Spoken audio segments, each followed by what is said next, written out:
Ad Astra.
The first time we came here. Oh, Paimon remembers! Nahita's consciousness had been trapped by the doctor, but we followed the clues she left behind to help her. So much time has already passed since then, and it seems Sumeru's changing for the better now that Nahita's in charge, right? Paimon just hopes this peace will last a long time, and then Nahita won't have any more new problems to deal with. Yeah, guess you're right. We somehow always find ourselves right in the thick of it. Who knows what will happen next? Come to think of it, maybe it's all because of you. Maybe you're just a magnet for trouble.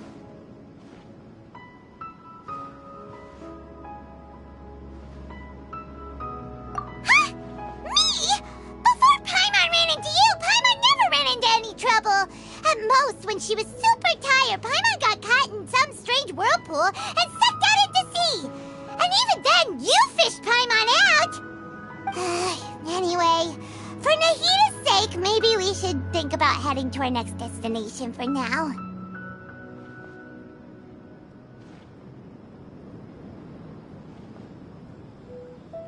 Ah, look who it is. Running into you in a place like this? I can see you two still love wandering around. Oh, it's Dia! Since when are we just wandering around? We're usually taking care of some serious business. Even though it may have nothing to do with our journey. But never mind that. What brings you here? I just finished a commission in the desert for a usual client of mine. Nothing too interesting. Just escorting a shipment of goods. I'm on my way to report back. That's when I saw you two all the way over there, chatting away. What were you two talking about, anyway? Huh? You serious? Can't say I saw that coming. But you are travelers, after all. I guess you'd never stay for too long in one place. Bumping into you like this will become a rarity. I'm starting to feel sad just thinking about it. Hey, how about I gather a few mercs to escort you two? What do you say? Thanks, but no need. Oh, Paimon had no clue you'd miss us so much. But don't worry, we'll come back to see everyone when we get a chance. Sounds good. All you need to do to get to Fontaine is cross this stretch of desert and navigate some waterways. Knowing you two, I'm sure it won't be anything you can't handle. So, when are you leaving? Oh, wait a sec. Paimon just remembered there are still a few dishes in Sumeru that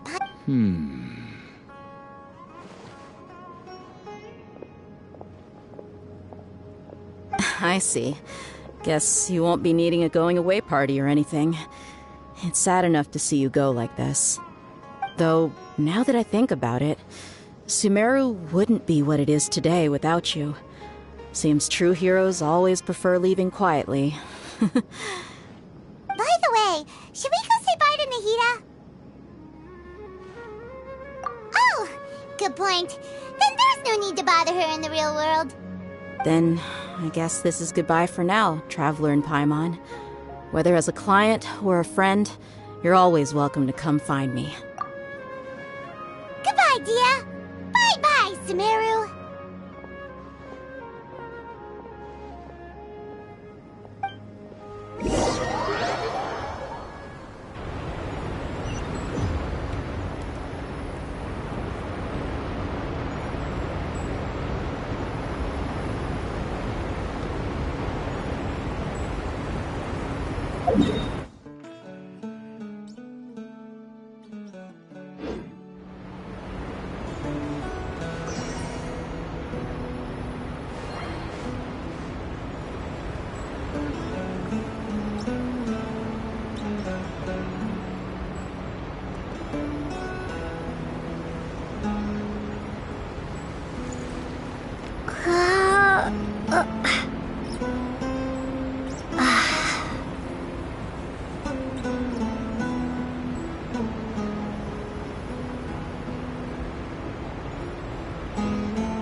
All that sand and water, we finally made it!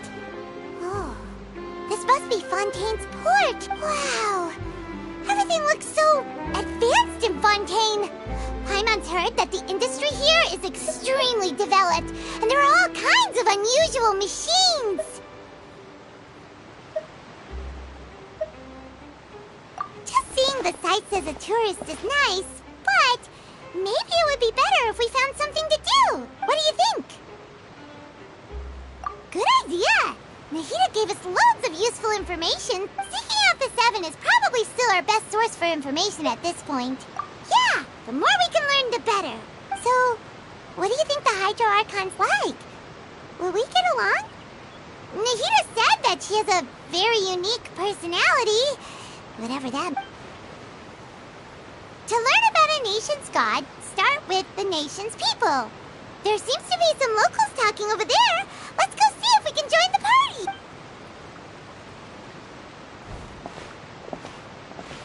If you ask me, it's a tragedy how things ended for him.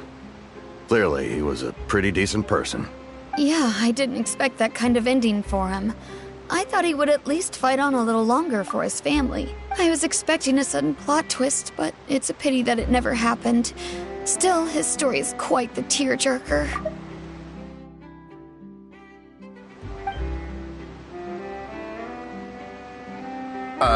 Excuse me. Can I help you too? Hi. We're travelers new to Fontaine, and we had something we wanted to ask, but you seem to be really busy talking about some kind of play, so we didn't want to interrupt. Play? Oh, no. We're talking about something that really happened. In fact, it's a case that was just... Really? Like, a real trial? But the way you were talking about it and the words you used just now made it sound like some kind of story.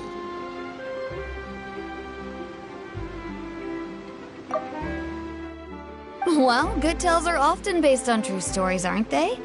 And what you see in reality may also be someone deliberately putting on an act while harboring ulterior motives. Whether something is true or not simply isn't that important.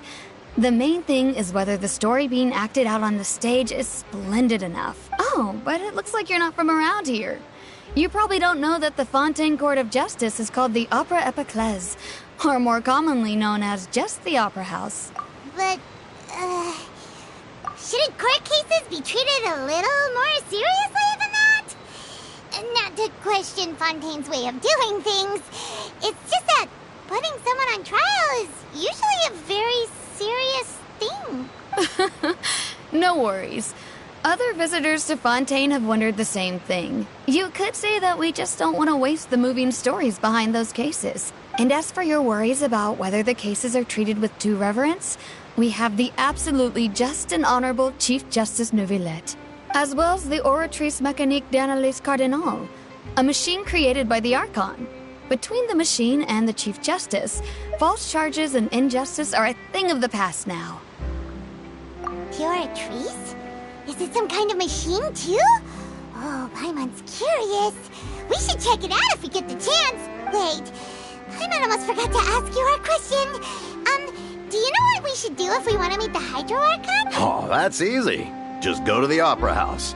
Lady Farina practically lives there. You could definitely say it's her biggest passion. I think what they mean is that they wish to speak with the Archon personally.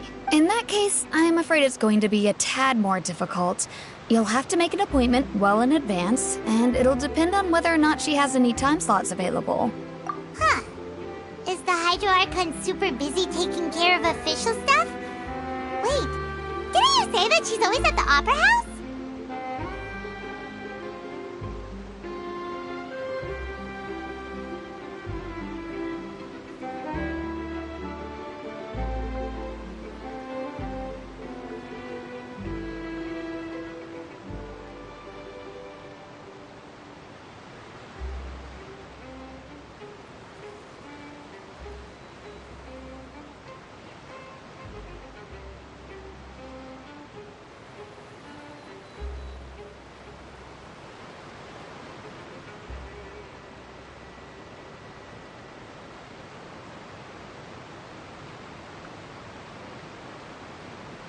No. Lady Farina seldom takes an interest with the nation's affairs. The reason it's difficult to make an appointment is simply because she's incredibly popular. That's right. After all, she is the Archon. Though she may tend to get a little dramatic from time to time, people can't get enough of her. Huh. First time Paimon's ever heard of an Archon being described that way before. Wait! Paimon gets now! The Hydro Archon is kinda like a big celebrity here, right? Yeah, I suppose you could say that. Perhaps you could even say our mascot. Hang on. This is still Fontaine's Archon you're talking about. You should show some more respect. Yes, you're right. I guess I should at least try to be a little more respectful in front of visitors. Otherwise, I might get arrested and find myself face to face with Monsieur Neuvillette. Come on. Sure, there's a lot of laws here, but nobody's going to be arrested for saying something disrespectful about the Hydro Archon. Alright, I think we get it. Thank you! At least we now know that we can find the Hydro Archon at the Opera House. But who knows how long making an appointment will take? Guess we could have a look around the city in the meantime. Hey! What are you looking over there for?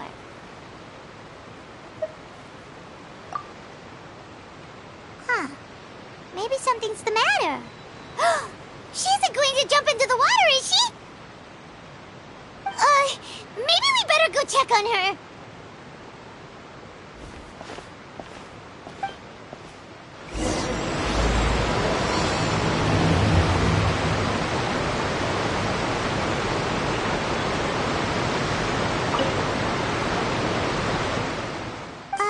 Hello there. Excuse me. Are you alright? Huh? I'm fine. Thanks. Oh, okay then. We just noticed that you seem to be worried about something. About many things, actually. But there's nothing I can do but just keep my troubles to myself. I was just reminiscing about a place my brother and I would play when we were kids. It was just atop that hill over there. See? You're pointing at the sea. Wait, are you saying that you and your brother lived in the water? No people call the waters around Fontaine a sea. It's actually just an inland lake that's filled with fresh water. And no, I can still see that hill clearly in my memories. Now, it's been completely submerged. He would skip and jump, tossing sand in the wind. The sun shone brightly, and the air was filled with the scent of the sea.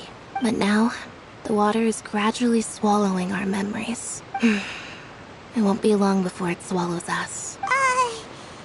Sorry. Paimon doesn't really get what you mean. I don't believe we've had the pleasure of meeting. Are you Lynette's new friends?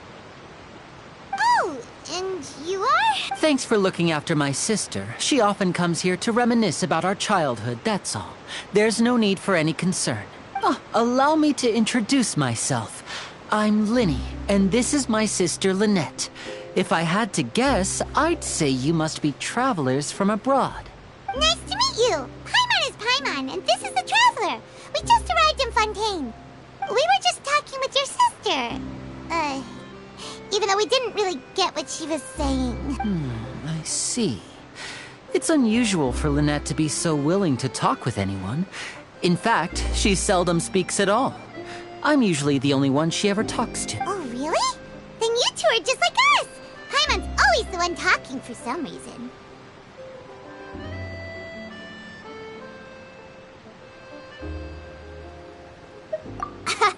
So that's how you think it is? I also think my brother can be too talkative at times. Seems you were right, Paimon. We are quite similar. So, what did Lynette mean just now when she said that the water is engulfing your memories? And that it won't be long before it engulfs you too? Oh, that. It's from a prophecy that's been circulating in Fontaine for some time now. Well, I suppose prophecy isn't exactly the right word, because that implies a certain amount of uncertainty. There's no doubt about what's happening in Fontaine now. Where to begin? Let's put that question on hold for a moment. We still haven't formally greeted each other yet, have we? Did all the introductions earlier not count? Hello, traveler.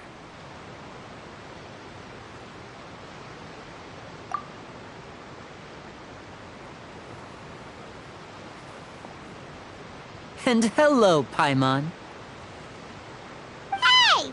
Why didn't Paimon get a handshake?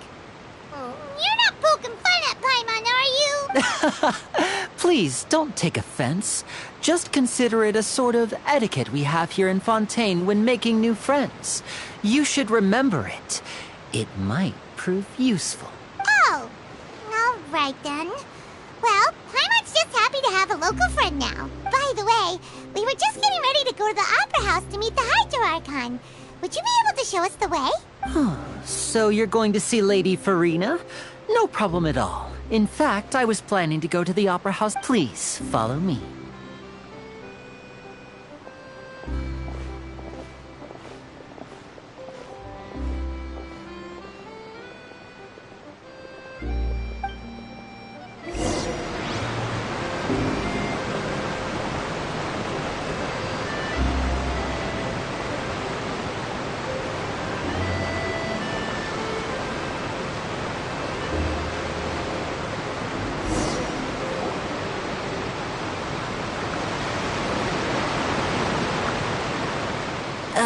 You said you were going to see Lady Farina? Well, it seems Lady Farina has come to see you.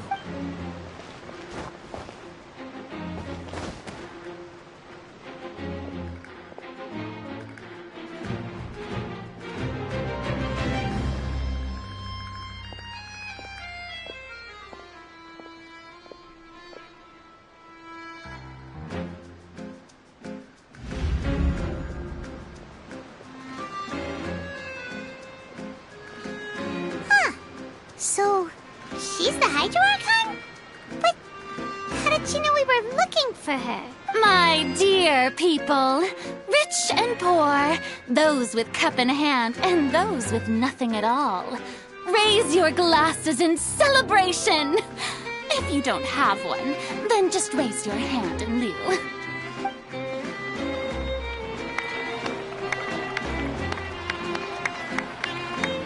As you can all see, two unfamiliar travelers have arrived in our nation. Come, let us make a toast in honor of this traveler and her companion who have journeyed here from distant lands.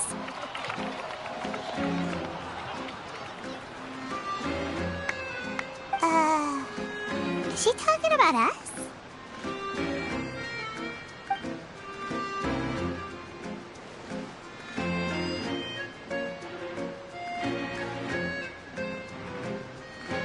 I've long heard of the turmoil and chaos you left in your wake as you visited other nations. But I welcome you nevertheless. No, I have come to receive you personally. Fear is for insignificant cowards. I am a god, and I will never entertain the notion of such meaningless wariness. You can be rest assured. I see clearly your sincerity. Of course, seeking an audience with me is the most sensible thing to do.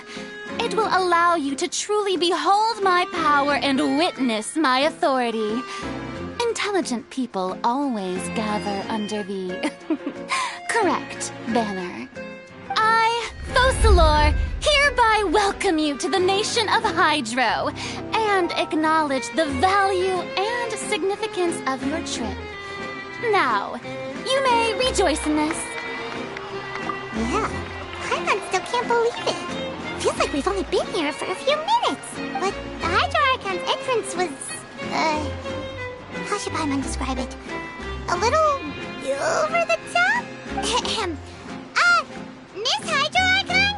How did you know we were coming? I see. As Outlanders, you inevitably lack even some of the most basic understanding. Don't forget that even the gods can be divided into the mediocre and the excellent. I suppose it's only natural for you to be awestruck, but you had best stop and consider. Do you really have the noble qualities and etiquette necessary to communicate with a god? All it takes is a flick of my finger for me to know everything about you. Oh, talk about sounding high and mighty. Oh? What's with these looks? Perhaps the welcoming ceremony still isn't enough? What else should I say then?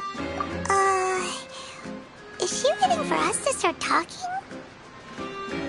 Wow, I didn't expect to see Lady Farina here. What a surprise! Wait, does this mean they're the legendary blonde traveler? How did I not notice before? Hey, what's all the commotion? Oh, is that Lady Farina? Is there some kind of drama going on? Of course. That's the blonde traveler. The one all those stories are about. Lady Farina came here to personally see her. Oh, I bet this is going to be the duel of the century. Ooh, I've got to see this. I knew Lady Farina would never disappoint.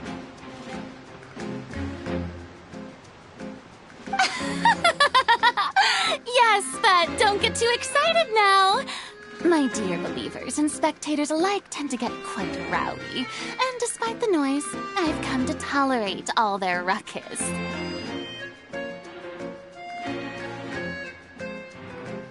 You may consider this my reward to all of you.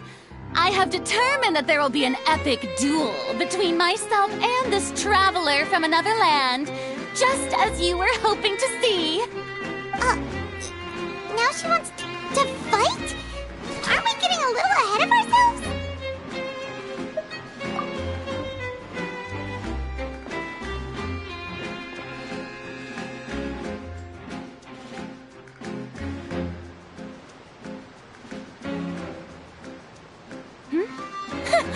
Are you not afraid? Might I remind you that this is a duel against the divine? What are you trying to do, traveler? Provoking a god in front of her people? Stand down, Clorend. I admire her bravery. Few have the courage to draw their sword against a god. She is obviously a true warrior. Unfortunately, people nowadays only crave to be thrilled, and a mere duel will not slake their thirst for excitement. Huh. Yeah, she's right. Just a duel wouldn't be all that interesting. On Araneus, criminals are always requesting duels to defend their honor. They're getting a bit old, to tell the truth. You see. Then, as the god of justice, I shall face this traveler in another kind of duel. A duel in court! Whoa. All right! Now that'll be worth seeing! Right. This is Fontaine, after all. It's such a grand opera house, it would be a pity not to use it. Why do you care so much about the crowd's reactions? Seems you've spent a little too much time in the opera house. Besides, how exactly do you plan to have a duel in court? You mean you're going to put us on trial? Oh, we have reason to put you on trial. It's obvious, isn't it? According to Fontaine law, no one is permitted to release any flying objects within Fontaine city limits during the first 3 days of each month. You are clearly guilty of violating this law, no? Oh, so that's what they've done wrong. That's our Lady Farina. No one knows the laws of Fontaine like she does. You call that obvious? What kind of law is that? Wait, flying object? You mean Paimon? Precisely! Now, if you two have no objections, then in the name of the Hydro Archon, I order your arrest. My apologies, Lady Farina. I don't mean to spoil the fun. But if you would allow me to interject, I don't think that Paimon here meets the definition of a flying object. You tell her, Linny! Finally someone who's not crazy. How could anyone call Paimon a flying object? Ah, great magician Linny, my beloved citizen. I'll permit you to object, but how exactly do you plan to prove your claim?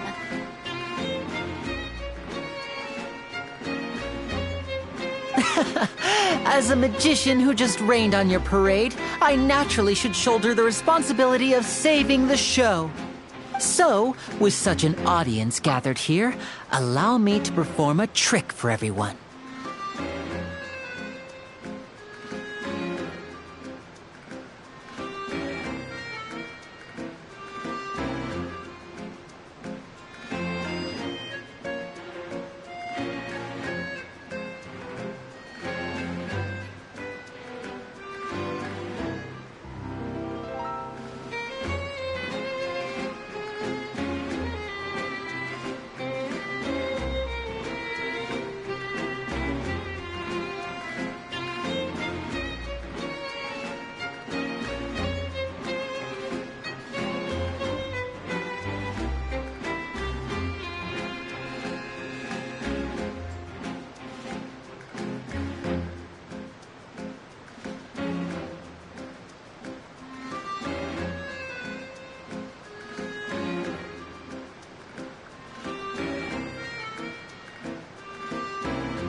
Ta-da!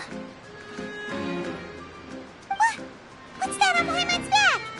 Hey, when did Lenny do that?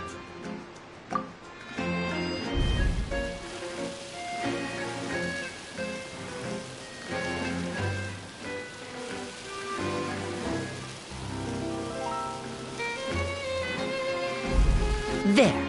As you can all clearly see, Paimon should be classified as, well, something like a balloon. This rope has been in the Traveler's hand all along.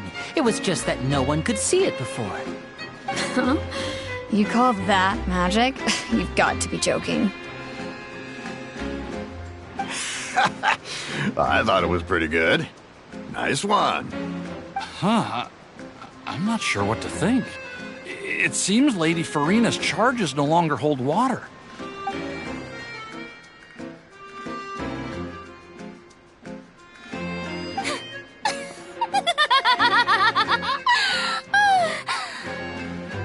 Amusing. Very amusing, Linny. Just the sort of unexpected twist that I enjoy. With you here, today's performance can finally be called complete. Performance? You see all this as a performance?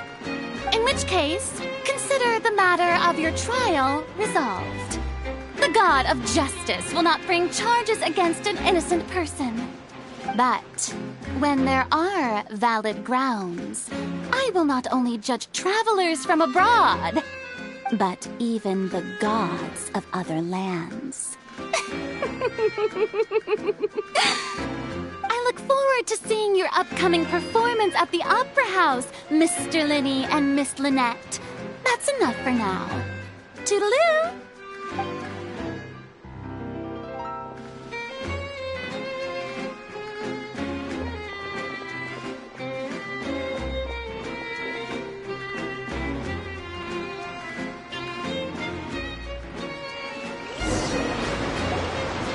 Just like that, she's gone. Well, that's the most unpredictable Archon Paimon's ever seen. He never even had a chance to ask her anything. But that's a problem for future Paimon. That whole scene just now was really...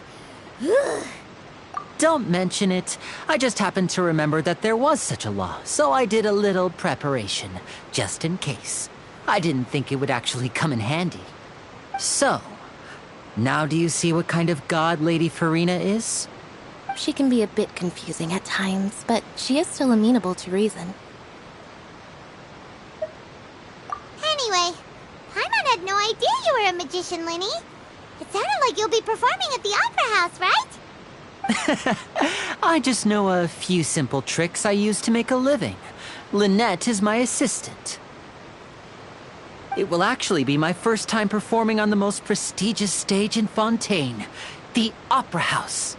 But isn't the Opera House where criminal trials are held in Fontaine? When there are no public trials being held, the Opera House hosts a variety of other performances. To the people of Fontaine, the line between a trial and a performance can be a little blurred. And speaking of performances, I would be remiss to forego this opportunity gifted by fate. Might I invite the two of you to see my performance? My brother's always excited to make new friends. Oh, sure. We don't really have anything to do now, and we wanted to go to the Opera House anyway. Splendid. In that case, why don't we go together? I'll show you the way. I just have something to take care of first.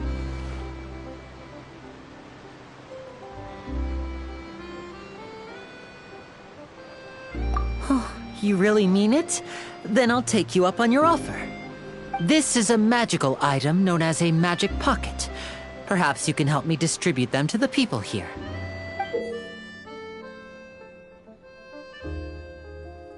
Huh? What are they going to use it for? About that...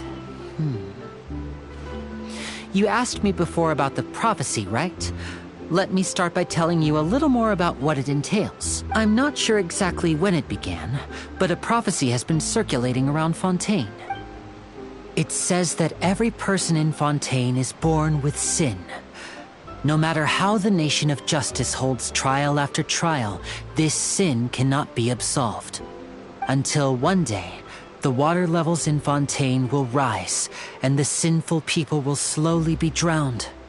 In the end, the people will all be dissolved into the waters, and only the Hydro Archon will remain, weeping on her throne.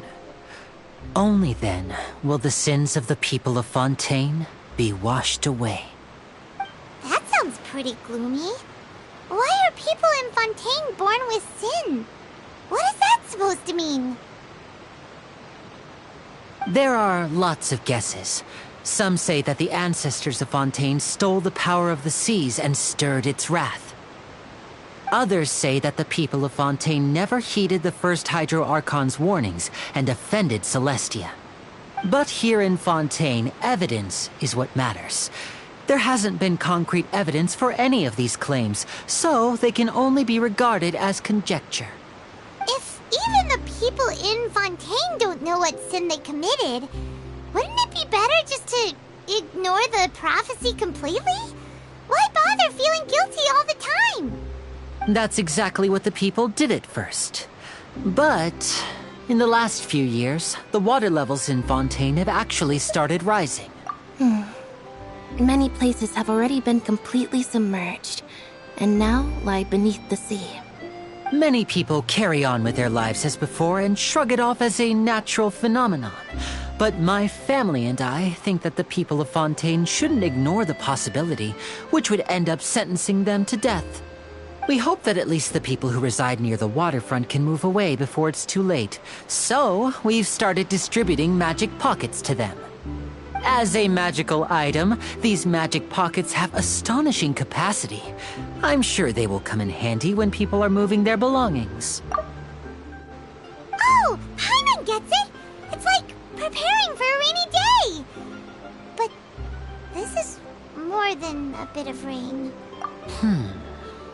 Perhaps only absolute power could ever contend with such a catastrophe. But who knows? We're just tiny specks in the grand scheme of things. Now, if you'd like to help, then please give these magic pockets to anyone nearby. Be sure to convince them to take it, regardless of what they say.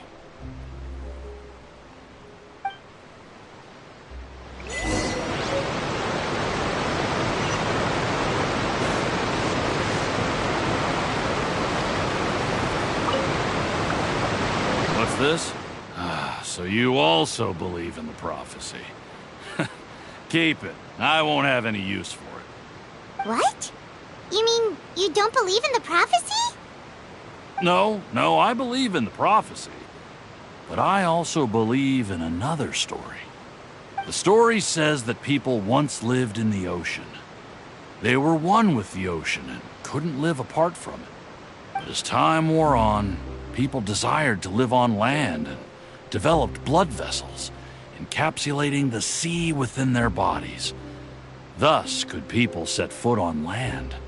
So, if you ask me, when the water rises and takes us all, it'll be like we're going home. Oh, we hadn't heard that one before. But people can't live underwater. They'll die. You should probably still take it. All right, I'll take it. I guess I just feel that being dissolved into the water doesn't necessarily mean death.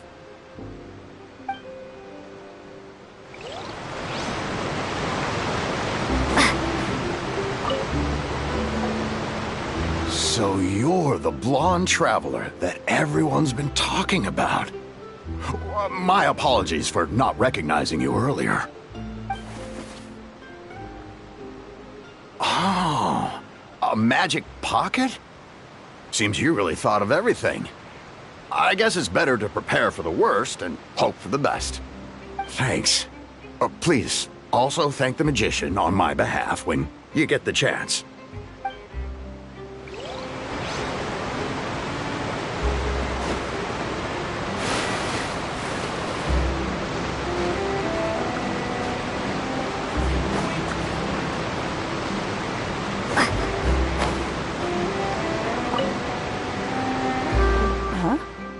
I don't want that thing. Way I see it, if the prophecy's true, it's still gonna be a long time before the water can cover everything. Life is all about living in the moment. You should still take it. You never know when it'll come in handy. Oh, all right, fine. Thanks. It's just that if I start moving, that means I've already given up on the life I have now. I'd really rather not.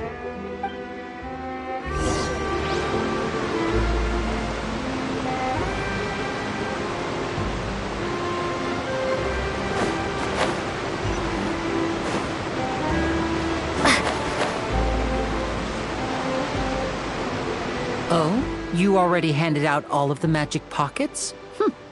That was fast. So, what did people have to say? I bet you heard some, interesting opinions. Yes, but that will change once disaster strikes. I know they'll change their minds, so it's only right to help them prepare. Is there anything else you need to do before we leave? Yes, one last thing. I have the magic pockets made by a workshop in the court of Fontaine. Since we're out and about, I was thinking about bringing him some more materials. So, you want to collect materials? Just tell us what the materials look like and we'll help. Many hands make light work. Oh, that would be much appreciated. We'll need some Romaritime flowers. I remember seeing them near the waterfront on the east side of the harbor.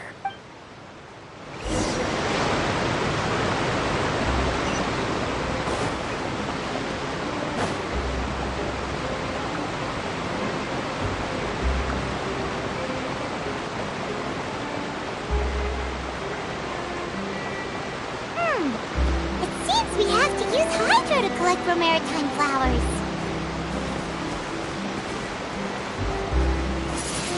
Windblade.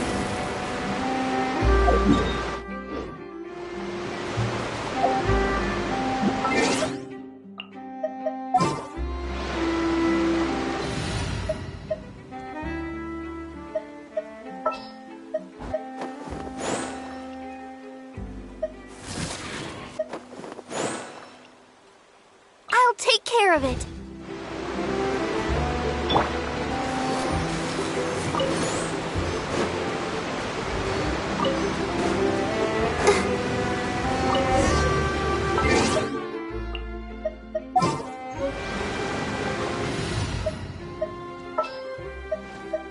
I'll keep an eye on you.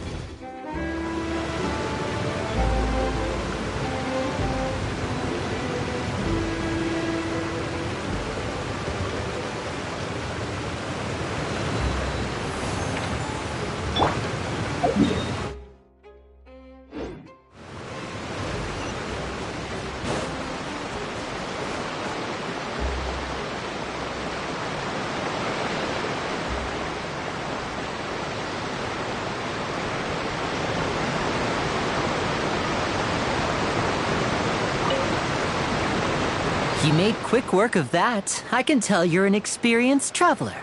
I've also finished collecting a few here. Maybe next time you'll feel like helping too, Lynette. No way.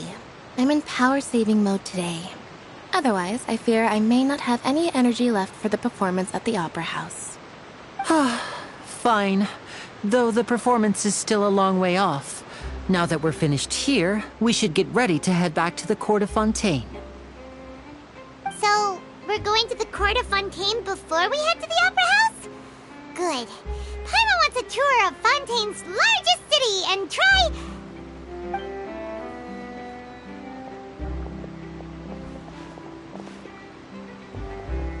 Wait, shh. Have you noticed that person over there? The young girl. Huh? What's wrong with her? Paimon didn't notice anything. She's obviously a thief. Magicians and thieves practice similar methods. We divert attention, and a distracted audience is one that won't discover what you're really doing. Watch her movements carefully.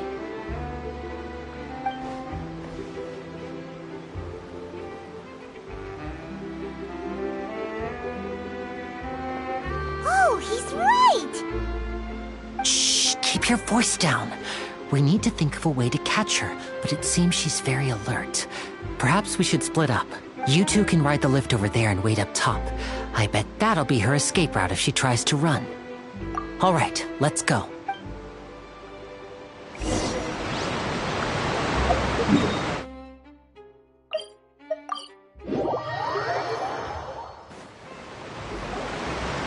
This is the spot where Linny wanted us to wait.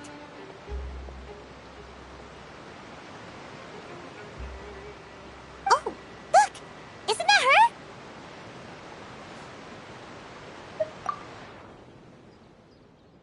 Oh no! Did she notice us? She started running the other direction! What should we do? Should we chase her?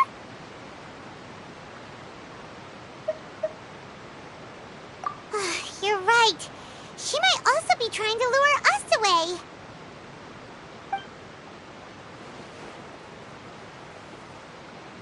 Nothing's happened for a while now. Paimon wonders if Linny caught the thief. Yeah, let's go.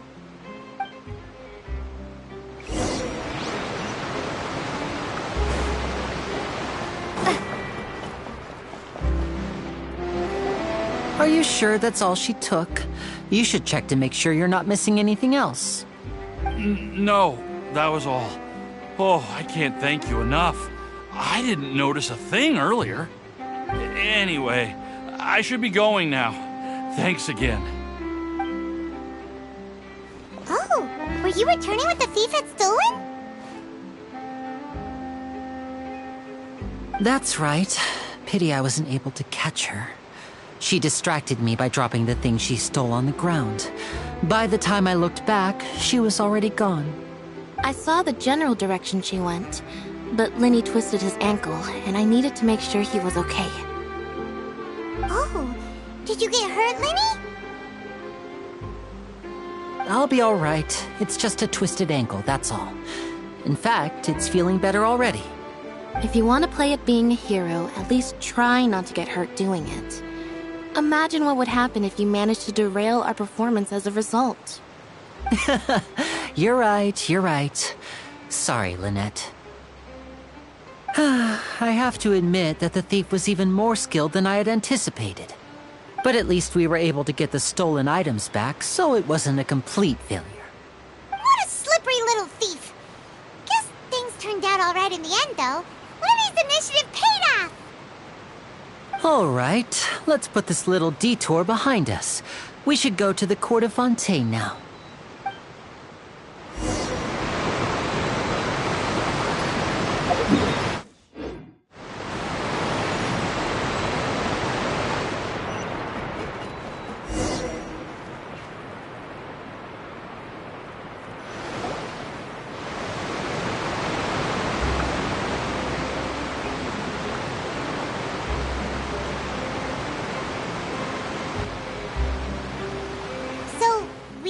This thing to go into the city? What an ingenious way to get around! This is an aquabus. It allows people to travel between several... It's pretty convenient, but the ride can become a little dull after a while. So you mean it's still boring, even when I'm riding? No, that's not what I meant. It's just that besides, it doesn't really feel like a real trip when it's just the two of us. It's the same as being at home. Whatever. Guess that's what it's like to be an older brother. It's about time for us to leave. Let's get on board.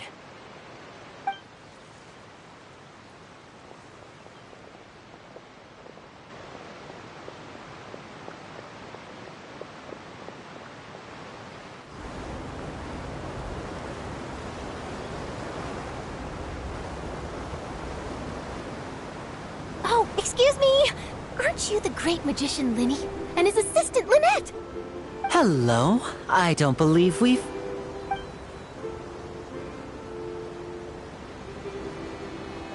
I'm Charlotte, a reporter for the Steambird. Nice to meet you. From the Steambird, huh? We've often relied on your paper to promote our performances. It's an honor to meet you.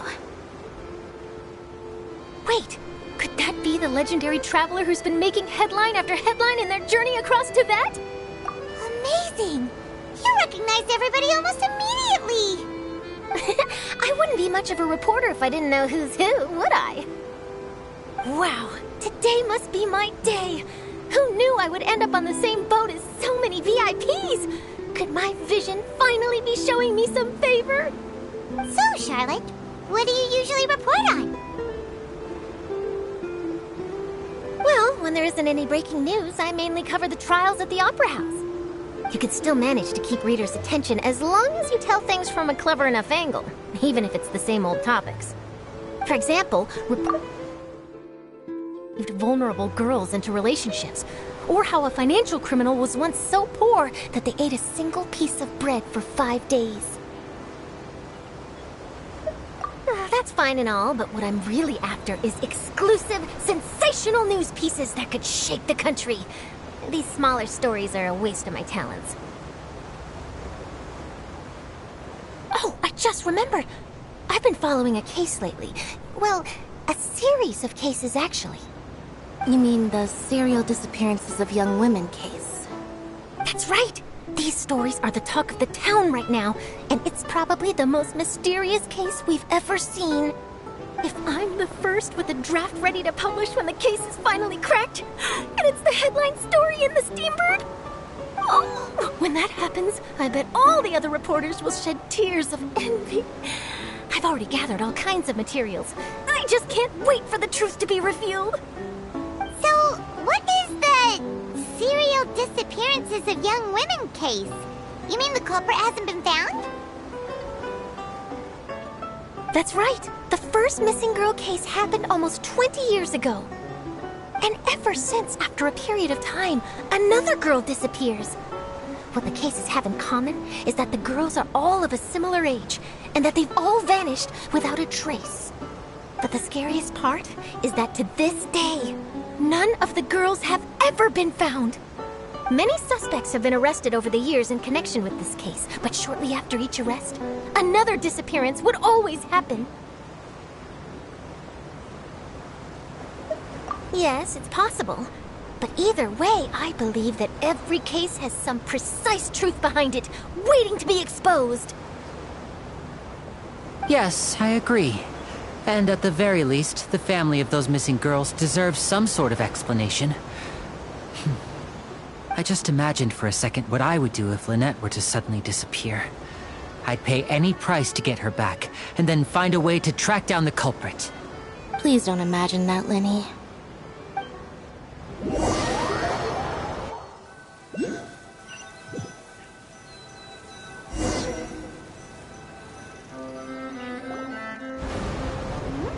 Hey, we're almost there! Look!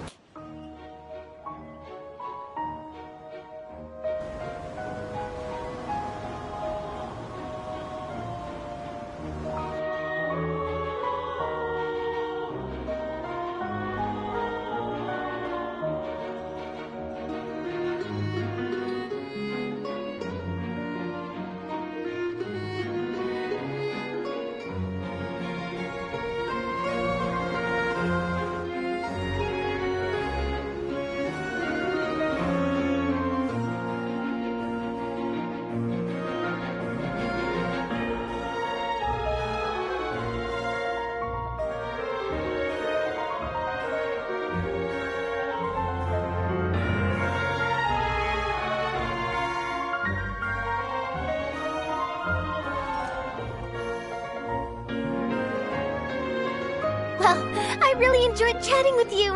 Life should be full of pleasant little surprises like this. Yeah, us as well. The ride went by too quickly. I have an interview to get to. I should get going before I'm late. Okay, Hyman hopes we can chat again soon, Charlotte. See ya! Bye now. Oh, be sure to stop by and see me at the Steambird when you have time. What a tough job. Always running around and interviewing everyone. Well, where should we go now? If you don't mind, how about we stop by my home first? Besides, I still have all the materials we collected. Sure, we wouldn't mind at all. This city is so huge, Paimon wouldn't know where to start anyway.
This is our current abode. Ah, Fremine, you're home. Where did everyone else go? I have some new friends that I would like to introduce. Oh, they all just went out a moment ago.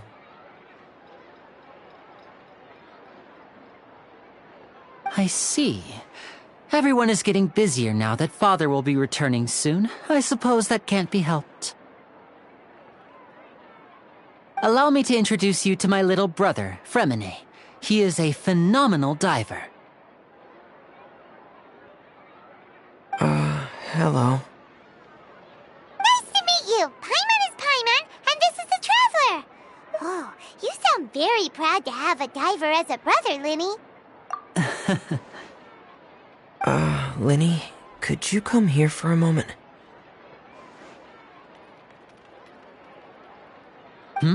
What is it, Fremine? Do you have something to tell me?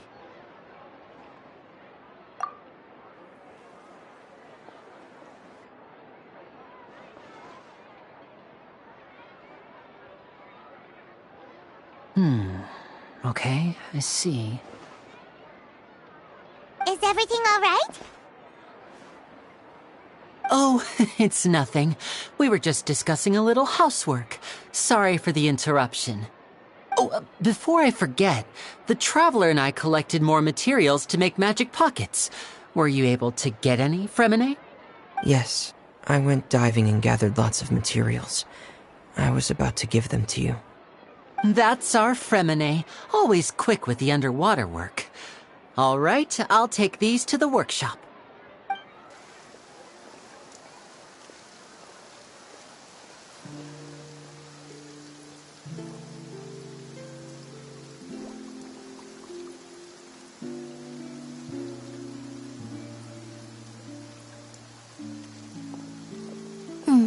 Looks like rain.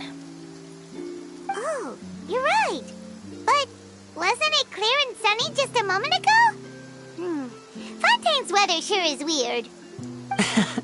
I'm afraid that's just how it is here.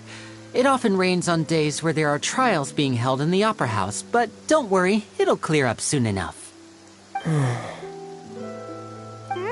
What's wrong, Fremine? There's a legend about the rain that I tend to believe. It's said that a dragon of water once resided in Fontaine. Though we don't know where the dragon went, every time it weeps, the skies will cloud up and pour out rain. When I was a child, my mother told me that if I wanted to go outside and play, I should yell toward the sky at the top of my lungs. Hydro Dragon! Hydro Dragon! Don't cry!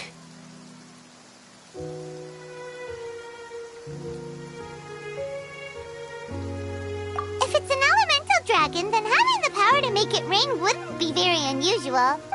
Let Paimon try something. Hydro Dragon, don't cry!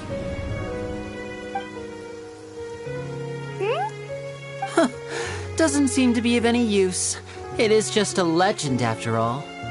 You know, you might be a more popular magician if you understood the concept of romanticism. Or could at least play along. Sorry, it might be because we've never met the Hydro Dragon. Perhaps it can't be comforted by the words of strangers.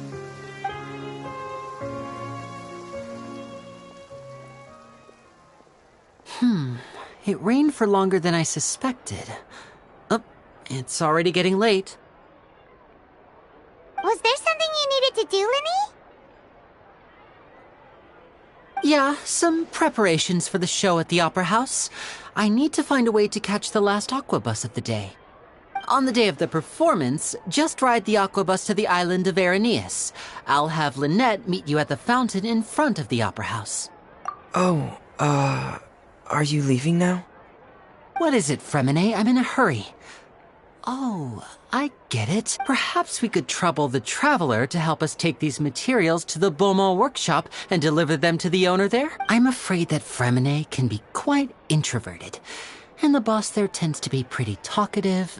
Fremine has always been a little afraid of her. No trouble at all. Don't worry, we're on the case. Sorry for the inconvenience.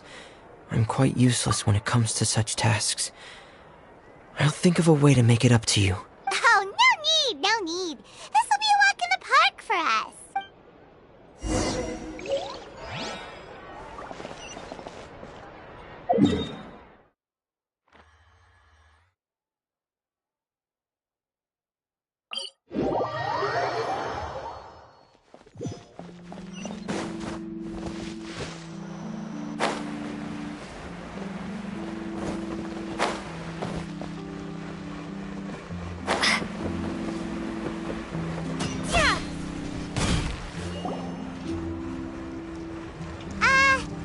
Hello? Is there anyone here?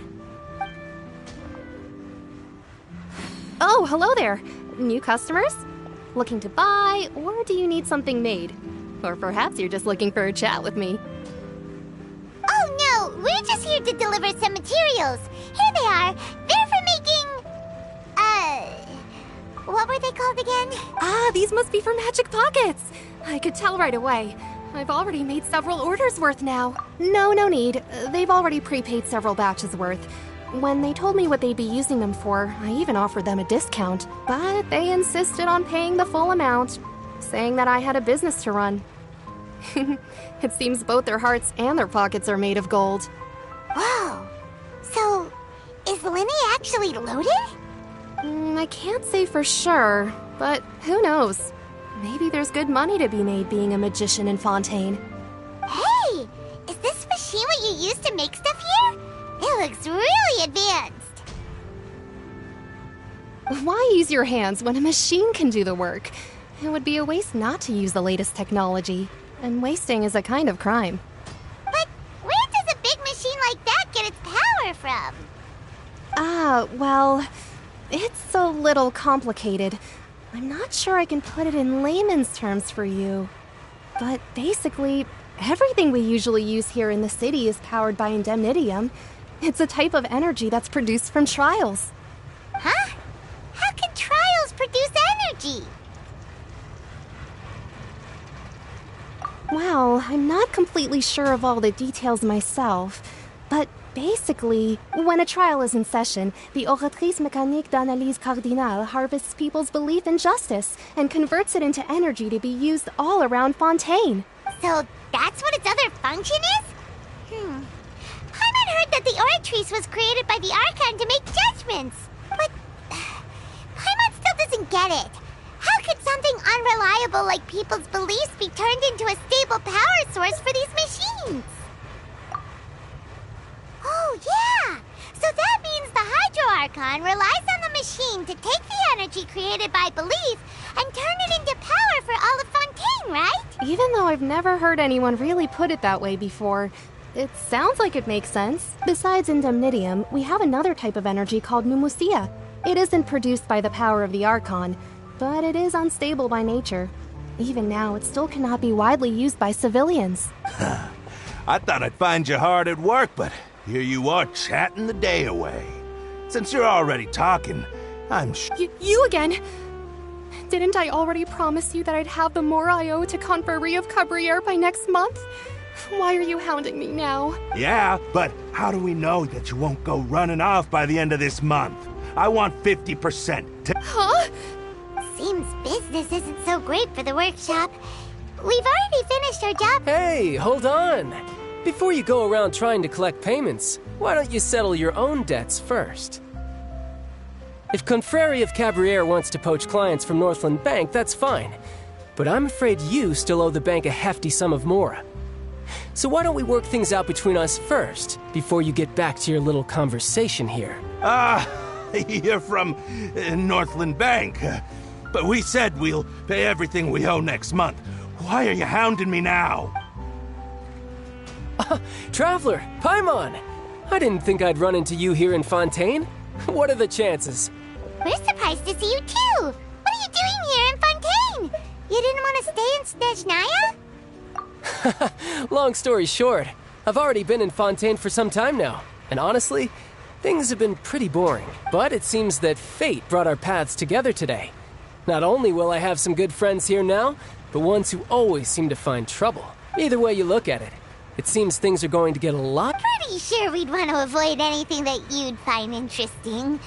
Besides, our trip here has gone pretty well so far. Right, Traveler? Hey, you, Northland Bank boy. Aren't you forgetting something? Don't interrupt. It's not often I run into the Traveler like this. Why don't you wait for me over there for a... You kidding? Aren't you the one looking for us? You really expect us to sit and twiddle our thumbs while you catch up with your friend? Listen to me, boy. If you want your mora, fine. Why don't you come and take it? Hey, I just said not to interrupt. Oh, by the way, Traveler, the last time I took Tonya and Tusser ice fishing, Tusser said... Hey! That's way over the line! All right, boys, let's see who has to pay up now! Can you at least let me finish one sentence? Fine. Though the bank told me not to get rough with our clients, you're the ones who started it. This is an act of self-defense. You two will have to be my witnesses, okay? I'm sure this won't take long.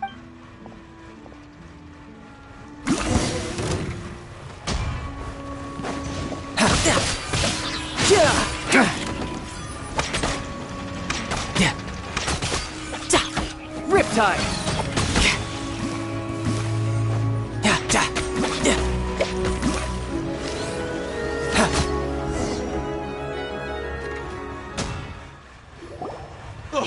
What's your deal, Brad? How are you so strong if you're just a staffer from Snezhnaya's Northland Bank? Wait, don't tell me you're... Oh, now you notice. It's a little late, don't you think?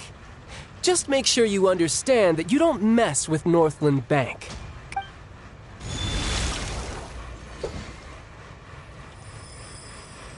Huh? Now's my chance!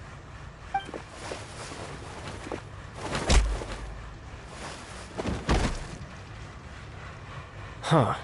That was weird.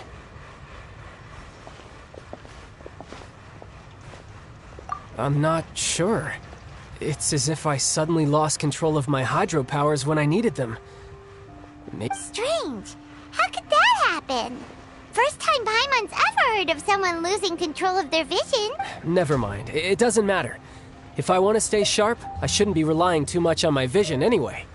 Besides, I always have my delusion in case I need it. So what are you doing in Fontaine, child? And don't say it's work for Northland Bank. Well, I guess it's because I've been in a bad mood lately. Huh? What kind of reason is that? Wait, since when do you feel down about anything? I don't know. Maybe I still have a lot to learn about myself.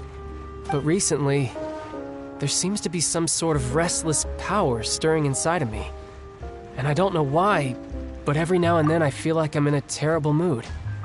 Maybe you losing control of your vision just now is connected with that power you're feeling inside. That is a possibility. I can't remember if I ever mentioned it before, but when I was 14, I fell into some unknown abyss. It was during that time I learned nearly all of my abilities. The one who took me under... Skirk. She was always quiet and very mysterious. Nobody knew where she came from or what she had been through, and she was always very strict when teaching me combat techniques. One time, I asked her why she was willing to take me on as an apprentice. From what I could make of her answer, it was because I had awakened it, and traces of it remained on me. She said that all my combat training would be useful in the future. But what is it? She never explained that. But my guess is that it's related to a dream I saw when I had just fallen into that abyss. In my dream, I was in the deepest depths of the sea, and the boundless seabed was all around me. But in front of me appeared a whale that was so massive, I felt like I couldn't breathe. A whale? Oh, that sounds familiar! When we fought against you before, you summoned a huge whale that seemed to leap at us. Is that the one? That's just an abstract form of a whale that I create using my elemental powers. It takes that shape because the scene I dreamt of the whale has always been stuck in my mind. I'll never forget it. So you used the whale as inspiration for one of your moves? Huh. Seems a little twisted to Paimon. So why don't you just go ask your master? Maybe she knows the answer. You make it sound so easy. Ever since the incident I experienced there, I've never stopped searching for Master Skirk and that unknown abyss. But it's been years now, and I've still found nothing. There isn't even a trace of the place where I remember falling into the abyss. Oh, it sounds like some kind of ghost story. Yeah, I'm out of leads at this point, but there's nothing more I can do. It seems that strange encounters in this world tend to be elusive like that. Oh, seems the time really flies when I'm talking with you. I just remembered I have— What? More work? No, it's more of a personal appointment. Lately, I've been sparring with some of Fontaine's official champion duelists whenever I'm feeling bored. Official champion duelists? Yep. In Fontaine, before a criminal goes to court, they're given one chance to defend their honor by requesting a duel with an official champion duelist. The champion duelists are all-powerful fighters selected from among the nation's best. And the duel itself is a no-holds-barred fight with no specified stopping point. So engaging in such a duel is regarded as a symbol of defending your honor. If a criminal manages to win the duel, they'll be acquitted. But if they lose, they'll have no choice but to stand trial. And the worst-case scenario is that you're simply killed in the duel. Though it's rumored that Fontaine has a death penalty, from what I can tell, no one has ever been officially sentenced to death. So really, the only people who opt to duel are those who have suffered a grave injustice in being accused, or those who greatly value their honor. Otherwise, why gamble with your life? So, do many people actually get out of their trials by winning the duel? Apparently, it's exceedingly rare for anyone to actually win. Fontaine probably enacted this system as a way to show that the nation respects the honor of its citizens. Besides, none of the champion duelists are to be trifled with, which is exactly why I was itching to face them as soon as I got to Fontaine. Apparently, the one I'm meeting today, Clorinde, is the strongest of the champion duelists. I had been asking her for some time before she finally agreed to face me today. Well, that's child for ya. Paimon feels like we heard that name somewhere before. Oh, before I forget, I want you to have this. Huh? Your vision? You're seriously just giving it away? I'm just worried that it could become uncontrollable again. I'd be pretty upset if it got in the way of my duel, so I think I'll be better off without it for now. Besides, I just need you to hold on to it for a short while. Paimon knows what you're up to. You just want an excuse to come. Whatever gave you that idea? I'll be in touch later. That sneaky guy. He said he's been feeling down lately, but well, since we don't have much to do for now, we might as well walk around and see the city before Lenny's performance.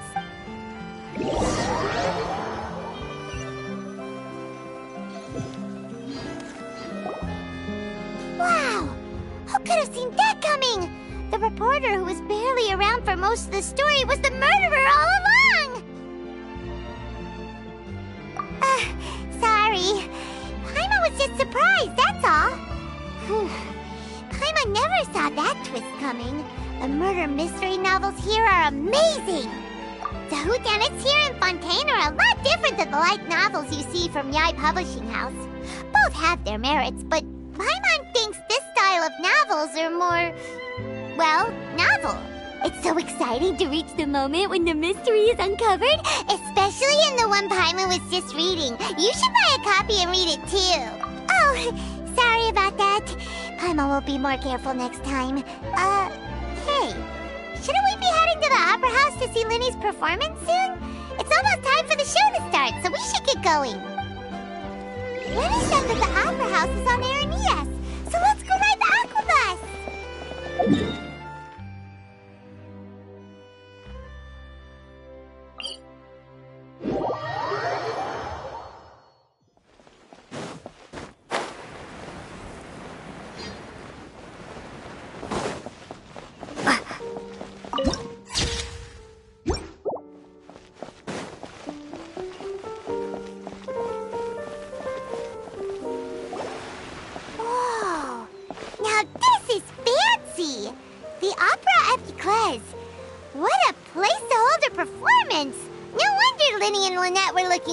To it.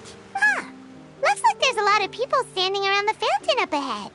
Oh, Archon, please bless us with a bright and healthy child. I don't know why you always feel the need to ask so much. I'll be happy as long as our child is healthy and lives a peaceful life. I guess if they're our kid, then there's no doubt they'll turn out smart. Maybe this is one of the customs in Fontaine. There sure are a lot of couples here. Vache. What's wrong? Vache. Vache. No, Paimon didn't say anything. Are you hearing things? Welcome to the Fountain of Lucine. All the water flowing through Fontaine converges here. It's customary for newlyweds to come here and wish for children. Ah! Lynette! You scared Paimon! When did you get here? Lenny asked me to wait here for you, remember? Right. What do you mean? There are a lot of people here right now. Hey, you're not trying to scare Paimon, are you? Besides, it's the middle of the day. It's not the time for eerie things. I see. I might be able to tell you something that could help explain the voice you heard. In fact, you might not be imagining things at all. I suspect that what you heard is a result of your hypersensitivity to the hydro element. Others in my family have had similar experiences. It's because of her sensitivity to the hydro element? But what would hearing a voice have to do with elemental power? When do you cry, Paimon? Wait, what? What does that have to do with anything? Just answer me. When do you cry? When Paimon's really sad? Oh, and when Paimon's super happy. Oh, and also when Paimon's really, really scared. Then you should understand that tears contain your most intense emotions. Like I just mentioned, the Fountain of Lucine is where all the flowing water in Fontaine converges. Even the tears that fall to the ground will eventually gather here. So maybe what you heard was the intense emotion coming from someone's tears. So, what did the voice say? If you were hearing their emotions, then Paimon wonders what happened to them. Rather than worrying about them, we should worry about my brother first. Don't let that calm look of his fool you. He tends to get pretty nervous just before a performance. So chatting with Lenny might help him relax a little before he goes on stage. Oh, right. That makes sense. Let's go in and see Lenny.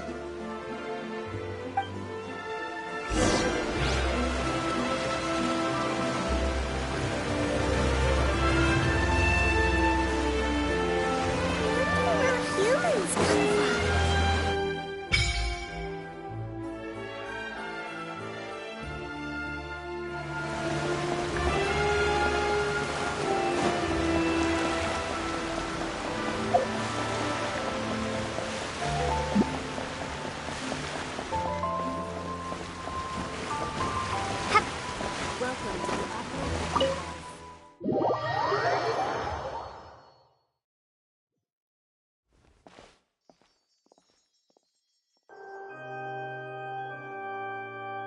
Traveler and Paimon, good to see you.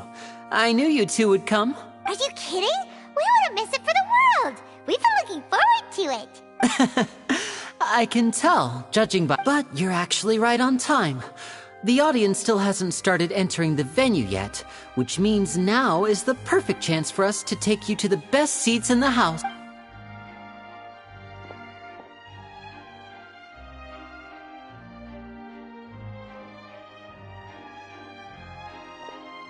The Opera House has assigned seating, so you always have to make reservations. I've already reserved. Ooh, front row seat? Don't mention it. There's no need to keep thinking. Hey, Lenny! Could you come over here and take a look at the— Oh, I'll be right there. Seems there's an issue with the stage props over there. That's Cal, my assistant, calling me. I'll go lend him a hand. Yeah, we'll just go to our seats.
Hey, Traveler. Maybe we should strike up a conversation with the person next to us. Since we're sitting together and the rest of the place is practically empty still, it's kinda awkward if we don't say anything. Oh, you little... Of course you put this on Paimon! Excuse me, I did not realize you felt awkward.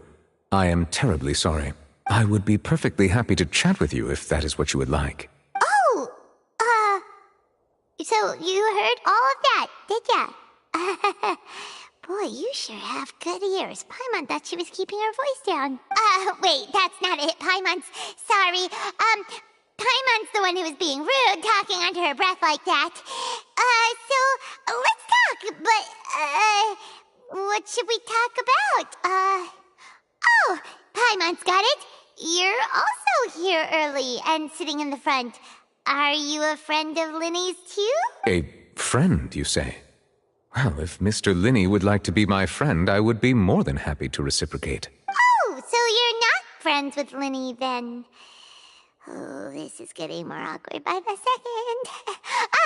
Paimon nearly forgot to make her introduction. Nice to meet you. Paimon is Paimon, and this is the Traveler. We just arrived in Vaudain. It is an honor to meet you two. I have heard of your deeds across Tevat, and as required by proper etiquette, I will also introduce myself. I am... Oh, Monsieur Nervillet. What an honor it is to have you here to see my show. Ah, Mr. Linney. I should say it is in fact an honor for me to see your performance in person. Wait, Nervillet? Could he be... I saw you all chatting just now, but it seems you still don't know who Monsieur Nervillet is. Allow me to introduce you to Fontaine's Chief Justice. That seat is always reserved for him. It wouldn't be too much to say that he's the symbol of justice and honesty here in Fontaine. Whoa! Sorry for being so rude just now. Paimon had no idea you were such an important person. No offense taken. Being Chief Justice is merely what I do for work. Nearly every person has their usual reserved seat, so I'm not so special, really. And by the way, I should probably let you know, even though I would prefer not to, there's someone sitting up there in the VIP seats that has been striking a pose for quite a while now. I believe she is trying to give you a most elegant and impressive first impression. So I think you should take notice of her sooner rather than later. Otherwise she may become flustered.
Huh?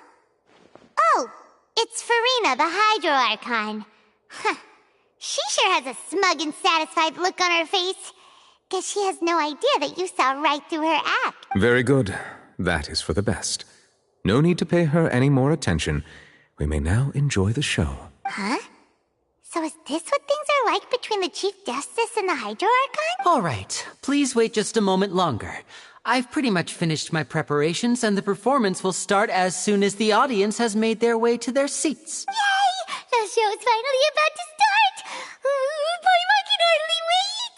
Paimon's never seen a real live magic show before!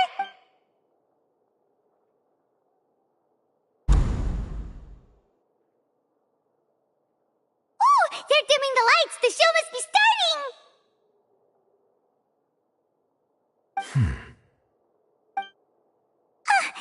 Sorry. Paimon will try to stay quiet.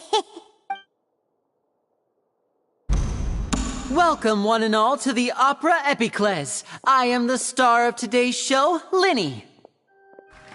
And over here is my sister, Lynette, who will be working as my wonderful assistant.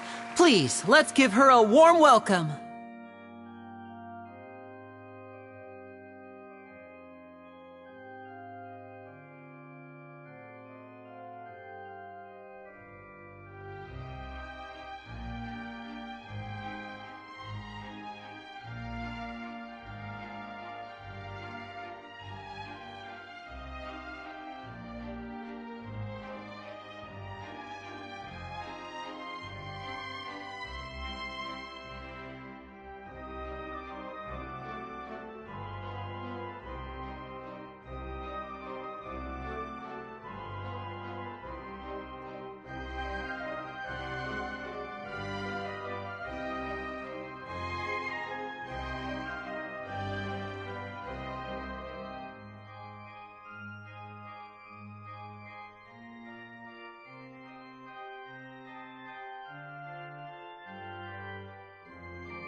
Hello, everyone.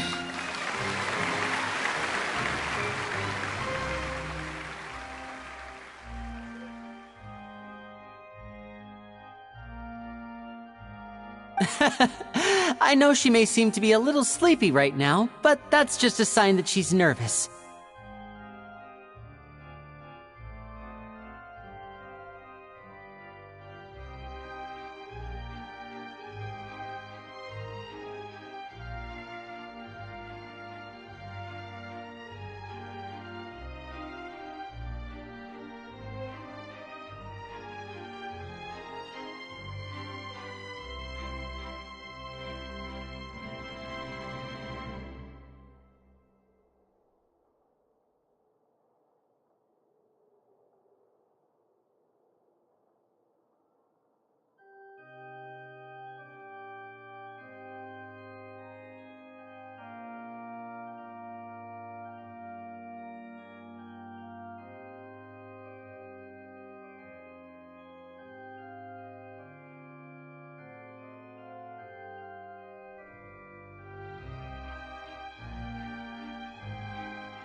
Whatever.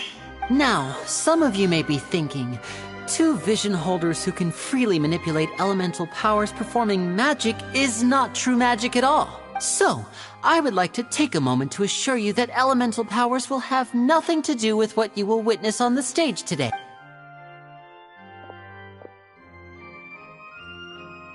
Both Lynette and myself have removed our visions for the show.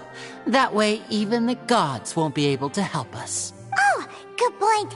That's what makes the show real magic.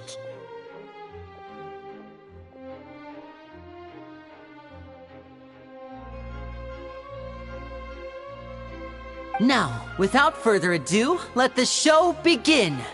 Lynette will now exit the stage to make some preparations. I know you might miss her, but don't worry. She'll be coming right back on stage momentarily.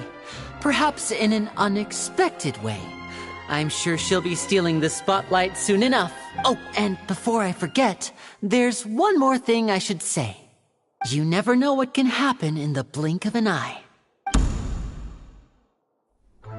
A magician's greatest skill is making things disappear or appear.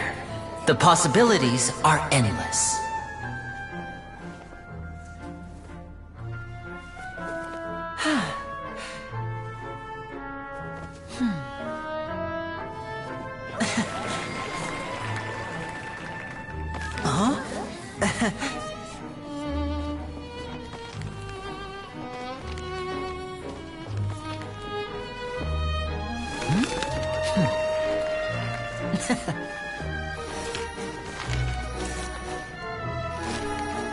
But this isn't what you came for. These little tricks, you've seen them all before.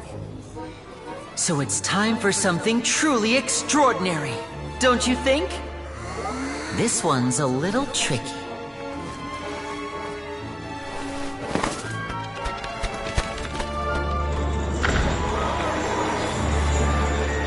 Using this water tank, I shall make my sister vanish completely, right before your very eyes.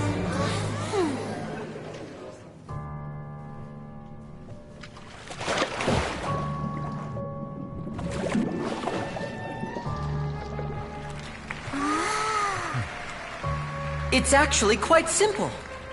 She'll just turn into air bubbles and float right out of the top.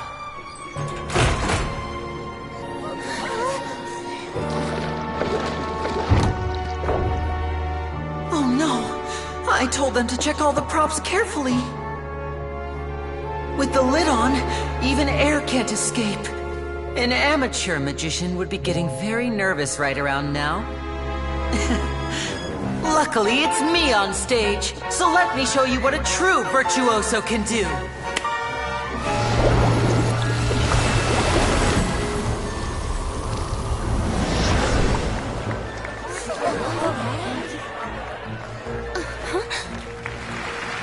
Lynette, are you still there?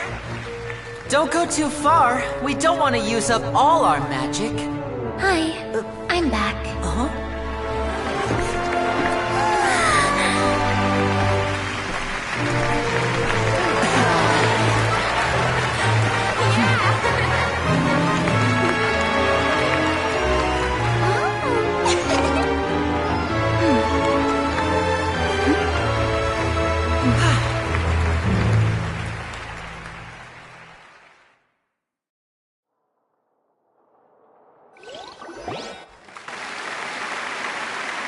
Whoa!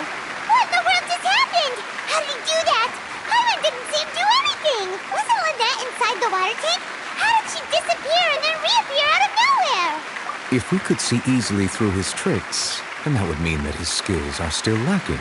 To appreciate magic, you should focus on the show happening on stage, rather than getting caught up in trying to see that which has been intentionally hidden. Guess you're right. Paimon couldn't believe her eyes when Lynette reappeared. Amazing! Thank you everyone. I'm glad you enjoyed that performance. But our magical journey has only just begun. I've prepared even more astonishing surprises for everyone here. The magic of transformation and disappearance can go far beyond what you've just seen. I'm sure many of you are thinking that escaping the water tank was impressive enough. But Lynette is still my assistant after all. In which case, I have ample time to make all So, for my next trick, I will require the participation of one lucky audience member. Please, if my assistants could bring out the magical boxes now. There are 2 boxes and only 2 boxes. One is here, and one is there in the aisle among the audience. I'm sure many of our clever audience members have already guessed our next magic trick. A swap! Our lucky audience member and I will each enter a magic box. After 1 minute, we will each emerge from the opposite box. Now please, everyone pay very close attention to the box you see here. Don't give me any chance to make a move. Wow! How's he gonna do that? Hey, do you think this is all magic tricks, or does Lenny have actual superpowers? The lucky audience member will be generated by this random number selector. It selects numbers entirely at random.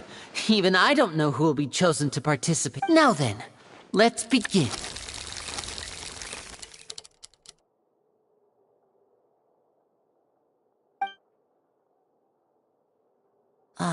Let me see. Oh, row 7, seat 3. Congratulations! You now have the chance to experience magic firsthand for an entire minute. Please, come forward. My assistant will take you beside the magic box. I'm sorry, it might be a little cramped inside, but no need to feel nervous. We've carefully arranged everything for you to be as comfortable as possible. You don't need to do anything, but no matter what strange things may happen, don't come out of the box. If the magic is interrupted, who knows where you might end up? You might even find yourself in the Fortress of Meripede. Oh, okay. All right. Before I enter the magic box, there is one more thing I need to ask the audience to do. Could you all give me a countdown? Like this. 60, 59, 58. Just keep counting down. You can go a little faster or slower if you like. I won't be able to see anything in the pitch black box, so I'll be relying on your voices to know when time is up. Oh, and no tricks now. If you quickly count from 60 in just 30 seconds, then I'll be in a tough spot.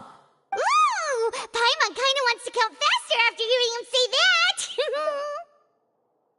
No, that won't do. I can see it in your eyes. You still can't be trusted. Let's practice together. Come on, repeat after me. 60, 59, 58! That's right, perfect. Keep it going. All right, I'll see you all on the other side once you've finished counting. 54, 53, why aren't you counting, Nervalette? I am counting in my head. I think things are exciting enough in here as it is. Merely a consequence of my identity and personality. Do not worry about me. Just enjoy the show. Oh, all right. You looked so serious that Paimon thought you might be feeling uncomfortable or something. 40, 39, 38! Mr. Linney, Are you all right in there? Is everything ready? Yes, I'm fine. I'm just double-checking the direction of the magic. It would be a disaster if we get sent to the wrong places. For example, midair right above the audience. Even though he's saying that, Lenny doesn't seem nervous at all.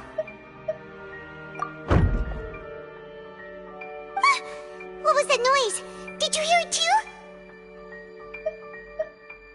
Not sure.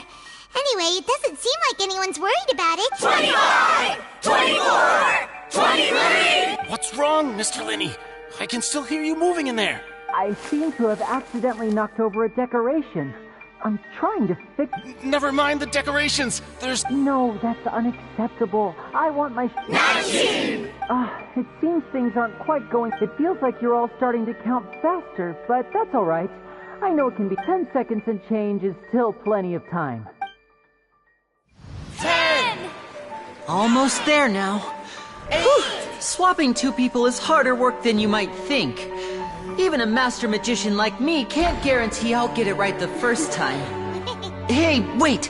Is this the back one? I can't tell. They both look the same inside. Huh? No, that's not it. I'll try again. 7! Hey, slow down! Honestly! 5! 4! 3! Whoops! That doesn't count! 0!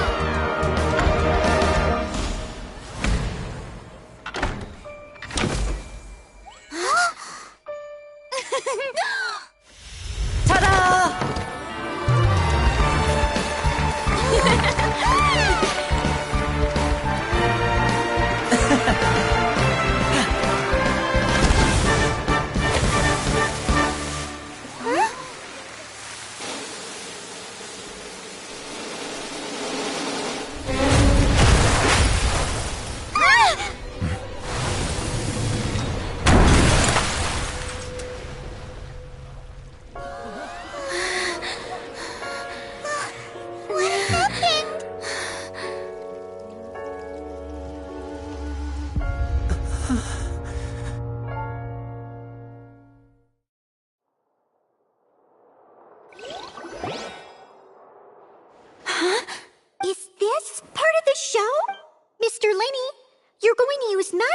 What happened?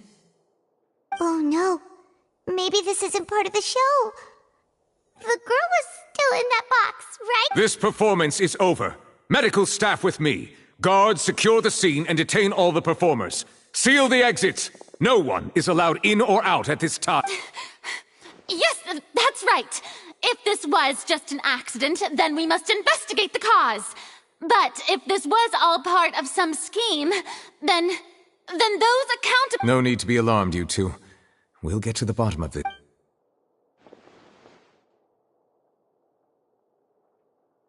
Unfortunately, the person who is in the magic box has been pronounced dead. His name was Cowell, one of the assistants in Linny's magic troupe. Apparently, the fireworks on stage ignited the ropes that were suspending the water tank, which then caused the tank to fall onto the stage. As of now, we are still not sure why we found Cowell in the box, rather than the guest from the audience. And after an initial search of the area, the guards have confirmed that the girl is nowhere to be found. It appears that this incident was not merely some mishap with the performance, and there are many indications that it is connected with the appearances of young women. The serial disappearances case? That's the case that Charlotte mentioned before. I know the truth. I can see through the whole thing. Really. I say that our powerful magician, Mr. Linney, is now the prime suspect for the serial disappearances case. Huh? Why me? No. This all occurred during your magic show, did it not? The missing girl disappeared after being chosen, did she not? The deceased is one of your assistants, is he not? Now that I think about it, that whole speech about magicians making things disappear was nothing more than a provocation, a bald-faced... That can't be right! How can Linny do this? He was in the box on the stage the entire time! We can even hear his voice! Besides, before the show, he told us they would like to catch the criminal behind the disappearance! save discussion for a later time, please. Lady Farina, may I assume that your comments just now constitute an accusation against Mr. Linney and his associates, and that you are pressing charges? I just think that he... Well, I think it might be a little early to talk about formally pressing charges. But what Lady Farina said just now makes perfect sense. Looks like she's gonna personally deliver justice. A kidnapping and murder carried out under the cover of a magic show. Lady Farina... I mean, of course, my dear people. That's right. I mean you, Traveler. You'll support Linney, won't you? After all, he was the one who helped you the first time we met. Then there's no problem at all. You know, the Traveler and I already had a duel the first time we met. But with Linney's help, our little duel ended in a draw. But draws really are the most boring possible outcome. So, no more draws. Between the two of us, there must be a clear winner and loser. And what better place to hold such a riveting showdown and decide the true victor than here, on the grandest of stages, the Opera Epiclese. It wasn't a draw. She obviously lost last time. I understand. Charges have now been pressed, and as such, a trial is in order. Well, Traveler, seems Lady Farina has set you in her sights. But putting her dramatic rhetoric aside for a moment, I would like to ask you, are you willing to act as Mr. Linney's attorney and defend him in this case? Very well. The trial will be held a day from now in the Opera House. Both sides may investigate the scene to build their cases and search for the truth. Linney and his troupe are all potential suspects and shall remain within the Opera House. The audience may begin to leave in an orderly fashion once they have been cleared by the guards. A day isn't that long. Let's see what kind of case this big-shot Outlander can build in such a short amount of time. I'm really quite looking forward to hearing it.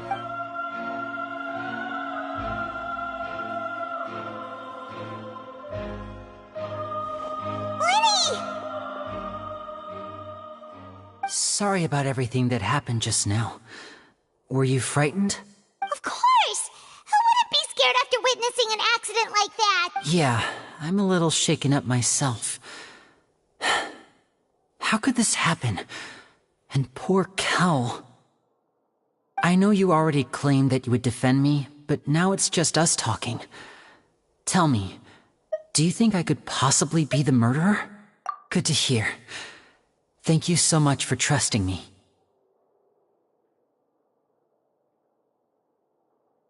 I'm sure everyone sees me as the biggest suspect at this point. But, if you ask me, the whole thing is mysteries layered upon mysteries, such that all that's left is confusion. I don't know whether what happened there on the stage was purely an accident or not. And I don't know why poor Cal was in the box. As for how that girl chosen from the audience could suddenly disappear, I'm afraid I don't have any answers either. If someone tampered with my performance, then we need to figure out what they did. Even a skilled and knowledgeable magician like myself couldn't pull all that off in just 1 minute. Which is precisely why we need to investigate. As this book says, the impossible could not have happened. Whatever happened must have been that which is possible. Paimon bought them when we were reading at the bookshop in the city earlier. Pretty cool, huh? Don't worry. Paimon used her own savings to buy them. It wasn't from our travel funds. I think they look cute on you, Paimon. You have good taste, Lynette. That's the right attitude. Feeling depressed isn't going to help me now. I need to get back to my normal self. But with the guards move, it's going to be especially difficult for Lynette and I to prove our own innocence.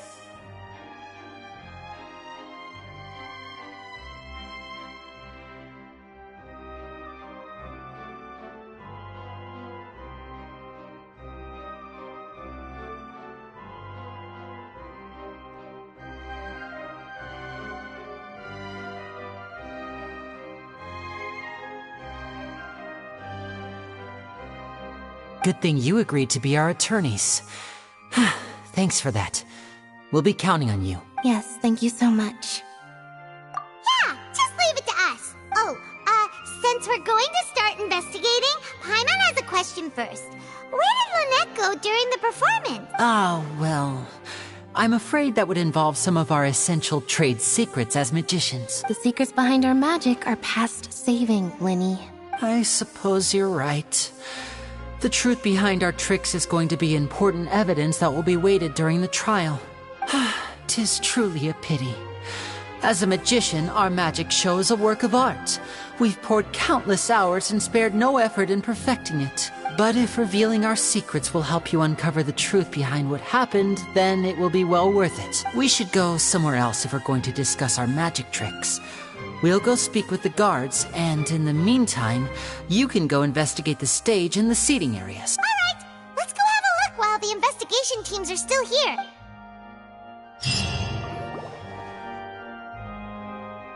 Hello, officer.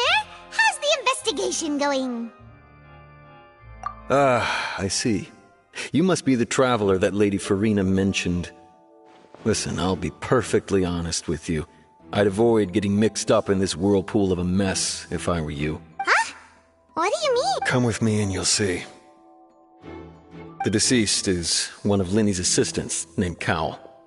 Even though he hadn't joined the troupe long, he was hardworking and everyone generally liked him. The assistants are usually in charge of setting up and inspecting the props, as well as assisting with the show and keeping the crowd engaged. As you probably saw when you were in the audience, the water tank suddenly fell and smashed the box with Cowl inside it.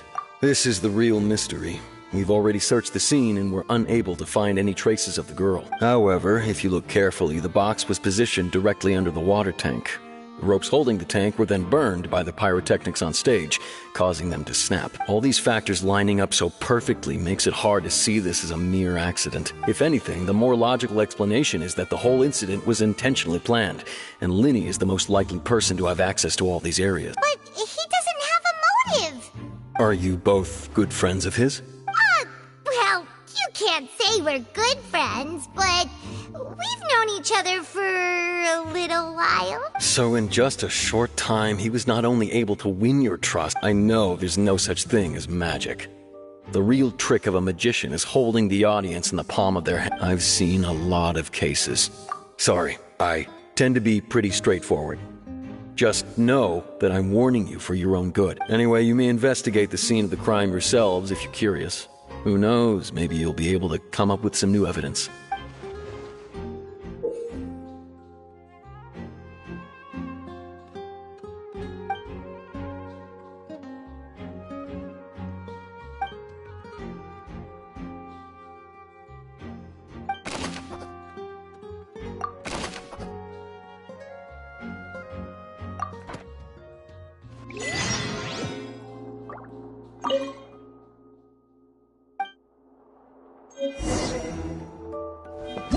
Whoever the murderer was, why would it be...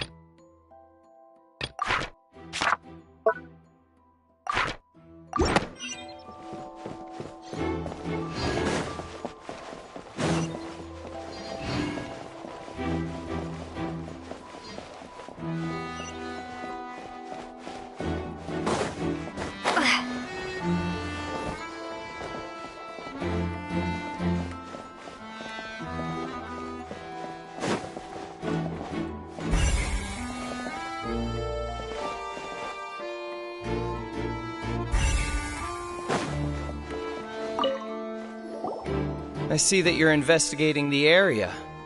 If you find any new and interesting... We don't have too many Then why don't I tell you my... The thud? Yes, exactly. It's just that everyone was awaiting the results of Linny's trick with bated breath. So no one paid it much mind. I'm of the opinion that it may have been the sound of Linny's accomplice. Lynette, perhaps. Jumping atop the water tank or something like that. And when the pyrotechnics went off, she cut the rope. But wasn't the noise we heard too loud? Perhaps the balance wasn't right, leading to a particularly rough landing. Oh, that's true. That does remind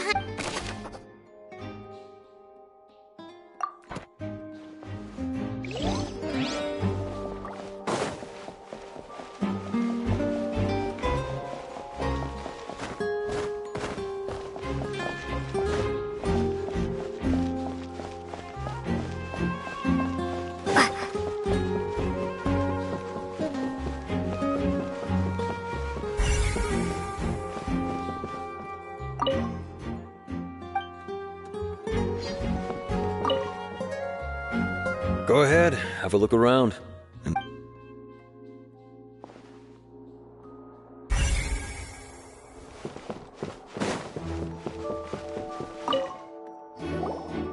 there!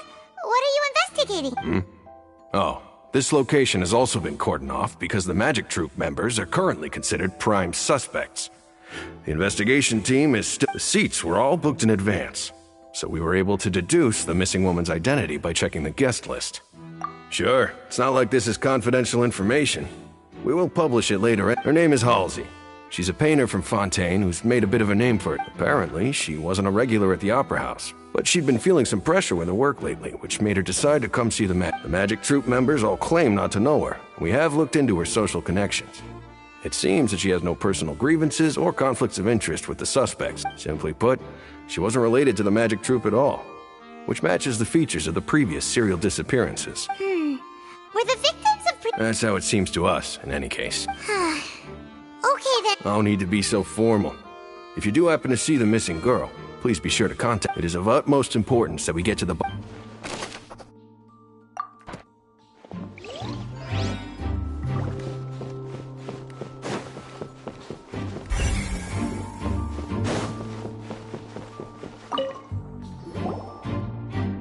The investigation team has some new findings. Turns out there's an issue with the random number selector after all. See, I told you. What if the machine picked some big guy's seat? You think the murderer would have still made his move then? Sorry to interrupt, but we're helping Linny and Lynette with their side of the investigation. You're trying to help them? Lenny used the machine to pick a random member of the audience during his performance, right? The lucky girl that later disappeared. Well, we thought there might be a serious problem with the machine, so we had it taken away for further inspection. It turns out that the seat number it picked wasn't random at all. The machine picks that same number every time. I'm sure you already know that you have to make a reservation in advance to get a seat, regardless of whether it's a trial or some performance. In other words, Linny knew who would be sitting where. That much checks out. Linny reserved our seats for us, too. Bet you see why I was saying it'd be tough to make a case for Linny. Even though it's bad for Linny's case, Paimon had better write it down.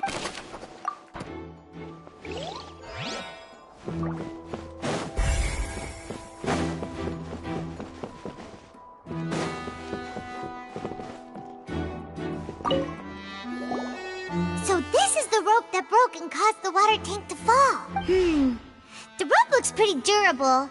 How can it be burned through so quickly by fireworks? Why are you suddenly so serious, Traveler?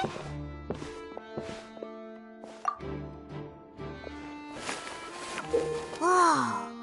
Look! This bit is made from different material! Most of it was burned away, but there's still a little bit of it left. So if a rope meant to hold something was made with that kind of material in it, then that means... Wait! Paimon should write all this down!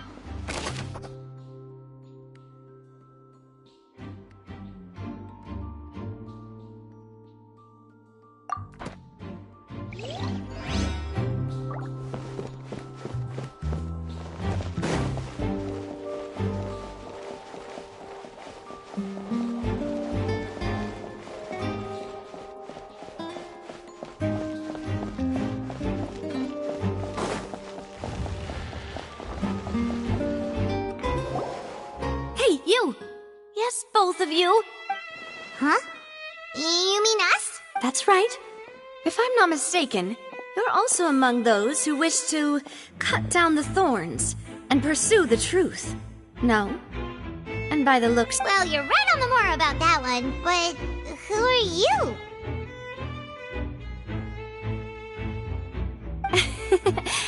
Have you never heard of the Spina di Rosula?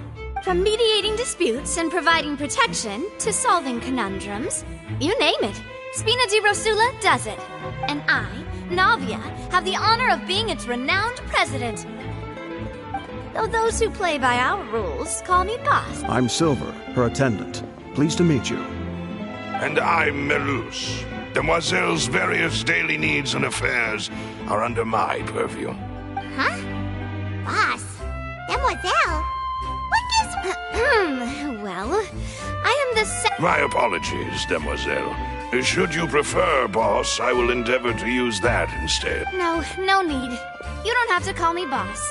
Just Navia is fine. Okay, if you say so. Not that we're members of Spina di Rasula anyway. All merely trifling details. Never mind. Now, back to the situation at hand. That's right. I've always kept an eye on the serial disappearance cases. My interest stems from a matter back from my father's time.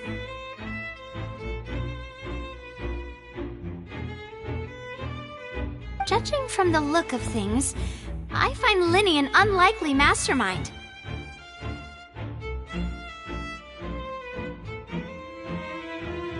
Really? We think so too! That's why, but how did you... Intuition, naturally. My unparalleled intuition. Farina sure was quick to point the finger at Linny without any decisive evidence whatsoever, wasn't she? But that's not uncommon for her.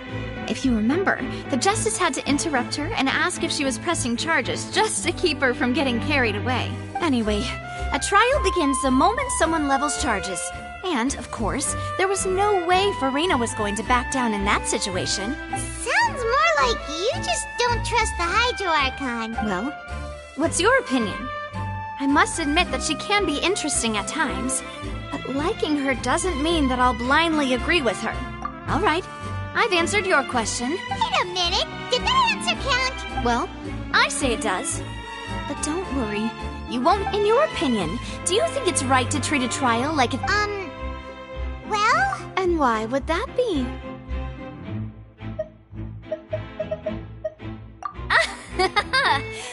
See, Silver and Maloose? I told you they'd be different.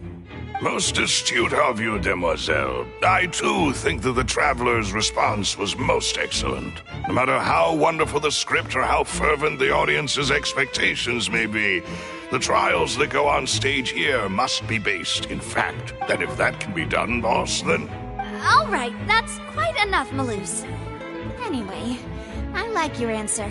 You pass with flying colors. Now, I need to make some preparations, following which our joint investigation shall commence. You two? Wait! Since when did we become assistants? Oh, well, I can be the assistant. Sure. Or your companion, if you like. That's more like it. Far be it from me to brag, but I believe that Demoiselle's intuition will be instrumental in uncovering the truth. You wish to save a friend from false accusations, and we wish to unravel the disappearances. You have a point. And what about you over there? What do you think? You seem like you've got something on your mind. I have nothing to add. We'll be making some preparations first. Just be sure to let us know if they start revealing Linny's tricks.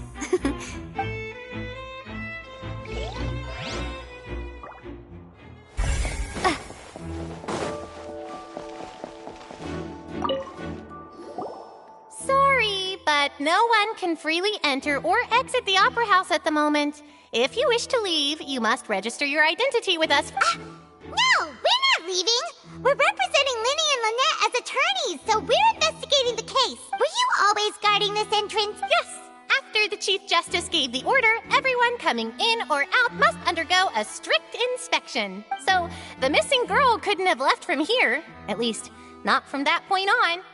I doubt there was much opportunity then either. How can you be so sure? Well, because I was in charge of security near the entrance at that time. I couldn't see Linny's performance from here, which was quite a shame. Just my luck.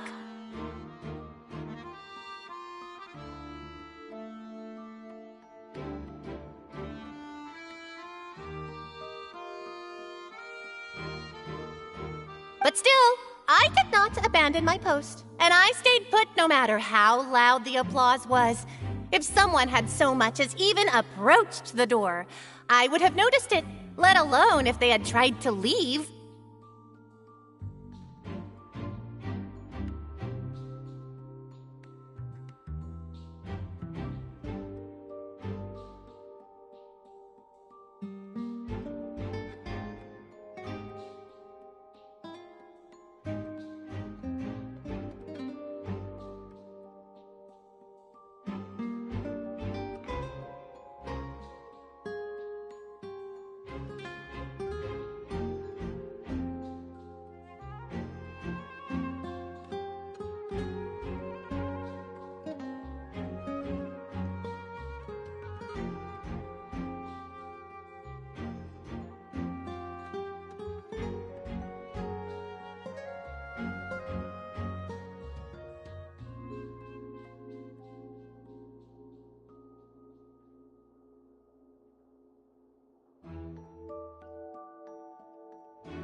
We Melazines are good at that sort of thing, you know. So, it's safe to say the girl couldn't have left through here. Alright, thank you for your help. This'll be useful info.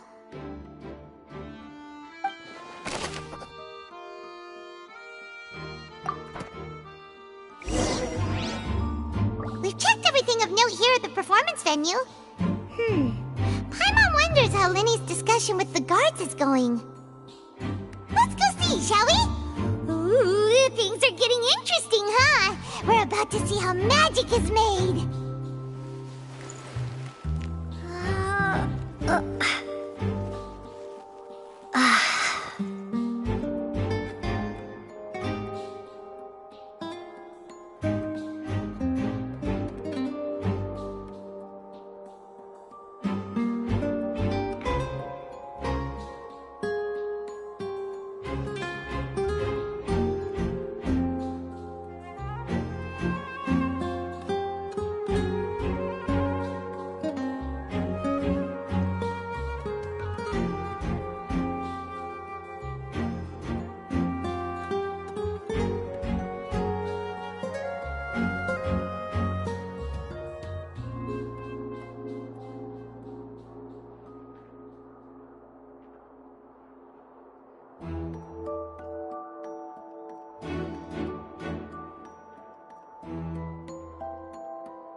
Understood.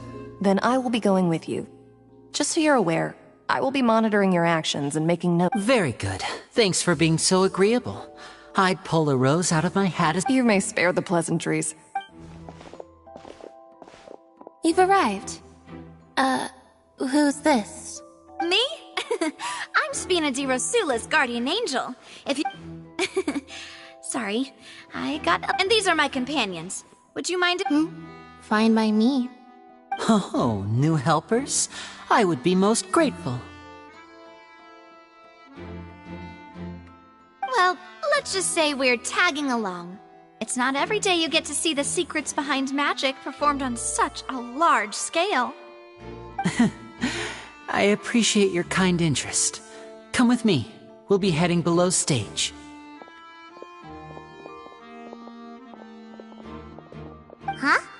Below stage? Yes, a world of secrets is hidden beneath this magic box, prepared specifically for this switcheroo trick. But before I reveal everything, you should have a look first. Notice anything strange here?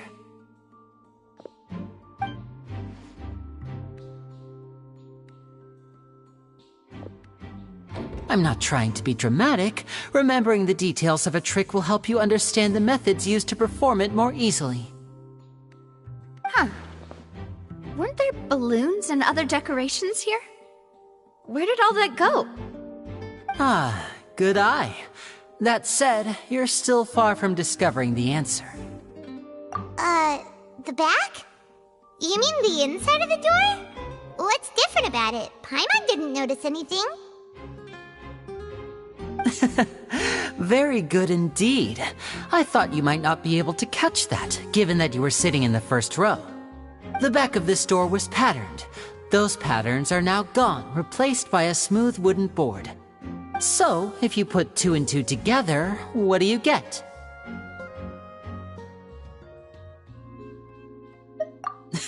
Exactly. All right, let's go. I'll tell you how it works as we head down.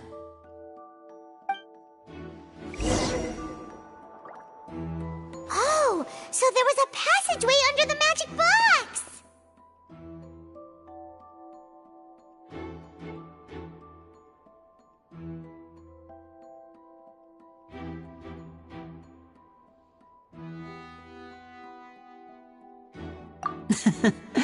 I knew you'd figure out most of it as soon as you saw this place. The 2 magic boxes are positioned right above the 2 entrances of the tunnel. See this flatbed trolley? The box with the lucky audience member in it would be shuttled over to the other side using the trolley. This trolley can raise and lower and even rotate, ensuring that the box will face in the right direction. I see. So that's the purpose of the box inside another box. Precisely. The inner box would descend after the audience member was put inside and be moved along the trolley, all while the outer box would remain on stage as if nothing had ever changed. So that's how you did it! Once the box was lowered, the trolley would store some energy through this device here, with which it would complete the rest of the audience member would only be able to feel some slight movements in the dark, and by the time she walked out, she would already be back on stage. Right! You were talking that whole time, and you even came out for a moment near the end! Ah, yes. A phonograph operated by Lynette was used to achieve that effect. My assistant and I had already scripted our conversation beforehand. When the countdown began, I had already gone to the opposite box via a tunnel using that ladder. And what about Lynette? Where was she? I was in the mezzanine space in the back of the box. Oh, interesting! That's how we were able to coordinate Linny's lines with the assistant. And, by the way, I was the one who walked out of the box at the end. I mean, we are twins. All it takes is a change of clothes and no one can tell who's who. And that's my favorite part of this trick. Only Lynette and I can perform it. So that's how it all worked! Wow! Every detail you revealed was more amazing than the last! Lynette would briefly walk out of the box and then go back in, jumping into the tunnel and escaping before the box on the trolley could finish ascending. And then I walk out of the other box in the audience area, and the trick would be complete. But as you saw, Cal was in the box, not our audience member. She, on the other hand, mysteriously vanished. We really don't know how that happened. If not for that interlude, this would have been an astonishing trick. I probably never would have figured out how you pulled it off. And yet, to think that someone was able to use this magic trick to commit a crime. Could we have a look around? I think we can come up with some more leads. This is the scene of the crime, so Linny and Lynette are not permitted to stay here. I'll escort them back up. Yes, of course. No need to be so strict now. I won't disappear. Thanks, everyone.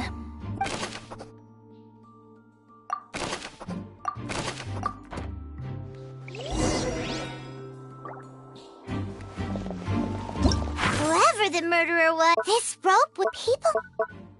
Why would it... Gosh,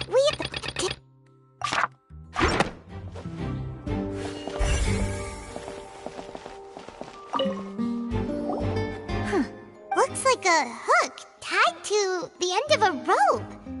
Huh? There's all kinds of odds and ends here. Perhaps it was a prop for a different trick. But whatever it is...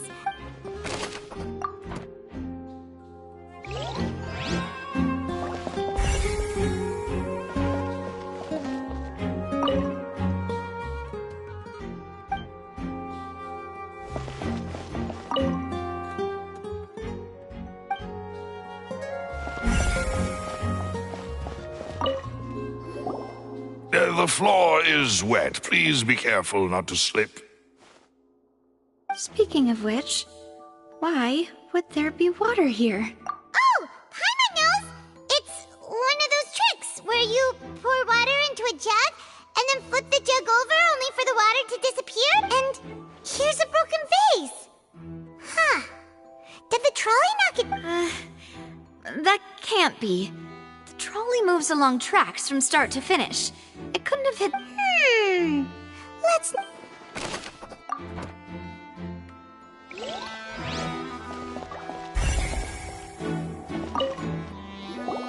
Oh, these are the clothes that the lady chosen from the... Her clothes are here, but she's nowhere to be found. Right. And do you really need to do that? Ugh, this is so confusing.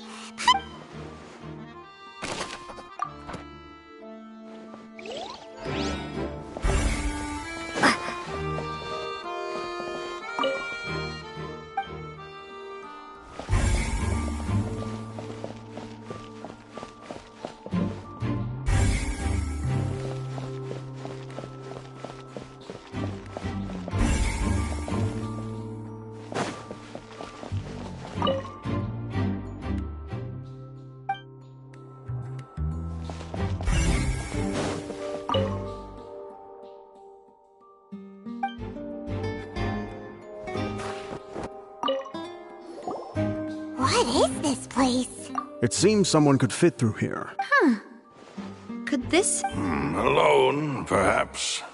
But if they had to pull another person with them, this space would be too narrow. But there are no other ways in or out of here. Oh, you're right!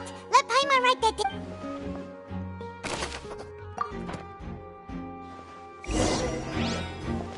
Seems we're just about done investigating down here. Yes, let's head back up.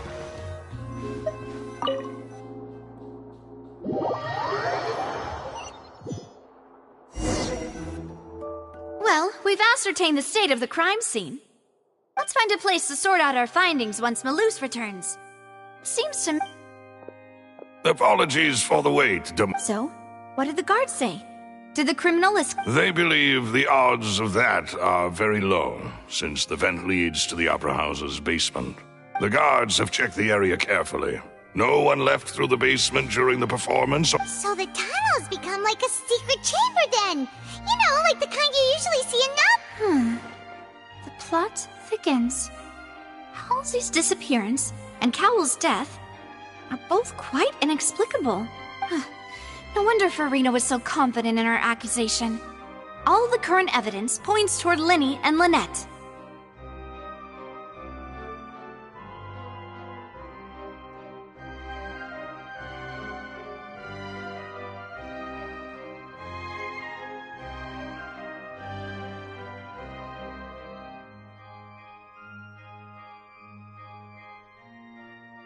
In other words, the charges are very likely to be upheld unless we make some considerable progress.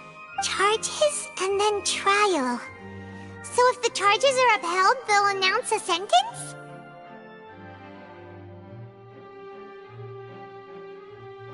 That's right.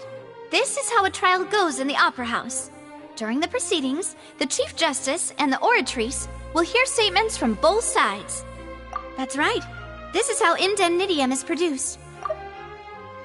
The statements from both sides, the defenses from attorneys, witness testimonies, and, to put it simply, it's as if the oratrice has its own will, and is a judge in its own right. This also precludes any kind of favoritism on the part of the Chief Justice. Once both sides have finished speaking, the Chief Justice will make his final decision. Then, finally. Huh? So that machine is the one that actually decides? In practice, there is very little difference. Both have always come to the same judgment. Which is why people have great faith in the... Yes, the guards also asked me to convey that none of us will be allowed to leave this place before the trial. Huh? Because we've chosen to act as the twins' proxies. That makes us persons... They're concerned that we might be colluding with outside parties. Or that we might find... And even if that were not so, it could prove problematic if we happen to spread key information about the... I'm ready to break out at any time. Whoa! There's no need for that! Paimon thinks they have a point. That said, are they providing food? Of course. I just hope you don't mind the lack of options. I'm afraid that catering to all tastes is not in the cards, nor is any guarantee of balanced nutrition.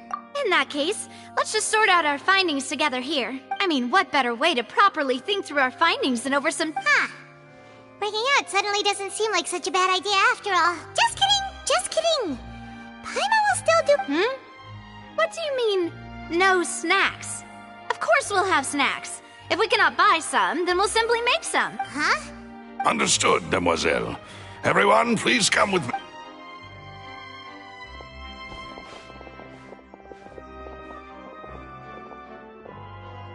Wait, you're carrying a portable stove? Yes, I must be prepared to meet the demoiselle's baking needs whenever the fancy strikes. I have eggs, sugar, and almonds at the ready. Good work, you two. Then I'll get to it.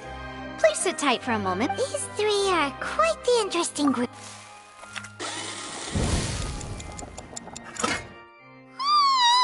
And Paimon thought it smelled good while it was still in the oven! From the way you had these two guys carrying all that stuff around, Paimon thought you'd have them do more during the baking process, but you ended up doing the entire thing by yourself! Beating the egg... I was applauding. And I was giving encouraging smiles. Paimon was just thinking, aren't you worried about getting your fancy dress dirty, beating egg whites and baking like that? Well, I don't think it's carved in stone anywhere that fancy ladies can only read books, sip tea, ride horses, and play the piano. I just really enjoy making snacks. Don't underestimate beating egg weights, by the way. It's a real arm workout.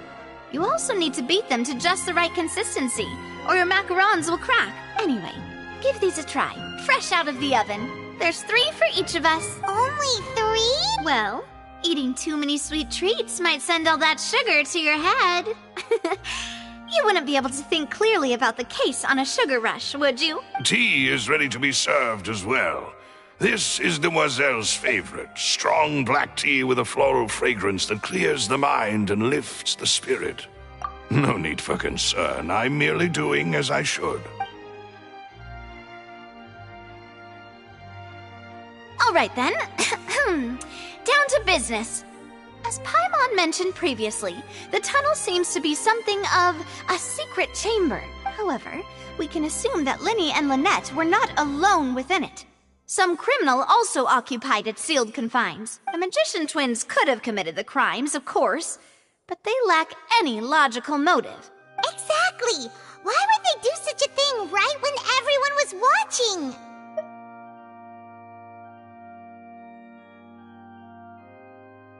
The flower vase and the thud we heard during the performance could indicate some altercation between Halsey and the criminal in the tunnel, resulting in the shattering of the vase, the discarding of her clothes, and her abduction. Perhaps the criminal thought that since she was chosen from the crowd, she would be too easy to identify if she was still wearing the same clothes. Paimon thinks that makes sense, but the real trouble is... True. None of the clues we found thus far support the existence of this third, but the only people left to consider are both technically victims, whether it's the missing girl, Halsey, or poor Cowell. Huh. Could Halsey have secretly made modifications to the magic props in order to murder Cowell before making her escape? That's right. And even if she had tampered with the setup, she would need to understand the entire trick to pull it off. Nor does she have any motive. The guards said that she has never had any dealings with the Magic Troop's members. Were we not thorough enough in our... From the sound of things, this is turning into an impossible case. Your macarons are amazing, though, Navia. They smell great!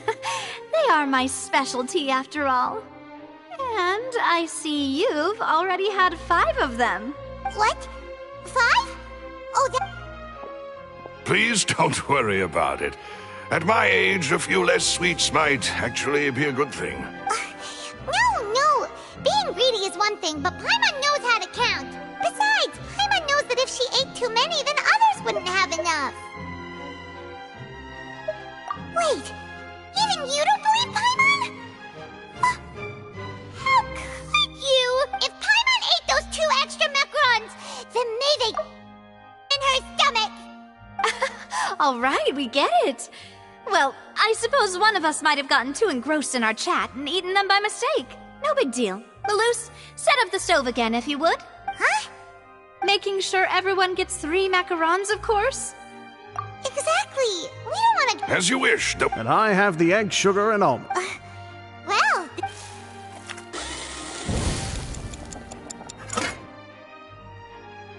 Well, that's it for snack time. I'm going to have an... I don't know what we're looking for yet, but it would be awkward if you got all tongue-tied. All right, thanks for your help, and... It was nothing. A small task for the Spina di Rosula. Silver, Maloose, it's time to go. I'll be back if I find anything new. All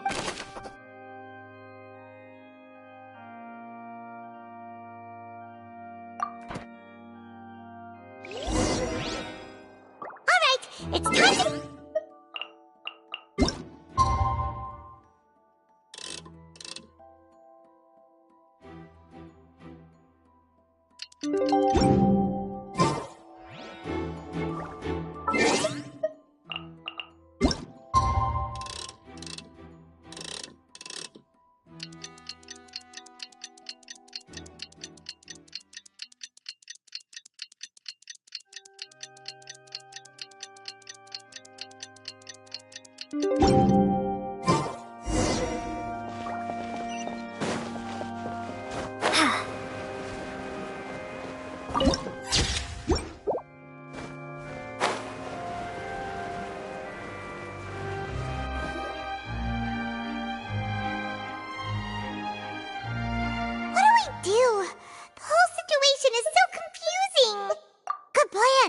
Impossible things don't just happen. Just relax. Even if everyone else suspects Lenny and Lynette. Besides, I doubt Farina understands any more about what happened than we do. Thanks, Navia. Best of luck to you.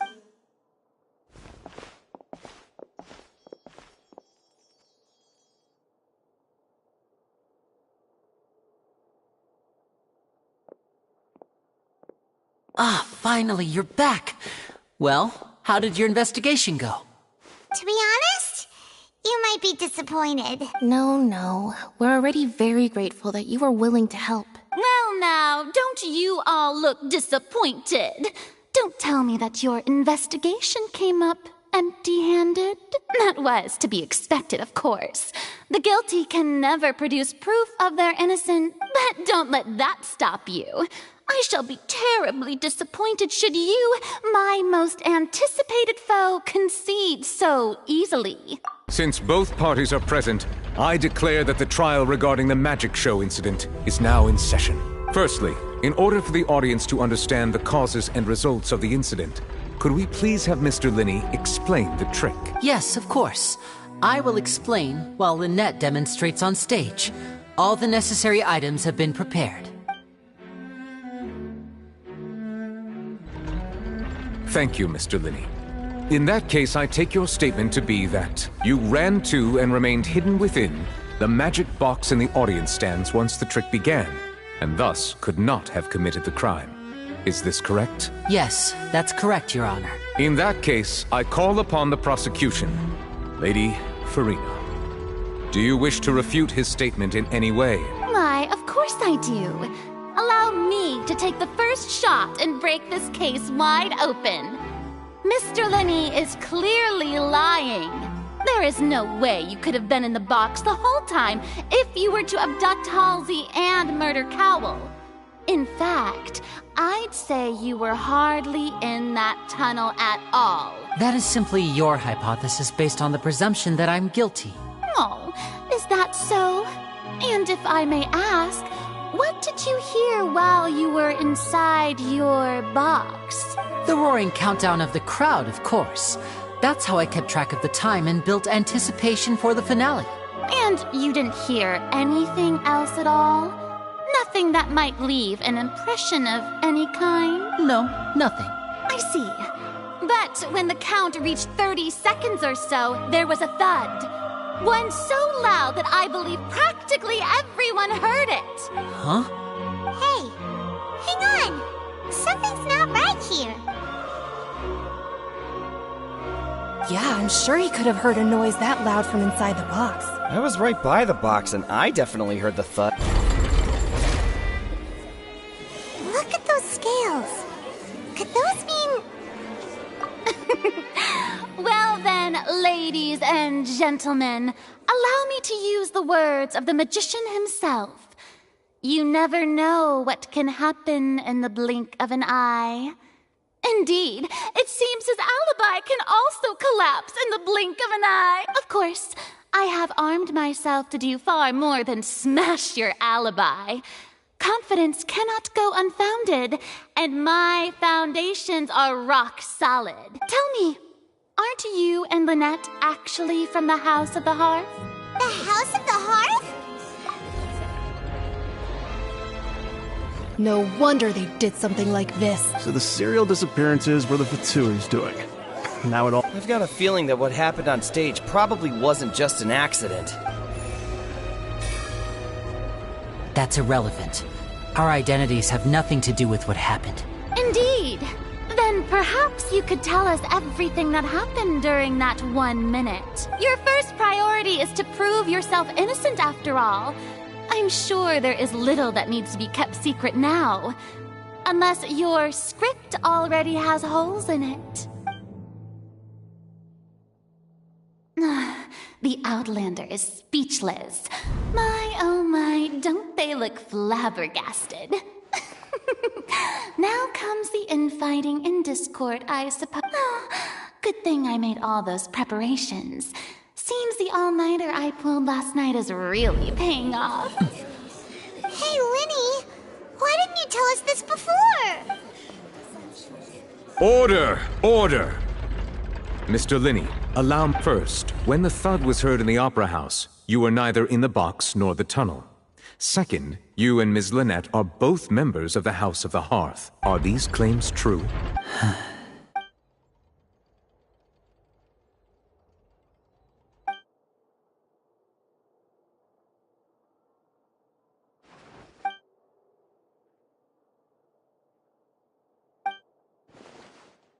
Please answer my question, Mr. Linney. I'm sorry. Yes, they're true, Your Honor. I knew it! Well, that's it. We might as well move on to... What should we do now? Granted.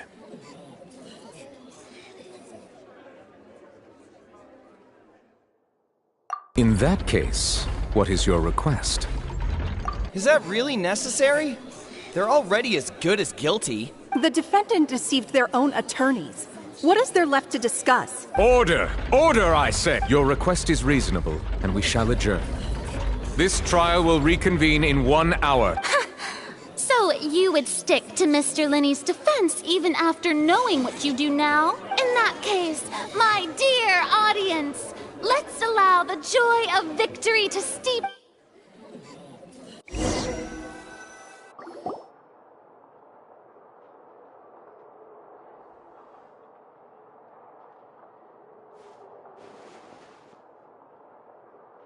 Well, this is awkward.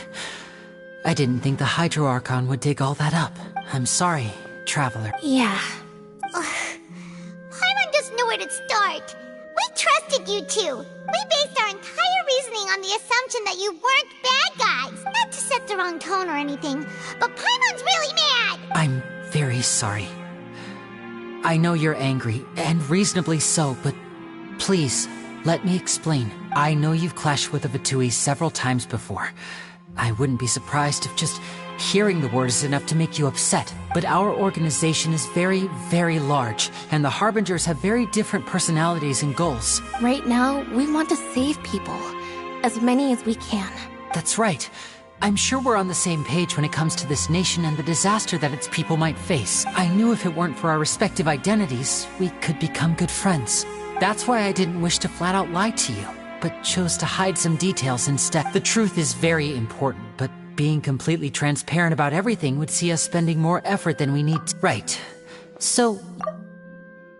Heck, if I were you, I fear that I'd even struggle to trust me at this point. You met a Fatus who works as a magician, a trickster by trade.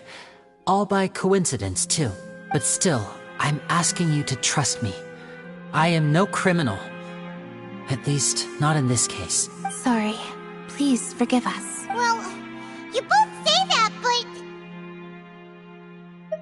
Right. Let's hear your... No... Of course. I'll answer any... We've been trying to find out how the Oratrice operates.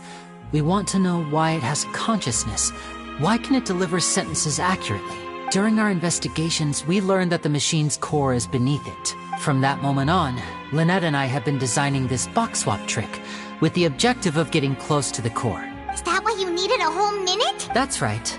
In truth, the audience would take about 75 seconds to count down from 60, while I would only need 15 to get to the opposite box. So, after jumping into the tunnel, I accessed the Opera House basement via the vent, and went to investigate the room in which the core is stored. That air vent was created during the construction of the tunnel specifically to execute this step. Well, nothing. As soon as I reached that room and was about to investigate, I heard someone's voice, which should have been impossible, of course. I was quite certain that That voice seemed to recognize me and tried to speak to me. I chose to err on the side of caution and retreated. On the way back, I saw the broken vase and the clothes on the ground. But the countdown was almost finished, so After that, the homicide occurred just as you saw. Well, that explains why you didn't hear the thud. Because of that prophecy I told you about, of course. We must know all we can about this nation's secrets in order to deal with that prophesized crisis. That's the only way we can save everyone. So, there you have it. The whole truth. I swear, I didn't hide anything from you this time. It was never my wish to proceed under this cloud of mistrust either. But like I said earlier, you can be the judge. If you want to leave because you don't trust the Fatui, there's nothing I can do to stop you. Well, Traveler, you decide. decide. Paimon will follow your lead however you choose. Okay. Thanks for giving us a chance. The current problem is that the scales are tipped pretty badly against you two. If we want to refute the Hydro Archon's accusations, we're gonna need a seriously watertight defense. Huh?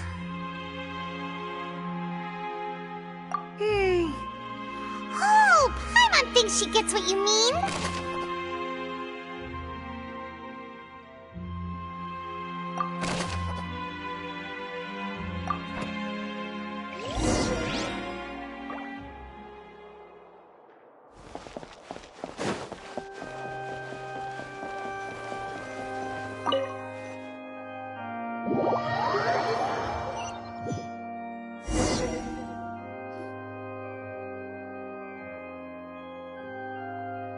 Both parties have returned to their positions.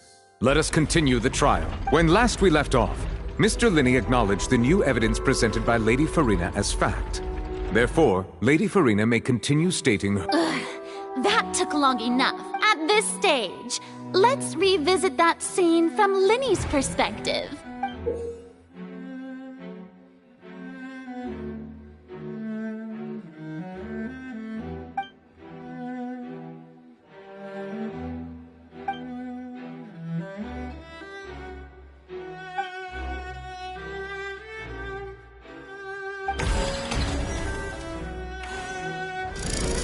Countdown began, he entered the tunnel.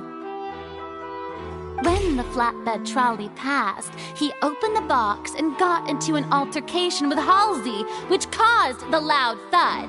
He did not realize that the sound could be heard by everyone in the opera house, which is why he claimed earlier that he could not hear the sound. Finally, he used the vase to knock her out, before making her change clothes to prevent others from recognizing her. At this time, Cowell arrived in the tunnel, having heard that strange noise, and caught Linney red-handed. So Linney proceeded to knock him out too before stuffing him into that box. Afterward, Linney passed the unconscious Halsey to his accomplice through the magic box in the audience stands, before operating the devices such that Cowell's death would be ruled an accident.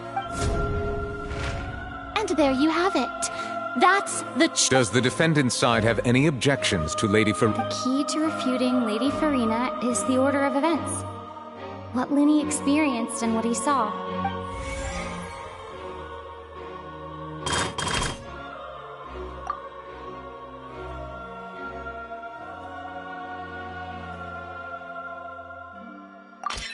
According to Linney, he left via the vent after entering the tunnel. He couldn't have had that altercation with Halsey.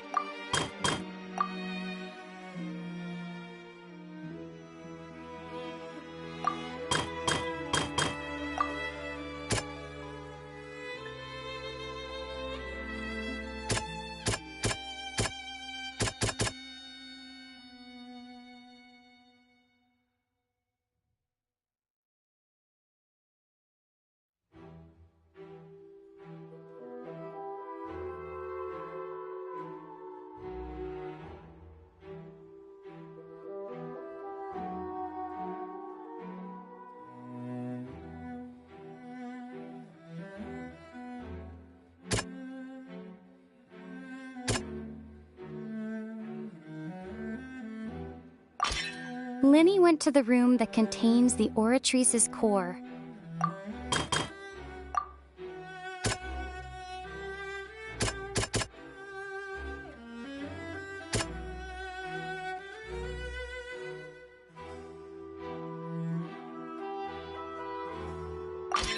Linney did not take... Attention! Ace Detective Paimon has something to say! When the countdown started, Linney did indeed go into the tunnel. But he immediately used a vent to access the Opera House basement, which is where the underground core of the Oratrice is stored. Once he reached that area, he heard a voice in what should have been an empty room. Since he felt something was amiss, he returned immediately. The crime scene had already developed developed by the time he reached the tunnel again. And in order to complete the magic trick, he did not remain there for any length of time. Finally, he reached the surface, and that was when the accident happened from his point of view. Therefore, he's innocent!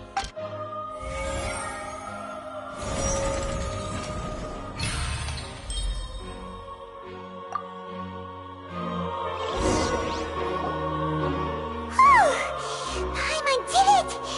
Paimon actually managed to say all that!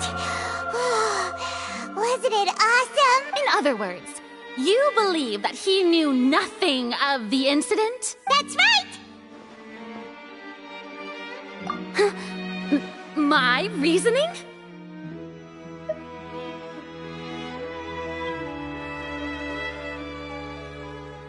If that's the case, then if Cowell hadn't entered the tunnel, who was the entire setup meant to kill?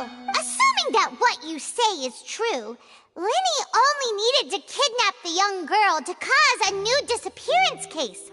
What would the point of killing someone on stage be? Oh, they have a point. That's right, you tell him!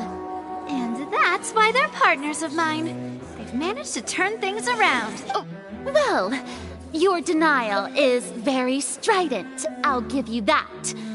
But what proof do you have to back your claims? Of course I do. If he had been in the magic box the whole time, how could he have not heard that sound? Why do you ask? You're saying that he wasn't?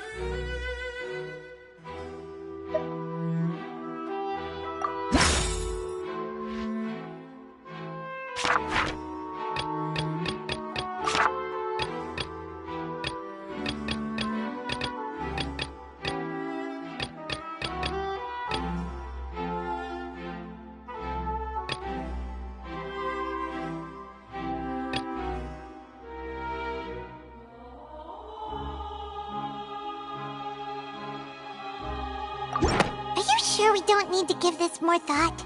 Paimon...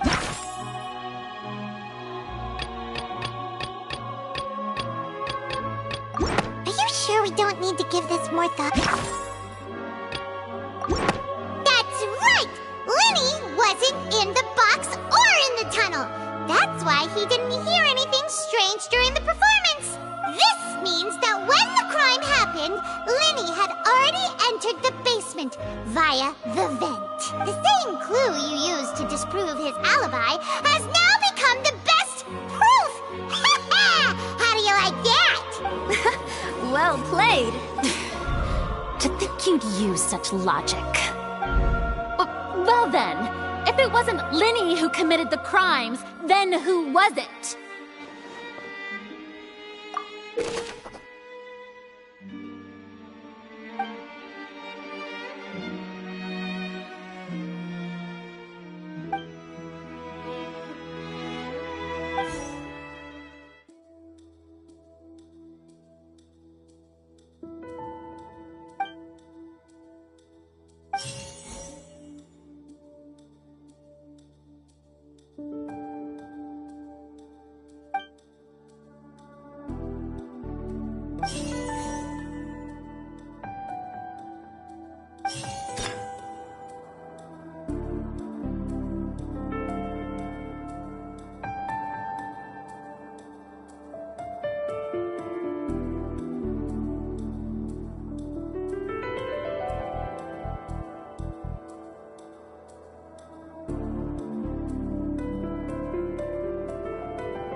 deceased's name is Cowell, Linny's assistant. He would have been able to tamper with the equipment.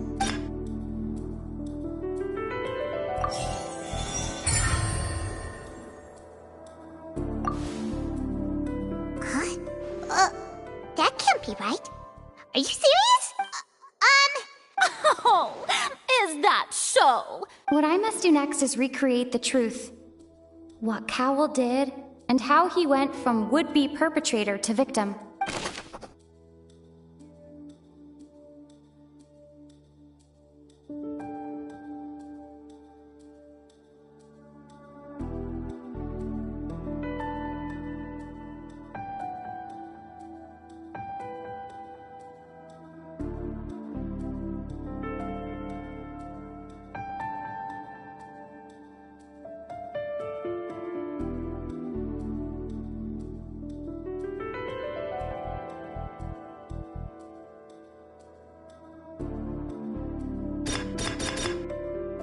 Linny was not in the tunnel at that moment.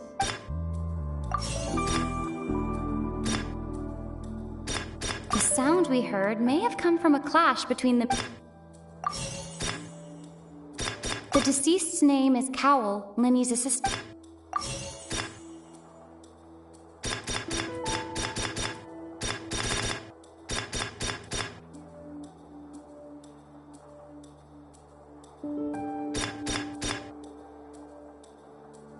The deceased's name is Cowell, Linny's assistant.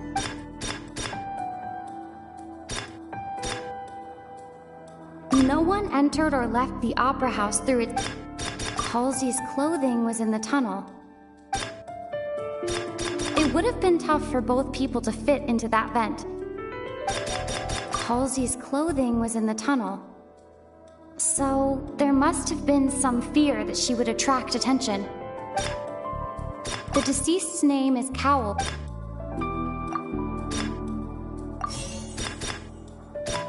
Halsey's clothing was in the tunnel. So there must have been some fear that she would attract attention. No one entered or left the opera house through its entrances. So where... The sound we heard may have come from a clash between the missing... It would have been tough for both people to fit into that vent. They would likely have bumped... Halsey's clothing was...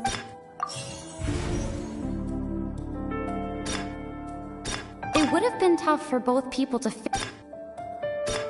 No one entered or left the opera...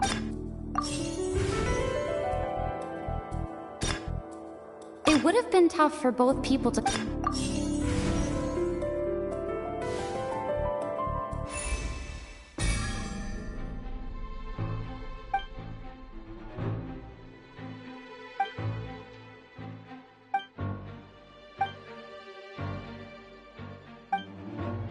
What's wrong, Traveler? Are you still having trouble figuring things? Look, since we're at a dead end, just like the trick as it transpired... If only we knew how... Well, that would be nice, but the tunnel only has... And it's not like this is a magic trick where you can just make a real...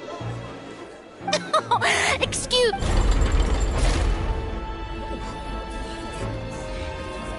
If the defense is unable to make further effective arguments, we will move on to the next stage of the trial. Linny was not in the tunnel at that moment, which gave our criminal ample time. The sound we heard may have come from a clash between the missing Halsey and the criminal. The deceased's name is Cowell, Linny's assistant. He would have been able to tamper with the equipment. The vase was not broken by chance. It was...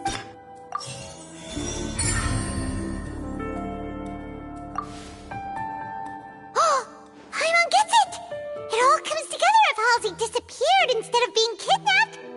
Lynette escaped from the water tank, vanishing gradually and leaving only clothes behind. If there's a similar method where a person could be transformed into water... Just a moment, please. I do hope you know how preposterous you sound at the moment. How could a person ever be transformed into water? This is reality we're talking about here, not some magic trick. Must we really? I should think that of anyone. Your friend Linny already. Magic tricks are ultimately just. Even so, I trust the traveler's judgment. The truth must be out there somewhere. Perhaps some new line of reasoning may open if we try to get. Since Cal was the deceased, we haven't placed much attention on him. But given that we aren't making much progress with the case, it wouldn't hurt to have a look at his People really do come up with all sorts of harebrained schemes when at the. Nevertheless, I believe that this is a reasonable request on the part of an attorney. Since the trial does indeed appear to be at an impasse, I believe that additional evidence may help us make more progress. Guards, please step into the lounge and examine the personal effects of the deceased, Cowell. We are still examining the items, but we have already made critical progress that we feel must be shared with everyone post-haste. We discovered several test tubes of fluid within Cowell's baggage, each labeled separately. The notebook in his backpack claims that these fluids are water from the primordial sea. The primordial sea? The note's contents also indicate that Cowell belonged to an organization that sells illegal drugs and that he had an accomplice. The notebook has many entries concerning safe usage of these fluids, in which the keyword dissolve appears many times. One of these tubes was labeled Opera Epiclese, along with yesterday's date. The notes also state that these dissolution properties work exclusively on people from Fontaine. It's likely that Halsey was chosen as some sort of test subject. As such, we believe that the defense's hypothesis is, in fact, supported by sufficient evidence. You've got to be kidding! People dissolving into water? Could something so ridiculous actually be true? Wait a moment. This reminds me of a certain prophecy, but it's just a coincidence, isn't it? Huh. If people can become water, does that mean that the water tank's real use was as a means to hide water stains? And if Cowell was targeting that girl... Wait just a minute. Could that mean... You two, with me, quick! Demoiselle, wait! What about your partner? Let's go. Just... Order! Order! It is undeniable that further examination of the deceased's personal effects has yielded some surprising results. Still, let us assume that these clues are indeed authentic, albeit with the understanding that Ms. Halsey has yet to be found. Guards, please continue examining the items along these... Mr. Linney, it appears your hypothesis is supported by the evidence, so please continue speaking. Of course.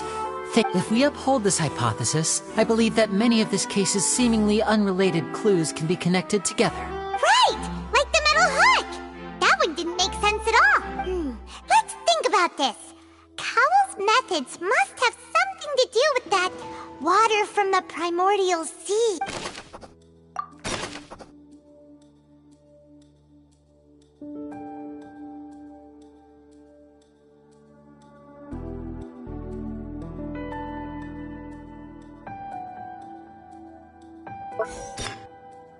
The deceased's name is Cowell. Linny's is...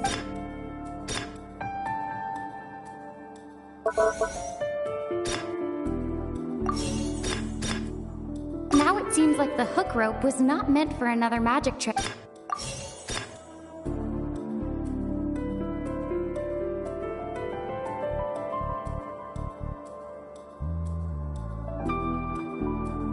The water from the primordial sea should already...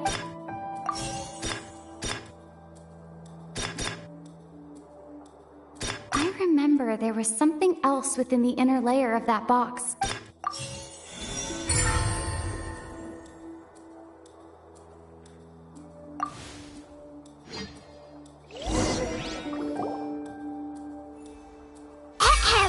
It's Ace Detective Paimon's time to shine again! In the original plan, Cowell would tamper with the water tank rope and the number selector securing his target.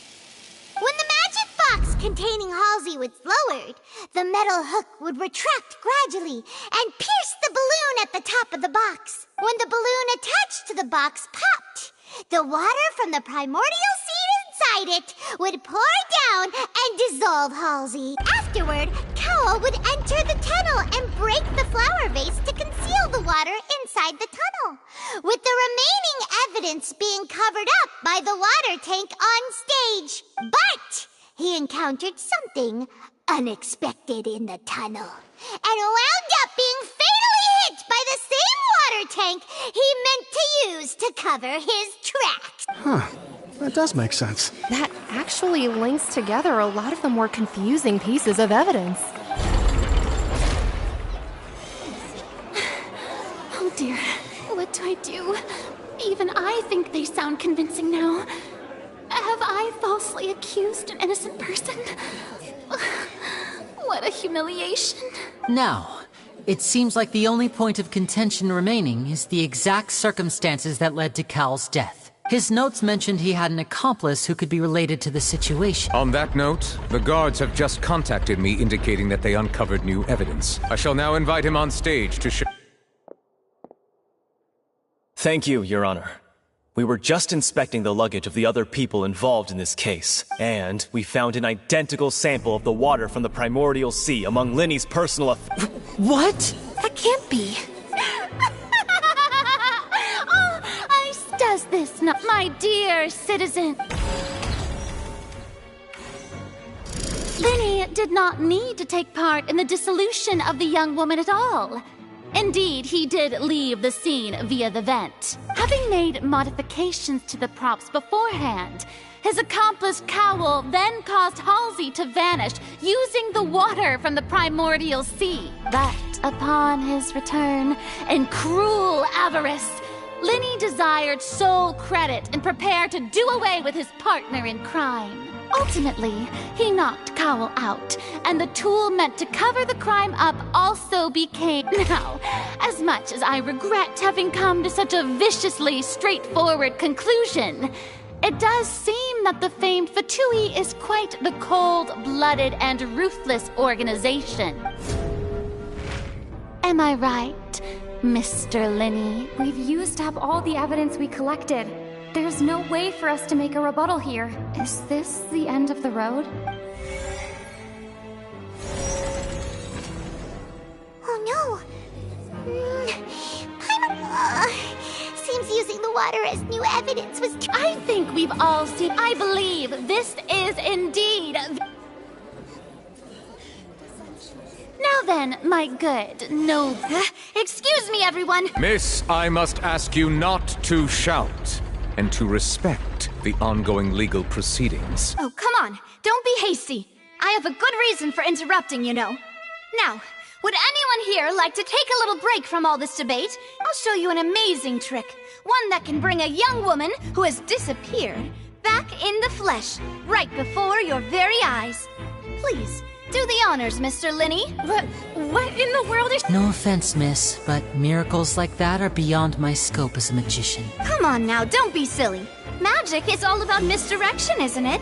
It often... Once everyone believes the illusion, can't magic reveal the truth to them once? And wouldn't such a trick be the most marvelous finale to today's performance? Come on, Linny and Lynette. Give it another putt as the magic makers and stars of the show. I understand. And voila!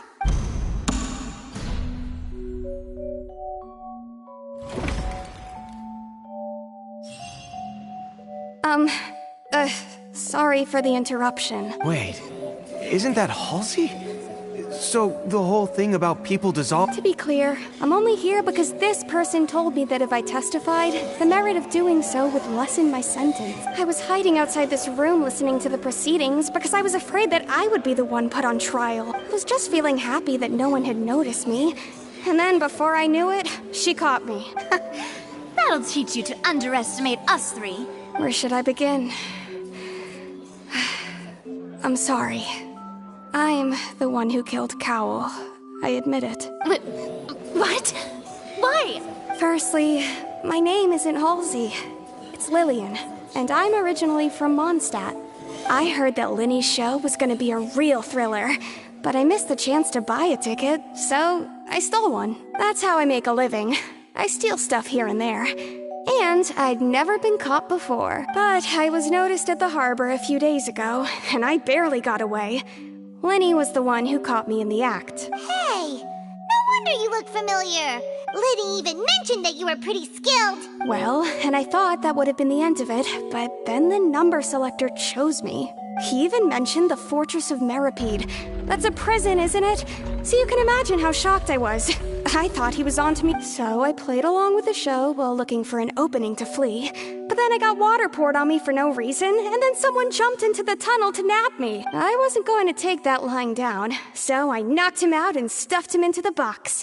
There was nowhere to run from there, though, so I had to change my clothes and hide in a box containing performance costumes. I slipped out after the first guard arrived at the scene and continued hiding inside the opera house. Can a person even hide in there? But I swear, I didn't know that the water tank would fall down. Had I known that, I wouldn't have put him in the magic box. I may be a thief, but Well, that makes everything pretty clear now, doesn't it? This time, we need to tell the entire story.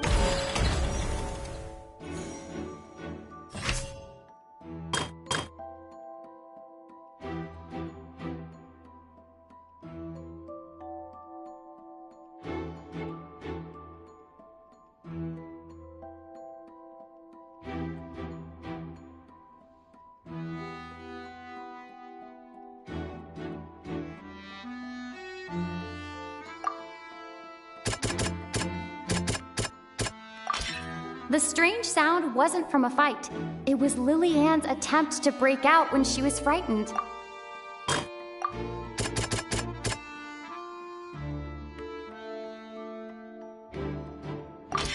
The flower vase was... Lily Ann was afraid that she would be recognized if she left, so she changed clothes and hid. And it's Ace Detective Pop! Having been selected out of the blue, Lily Ann panicked. Her panic only intensified after she entered the tunnel and had water poured on her head.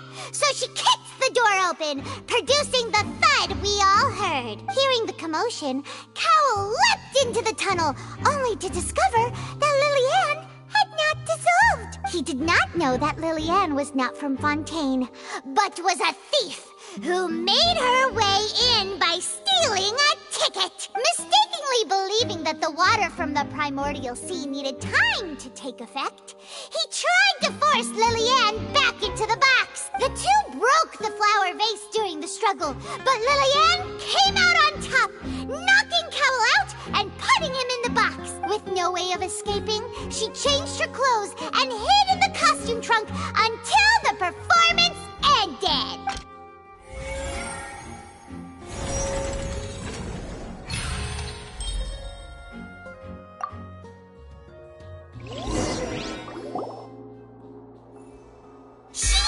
That she would have to go through guard inspection if she tried to leave afterward. So, she has been trapped in the opera house these last 2 days. She had already become desperately hungry by the time we were chatting over macarons. So, she swiped 2 of them right under our noses. Talk about a sneaky thief. At this point, all the events that happened in the tunnel have now... So that's the... Bravo! Now then, Lady Farina, do you... Please answer the question, Lady... What are you... No, I have no further arguments. I admit defeat. But really, could you at least... Wow, look at that! If there are no objections, then as the Chief Justice of Fontaine, the actual perpetrator of the serial disappearances, Cowell, selected his next victim from the audience reservation list. With some modifications to the selector, he could ensure that the pre-selected young woman would be chosen. To cover up any evidence while committing the deed, Cowell thought of allowing the water tank to fall, which would conceal the water left behind after the young woman was dissolved. He also tampered with the rope suspending the water tank, using the fireworks at the end of the performance to cause the tank to drop and hide the watermarks. He poured the water from the primordial sea into a balloon during the preparation of the magic box and stuck it to the box's lid. Finally, he passed the prepared hook on a rope through the gap in the magic box's door when bringing the young woman to said box. When the magic trick officially began, the box containing the woman was lowered into the tunnel, tightening the hook rope and bursting the balloon containing the water. If all had gone to plan, the young woman would be dissolved at this time. However, Lillian was not from Fontaine, and thus fled the box with a loud noise. Realizing that there was trouble, Cowell entered the tunnel and met Lillian, thinking that the waters had not yet taken effect. However, his opponent was more capable than he thought, and he was overcome, knocked unconscious, and placed into the magic box, and thus became his own final victim. Lillian, according to her own statements, then changed clothes and hid until the performance ended, before hiding in other parts of the opera house.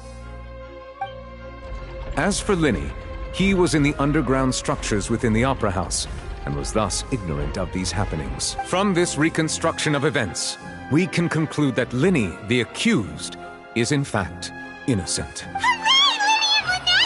While there is much in Linny and Lillian's conduct that should still be investigated separately, this case at least can be handed over to the Oratrice to make the final decision.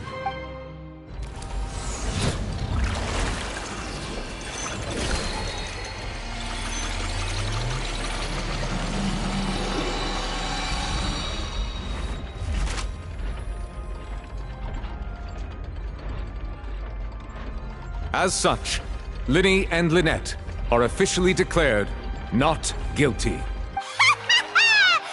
Great work, partner. Thank you all. Thank you so much. Next, I think we deserve an explanation, Guard Vaughn. How did you find the water from the primordial sea in Linny's baggage? Right! Your discovery caused me to make a serious mistake, you know. I suspect that the accomplice mentioned in Cowell's notes was not Linny, but you, yes? I'm sure you know what you must do to lessen your sentence. Speak quickly! Unless you want to earn yourself a one-way ticket to Coupon Town. I was just following orders. We were supposed to place blame for the serial disappearances onto Linny, and thus cause suspicion to fall on the Fatui. The higher-ups said this was the best opportunity to do so.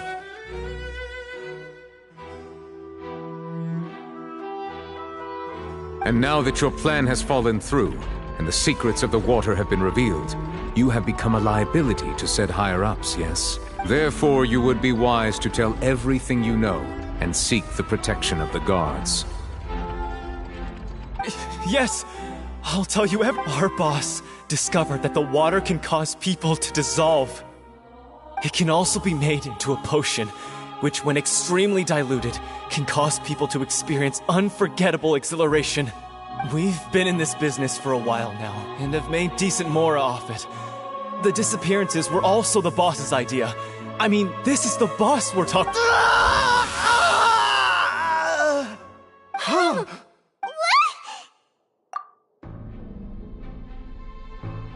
And now he can no longer Such ruthlessness.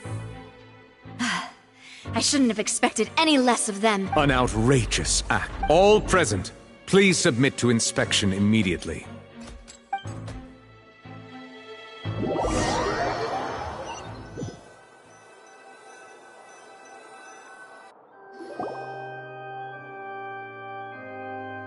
So, we're just going back now? That's true, but... Traveler, Paimon! Please wait. Linny... I know you may not want to speak to me right now. Maybe you don't, but still.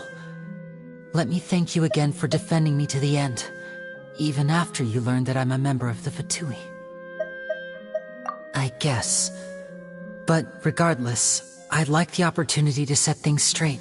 I didn't approach you with any ulterior motives or ill intent. I've spoken to you as myself, just plain Linny this entire time. As for why I'm a Fatus, it's because the goals of the House of the Hearth align with those of an orphan like me.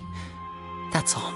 That was how Father, who you might know as the Knave, approached recruiting us back then too. The Knave? The one who controls the House of the Hearth? She's your father? That's right. And since we're here, I was wondering... Back when our parents first died, Lynette and I were left wandering the streets. To survive, I took to surreptitiously observing an older street performer who did magic. It took me several days to figure out how he pulled off his amazing tricks. I took my sister through several streets until we found a crowded corner, and we began to perform magic tricks there. To my surprise, we proved to be pretty popular, and we could at least stop worrying about where our next meal would come from for a time.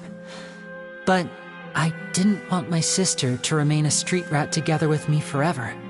Before long, an aristocrat came to me and claimed that he wished to take us in after watching my performances. So you went from orphans to nobility just like that? That was how we felt at first, too.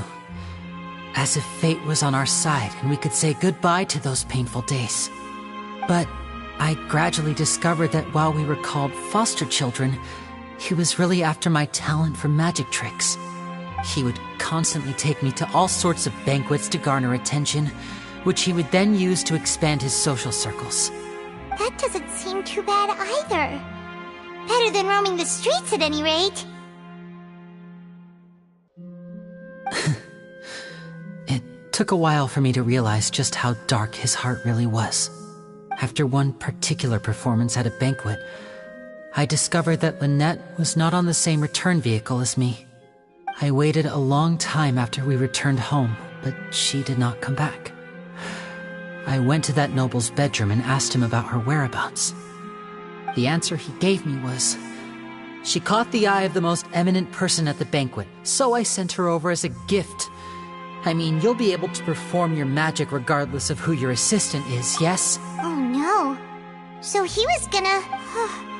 But wouldn't Fontaine's laws deal with such people? As far as outsiders are concerned, this is a relationship akin to adoption or foster care, and they have their ways of escaping the eye of the law. I managed to ferret out the location of the mansion of that so-called eminent person and hurried through the night. But by the time I leaped over the walls, avoided the guards, and made my way in, all I saw was the moonlit ground covered in blood, and the knave standing there in the darkness. So, she'd already... That's right. She had rescued my sister before she could come to any harm, and had even discovered several girls hidden in a basement, all of them orphans. The knave, might have seen something in me, and so she made me an offer. The House of the Hearth welcomes you, for your interests align with ours. Here, none will ever betray you. Indeed, I was hesitant to trust her. I had just been betrayed by nobles, but she was also quick to destroy the noble who had taken us in at first, giving us back our freedom. Oh, so that's how the two of you joined the House of the Hearth. She has her own plans. She has gained permission from the Sarita to first use the Gnosis' power when she obtains it. She plans to use it to find a way to break the prophecy and save Fontaine. So, she believes in that prophecy too? That's right. The whole House of the Hearth is currently working to combat that crisis. Today's case has also proven that people from Fontaine can indeed dissolve into some sort of water, thus further supporting the prophecy. Everyone at Hotel Bouffe d'été, including the knave, has their roots in Fontaine. And we will always defend our homeland. To us orphans, the only connection we have left to this world, apart from our family, is our homeland. So, from small deeds like distributing magic pockets to huge schemes like stealing a Gnosis, everything is aimed at dealing with that prophecy. It's all right. I understand. The only thing I can do is relate all this to you. I just hope you can understand that even as a member of the House, I have never stopped making my own decisions, and that I believe what I'm doing is right. If you should need anything at all in the future, feel free to find me. I will do my best to help you, as plain Linny.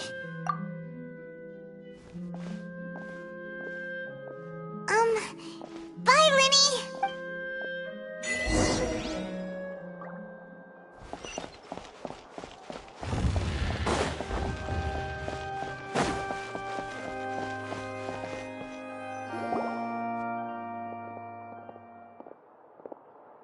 Hey there! What was with the disappearing act you pulled right as the trial ended? Were you looking for us now? Well, this whole thing isn't exactly over, is it? I do feel that we're getting closer to solving the serial disappearances case, though. Don't you think so too? Huh? What's wrong, my dear partner?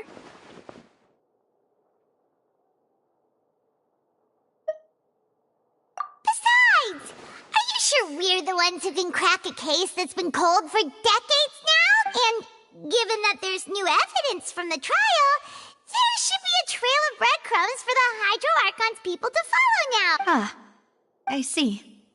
Well, I won't lie. I'm a little shocked to hear that from you.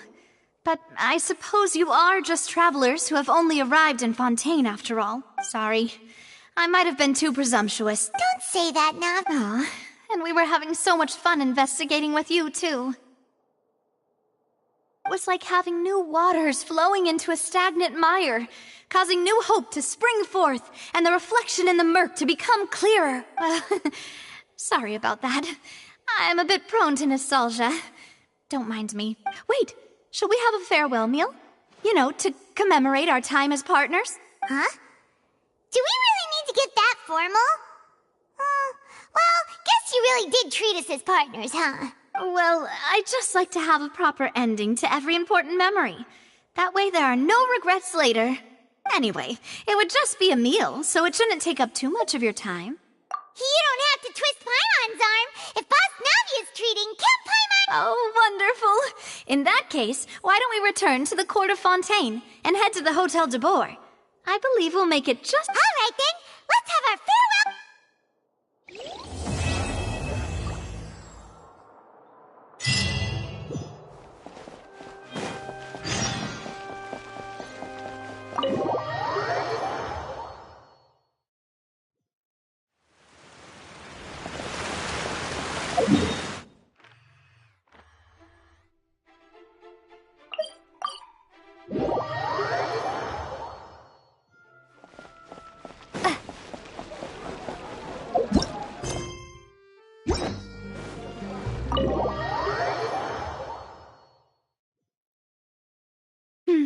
I came here several times with my father when I was little, but stopped eating here as often after growing up.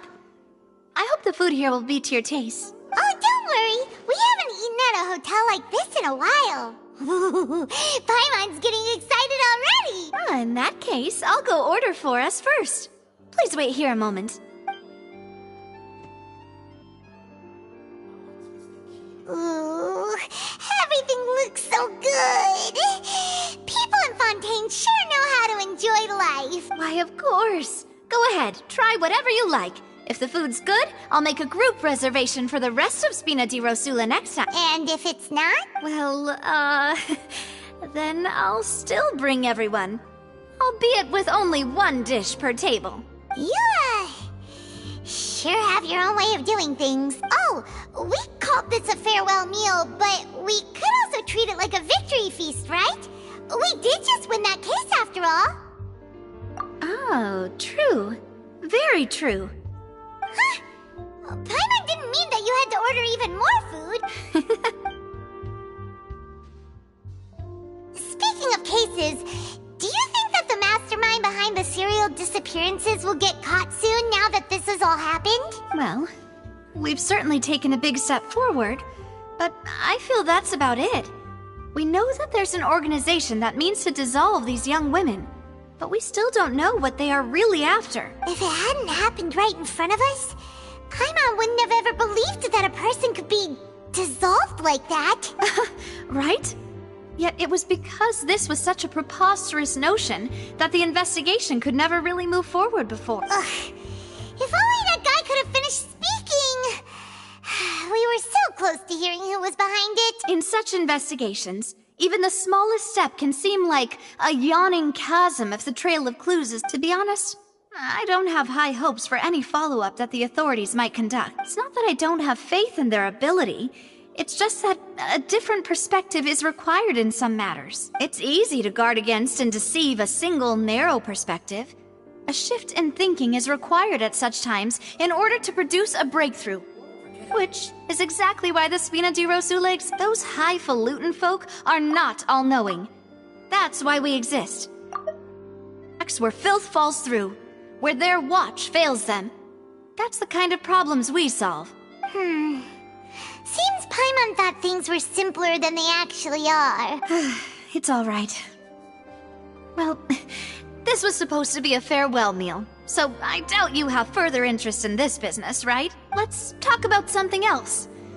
Like, what are your future plans? That's true. We didn't have a chance to speak to her after the trial ended. It didn't really seem like the right time or place to do it anyway. I see. So, your primary objective, which has been foiled so far, was to have a chat with the Hydro Archon. I've heard that there's a long line of people waiting to meet Lady Farina. I suspect you'll be waiting for quite a while, considering that you missed your chance today. Yeah, we've heard that she's super popular here in Fontaine. Well, would you consider some more, unique ways? Perhaps even methods of, let's say, questionable legality? Guess that's Spina di Rosula's boss for you. Chock full of sketchy ideas. Well, what did you have in mind? Well, one way would be to infiltrate a performance troupe at the Opera House, only to abandon your act at the play's climax and ask to speak to her after the performance. I'm sure Lady Farina would be eager to see the ending, and would agree in order to finish watching the play. Could you suggest something a little more practical? This plan seems pretty hard to pull off. We'd have to go learn how to act, and acting's really hard. All right, here's another. Find a way to conceal yourselves under her bed. Then wake her up in the dead of night and demand answers. Don't let her go back to sleep until she answers all your questions. I can personally testify that this one works.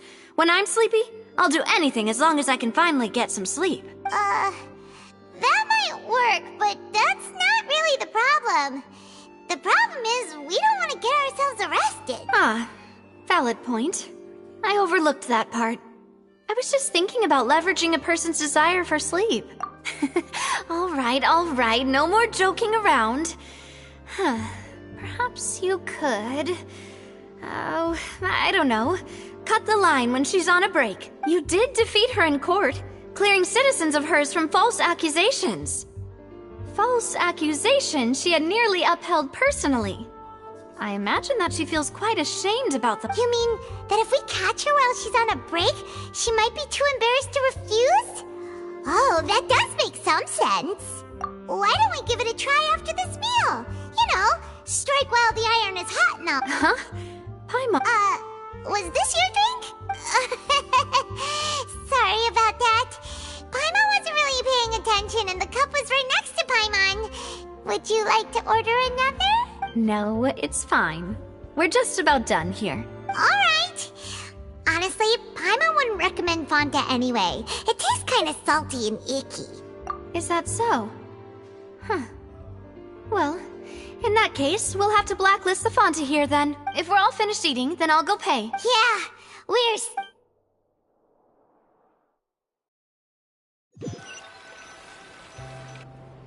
Oh, so full. Paimon can barely float anymore. Nah, that would be so... normal. You know, like you. Okay. As for expenses this month, we're left with... Hey, Navia! What are you doing? Oh, nothing. It was just a meal, you know? Nothing the Spina di Rosula can't cover. Let's get ready to try to meet the Hydro Archon again. So this is goodbye, huh? Well, if you do encounter any other trouble in Fontaine, you're always welcome to contact the Spina di Rosula. I'll give your request the highest priority. In any case, I wish you smooth sailing. I'll see you again, partner. See ya!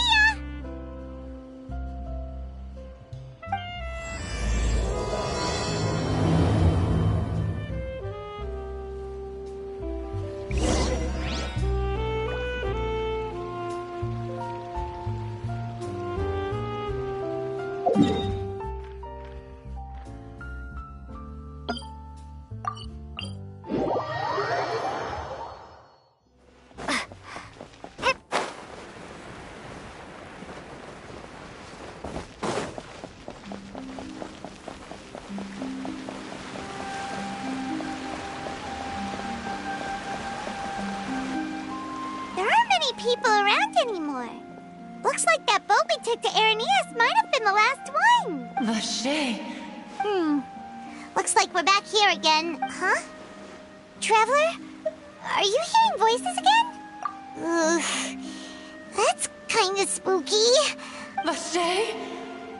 Vache. Hey, why are you still walking towards it? There might be something nasty in the water. Huh? Hang on. Paimon can kinda hear a voice. It's calling for Vache, right? Hey, Traveler?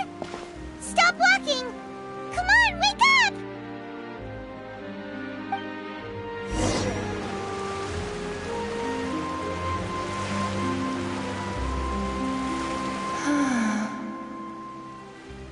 Vache, are you...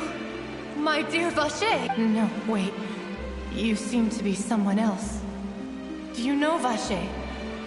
Do you know where my love is? Wait. My memories feel like they have been washed away like a flood. So many fragments dissolved amidst the tide, never to be recovered. How much have I lost? How many things that I once held dear while on land have I since forgotten? Yes, that is what I was once. But now, I am but the consciousness of one who is lost, therefore. I do not know how I came to be like this either. I only vaguely remember being covered in light blue water, and then all grew dim. I also remember going to many places. I loved adventure, loved exploring places of peril. No matter where I went, Vache would go with me. I knew how dearly he loved me, and I also loved him equally as much. But now, we can no longer go back. The pain of such parting, I never knew how heavy it could be. No, our reunion no longer has any meaning. There is no way for us to create any new memories. The thought of me gives him no succor. So let it lie forgotten beneath the waters. If you meet Vache, tell him not to look for me. Tell him to move on. That is the only thing I still remember. Perhaps that is so. As I was submerged in the waters, losing consciousness, I saw Vache above the surface. His eyes were filled with such sorrow, such longing. If only I could have comforted him, told him that I did not suffer. Indeed, I had felt a great warmth. Is that what you call it? Dissolving. If anything, I consider it a form of release. It was a state of neither fear nor frenzy, with only an endless peace, like the water's still surface. I could also liken it to being a thirsty person who drinks water for the first time, and only then sees how they have lived for so long in a world of endless want and anxiety. I think I hear your companion. It's time for you to go, I think. Farewell, then. I am glad that you were able to sense my presence. Remember, if you see Vache, tell him not to seek me out any longer.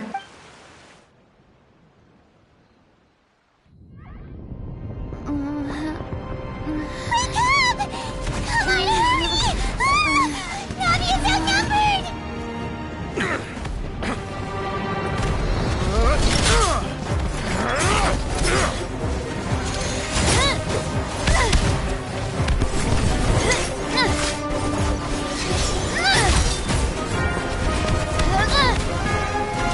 Demoiselle, look out!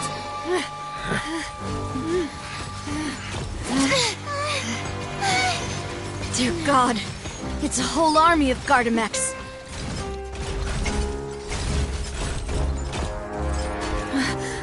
Chlorand?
I should thank you for lending us your sword there, Clorand.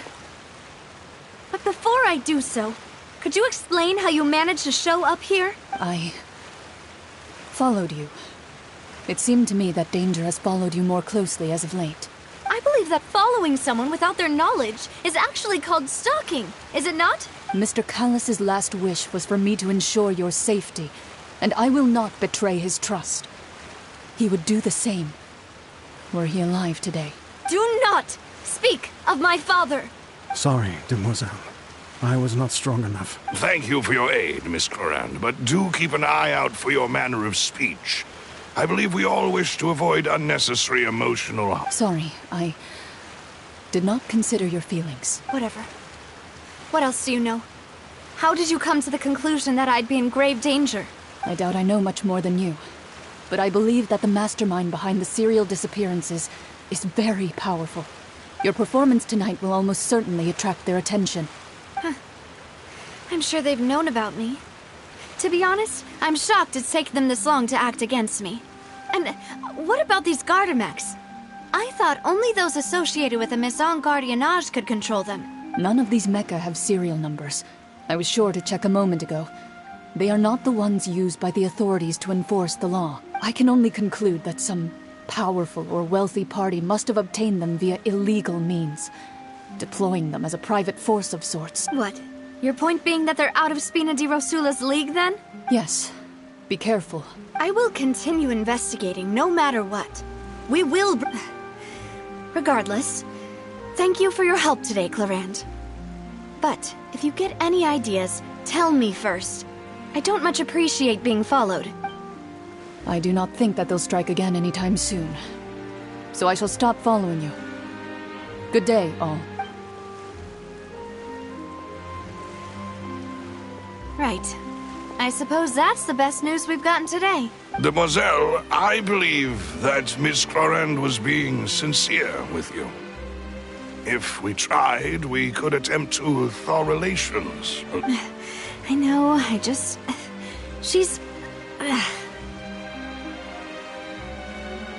Oh, thank goodness!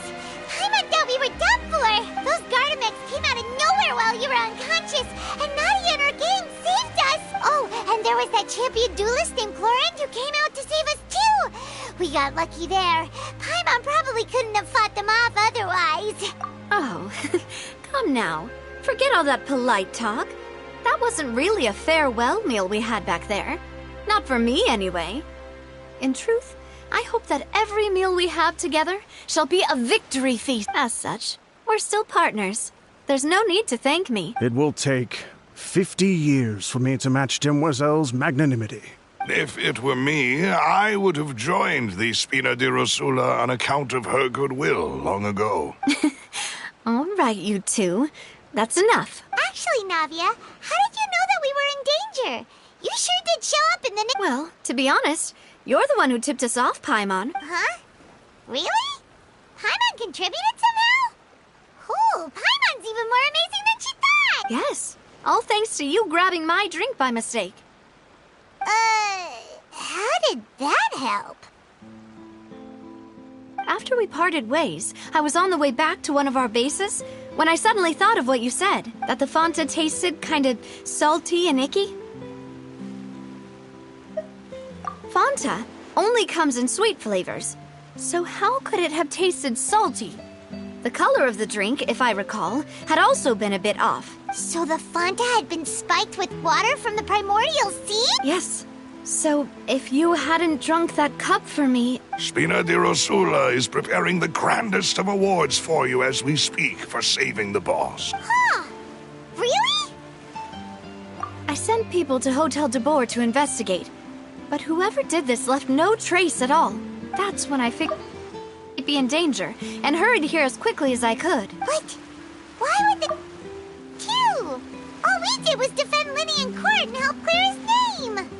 Ugh, now we're caught up in this mess too, aren't we? Well, you did foil a plan that they were probably pretty proud of, and almost got their name in the process. Speaking of which, did anything strange happen when you drank the primordial seawater? Well, it can't be a coincidence that the traveler fainted just now.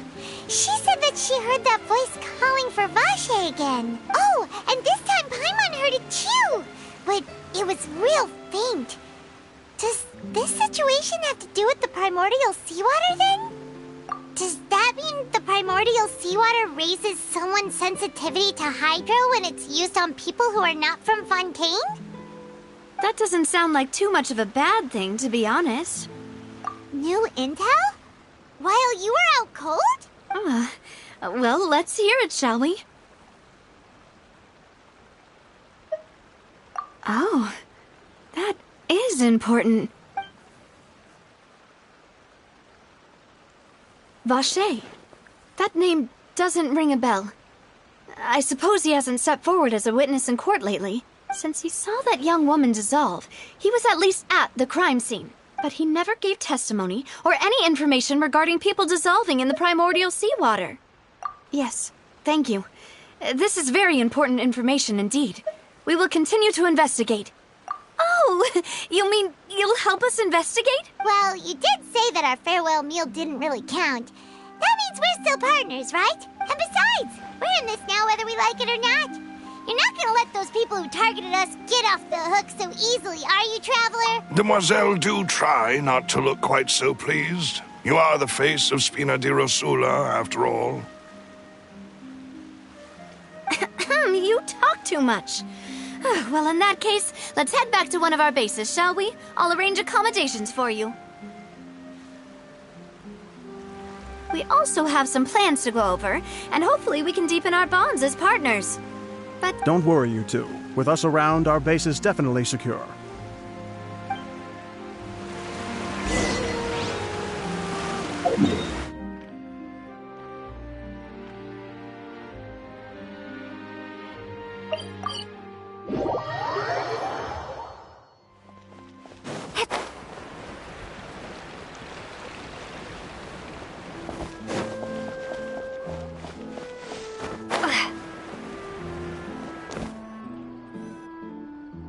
It's right up ahead, but let's make sure we weren't... I've been keeping watch, Demoiselle. I haven't spotted anyone suspicious. Very good. I shall find rooms for our respect... Thank you, Malus. Now, let's...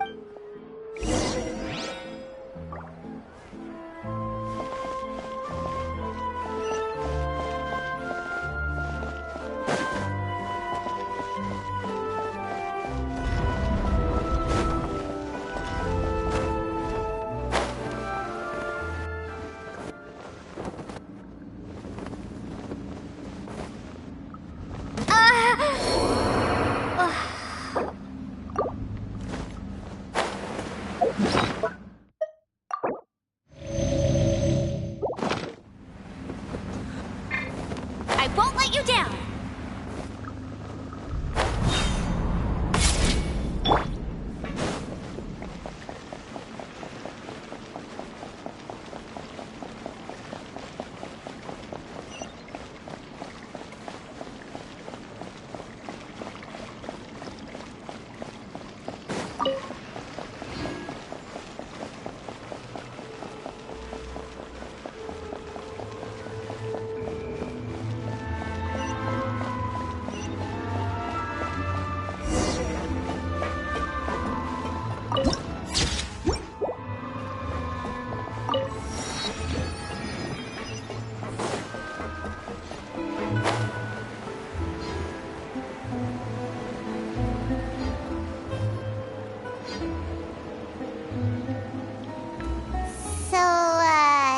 This is your base?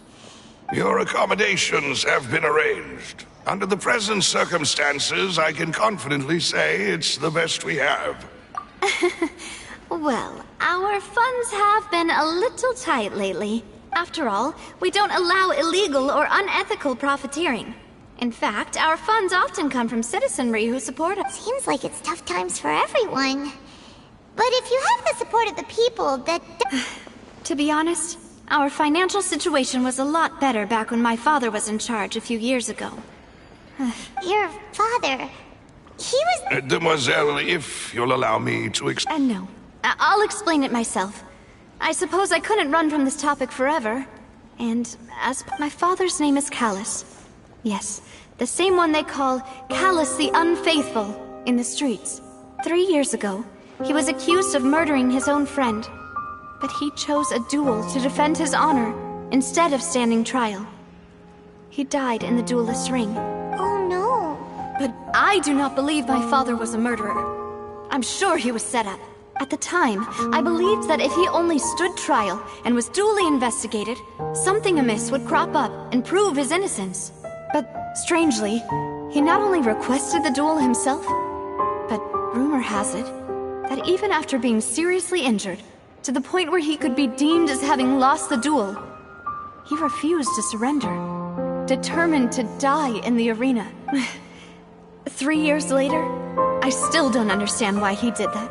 How could he protect his honor if he's dead? If anything, he gave up his chance to defend himself. The closest piece of info I have is that my father had been investigating the serial disappearances case at the time of his death. Ah, so that's why you're so determined to get to the bottom of that case. That's right. I've also tried to investigate the murder my father was implicated in, but I haven't found a single new clue in my countless reviews of the investigation records. However, I believe that if the murder case is related to those behind the disappearances, they must know something. I must know what really happened. Was my father coerced? Framed? Even if he really did kill his friend, I must get to the truth. If only he'd been more open with me when he was still alive. He even hid the fact that my mother died due to complications when giving birth to me. And now, here I am investigating his death. You really are a handful, aren't you, Papa? Demoiselle, please. I also will never believe that Master Callus murdered anyone. There are none whom I respect more than the two of you, Demoiselle. Master Callus did so much good in life, yet all it took was one murder case for him to be dubbed Callus the Unfaithful. Even our supporters decreased greatly due to that incident, hence our strained finances at present. Wait, if Callus was such a good man, wouldn't people at least be a little suspicious when he was accused? No. Perhaps people just revel in that kind of drama. It's not something exclusive to people from Fontaine, really. Everyone's like that. People love watching the evil turn over a new leaf, but they also enjoy watching good people fall into an abyss from one slip-up just as much. But how could... never mind. If Callus was really falsely accused, we have to find the truth. He didn't deserve to have that happen to him. There is one other thing. Master Callus's opponent in the duel was Ms. Clorand. Oh, her? Well, then, isn't that as good as saying that she was the one who killed him? Yeah, that's not the... Ms. Clorand has always placed great emphasis on the honorable nature of the duel. If her opponent doesn't yield, she will not stop either. She knew Master Callus beforehand and greatly respected him, but seeing how he was resolute in the arena, there was only ever one choice she could have made. It's not that I don't understand her at all, but I just can't deal with this yet. Don't worry, Navia. Paimon knows how you feel. You don't have to force yourself to do that. Afterward, Ms. Clorand told us that at the start of the duel, Master Callus requested that she ensure Demoiselle Navia's safety. Yes, that is our understanding as well. Oh, Papa. What madness drove you to ask the person who killed you to take care of me? Alright, anyway, that's the information I wanted to share with you. Even if it did sound like I was just complaining towards the end. Thanks. You two should go and rest. This was quite a day after all. Yeah! Please, relax and get some sleep. We will ensure you...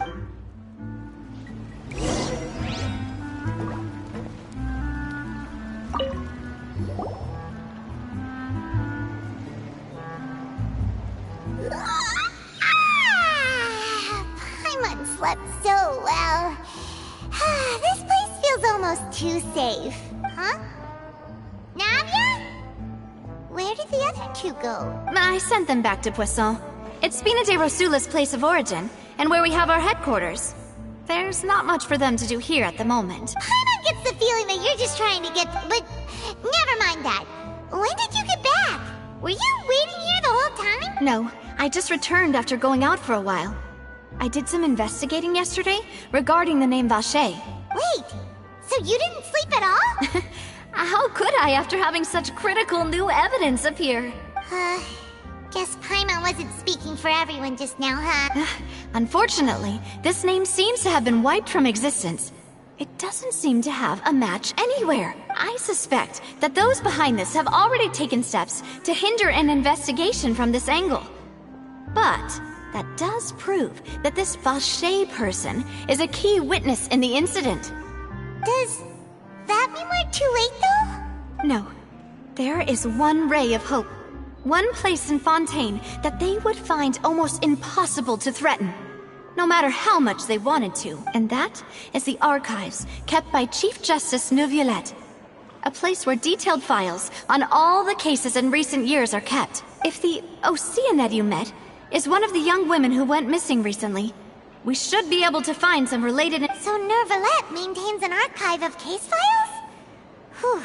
In that case, let's go talk to him! Aren't you... no, it's nothing.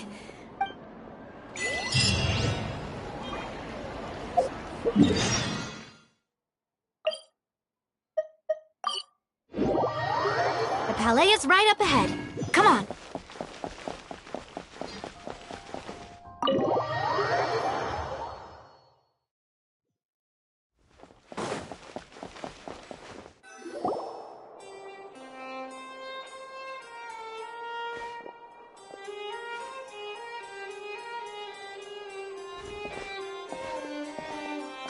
Please state your business here. The Chief Justice is presently occupied with official matters. This place does look pretty heavily guarded. Hey, don't you recognize us? Huh? Who are you? Just to be clear, I don't care who you are or who you might be related to. Our rules make no... See? They've got great... Yep. Paimon can tell. If you're here just to crack jokes, I can point you towards the exit. Unlike some, we're busy, so please leave if you don't have a reason to be here. No. What I meant to say is, shouldn't you remember us from a few days ago? We were at the trial of the great magician Linny. Oh, yes, I remember. I read about it in the Steambird. You must be Linny's attorneys. It's all coming back to me now. We're here today to report and archive some information on a follow-up case. Is that even a thing? Of course. Don't worry. We're here on official business. All right then, I'll let you through. The Chief Justice is just inside. Thanks so much.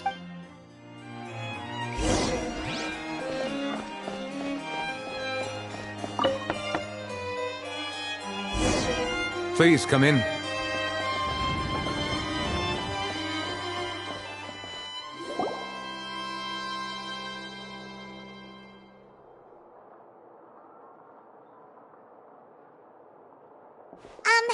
Sorry to barge in, Monsieur Neuvillette. We only lied to get in because we didn't know any other way. It's all right. Please let me know how I may be of assistance to you. So you're not... We're looking for a man called Vache. He may have been an eyewitness in the serial disappearances case. If we can find him, we may be able to unearth some key information on the case. I see. In that case, please wait here a moment while I browse through the files.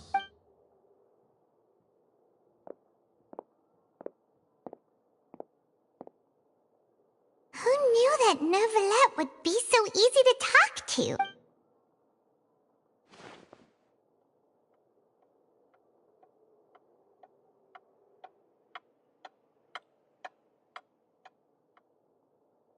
Unfortunately, I'm quite certain that no one by the name of Vacher has been involved in any case, criminal or civil, in the past several years. There are no records of him either in the files or in my memory. Traveler, what if it was really just a dream? Is that so? All right then. Ahem.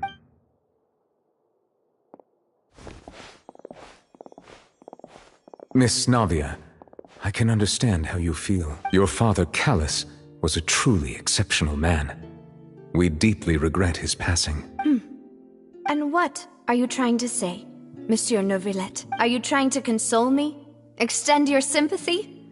Or just express some tendril of regret? No. You are not trying to do any of that. I can hear it in your voice. There's no emotion behind your words. You only said those things because you felt like you should. It's just like last time. After my father took his place in the duelist ring, I pushed through the guards to talk to you as a last resort. You even told me then that you thought there was something fishy with the case, yet you still allowed the duel to go ahead. In your eyes, the value of a human life is nothing compared to those cold laws you hold so dear. If you truly regret my father's death, then why didn't you call a stop to the duel? Why didn't you give me the power to stop him from throwing his life away? Why did you just let him die, despised and hated by all? Everything was hanging on a thread at that moment. Just the tiniest effort could have changed everything.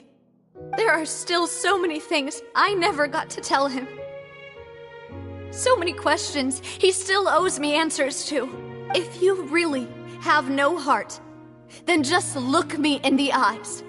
I, Navia, will show you the true meaning of regret. I'm sorry, Miss Navia. You and my father are truly alike.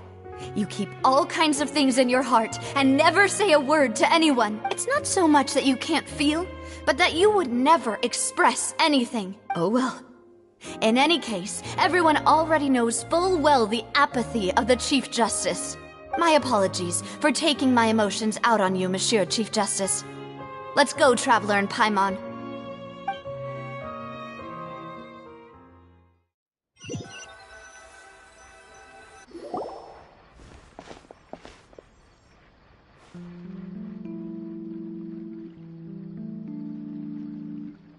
Navia, are you okay? I'm fine. Rain. It's raining. You're right. Wasn't it still sunny when we went into the building? And there shouldn't be any active trials today. Now that I think of it, on the day my father was convicted of murder, it was also raining. What is it? Did you think of something? Yeah, he was outside. It was uncovered and the rain could fall there. Why? Do you think the rain could have affected the crime scene? That thought has occurred to us before. We've even expanded the search area to try to account for that, but didn't find anything of value. Oh? Wait. You don't mean... So you're saying that the true murderer could have been turned into water and then got washed away with the rain? Yeah. And if that's what had happened, then no one would have believed your dad, even if he explained what he saw to the authorities. I really think I found a true genius for a partner. You're completely right. How did I not connect the dots earlier? All right, let's go to Poisson. With this new lead in mind, we'll get to the bottom of my father's case for sure. Yeah, we're gonna make progress for sure this time. Do you want to go with me now? Or do you want to head over by...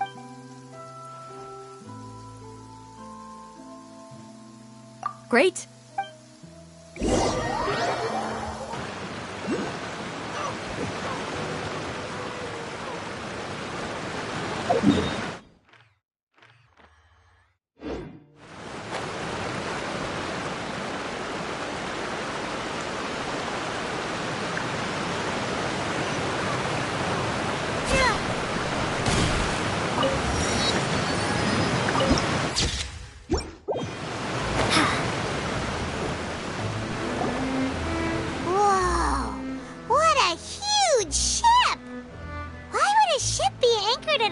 like this?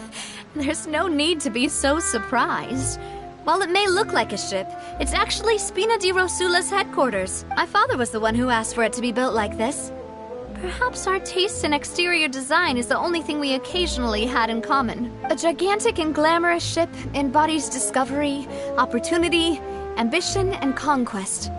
It symbolizes Spina di Rosula's bright and limitless future. And Paimon thought you were bluffing when you said Spina di Rosula. Paimon was confused why a group with such a history would live in the sewers. But now that Paimon has seen this ship for herself, she's been convinced. Well, Poisson is where Spina di Rosula began, after all. It's our main base, our home.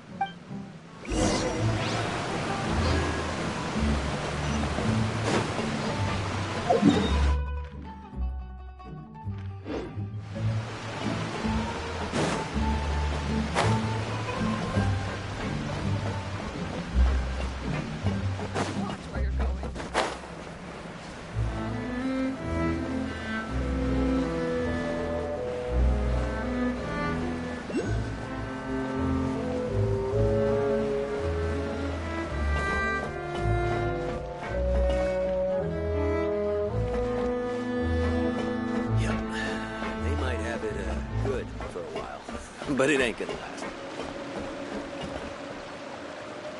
I'm just saying, if you play with fire, you're gonna get burned.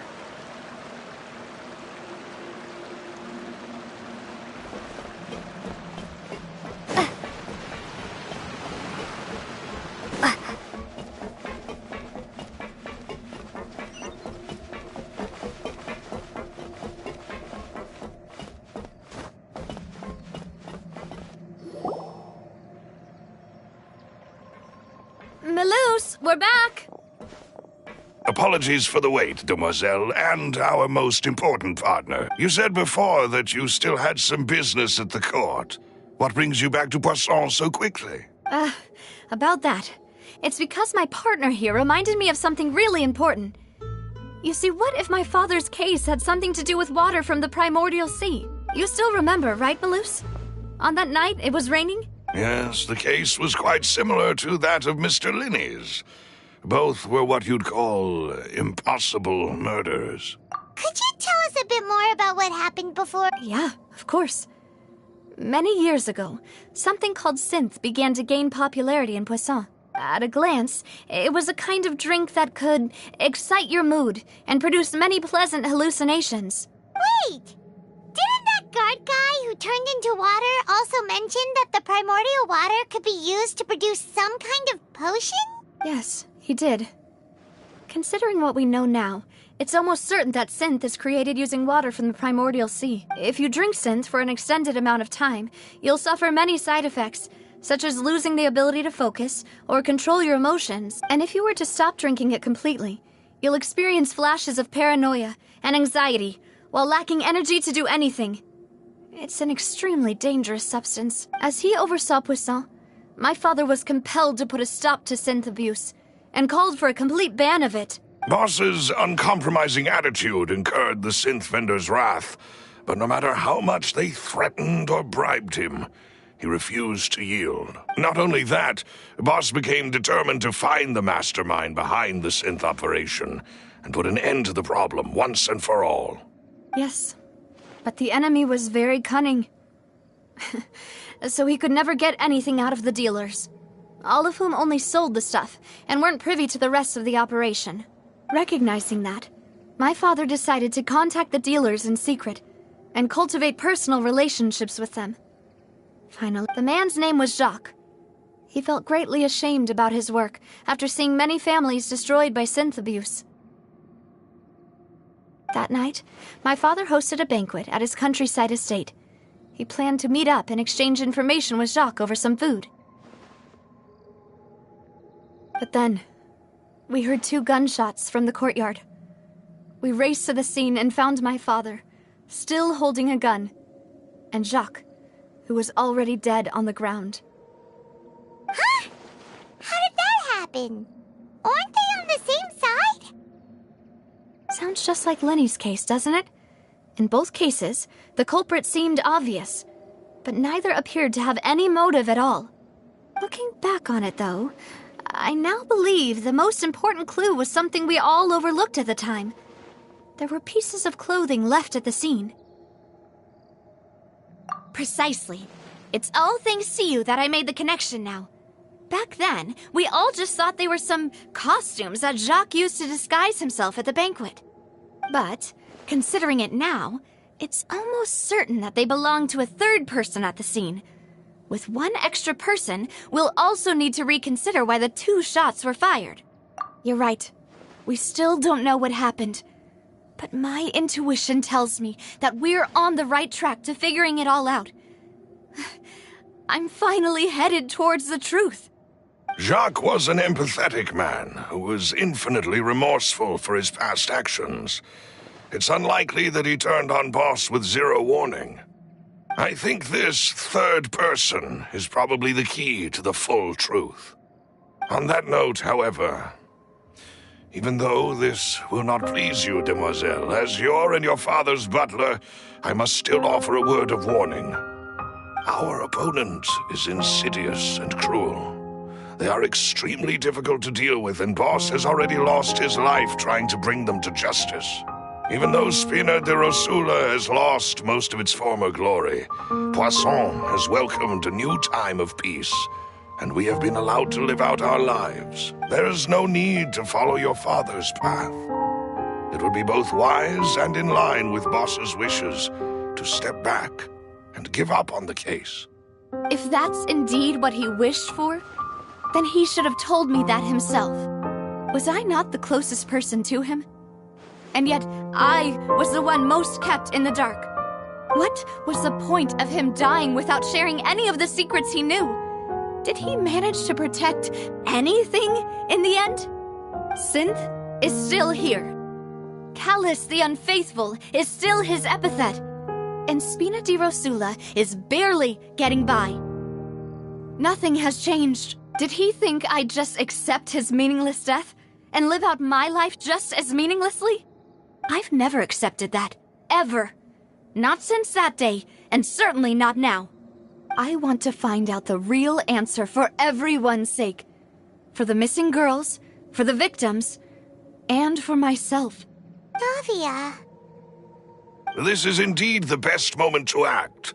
Your partner appears to be quite reliable, and more importantly, demoiselle, I think you're also ready to take this on. So you do... Smalloose. Yes, I do. In fact, even before that banquet, Boss already knew of the connection between Synth and the serial disappearances case. But what drove all the tensions to the boiling point was the revelation that you, demoiselle, had been selected as the next target to disappear. What?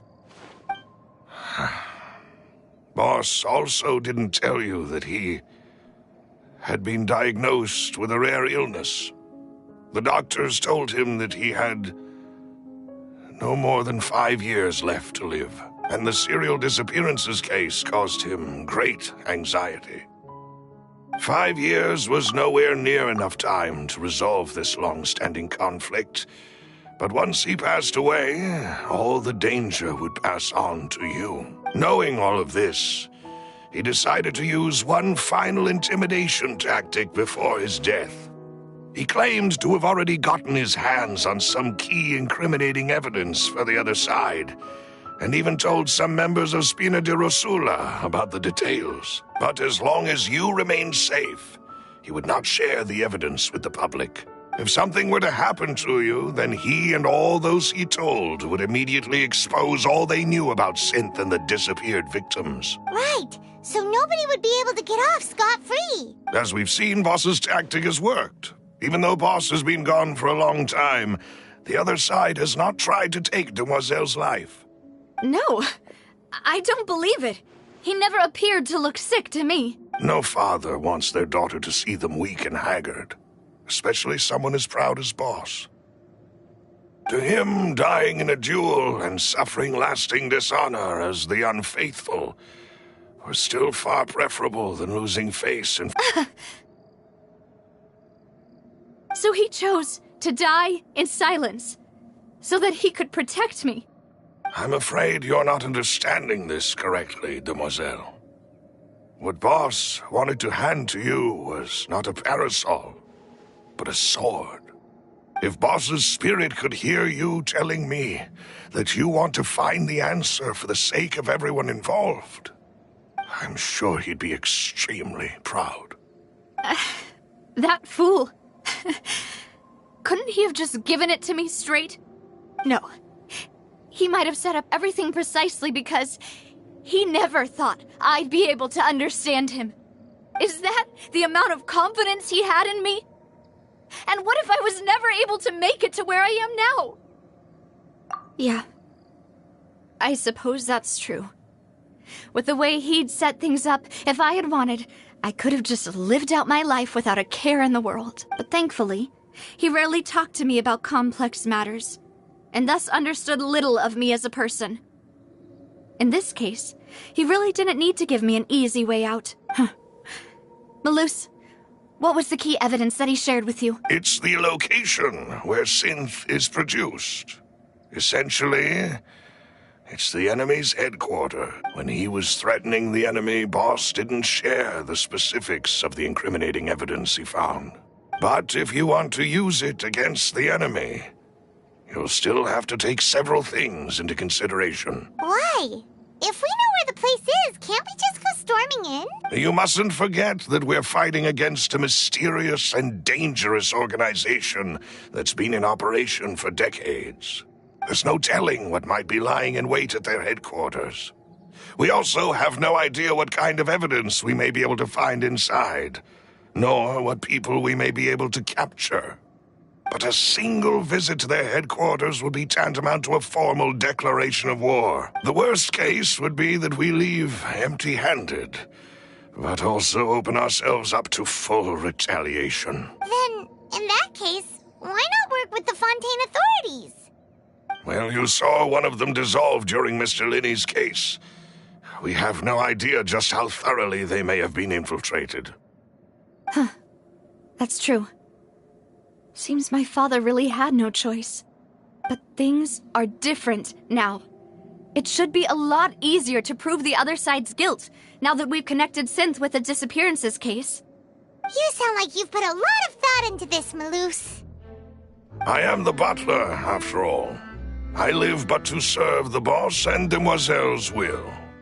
I've always been willing to take on any kind of risk for your sake. But considering my relative lack of ability, I've spent my time keeping secrets, performing basic investigations, and waiting for the right time to come. Thank you for all of that, Malus. Have you discovered anything new in the past few years? Let me think. One conclusion I came to was that the enemy must be quite familiar with Spina di Rosula, or at least have an informant planted here.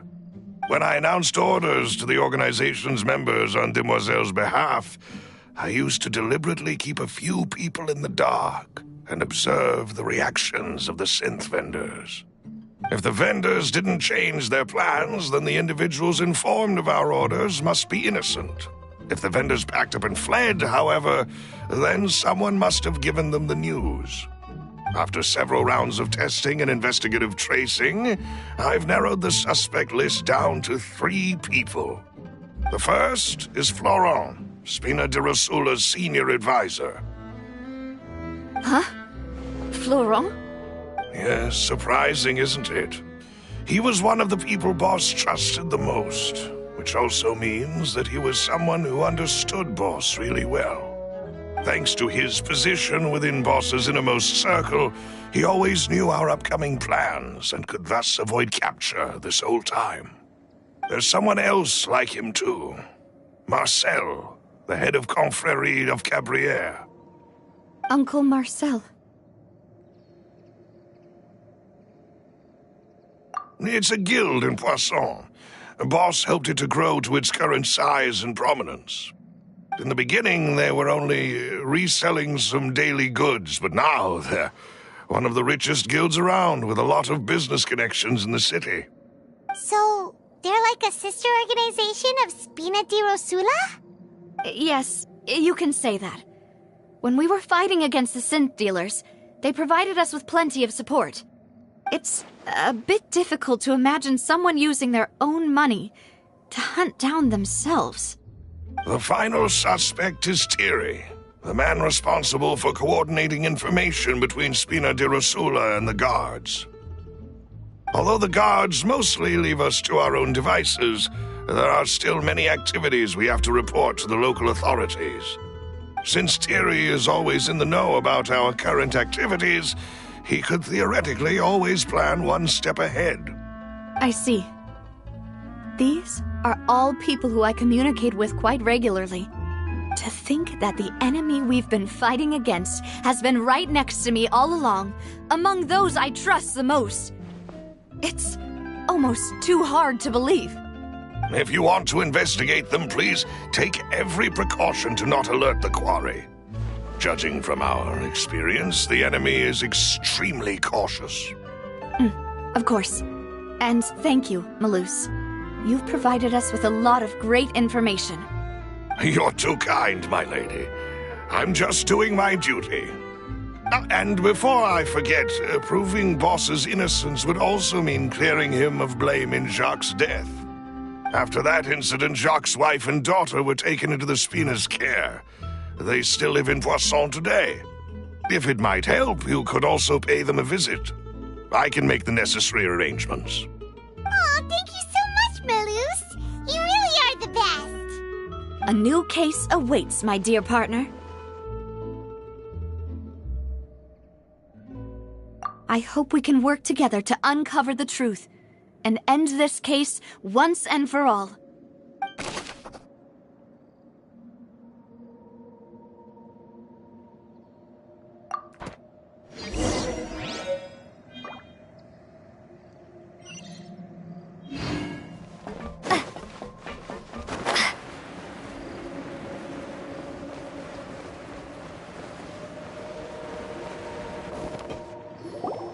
It is settled, then. Please excuse me, and enjoy your conversation at your leisure. Thank you for arranging everything for us, Malus. Excuse me, miss. Do you need anything from us? Hey, Navia's all quiet. This isn't like her at all. I'm sorry that I only came to visit after all this time. After what happened, I didn't know how I was supposed to face the two of you. If it's about that, there's no need to apologize. After my husband died, Spina di Rosula sent us a lot of mora and support. I understood your guilt and apology to be genuine.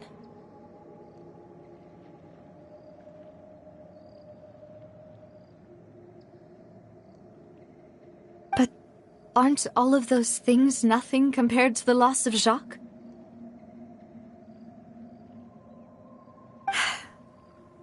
I can understand the kind of pain that comes with losing a father so needlessly. You don't understand at all. I didn't know how to face you, because I didn't know what I could possibly bring as a consolation gift. I know only the full truth could bring closure to you, and to all of us. I'm sorry. I appreciate the sentiment, but you don't have to carry all that guilt. On the matter regarding my husband, my daughter and I have more or less found our answer already. Would you mind sharing it with me? I really can't believe that my father could ever bring himself to shoot Jacques. I always knew that my husband's money was earned through others' suffering. He told me countless times that if he could turn back the clock, he would never go into the synth business again. He had many regrets, and felt that he took the idea of providing for his family too literally. For the longest time, he thought mora was everything. So when Mr. Callis came to him with a proposal, he accepted it almost immediately.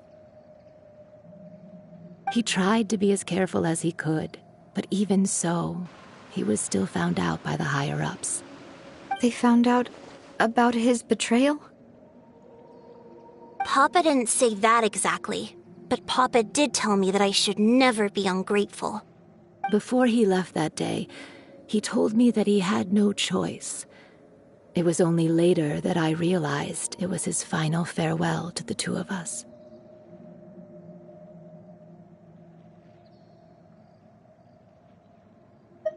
I don't know that for sure, but you could say that's the conclusion I eventually came to. Which is why I'm the one who should feel guilty. Callus had always taken great care of us, both when he was still alive and after he passed away. Even if he fired the shot that killed my husband, it was likely in self-defense. It is impossible for me to hate him for what he had done. But Mama, why is Papa still the bad guy if he did the right thing? Papa always wanted to be a good man, so why did he have to do a bad thing in the end? Well, things aren't always as they seem. You still feel like your Papa was a good man, right? Yeah. Papa was a really good man. The best in the whole world. Then you should hold on to that. If a good man had to do a bad thing, then he must have had his reasons, regardless of whether he left you a parasol or a sword. He must have done so to give you a better life. Oh. Thank you for everything you've told me. I will definitely find the truth. The current state of things is not something I'm willing to just sit back and accept. Thank you. I'm very grateful to hear this from you. Even though your personality is quite different from your father's, your determination when you speak is really similar. You really think so? That's the first time anyone said that to me.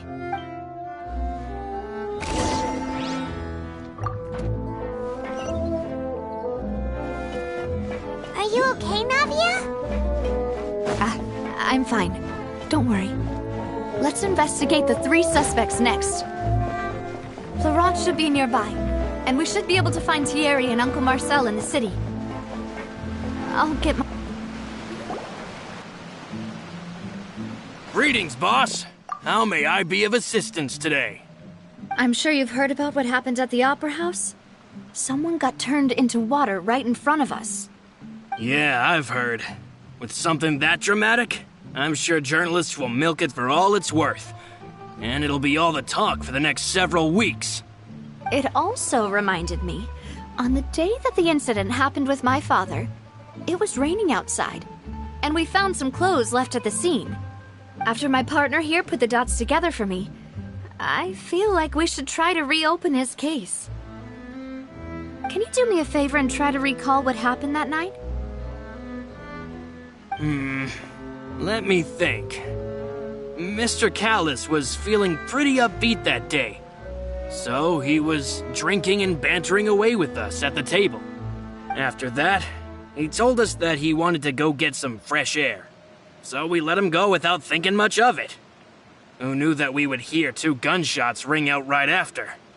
My first reaction was that Mr. Callus's life was in danger. So I grabbed my holster and made a mad dash toward the scene. But when I got there, it was already too late. Mr. Callus was standing over a dead body with a gun in his hands.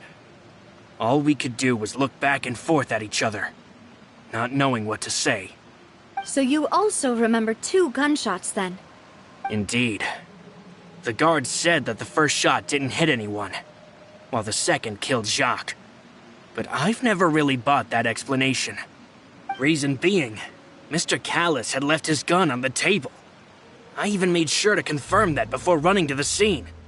But according to the guards, that doesn't mean he couldn't have had other guns on his person. About the clothes left at the scene that you mentioned, do you think there was a 3rd person there who was turned into water? At least from our perspective, my father had no reason to kill. So he would also have no reason to bring an extra gun with him. The gun he was holding probably belonged to Jacques, or a 3rd person on the scene.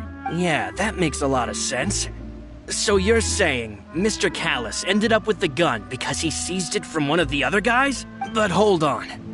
If that's what had happened, then why didn't he share the truth with any of us? He didn't even want to face the Oratrice machine, and chose instead to prove his honor in a duel. Did he lose all faith in the courts? After seeing someone dissolve right in front of his eyes? About that, Malus told me a thing or two. So, I think I can understand why he committed to the duel. I'll tell you everything, once the whole truth has been— I understand. Then, I'll leave Mr. Callus's honor in your hands, boss. And if I may just say one more thing. The whole Callus the Unfaithful epithet has been a thorn in my side since the day it was invented. Many people have laughed at me for still calling him Mr. Callus, even after so many years have passed. But it was Mr. Callus's trust that allowed me to rise through the ranks of Spina di Rosula and live the life I lead today, no matter what others might say. He'll always be the man I respect the most, and he'll always be my boss. Don't worry. I will definitely find the truth. You and all our other comrades at the Spina deserve to know the truth as well.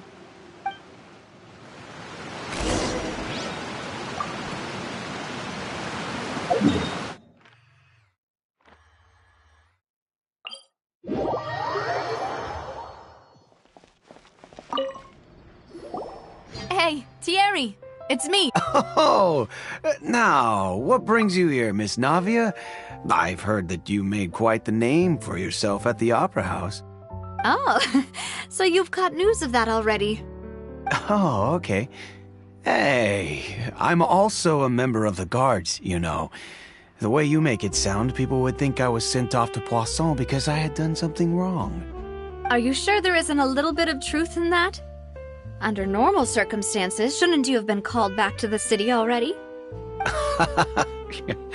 I mean, where I work is really up to me. Let's just say I enjoy the ambiance of Poisson. Callus did a fantastic job running the town, building Spina di Rosula from the ground up and clearing many obstructions in my way. It would be next to impossible for me to find a similarly easy but high-paying job in the city. Anyway, enough chit-chat. Are these two friends of yours? You, here for some formal business? Yes. These two are my partners. What happened at the Opera House made us realize that Linny's case and my father's may be related. We're trying to reinvestigate the details of my father's old case.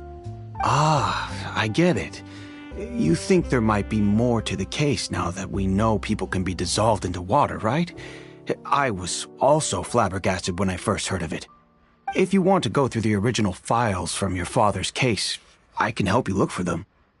That'd be much appreciated. Thank you. Actually, I have another question. Do you have the authority to dispatch Gardamex?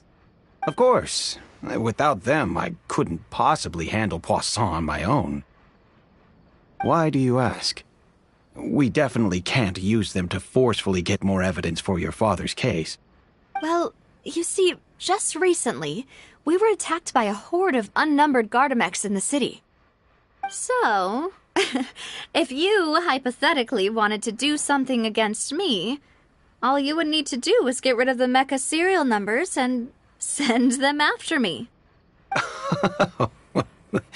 Then you think too highly of my abilities. Dispatching mecha is very different from controlling them. If I had to make an analogy, when you order a dish, the chef will make it for you. You can ask the chef to cook, but not to massage your shoulders or carry your baggage. If you try to make unreasonable demands, the chef would just think you're out of your mind and ignore you completely. The same goes for me and my Gardamex. Removing a serial number is also not as easy as you might think. There are a lot of complex steps to it, and it's almost impossible to keep it a secret. So I can promise you, those mecha were definitely private units. They're certainly not cheap. So, whoever their owner is must be super rich, powerful, or both. Now that you mention it, though, being in the synth business would definitely be profitable enough to afford this. Oh, then you're officially in the clear, Thierry. Oh, well, thank you for the vote of confidence, Navia. Jokes aside, I'd like to wish you all the best with your investigation. I'll be staying in the city for a little while, so just come find me if you need any support from the guards.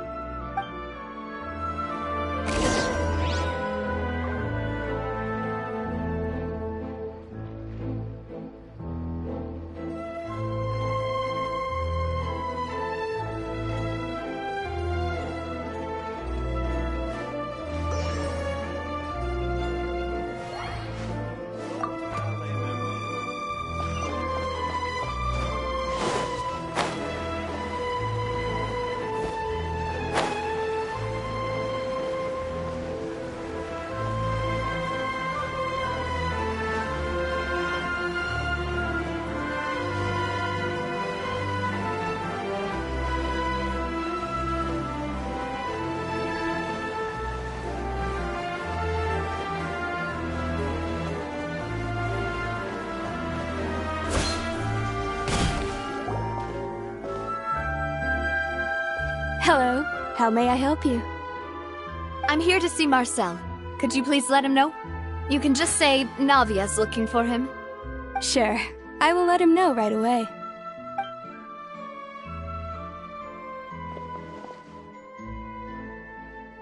Navia, hello. Sorry to keep you waiting.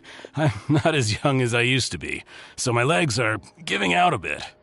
Oh, it's all right, Uncle Marcel. There's no need to stress. I just wanted to talk to you briefly about what happened in the Opera House. I'm sure you saw everything too, right? Yes, I've never seen anything so strange. Oh, you were at the Opera House too? That's right. I went there with Navia to see the magic show. Who knew it would turn into a whole murder mystery?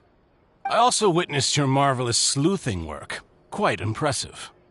To beat the Hydro Archon at her own game on her own turf, I can already imagine everyone in Fontaine discussing your exploits over a few glasses of wine.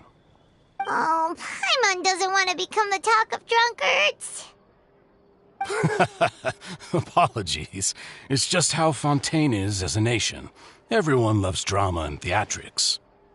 Uncle Marcel, you've also noticed that other thing, right? The fact that humans can dissolve in water? Yes, I was reminded of your father's case right away. Is that what you're investigating now? Exactly. I still don't have much solid proof, but I can sense that the other side has already begun to act. Oh, and what makes you say that? We were attacked on Araneus by some unnumbered Gardamex. And there was also an attempt to get me to drink water from the primordial sea. If not for the vigilance of my partner, I probably wouldn't even be here talking to you right now. Oh, you're giving us too much credit. Wasn't it you who protected us? Alas, it seems things are heating up again. The peace that Callus sought so dearly will soon become a thing of the past. But rest assured, Navia, Poisson will always remain a safe haven for you. If you're scared, you can always return there. If anyone dares to lay their hands on you there, the Confrérie of Cabrières will use its funds to the last Mora to bring them to justice. Thank you, Uncle Marcel. But I don't intend to go into hiding. I'm going to strike while the iron's hot. Do you have any new thoughts on my father's case? About that. Sorry, my age is catching up with me, so it'll take me a while to recall my memory.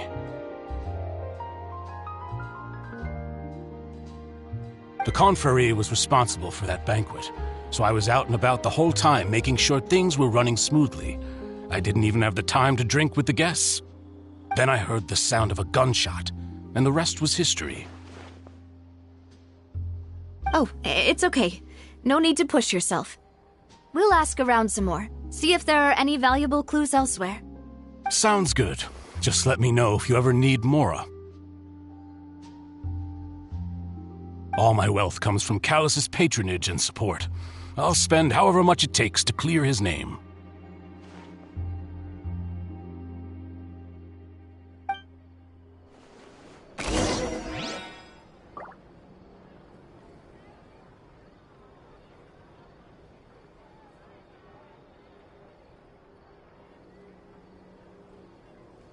This can work. I'll just treat them as new samples. Being skilled at something doesn't make it a hobby.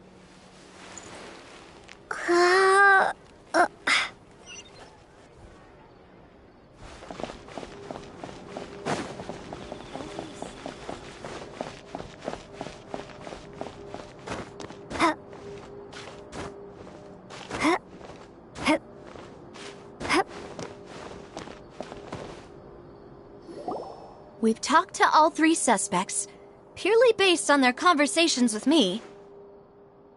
None of them sounded particularly suspicious. I suppose that's to be expected, though. If a single conversation's all that's needed to find them out, then my father wouldn't have needed to investigate the case for so many years. Anyway, even though we didn't make a breakthrough, let's still compile what we were able to find. But where should we start?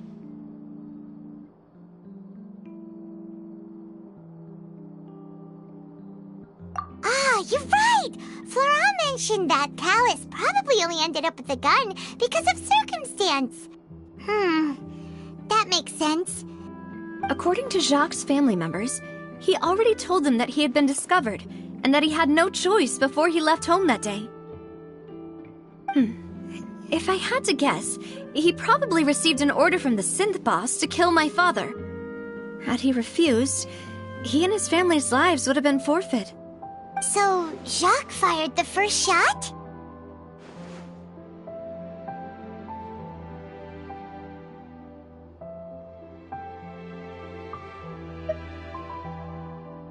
Oh? And why is that?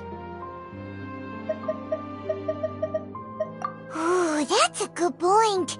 Jacques probably already knew that he was just being used as a tool for murder. And once he had completed his mission, he'd be of no more use to his boss.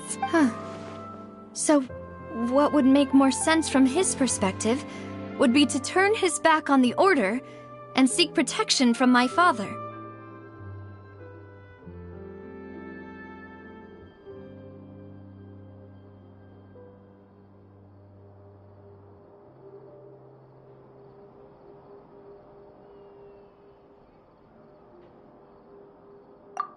Makes sense. But without evidence, that's still just a theory. Besides Jacques, the attack from the Gardamex has been bothering me quite a bit as well. It's obvious that our enemy has become more antsy after the secret of the primordial seawater was revealed. Do you think he knew, even then, that we'd follow this lead to the end? Given everything that's happened since, it's quite possible. But who among the 3 suspects would have the ability to control privately owned Gardamex?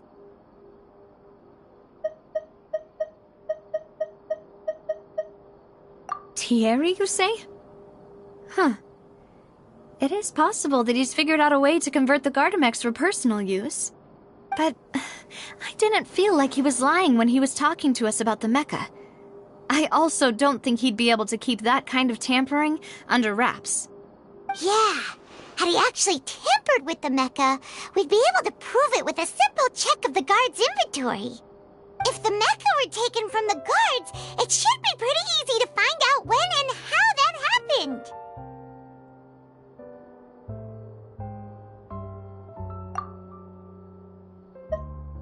Uncle Marcel? My father did really trust him.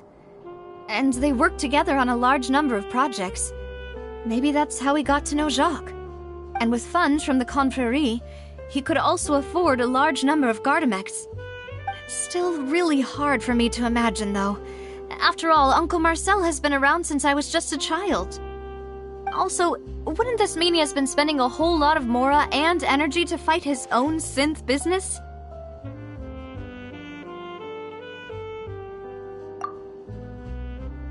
Florent? It is true that he was closest to my father, and thus had the best chance of learning about his dealings with Jacques. But as Spina di Rosula's advisor, his work mostly deals with personnel and security, so he shouldn't have much means when it comes to finances. So you're saying he's too broke to afford a mecha army? Exactly. He can't. And even if he could, I don't think he would be able to dispatch a whole group so quickly. Who could it be?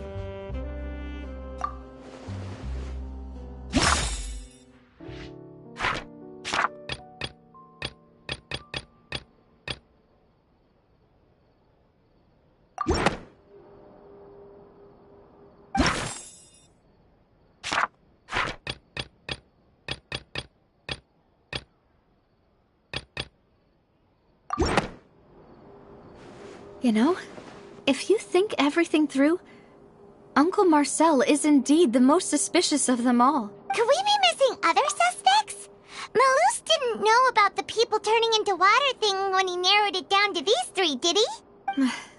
Maloose has always been very reliable, and his judgment of others' trustworthiness has been fair and well considered. When he laid out his case for the three, the rationale he gave me made a lot of sense as well. The suspect is knowledgeable about the Spina's internal affairs, has the means to dispatch Mecha to assassinate us, and possesses significant intellect and foresight. Even if I don't want to believe it, I'm starting to see how things could all tie back to Uncle Marcel. Well, we still have another trump card on top of all the theorizing and speculating. Yes, Maloose did say that charging straight in there would be extremely risky. But we don't have any other options right now. We need far more solid proof before we can hope to go charging in on our enemy. Navia, here you are. Oh, I've been looking for you. Huh? Aren't you the guy from the guards? Did something happen? Yeah. News came from Irenaeus just after you left. We've got another trial on our hands. Wasn't that place built specifically for holding trials? What's so newsworthy about this one?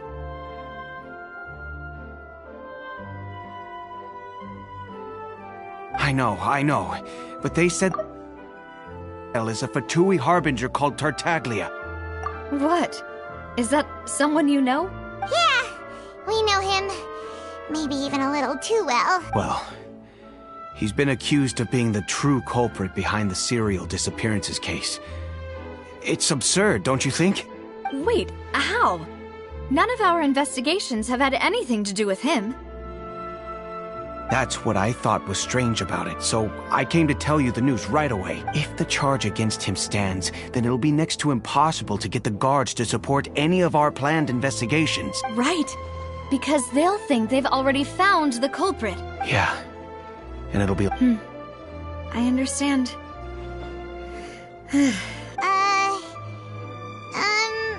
Huh? Split up? What do you mean?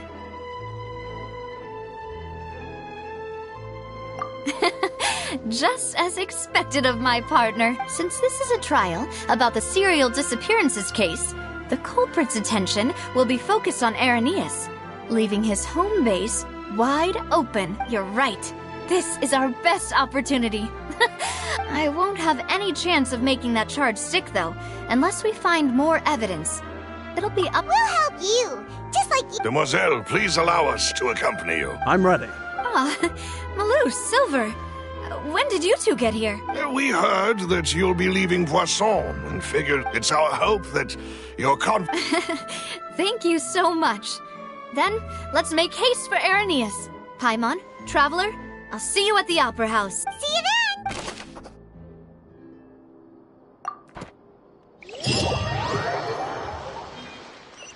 Now that Navia has set out for Irenaeus, we should also get going. The location has already been marked on the map, so let's head over. Huh.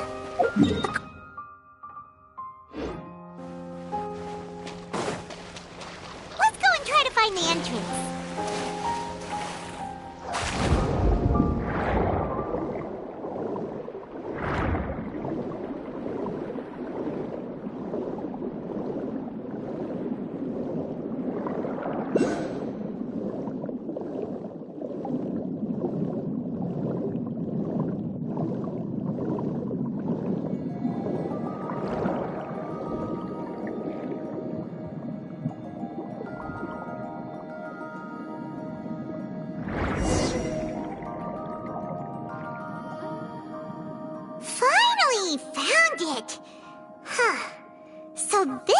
Entrance that leads to the synth production base. It sure doesn't seem out of the ordinary at all. Ah, you're right. An important place like this is... Navia's probably arguing up a...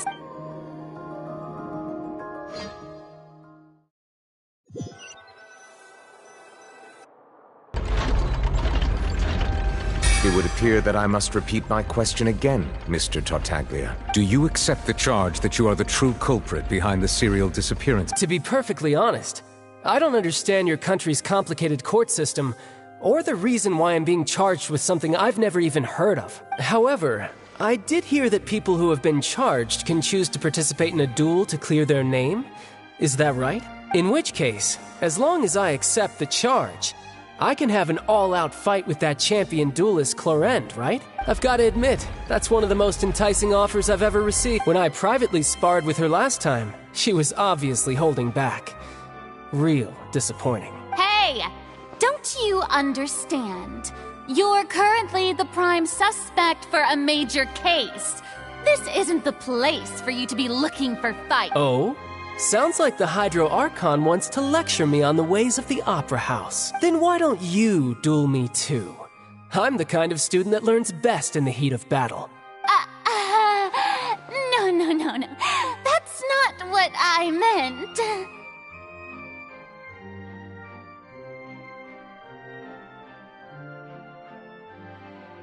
Alas, it would appear that communication with the defendant is going poorly, and we have made very little progress.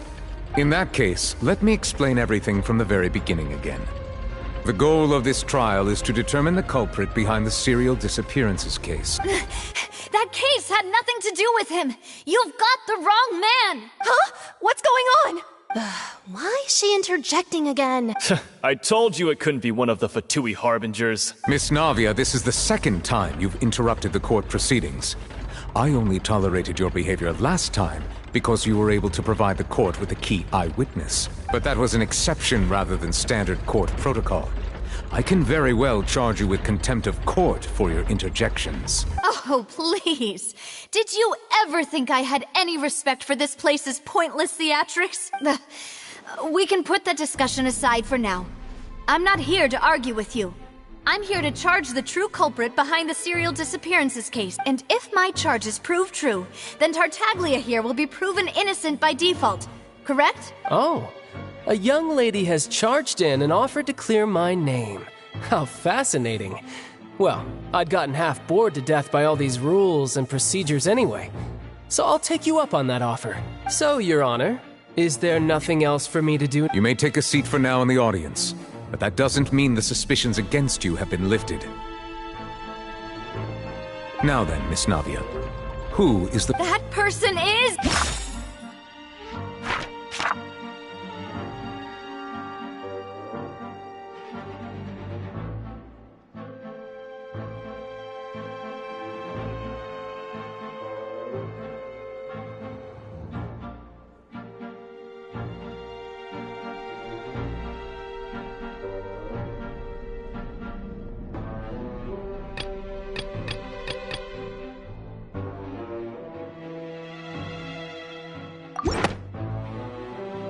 Marcel, the head of Confrérie of Cabrières!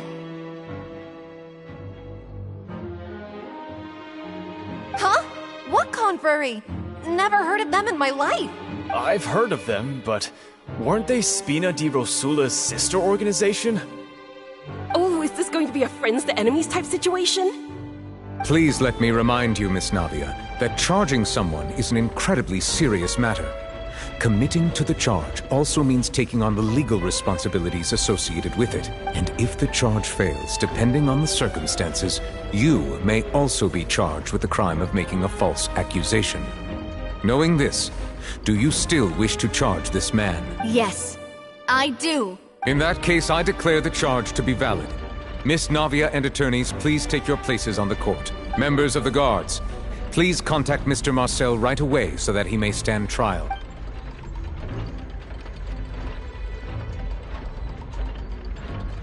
Mr. Marcel, you will not require an attorney. Is that correct? Apologies. It all just happened so quickly. I think an attorney won't be necessary. This is probably just a misunderstanding between me and Navia. Very well. In that case, since both sides have now arrived, Miss Navia, please present your charges. I would like to take everyone back to 3 years ago, to the case of Callus the Unfaithful. Only through elucidating what really happened in that case can we connect all the dots for the serial disappearances case. Navia, do you really think that? Come on. Why would I do— If that's enough to make me a suspect, wouldn't that make everyone at that banquet a suspect as well? I think there's no point in getting into the specifics right now. The audience doesn't even have the big picture yet. Even I'm struggling to remember some details of that case. Exactly correct, Your Honor. I must refresh everyone's memory about that case before I can explain my charge and reasoning. I see. In which case, I will recount the findings about that case as originally recorded by Maison Gardiennage.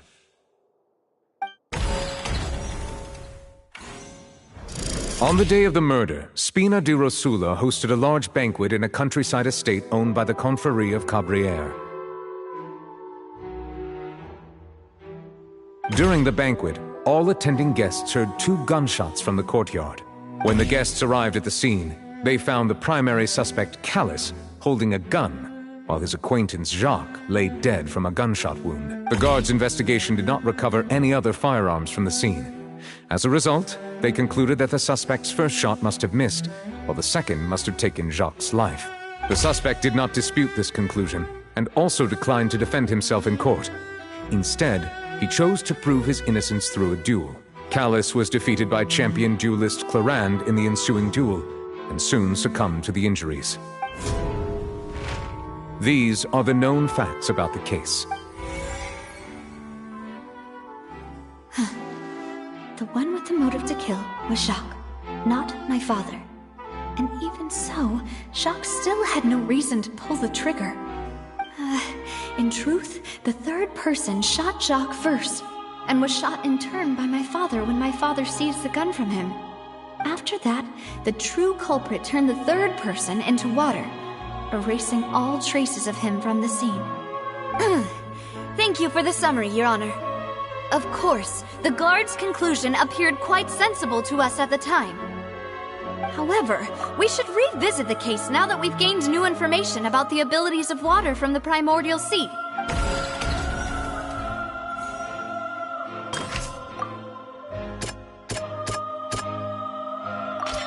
The testimony of the victim's family confirms that Jacques had the... However, in the end, he reconsidered, and instead shared everything with Callus, hoping to seek the latter's protection. Unfortunately for Jacques, the true culprit had already considered this possibility, and had sent out another assassin.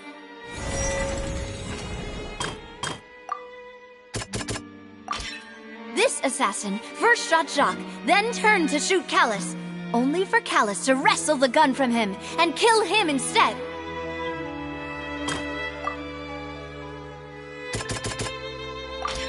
A pile of clothing was found at the scene. The guards once believed they were used by Jacques as a costume to disguise himself. But since it was raining that day, the culprit was confident that they could use the rain to wash away all traces of their dissolved accomplice. Realizing this, the true culprit caused the hired assassin to dissolve into water, leading everyone to believe Callus was responsible for Jacques' murder. This is the true version of events.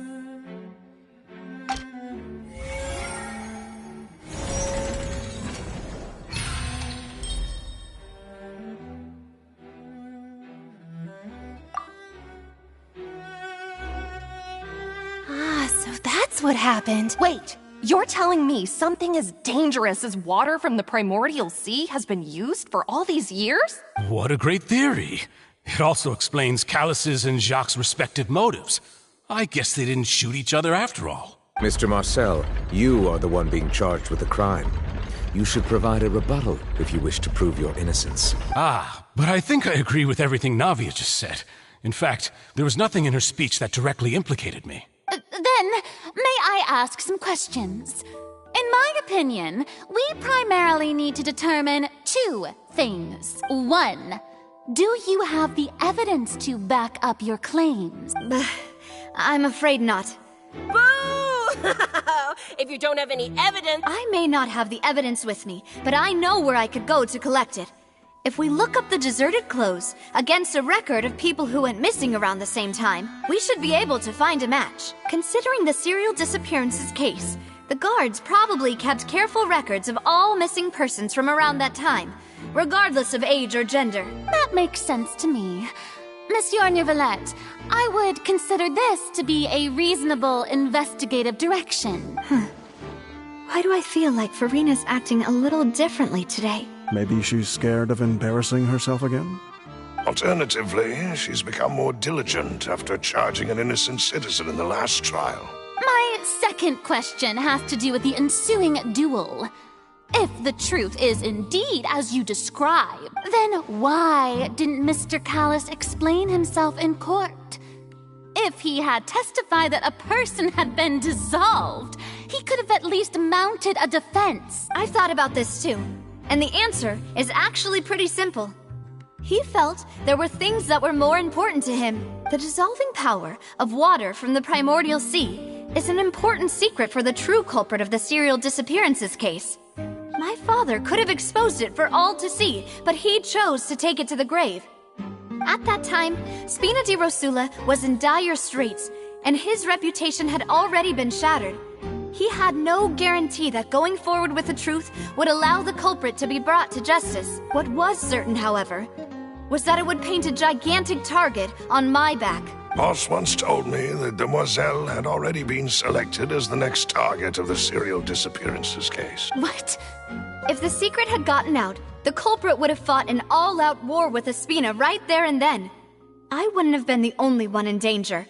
All of us would have stood to lose our lives. Of course, the guards might eventually figure out the truth of the matter and determine that we were in the right, but what good would that do? How can a hollow verdict protect anyone? Had this opera house ever given my father any kind of confidence in its brand of justice, Spina di Rosula would have had no reason to exist. But by staying silent, we retained the ability to deter our opponents and continue the stalemate. I was able to become Spina di Rosula's president, which made me harder to target, as well as giving me more time to grow and learn. And once I have figured out the truth and stepped up to the challenge, I will do what this opera house cannot, and restore my father's truth and honor back to him. So, you mean to say, your father intended to die in the duelist's ring? That's right. Do you have any proof? Of course. All you need is to ask his opponent, Clarand. I don't need your apology, your guilt, or your support from the shadows. You don't have to do anything for my sake. But since he entrusted his will to you, Clarand, you should tell us the truth about his sacrifice. So, during the duel, did you believe that Callis was intending to die? Yes, I did. As a champion duelist, I've fought many battles and taken a countless number of dishonored lives in my line of work. I've seen all kinds of people give their all for the faintest hope to continue living. Some were determined, others passionate, and some even manic and twisted. Just one look and I can tell if a duelist is hoping to live or if they're looking to die. I hereby swear on my name and honor as a champion duelist that Mr. Callis never intended to leave the ring alive. Since that's your testimony, I have no more questions. It appears there really are good grounds to reopen this case. I concur. However, Miss Navia, you still have not explained the link between your father's case and the serial disappearances case. Right? What she said was fascinating, but kind of beside the point. Wait, weren't they just talking about the serial disappearances case? Of course, Your Honor. The two cases are connected via a matter of timing. In my father's case, the culprit intended to kill both Jacques and Callis. As a result, they planned to act after hearing 2 gunshots. And, at the end of Linny's trial, the culprit also only dissolved the victim in front of everyone because they realized they were at risk of being identified. The culprit could only time their actions so precisely if they were already at the scene. Coincidentally, Marcel attended both the banquet and the trial. So that's why you suspected me. Even after hearing your reasoning, I still can't help but find it a little preposterous. I'm used to it, though. You've always been an impulsive and sentimental child, Navia. It's one of your most endearing traits. No need to appeal to pathos. I won't try to refute your points one by one, but even if everything you just said was true, Can you prove that I was the only person present at both events? On top of that, does a person have to be physically present to control the timing? Can't someone remotely monitor the place? I don't know what you can say to that. I know that even with that, you might still think you can reduce the list of suspects with some further investigations until I'm the only one left on the list. Alas, who won't feel at least a little hurt by an accusation of murder from a girl you see as your own daughter? But if I were to dismiss this completely, you'd also think I'm not being considerate of your feelings. Ah well, let Uncle Marcel teach you another lesson. Do you know what the biggest flaw in your reasoning is? I suppose you're gonna tell me anyways. It's timing again. I'm a businessman by trade. From that standpoint, there's no reason for me to kidnap young women. It's a high-risk action with nothing to gain. In addition, I left my home in Snezhnaya when I was young to come to Poisson and work in some trade. My business only thrived when I received Callus's patronage. But the disappearances began before I ever stepped foot in Fontaine. I do apologize, demoiselle. This was my mistake. No, it's not your fault. I'm sure he had come prepared. Is there anything else you'd like to say? Would you like to check the date of my first business license? You can also take a look at my border entry records, or ask my friends and family when could those records and testimonies do something to appease the unspeakable anguish in your heart? Seems like she got the wrong guy. At this rate, Navia will be convicted for falsely accusing him. I think you've done a superb job of dissecting your father's feelings, but aren't you going against all of his wishes and expectations right now? He wished for you to become more rational, collected, and conscientious, instead of dwelling only on your own feelings. Once you've learned to be more considerate of others' feelings, and to stop rushing headlong into things, This isn't just about me. And in net, the biggest difference between me and the rest of the victims is that I still have the ability to search for the truth. While that same agency has long been taken from them, the people whose families were destroyed by synth abuse, the people who lost their loved ones to the serial disappearances, and the people who suffered tragic ends due to their sense of justice. Many people's images are flashing before my eyes. I'm sure some are coming to those of you in the audience. And whose image do you see? Marcel, is it a man named Vacher? Oh, so you do know that name. I'm merely surprised you'd suddenly say the name of someone I've never even heard of. I was waiting for you to say that.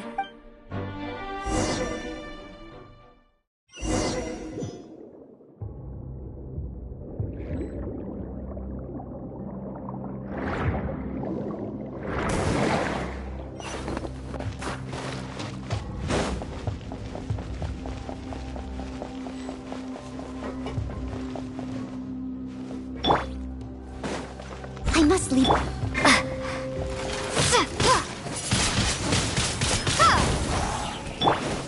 Try not to enjoy this too much.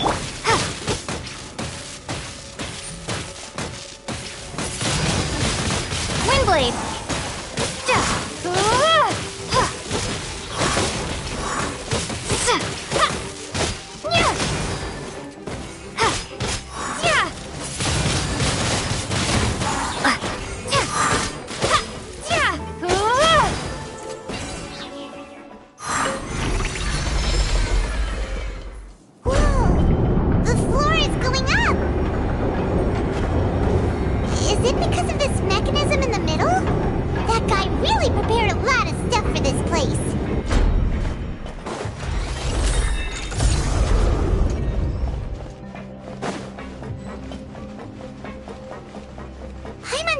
We need to go up, but Paimon doesn't see a way.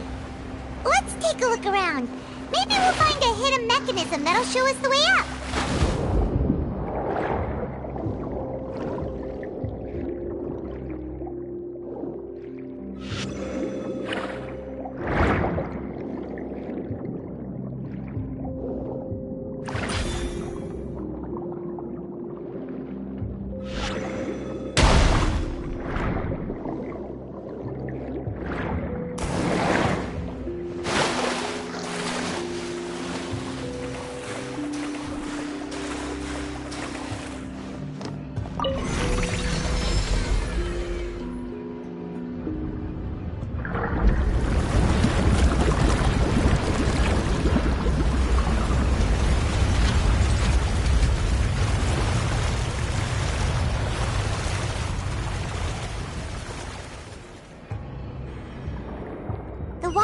is rising! Now we can swim to the top! But this is still a ways away from where we need to go.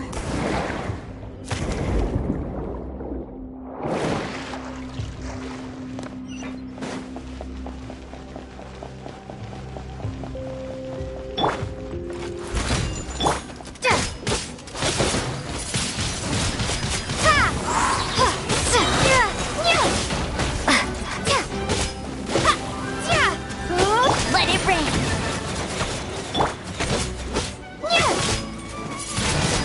Windblade! Prepare to be blown away! Leave it all to...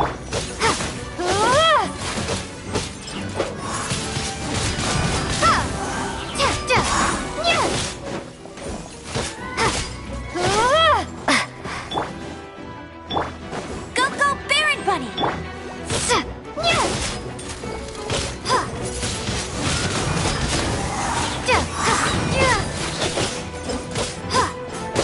Steady as stone.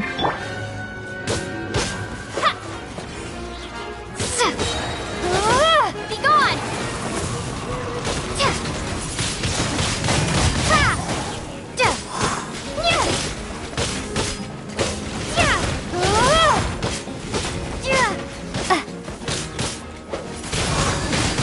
Windblade!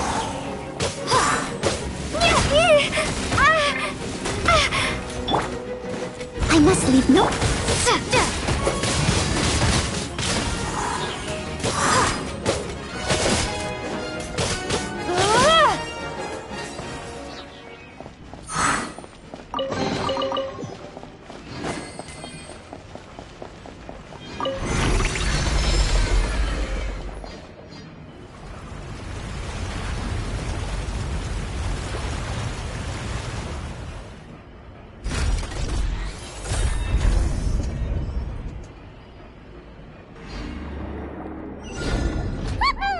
Now the path is clear! Let's go!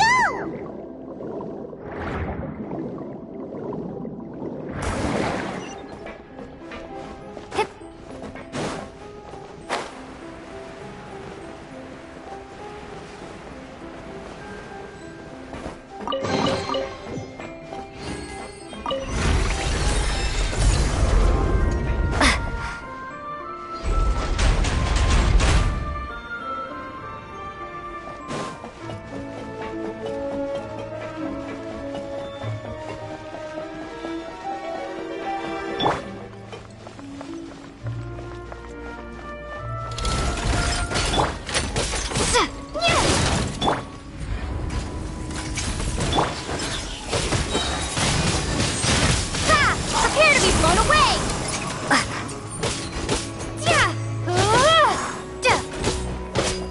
No one escapes my sight! Time to clean up!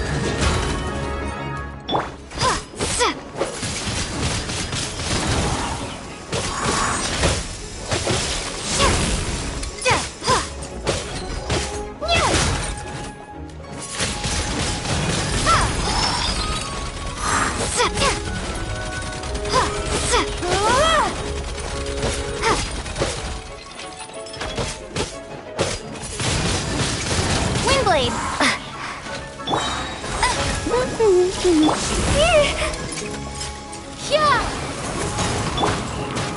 Steady as stone. Surrender and I'll be gentle.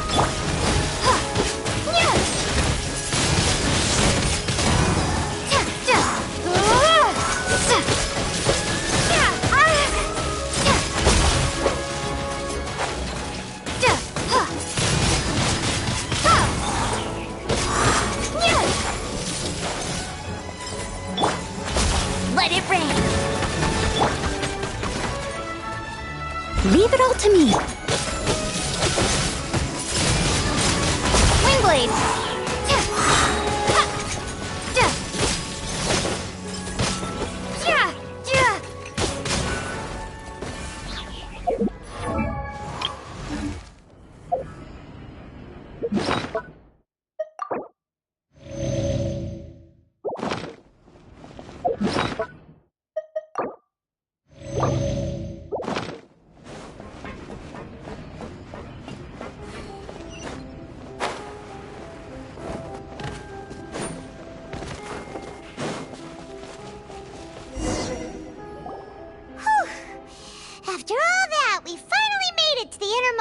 welcome. Though, as expected, the mastermind isn't here.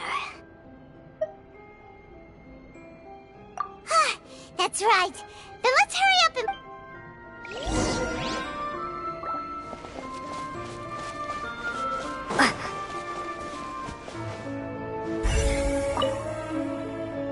Let's see what's written here. Nothing escapes the... Callus. Navia's father.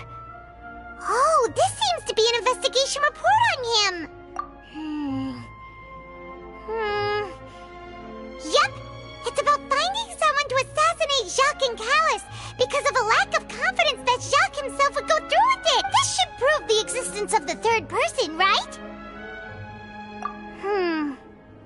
We still have not determined the exact content of the key information Callus has passed on to certain members of his organization. The old dog's a real menace to deal with. Even if he abides by the promise he's made to us, he will still have the upper hand. He can act whenever he wants to make our lives miserable.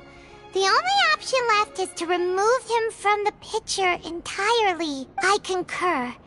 Let's send someone to kill him. He won't declare war as long as we don't touch Navia. Oh, seems like we've got a bunch of correspondence between the higher-ups. They're all just so evil.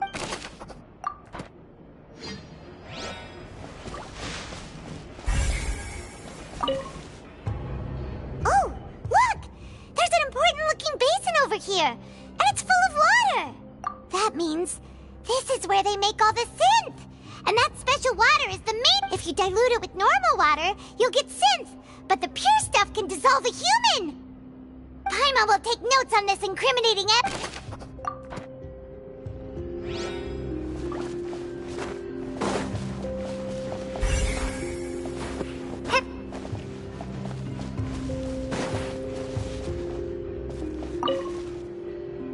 What's all this?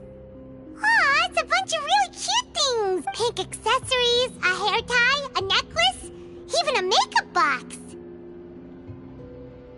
Oh, Paimon sees it too, but why are all these cute things labeled with different girls' names? Huh?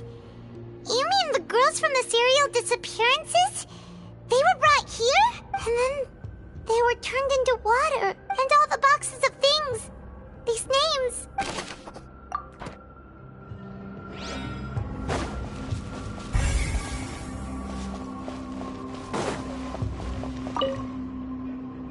What's this over here?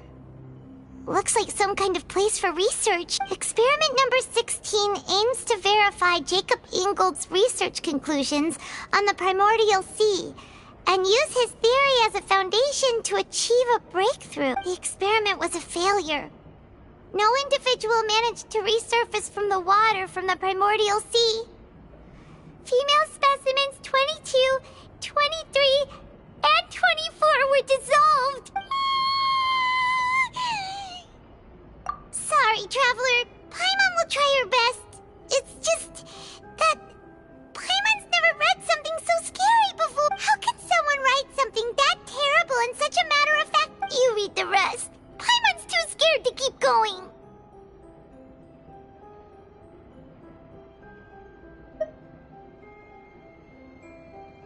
So that's why he did all of these experiments. Wait, did he really think he'd be able to find a way just by dissolving people over and over?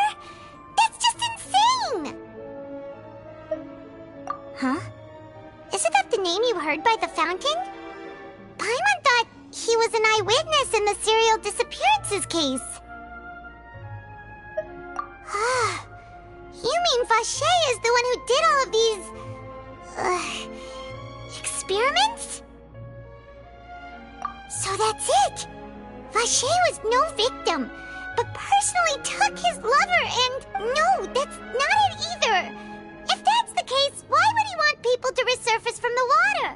In any case, Paimon will write it all down.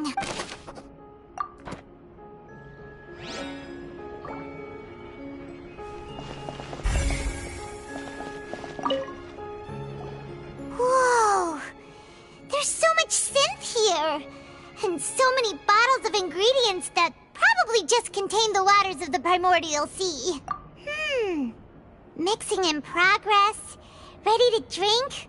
Stock sample? Huh. They've also got all the synth pretty clearly labeled. Whoa, there's even fruit-flavored synth? Yep, it's super obvious. We've looked at almost everything here, and it seems like our theories were spot on. But, yeah, we haven't found anything that reveals his true identity. No wonder even Nervalette wasn't able to find anything. Whoever it is probably destroyed everything to do with that name a long time ago. That way, even if we bring all this back to the opera, we won't be able to identify the true culprit. Sure thing. Paimon won't admit defeat.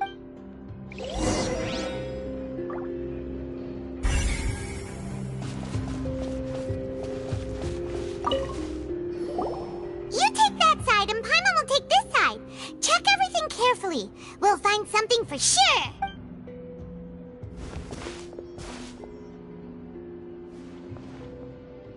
Ugh.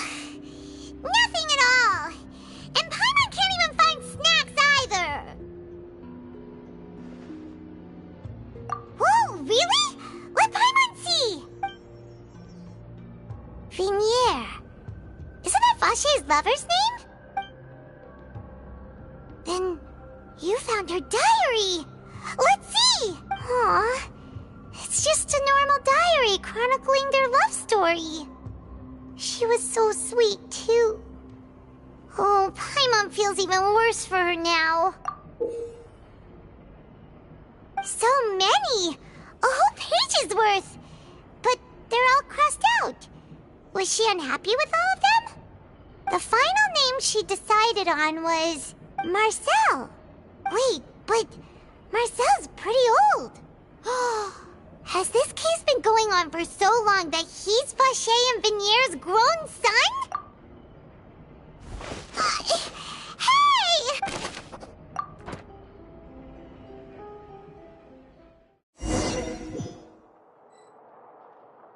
And whose image do you see? Marcel, is it a man named Vache?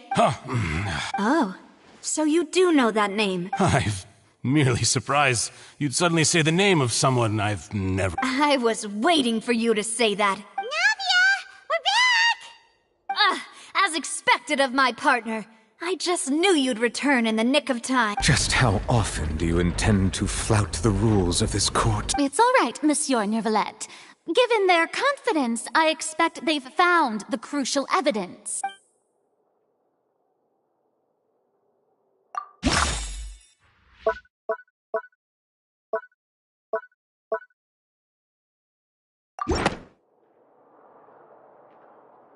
But the truth of it, Marcel, is that you've always been Vache. Huh? We've investigated your lair and we already know everything! After your lover, Venier, was dissolved, you kept abducting young women to experiment on the hopes of bringing her back to you! You even created Marcel as a new identity and destroyed all records of your past as Vache! So that's it. Even the villains in opera performances rarely go that far. And with that, Marcel's motive has now been established. This information regarding your past also dismantles your prior timing defense. Well, Marcel, do you know where you went wrong? You fixated your gaze on the lover that passed away, instead of paying attention to the living people around you. So, you never noticed how we changed, or how we grew as individuals. You also never understood Boss's real expectations for his daughter. Or our determination to see things through. Your determination. Mr. Marcel, please speak up now if you would like to defend yourself. Otherwise, the trial will move on to the next stage. Do you really think I wanted to do any of this? Pay attention to you? What for? Have you ever paid attention to me? Ever empathized with my pain? Ever known how it feels to watch the love of your life dissolve right in front of your eyes? No one helped me. No one even believed me. All those decades ago, Even the officers from the Maison Gardiennage were laughing at me. They said there's no way a human being can turn into water. So I must have gone mad from grief. Vigniere's death was brushed away by all of you as if it didn't matter at all. Well, now you know, don't you? Ha! Well, it's too late now. All those who were dissolved are gone forever. You only have yourselves to blame. You set up this ornate opera house in pursuit of your so-called justice, your beloved drama, while turning a blind eye to the suffering of the people. Vigniere is dead. We promised each other that we would always be together. Wherever she goes, I will follow, but I'm not from this blasted place. So I can't be dissolved, no matter what I do. Hey, is that water from the primordial sea that he's drinking? I can't dissolve! Can't dissolve! Can't dissolve! Do you all see? I can't go, I can't follow. So if I can't go where she is, what choice do I have but to try to bring her back? I did all of that, and in the end, that accursed Callus still got the better of me. I spent my entire life living on pins and needles, only to get stabbed by his idiot daughter at the very end. The suspect is exhibiting signs of mental distress. Guards, please restrain him. Don't touch me! Don't anybody come near me! I still need to save Vigniere. Vigniere, please, Vigniere! At this point, the verdict of this trial is clear. With Mr. Marcel's conviction, the charges against Mr. Tartaglia no longer have any basis. Fine by me. I was in a bad mood, but after a show like that, I'm actually feeling pretty good. Traveler, please submit all the evidence you have collected to the guards, so that I might review and summarize the truth behind the serial disappearances case. The man now known as Marcel was originally named Vacher and worked as an adventurer with his partner and lover Vigniere. During an underwater expedition, Vigniere accidentally came into contact with water from the primordial sea and was dissolved in front of Vacher as a result. Vacher learned of the primordial water's existence through the work of others and began to kidnap young women for research, with the goal of discovering a method to restore Vigniere back to life. To cover his tracks, he invented the new alias of Marcel and began to operate a business in Poisson. During the course of his research, Vacher discovered that a diluted concoction of water from the primordial sea can induce feelings of euphoria, and began to manufacture and market synth. However, as he accumulated wealth to fund his continued research and expanded the scope, he came into conflict with Spina di Rosula. After exchanging blows with Spina di Rosula for many years, Vacher decided to assassinate their president Callus at a banquet. Although the assassination did not go as Vacher expected, he was able to turn Callus into the murder suspect by dissolving the assassin he sent to the scene. And just recently, Vacher attempted to frame Linny as the culprit of the serial disappearances case, using a similar method. However, his attempt to frame Linny failed, and the power of water from the primordial sea became public knowledge.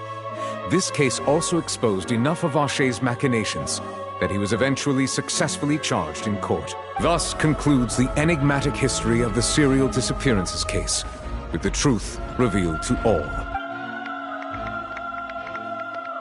The oratrice will now deliver the final verdict regarding the charges against Mr. Vacher.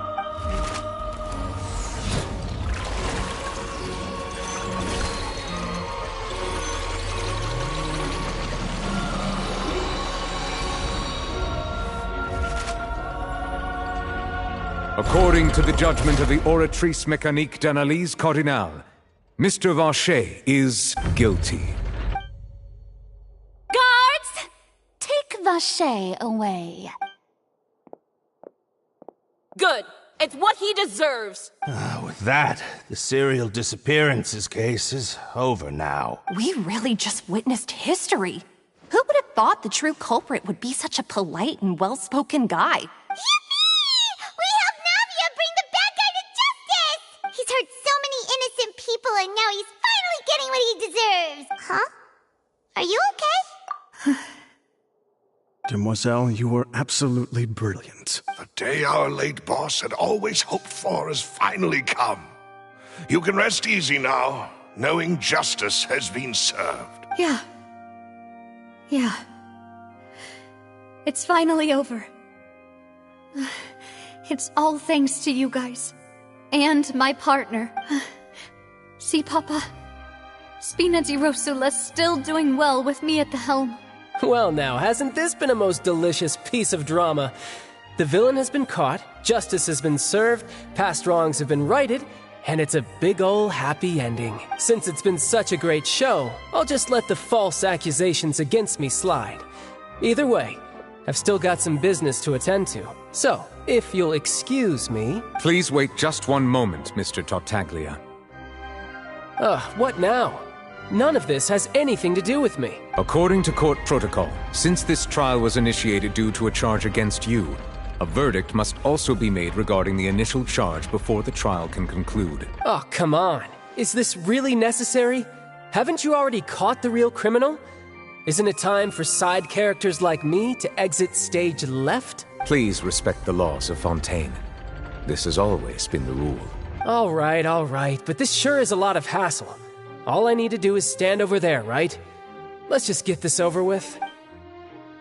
Through evidence presented in the public trial that was just held, it has been established that Mr. Tartaglia has no direct connection to the serial disappearances case. The guilty party has been identified, and thus it is logical to suppose Mr. Tartaglia is innocent of the charges. We now turn to the Oratrice Mécanique d'Analyse Cardinale to render the final verdict on the charges. According to the judgment of the Oratrice Mécanique d'Analyse Cardinale, Mr. Tartaglia is guilty. What? Hey! That's not funny! Didn't you just say I'm supposed to be innocent? What's with this verdict? Is your justice machine malfunctioning? Huh? This has never happened before. The Oratrice actually returned a different verdict from the Chief Justice. I mean, have you ever heard of an innocent Fatui Harbinger? Do you think the Oratrice might have just convicted him on general principle? But weren't the charges about the serial disappearances case? No matter what else he's guilty of, it shouldn't affect the verdict in this case, right? The judgment of the Oratrice Mécanique d'Analyse Cardinale is, by law, the final verdict of the court. We must accept the guilty verdict. Guards, please take the suspect into custody per court protocol.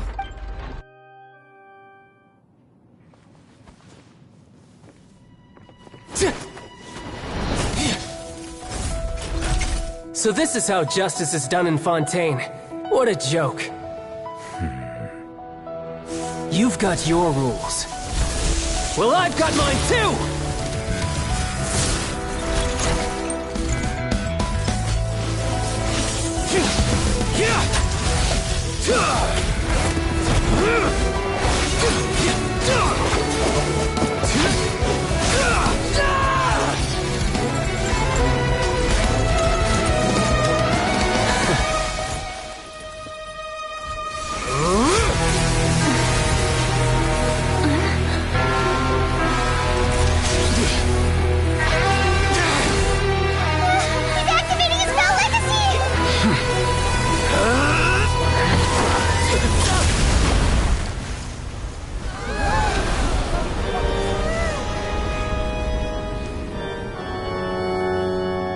I am sorry.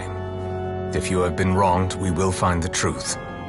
But the rules of the court must be upheld.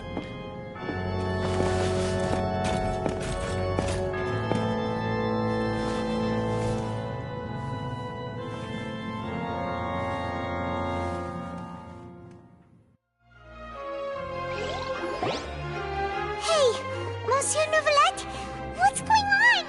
Shouldn't they have been cleared already? Apologies. This is also the first time I've encountered such a situation. However, according to the rules established at the conception of Fontaine's court system, the Oratrice's judgment is the final verdict of the court. All I do is follow court procedure. As for why the Oratrice arrived at the conclusion it did, you should probably ask someone more knowledgeable than me. Why are you looking at me? I had nothing to do with it! I don't know what happened there either. staring at me! What does Lady Farina mean by that? She says she has no idea either, but that's impossible. Yeah, so are the verdicts reliable or not? Can results like this really be called justice? My dearest citizens, did you really think we'd allow an incorrect verdict to be handed out in this court? Did you really believe that the judgment could be mistaken or be the result of some sort of random mishap? Don't tell me. You thought even I had been blindsided by the oratrice's result. But the way she looked just now, it was pretty obvious she had no idea what was going on. However, given the state of things, I shall give you an explanation.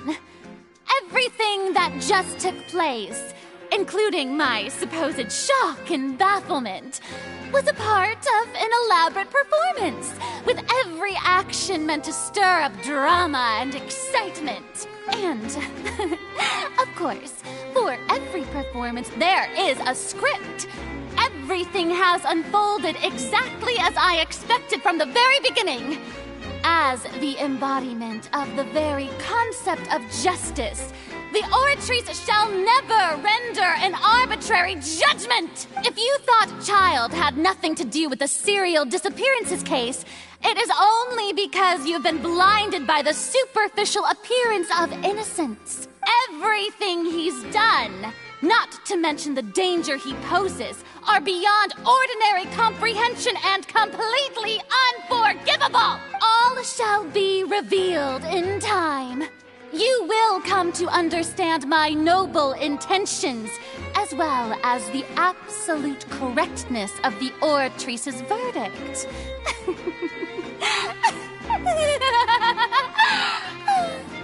Now, having said that, although I hate to leave things hanging in suspense, it is now time for this performance to end. As the lead actress, I shall be the first to take my leave. Toodaloo! So she chose to make her escape after all, did she? So you're saying we shouldn't put much stock into what she just said? She probably just put on that performance to save face. As for the truth, it's unlikely that she actually has any idea. However, please be assured that I will continue to investigate this case in a personal capacity. Just as I promised, if the judgment has been incorrect, we will do our utmost to clear his name. All right. Even though we feel pretty badly for him, we'll take your word for it. After all, he's done plenty of bad stuff. So he should have known he'd go to prison someday, right?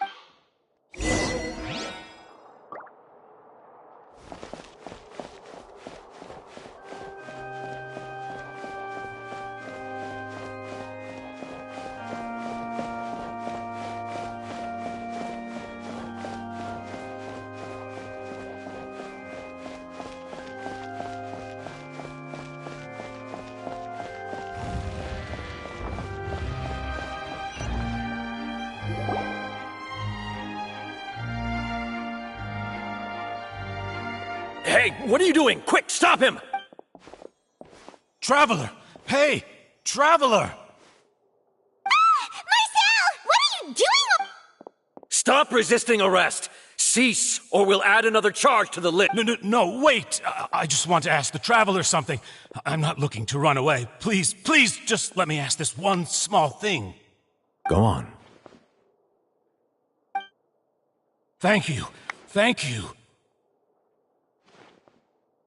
I was being led away when I finally realized something. Where did you first hear the name Vacher? I erased all records of that name. So, unless... Are you still trying to prove your innocence? Give it up. You've already been convicted. Really? You did? You're sure? You met her? But how could that be? How did you manage to do it? The Fountain of Lucine? Then she's been so close to me all along. And I just never... Please give me a chance to talk to her again. What? Give an inch and you want to take a mile? Do you think serial killers get to make... Paimon agrees.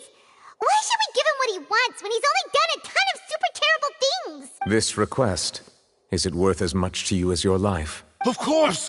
Wait, no. Humans. Will they betray the instinct to live just to satisfy spiritual needs? Very well. Your Honor. I will go with him. You do not need to worry about any escape. In that case... Thank you. Thank you.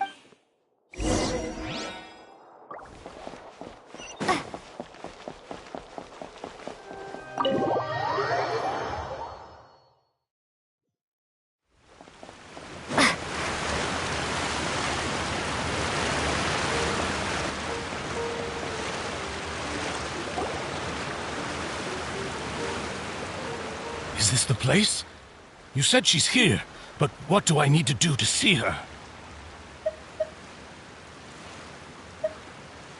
Yeah, and even Paimon could hear her after drinking that thing. Didn't you just drink a lot of it on the stage as well? Oh, in that case... Vache! Ah! Yes, that's it! So you heard it too! Vinier, it's me! Vache? Vache! I'm here! I'm here! Hey, wait! Be careful! Vinier, is that you? It's me, Vache! Vinier! Vache? Why did you come? Didn't I say? You don't need to look for me. You look a lot older than I remember. How long has it been? It's been more than 20 years. I've suffered for over 20 years since the day you left.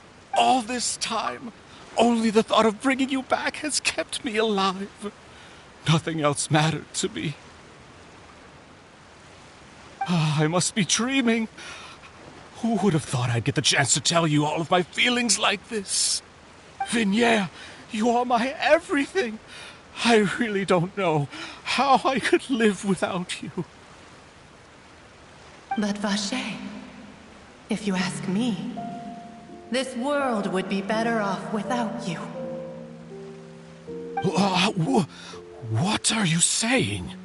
If not for you, I would have finished my law degree and probably become a top-tier attorney one day. If not for you, I would have continued to pursue my love of the arts, and my works would have been displayed in the Palais Mermonia itself. If not for you, I would at least have been able to take care of my mother. And she would not have grown old and died alone, with nothing but the tears on her cheeks. It's all because of your selfishness, Vache. It's all because of you. You... Wait, you are not Vinier. Who are you? You're right. I am not Vinier. I am the sacrifices. Every woman who died by your hand, as our bodies dissolved, our consciousnesses flowed back to the primordial sea. Our thoughts circulated endlessly within the primordial sea, and we were no longer individuals, but we became one, just as streams of water come together in the sea. I'm Cressy. I'm Lemony. I'm Azine. The only one I am not is Vinier. Why? But then, where is Vinier? She doesn't want to see you anymore. Every tendril of her consciousness is avoiding you. This is selfishness. Your selfishness robbed us of our lives and our futures. You said time and time again that you'd do any and everything for her.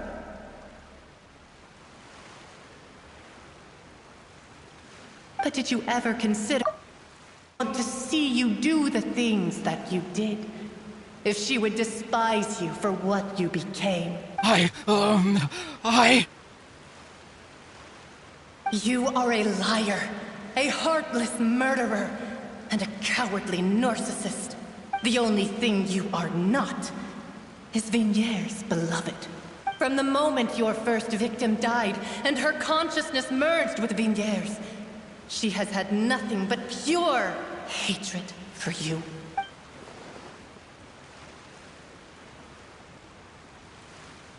No! Yeah! She can't hate me. Let me see her, please. Have mercy. You still don't understand. When I said don't look for me, that came from the real Vignier. She really doesn't want to see you anymore. But on top of that, she also said that because it's her final drop of pity for you. She said that because she knew that if you did come here, we will show no mercy to you. Vache. Vache? Vache. Vache. Vache. Vache. Vache. Drown.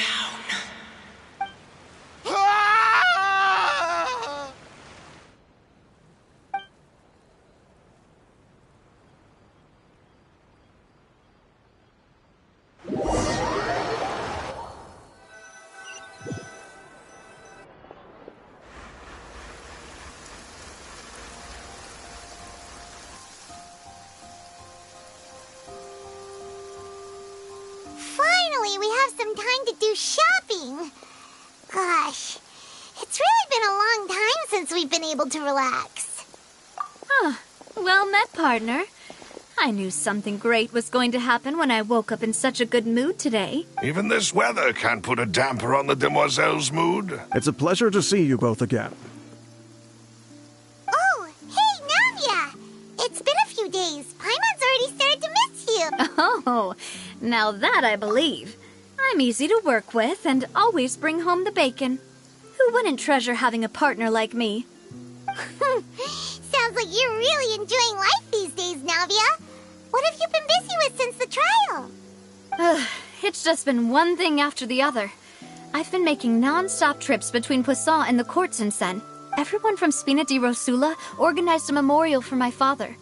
We never held a memorial when he first died, since everyone knew that even if we held one back then, no one was going to come. This time, though, everyone in Poisson, and even many people from the court, all attended. So his name's definitely been cleared now. That's what we like to hear. It's been the dearest wish of Demoiselle all along. That blasted stubborn fool. I was right to put my faith in him. I'm so glad I didn't give up on the case all those years ago. Oh, by the way, I ran into Charlotte just after I left the memorial service. Well, maybe it'd be more accurate to say I knew she would be there, and there was no way she'd just let me go. Huh? So you know Charlotte too? The Charlotte? Journalist from the Steambird? Yeah, way back when I first became the president of the Spina di Rosula, she was all over me. Wouldn't take no for an answer. I believe the story was called The True Heart of Darkness, Secret Tales of the Yellow Rose. To be fair, though, it was a really flattering feature. So, we've been on pretty good terms ever since. She was trying to lean on our friendship to get me to do an exclusive piece on the serial disappearances case. Oh yeah, she told us about that. She's always been super interested in that case, so now her wish has finally come true too. Anyway, I told her to make sure that when she writes about you guys entering the opera house with the critical evidence, that you both sound really cool. Now that's another thing to look forward to. We trust Charlotte's skills with a pen for sure. Oh, and in other news, I also took Clarande out for a meal. Oh, are you two on better terms now? While you were investigating Vache's headquarters, Clarande gave testimony on my father's behalf. It was thanks to her that we were able to turn the tide. I wanted to thank her. I mean, there's also no point in being awkward all the time, so we took the chance to reconcile with each other. Oh, that's great. Paimon also thought Clarande wasn't actually a bad person. It's always good to have more friends. Anyway, now that the case has finally been solved, perhaps it will slowly begin to fade from the public consciousness. Oh, actually, there's still one last thing I need to do. What is it? I should pay a visit to my father's grave and tell him the truth of what happened, as well as how it all ended. And on top of that, just how much people still look up to him to this day. That includes me, too. Miss Navia. Indeed. We want to go too. We also think Cal Callis is a really admirable person. Sure thing. I'd like you two to share the moment with me. After all, without you, there might not have been such a positive ending. And in that case, everyone, let's be off. Considering the recent weather, we'll be lucky if we can reach Poisson before dark. Yeah, you're right. It's been raining non-stop for a few days now.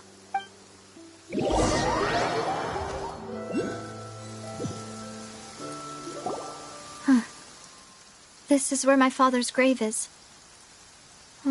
To be perfectly honest, even I haven't been back here for a long time. Huh? There's someone there already. Wait, that figure. It can't be. Isn't that Nervalette? Why would the Chief Justice be here? Huh? Navia?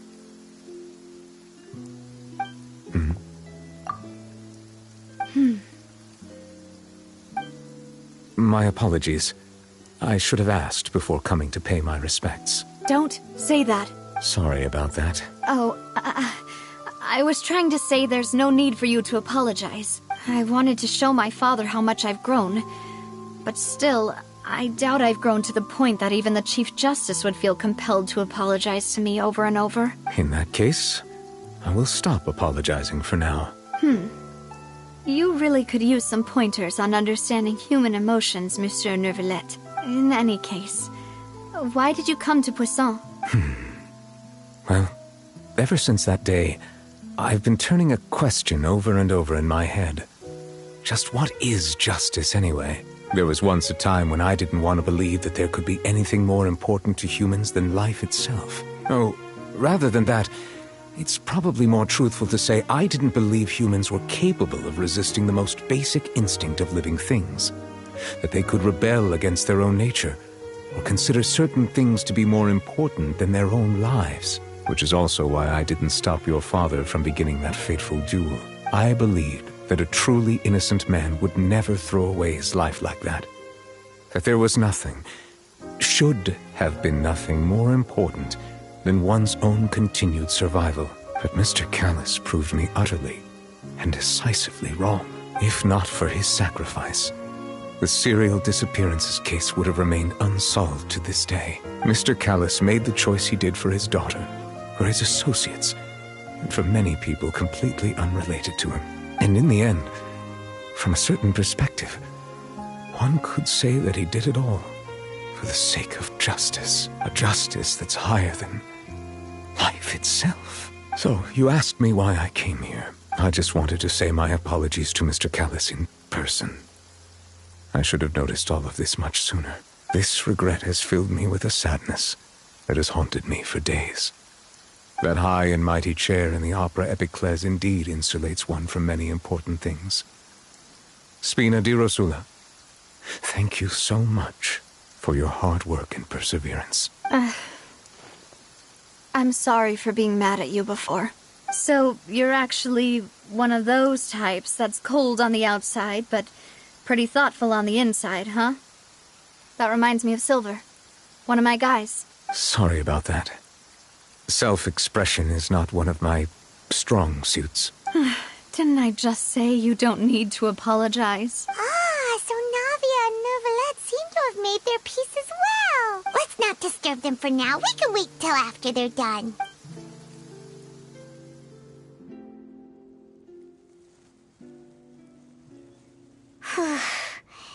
Paimon's never paid respects at someone's grave before. Did Paimon do anything rude there? Huh? Oh, Paimon didn't know that was a thing. But Paimon doesn't know what she would do if she can't fly. Oh no. Paimon hopes Miss Navia won't be too mad. Anyway, Nervalette is still standing around there. It's not often that we can catch him alone like this, so why don't we go talk to him for a bit? If we can't talk to Lady Farina, we can at least talk to him, right?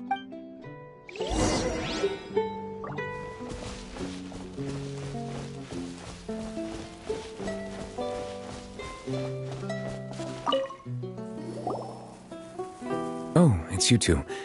Did Miss Navia invite you to come pay your respects to her father? We ran into Navia on the streets yesterday, so we just followed her here. I see. Then is there something that I can help you with? Well, it's pretty hard to run into you like this since you're usually super busy. So we figured we could try to ask you a few questions, if that's okay. Please feel free. Though outsiders, you helped us solve one of the greatest mysteries in Fontaine, and it would be my pleasure to return the favor. So, at court, the bad guys referred to that special water as water from the primordial sea, but what is it really? Truthfully, that name is already quite accurate. I can only surmise that Vacher and his ilk only learned of its nature and existence after extensive research. There used to be a special sea on the surface of this planet. The nature of its seawater was rather different from that of the sea we know today. Most of Tevat's life forms were first born in that special sea. You could say it nurtured much of the life on this planet. Huh. So it really was where everything began. It makes sense to call it primordial then. But today, the primordial sea no longer exists on the planet's surface. What Vacher discovered must have been some kind of special case, or a remnant from a truly ancient age. Huh. So that's how it is. Oh, you really know everything, Monsieur Neuvillette. But if that's the case, then why would people, at least people from Fontaine, dissolve in that kind of water? Indeed. Why would the primordial sea, which was known to engender and nurture life, suddenly reverse itself and devour life instead? To be frank, that also doesn't match my understanding of this world and its laws. There must still be some unknown secrets around the people of this land. Is there anything else you'd like to ask me about?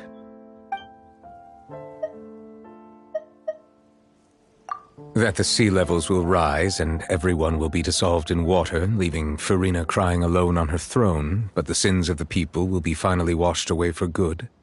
Does that appropriately summarize the version you've heard? That's right! It was Linny that told us back then. And that about covers all the main points. Yes, up to the present, I think we reached a point where we have no choice but to confront this prophecy directly. Rumors have it that this prophecy is rooted in the last words the former Hydro Archon left to the world before she passed away. A prophecy? Of the former Hydro Archon? Wow. This is the first time that we've ever heard of it. Two parts of the prophecy have already proven correct. The rising sea levels and the ability of the people of Fontaine to be dissolved. We should be more vigilant and stay on the watch for further signs. Speaking of the prophecy, Farina has also always taken it quite seriously. Indeed, she has been collecting information and intelligence from across Tevat for this purpose. If the rumors were true, then perhaps this prophecy is the conundrum left to Farina by her predecessor. But with Farina being the way she is, can we really trust her to solve it? Is there anything else you'd like to ask me about? My apologies. My investigation has still not reached its conclusion. However, I still believe the judgment of the Oratrice was not rendered arbitrarily. Huh? But you also said you thought he was innocent. For many years, I have been quite aware that the Oratrice does not simply mechanically repeat the verdict that I give on each case. As a divinely created mechanism, the people's unified faith in the concept of justice is integrated into it. Not only can it produce the incredible power of indemnitium, but it likely also possesses other traits, such as self-awareness. Which is all to say, I have been prepared for a situation like this for a long time.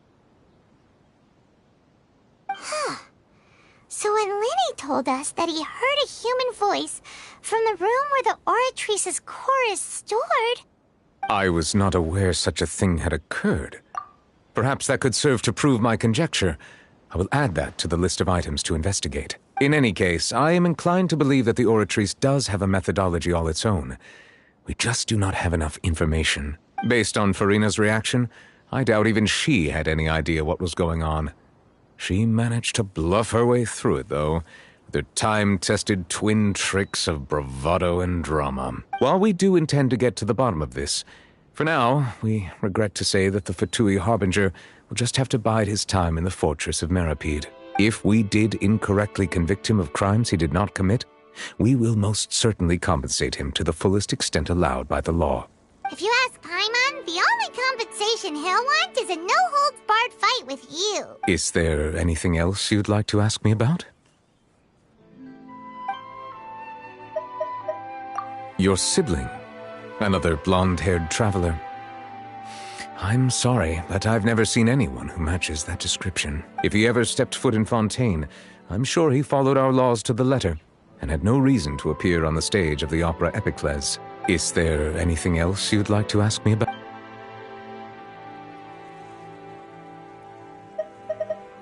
Very well. It was my honor to provide you with what answers I could. I very much enjoyed conversing with you. It will soon be time for me to leave this blissful tranquility behind and return to Palais Memonia. You really are super busy, Monsieur Neuvillette. Paimon thought you only came here to pay your respects today because you had the day off. Crime and villainy do not have the day off, and so justice must work around the clock as well. This is merely the nature of a justice's work. All right. You've got a point. Huh? Paimon just noticed that the rain has stopped.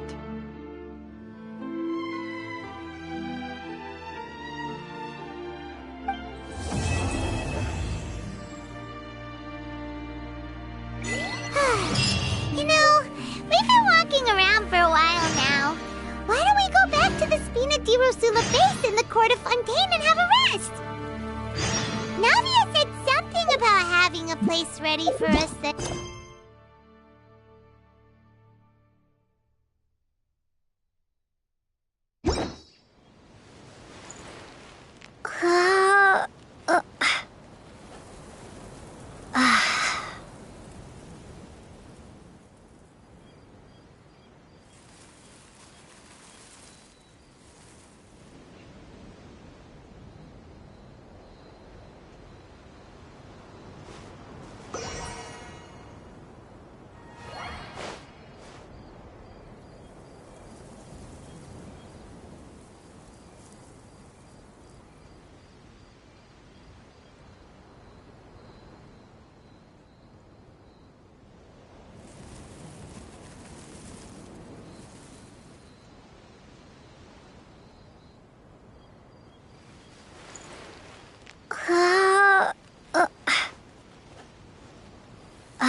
The law. To know how it works.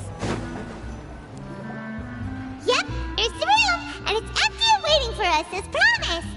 Navia is such a good person. Now that the serial disappearances case has been solved, no one's going to come after us for anything. Even without Silver standing guard, we can just completely relax. Why don't we stay and rest up here for a while? Even machines in Fontaine need to stop and recharge now and then. Oh, come on! This place isn't that bad. Besides, how often do we get to stay in an actual base? Oh, fine. Remember that detective story Paimon read before? Well, the author is about to release a new book, so Paimon wanted to buy it as soon as it came out and have a quiet place to read it. Yippee! Then it's agreed. Come on, let's get some sleep. We'll need to be up first thing in the morning to get in line and buy a copy.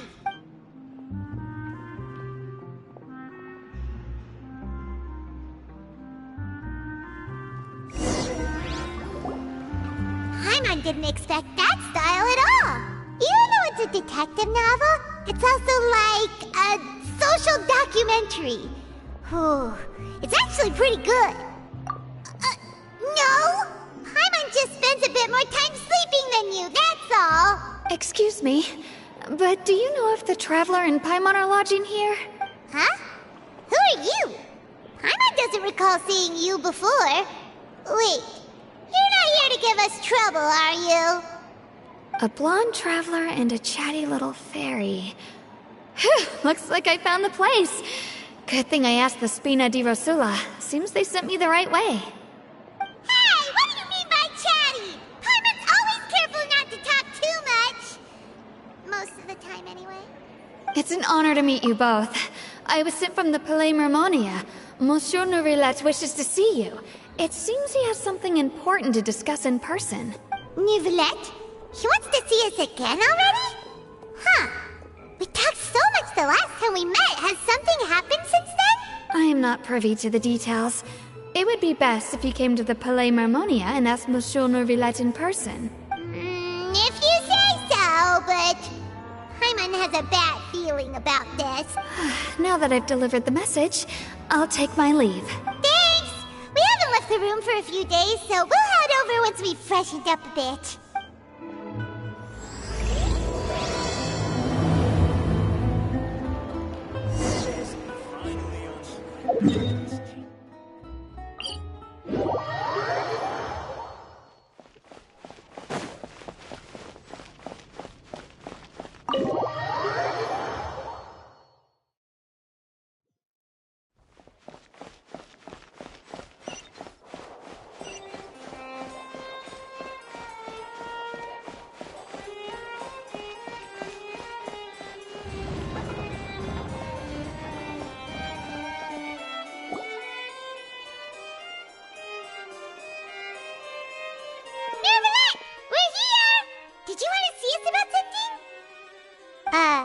Huh?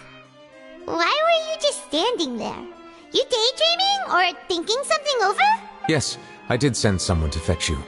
But as for what I'd like to discuss next, well, I still have some reservations. Given that we've already made the trip here, you should just tell us.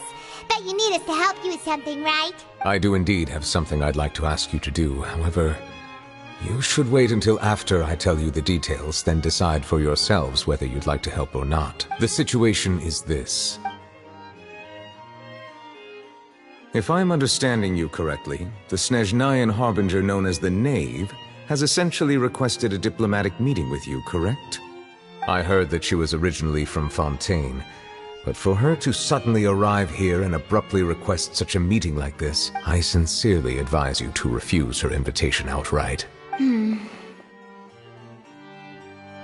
I'm sure you're aware that her purpose is most likely related to Child's recent predicament. We convicted one of the Snezhnayan Harbingers in a court of law, but we have yet to provide any form of detailed report on the matter. This does indeed provide an opportunity for Snezhnaya to put pressure on us. I believe we should adopt an evasive stance until we can provide a proper explanation and have a preliminary plan on how to deal with the matter. No, we shouldn't. I think we should agree to the meeting. Oh? Well, you see, we are the ones that owe an explanation. If we keep putting off the meeting, it could easily result in the problem escalating, right? It's like a fight between two friends. If they don't agree to see each other and talk in person, isn't it possible that the friendship could end entirely? Though diplomatic relations between Fontaine and Snezhnaya could be considered as friendly, it is only superficially so. You wouldn't go so far as to say that our nations are friends, as you did in your example. It was just an analogy, okay?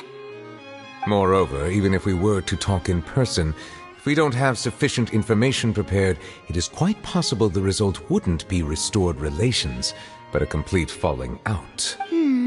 I don't think we should overthink those possibilities yet.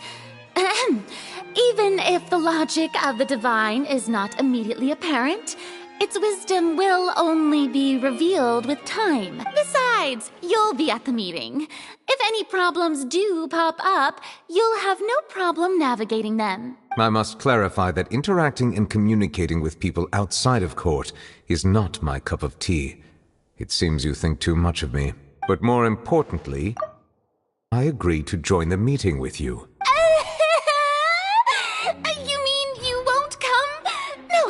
No, that won't do. I can't go to the meeting alone. You have to accompany me. I must take you with me.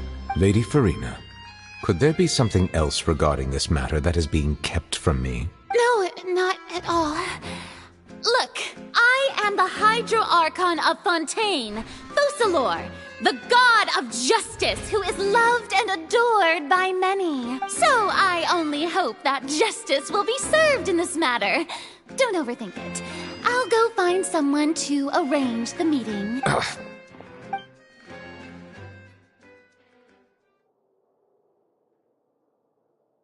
Though it could officially be considered a diplomatic conference, I prefer to see our meeting today as an ordinary tea party.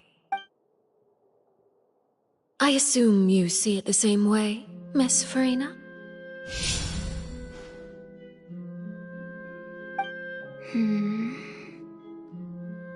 Lady Farina? Yes, that's right. Just like you said, a tea party. I should thank you for providing the pastries. They look delectable. To make this tea party even more lively, I've invited someone else to join us today. It's a pleasure to meet you, Monsieur Neuvillette. I was born in Fontaine, so naturally, there's no need to introduce the nation's revered Eudex to me. Hello. The pleasure is also mine. First, I would like to thank the two of you.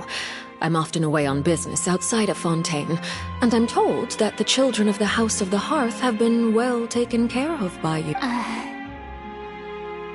Oh, I'm not referring to when my children, Linny and Lynette, were falsely accused by you. Please don't misunderstand. The children of the House of the Hearth are often misunderstood, perhaps due to the reputation of the Fatui. There's no getting around that. All I meant to say is that Fontaine has been stable in recent years. The people are well off and the children lead happy, fulfilled lives. That is something truly worth cherishing, and no one wishes to disrupt such peace. Now then, you have come regarding the matter of child, correct? Well, yes.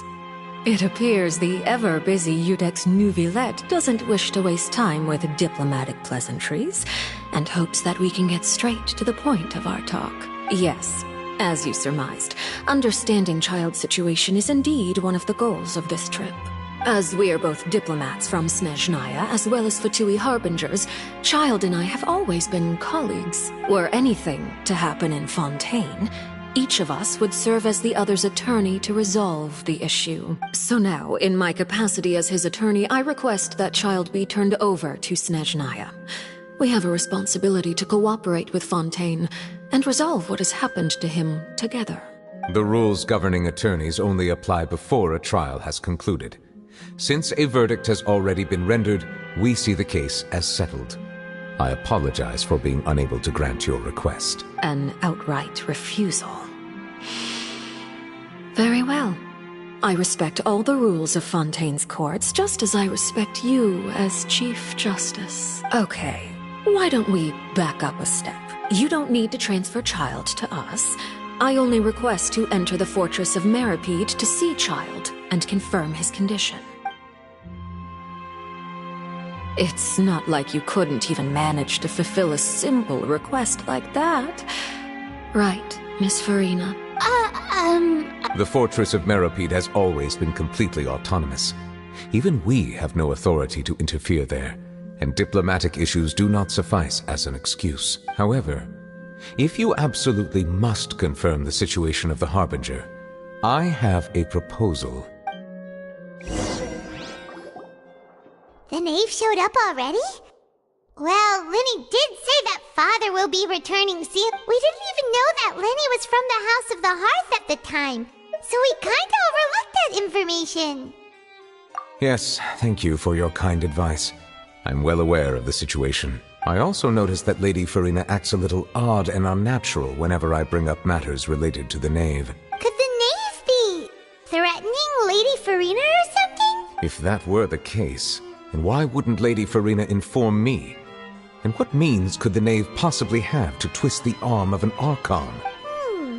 So maybe that's not very likely. Even though Farina can act a little weird at times, she's still an Archon.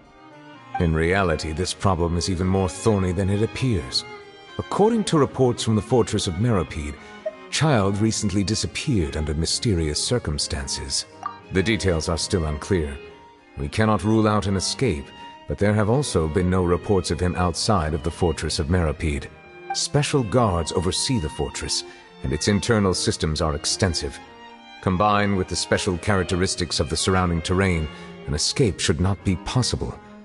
I suspect that there's something else behind Child's disappearance. I was only willing to share this information with you because you are friends of Child, and it is my duty to see justice done. So this is what you wanted to see us about before? Yes. I would like you to go to the fortress of Meropide and investigate Child's disappearance. This was my proposal during our meeting with the knave. Rather than allowing her to intervene, I offered to send someone to find out about Child's situation and report back to her in detail. The knave did not seem satisfied by my proposal, but she still agreed to go along with it for the time being. Her words were, "We will talk more once we have that report." So that means we bought ourselves some time! Firstly, you're already acquainted with Child. Your eyes may discern relevant details there that others would miss. And secondly, is the consideration of the unique nature of the fortress of Meropide. Isn't it just Fontaine's prison? I would not define it so crudely. The fortress of Meropide is not affiliated with the court system of Fontaine on paper. It has always existed as an autonomous entity. Early in Fontaine's history, criminals were punished with exile, not imprisonment. Even today, sentences against convicted criminals still include exile, just as before.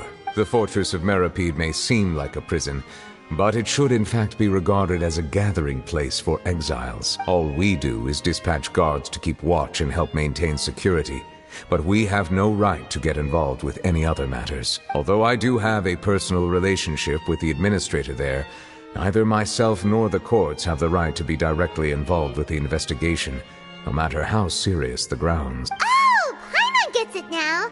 That's why— Correct. I will arrange false charges against you so that you may secretly investigate inside the fortress during your detention. This will save us a lot of unnecessary— So, are you two willing to accept my proposal? Yeah, no matter how you look at it, it seems we're the best choice. Alright! You two have my sincere thanks. This matter is of critical importance to Fontaine's current situation. Also, we will rendezvous at the Fortress of Meropide's entrance on Erenie. Prepared ourselves? Perhaps you could enjoy a good meal and have a nice bath. I'm afraid that living conditions inside the fortress are nothing like those on the outside world. Oh, right! Even though we'll be there on trumped-up charges, we'll be in prison for real. On second thought, is it too late to back out? Please do not worry. Since you are sacrificing both your time and quality of life for the sake of delivering this report, you will be compensated according to the highest standards permitted to legal staff, regardless of the outcome. Now that's more like it! Come on, Traveler, let's go eat the best meal we can find! We'll eat so much that we won't need to eat another meal for a whole month! Your treat! Are you leaving now? In that case, please take this cake as a token of my personal gratitude.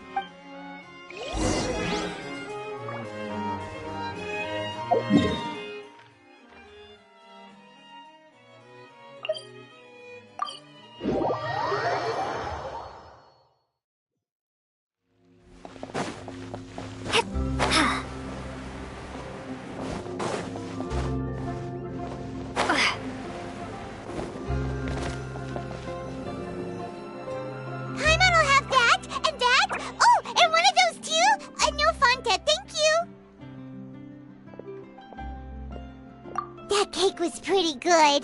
But as soon as Paimon remembered that we were about to go to prison, Paimon's stomach suddenly became completely empty. Now that Paimon thinks about it, we've always been super careful ever since we arrived in Fontaine, just to avoid breaking any strange laws here. But here we are, about to willingly send ourselves off to the Fortress of Meropide. Let's just try our best to investigate everything quickly once we get there. Paimon doesn't want to stay in prison too long.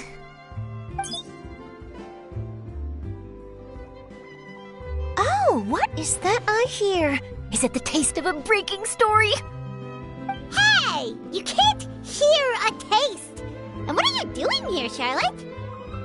Oh, don't remind me. I invited an eyewitness to a case to eat here, and I was planning to get some great material out of him. But he didn't even show up! Calm down, calm down. This is nothing new. As a journalist, you should be used to this by now. Score some juicy tidbits from the traveler, you might still be able to recover the cost of the meal.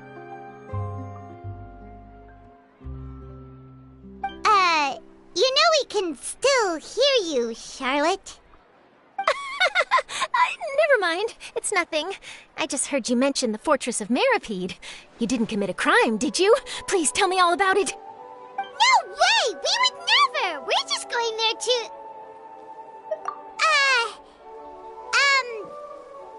Oh no, Paimon almost forgot that Neverlet told us to keep it a secret! Huh? You're being... Oh. But now that I think about it, I suppose that's not completely unreasonable.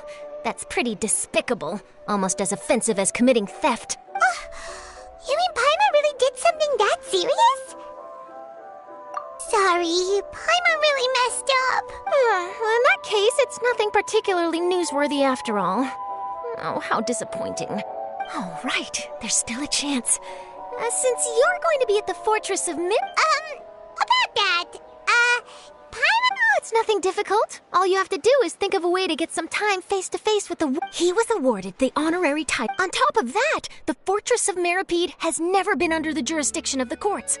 Practically nobody, including journalists like me, knows anything about the person in charge there. Oh, if I could write an exclusive article about him, I bet it would sell a boatload of papers. You make it sound easy, but it really depends. Of course, I wouldn't ask you to do it for free, so this meal is on me. All right, you got a deal. We'll do anything you want. Then it's settled. The food should be here any second, right? Huh? Wait, just how much did you order?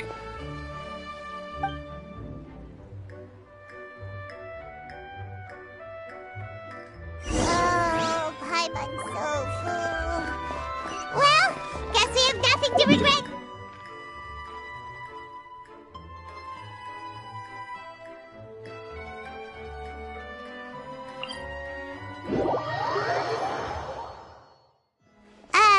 Wait. Paimon just said something really ominous, didn't she?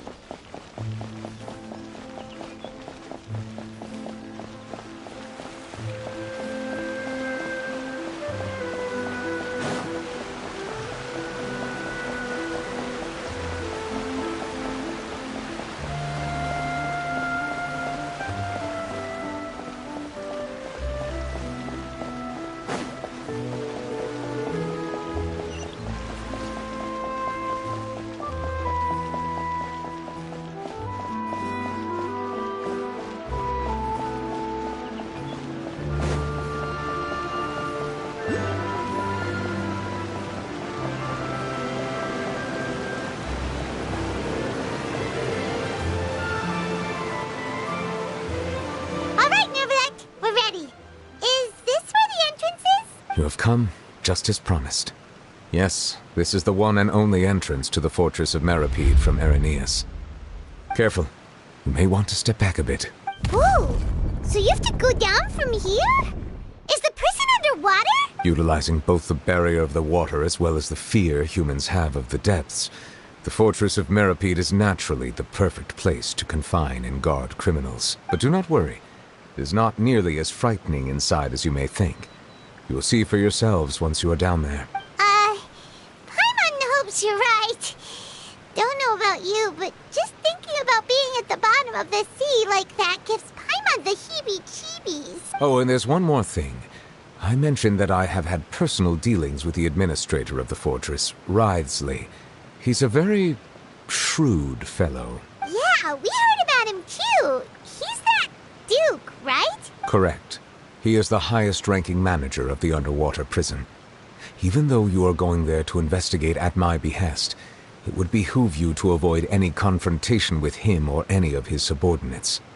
The Duke rarely ever leaves the fortress of Meripede, but that does not mean he is not privy to all that is happening inside and outside the fortress. He is quiet, but not unaware, so please bear that in mind. All right, that's about all the time that we have to talk privately.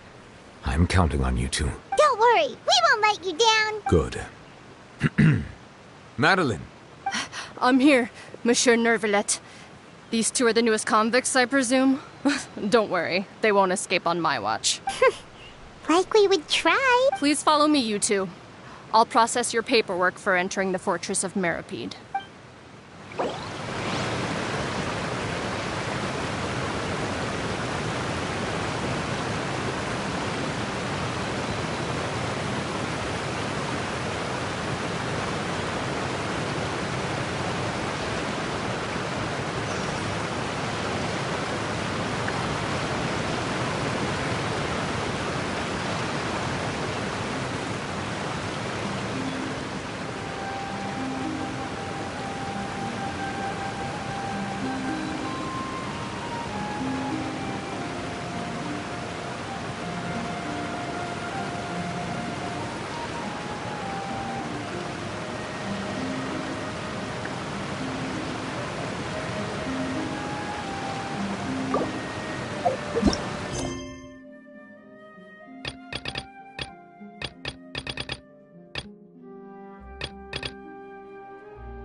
Underwater now?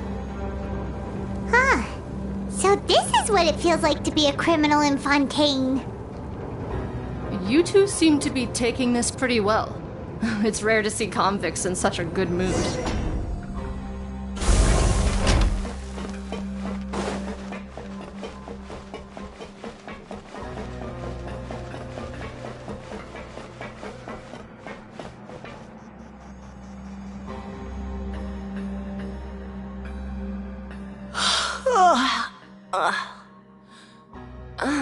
it's you, Madeline.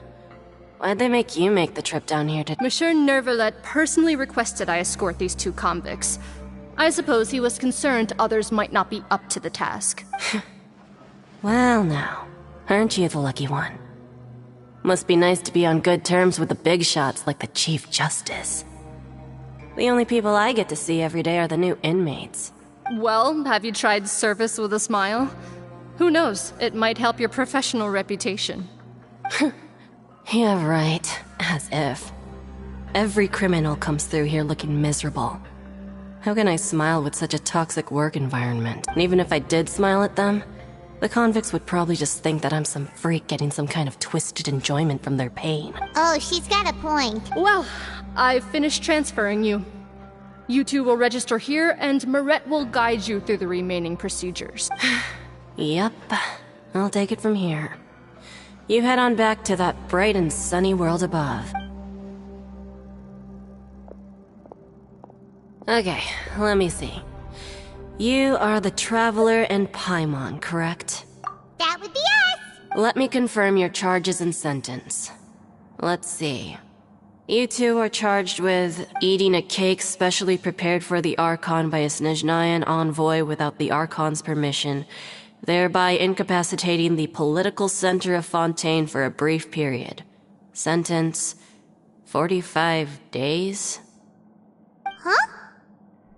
Wait, you mean the cake that Nervalet gave us was— Just looking at the charges, it seems you 2 are capable of causing some serious trouble. And considering how fond Lady Furina is of sweets, this crime is tantamount to trying to assassinate the Hydro Archon herself. Now I've seen everything. Anyway, we still need to finish processing you before you can enter the Fortress of Meripede. Please stand in front of the board over there. I'll take your mugshots with my camera. Oh, all right. But be sure to catch Paimon's good side.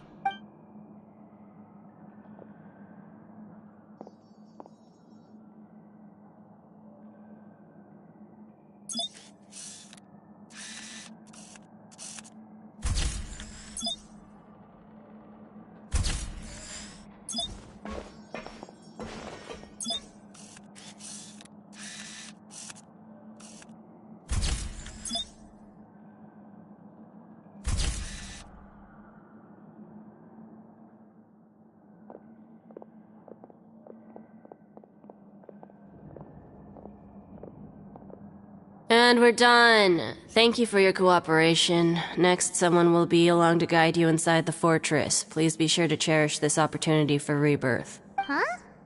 Rebirth? Isn't that a little much? We're only gonna be here for 45 days! You 2 are the new inmates, right? Follow me. Oh, okay. Paimon is— Save it. Not like I'll remember your names. Move it.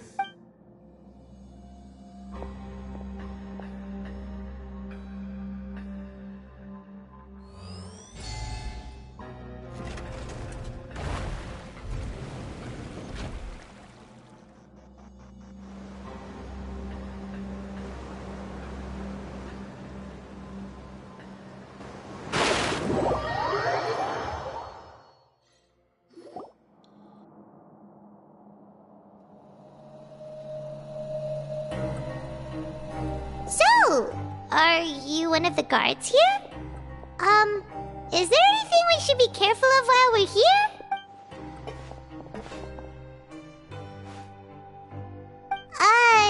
Did Paimon already ask something she wasn't supposed to? Why should I tell you anything? What's in it for me? This is exactly why I can't stand new fish. I wouldn't even be doing this if it weren't for the credit coupons. Credit coupon? Alright, seeing as you're not the annoying kind that's getting dragged in here crying and blubbering, I guess I can tell you a few things. Mora means nothing here. Here, we use credit coupons. Coupons can get you almost anything in the Fortress of Meripede. Desires? Fulfilled. You want power? No problem. Coupons can even change fate itself. So, credit coupons are a currency that can only be used here? It's not as simple as that. Like Moret said, everyone gets a chance at rebirth. No matter how much money or power you had before, it means nothing once you set foot inside the fortress of Meripede. You have to start over and earn your coupons. Everyone starts from the same place, and you have a chance at a new, less terrible life. I guess that's the real purpose of the coupons. They symbolize true fairness and true justice. And this is also exactly why so many criminals choose not to return to the outside world, even after they've served their sentence. Oh, so that's what the Fortress of Meripede is like. Huh. Paimon was under the impression that it'd be more like a prison. It certainly ain't all sunshine and roses here, but it's also not the worst place to be. You'd better take a good look at the scenery now. It'll be the last chance you get for a while. After being away from the sunlight for so long, even the terrifying depths of the sea start to feel like home. It just stops feeling oppressive, you know? Oh, I'm actually an inmate like you two. Welcoming newcomers is a job I've picked up to earn some extra coupons.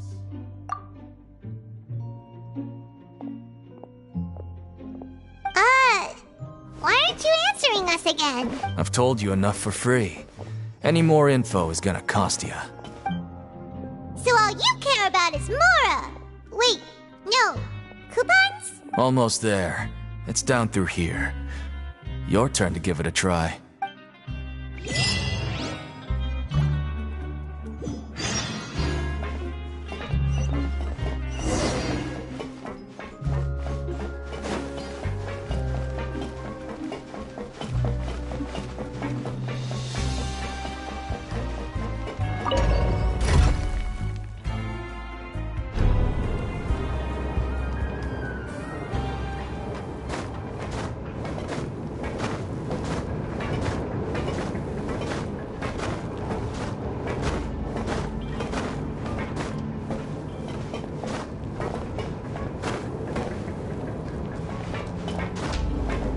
So, we're going even deeper now?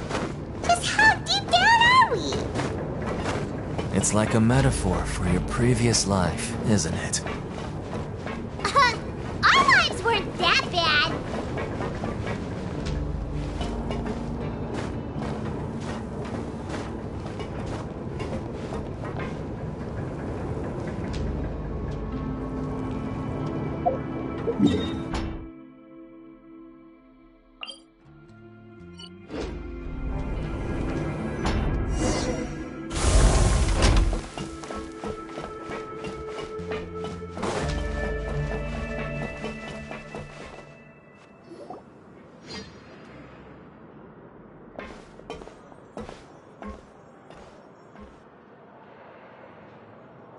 So this is the actual entrance to the Fortress of Meripede?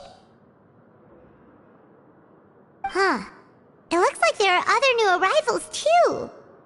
Oh, they sure don't look happy. Maybe we look too relaxed for fresh convicts. Oh, right.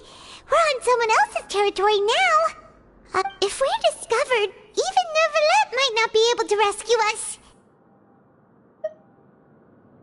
Hey!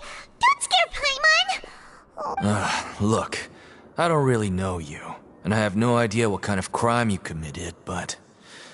You wouldn't have happened to anger someone important, did you? Someone important? Paimon doesn't think so. Wait, why are you suddenly trying to talk to us now? Now's not the time to worry about that. Anyway, it's over there, so... You just go on over there by yourselves. I've done my job, so... Good luck.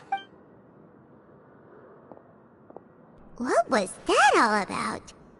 Wait a second. Are there usually so many garter mechs around here? They're already onto us? Prisoners numbers 7459 and 7560. Welcome. Oh, no need to be anxious. These Gardamex aren't here to attack you. In fact, they're here as your honor guard. When I heard that you were friends of Monsieur Neuvillette, I had the Gardamex come and wait in formation. Wait! You know about our connection? The seafloor isn't as cut off from the world as you might imagine. However, I'm afraid that I know nothing more than that you are friends of the Udex. And as you can see, committing a crime means being sentenced here, even if you're friends with the Chief Justice.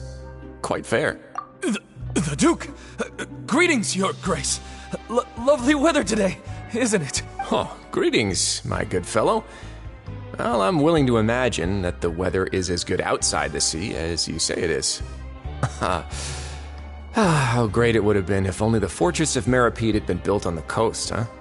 It would have been so convenient to enjoy a nice chat in the sunshine.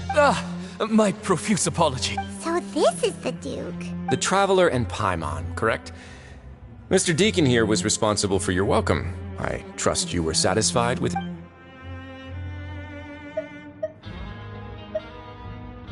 Outstanding. Well, Deacon, I recall we discussed fate during our last work meeting, I believe that fate will reward all those who take every aspect of their work in life seriously. When you return to your bunk, you'll find the guards have issued some extra credit coupons. Oh, thank you. Thank you, Your Grace. Oh, and you too. I can't believe you gave me such praise. If you need anything in the future, anything, please, come find me anytime. No credit coupons necessary. Well, I believe that concludes the introductions. We've already taken enough time here. Deacon, if you would. Yes, Your Grace. I'll take my leave now. Please, follow me. To make you feel more welcome, I'll show you around the various facilities of the Fortress of Meripede. I hope it'll help you adjust to life here. He's going to personally give us a cure? Huh. Paimon can't figure out what this guy's thinking at all. No wonder Charlotte's so interested in him. He's one of those mysterious types. Alright, let's keep up with him.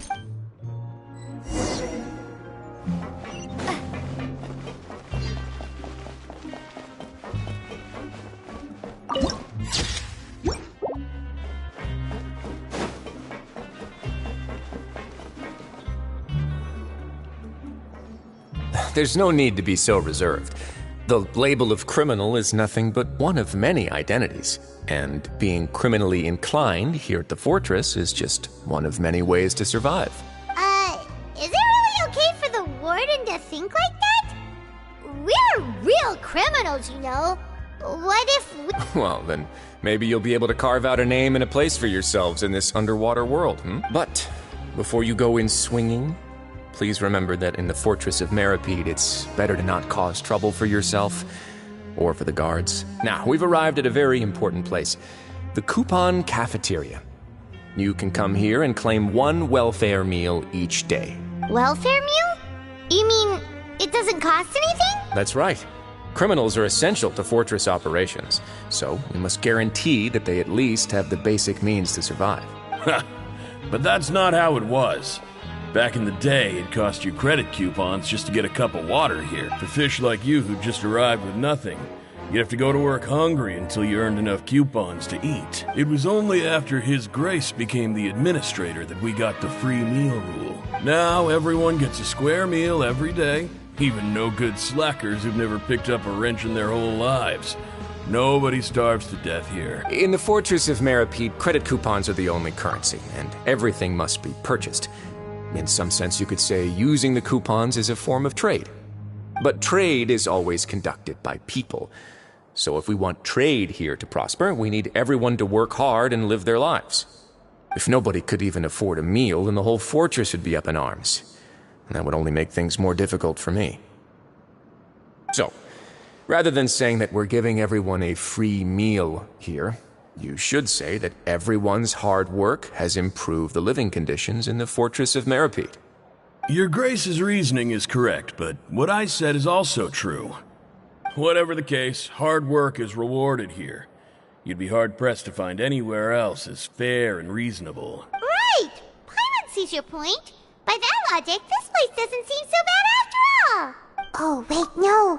We shouldn't drop our guard so quickly. But it seems the inmates really respect the Duke because of his attitude, right?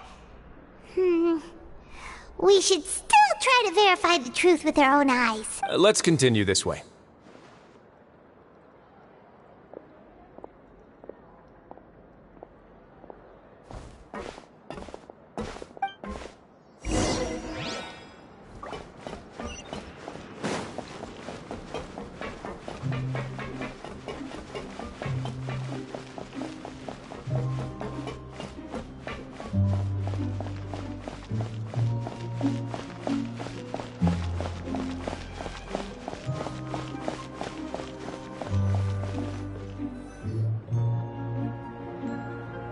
This place is known as the Pancration Ring. Sometimes we have criminals who have more energy than they know what to do with. Their daily work alone isn't enough of an outlet for them. So, instead of leaving them to their own devices, we've provided them with this dedicated venue. This way, nobody will get involved unless they want to be. Pancration matches? And you can earn extra coupons? Oh, what do you think, Traveler? Interested? But I must warn you that your sentence will be extended if you fail to restrain yourself and end up seriously injuring or killing your opponent. So, did you set this place up too? No, actually. I just granted approval for the organizer to use this area to build the ring, and I collect a portion of the proceeds in return. Of course, the fees are also quite useful. Oh. Do you mind if we ask what they're used for? Sure. Ensuring personal safety, maintaining the arena, and resolving any conflicts that arise. Why? Are you interested in how to manage a pancration ring? Oh, no. Paimon was just wondering if that's how you paid for everyone's welfare meals. A reasonable guess. I see you have a talent for entrepreneurship. Oh, you hear that? Paimon has a talent! So we can start a business here? That is something you can discuss between yourselves later. Let's move on for now.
Your Grace.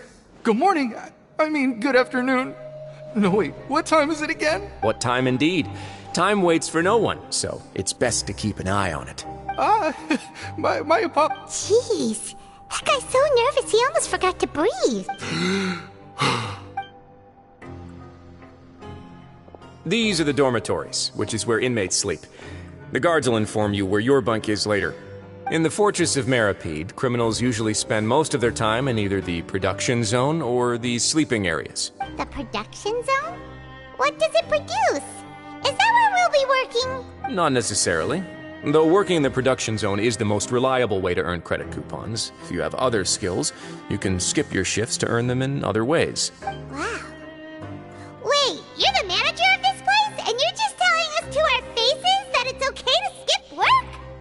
The fact that the Fortress of Meripede has continued operating completely autonomously is proof enough that most people are willing to work honestly and earn a stable income.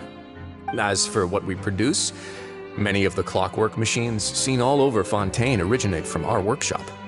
Therefore, the Fortress of Meripede is not only a place where criminals serve their sentences, but also a giant machine factory.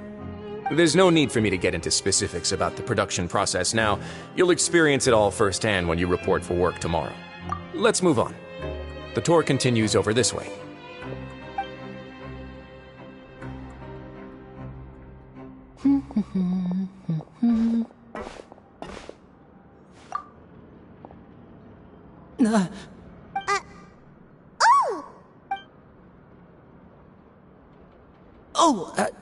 You really scared me there. I didn't expect to see you here, Your Grace. I thought maybe I was so tired from work that I was starting to see things. The only thing you should be seeing is the work in front of you. Stay focused and keep up the pace. Oh? Is something the matter? It's nothing. Paimon's just worried about how hard we'll have to work tomorrow.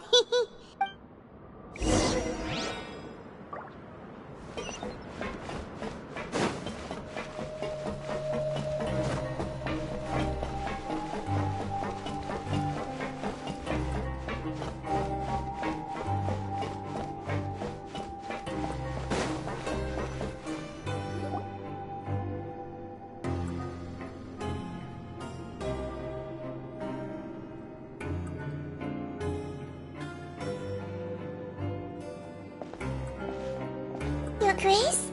What are you doing in the infirmary at a time like this? Oh no, you didn't injure yourself, did you? Not yet, unfortunately for you. But thank you for your concern, Sigewinne. Oh, then you must be here for those two. Allow me to introduce you. This is the infirmary, and Sigewinne here is the Fortress of Meripede's head nurse. Hello, new faces. They call me the head nurse, but I actually handle all the nurse-related work all by myself down here. Since you seem to have some rare downtime with no patients, perhaps you could find the time to join us for dinner? Oh, then these two must be some important convicts. Sure, I'll join the welcome party. Thank you. Your presence will be the pièce de résistance for today's tour. Oh, so the tour part is over now? I believe I've already covered the primary aspects of life here in the fortress. As for your work, there'll be someone else to guide you through the details. Is there anything else? I seldom conduct tours, so why don't you just ask if you have any questions? Well, this is... Then let's head back to the coupon cafeteria. Maybe a meal will help you. You should at least try to be excited. Our free meals are actually pretty good here.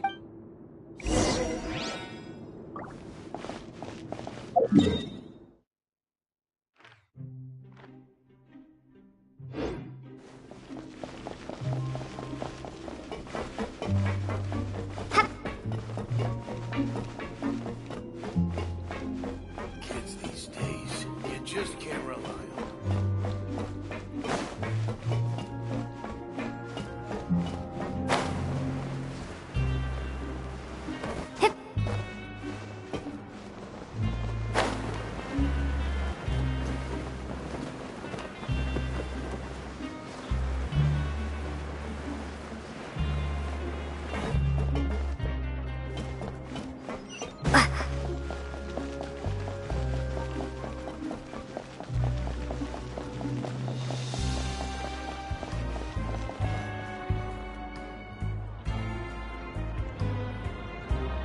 What do you think of the food? Does it meet your expectations? Wow, it looks delicious! Never made it sound like living conditions in the Fortress of Meripede wasn't very good. Who would have guessed that criminals get to eat tasty food like this every day? Oh, isn't that the meal box that only super lucky people manage to draw? Seems like you two are quite fortunate. It actually has nothing to do with luck in this case. I had a word with Walsey, so you didn't have to draw lots like everyone else. Oh, you mean the meals are random? Yes, what you get to eat depends completely on your luck. You could say that it's a distasteful little game that Chef Walsey likes to play here in the cafeteria. Paimon knew it! If criminals got to eat tasty food like this every meal, the crime rate in Fontaine would skyrocket for sure! Excuse me, did I hear you mention Nervulette just now? I've been wondering how he's doing. Is he busy with work? Has he been taking care of his health? He seems healthy no matter how you look at him. But he works so hard all the time, so it must be really tiring. Sounds like he hasn't changed a bit. Looks like you can stop worrying so much, Sigewinne. Oh, that's good. But I still feel like it's been too long since I've heard any news about him. No news is good news. Maybe next time I've got something to discuss with him, I can invite you to accompany us. But isn't the Fortress of Meropide independent from Fontaine's court system? What do you two have to discuss? Well, we provide all kinds of mechanical products for official use, and some essential goods have to be obtained from the overworld, so we naturally have to stay in touch about this and that. Monsieur Nervulette's character is unimpeachable. No matter the question, you can discuss it openly and freely with him. Talking with him feels quite effortless. In light of that, I am quite willing to go out of my way to show respect and accommodate him. In fact, right now, I'm treating you two as guests invited by Monsieur Nervulette. But unfortunately, I can only do so until the end of this meal. After this, you two will just be inmates here. You're very welcome. Well, your new life awaits.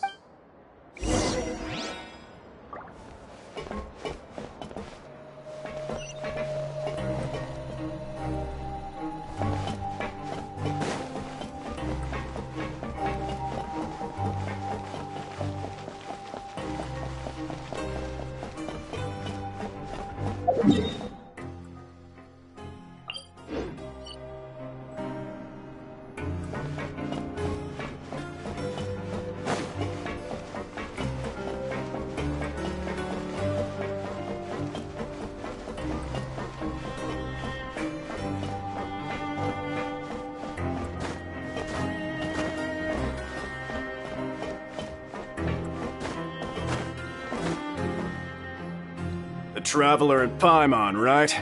Listen up. As new inmates, the only thing you need to worry about is what to do and when to do it. Don't make any extra trouble for yourself. Your bunks are right over there. Follow me.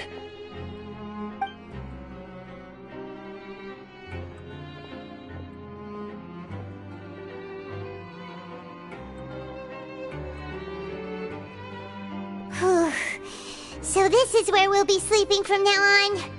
Oh, Paimon can't believe this! The days of staying home and reading detective stories are like a dream now. By the way, Traveler, we saw a lot of things worth investigating just now. Even though the Duke didn't say it too directly, judging from what he said at the end, it seems that he was only welcoming because we know Neuvillette. We are criminals, and Paimon did eat that cake, but we're actually here to help Neuvillette. Is it possible that he knows we're here on a mission? Or is Paimon overthinking things? Yeah, Paimon thinks so too. He probably knew why we came here from the very beginning and intentionally wanted to send us a message. Maybe something like, "Hey, I have my eyes on... Try anything funny." Yeah, you're right. It's not like we can go back to Neuvillette empty-handed and say, "The Duke looks scary, so we gave up."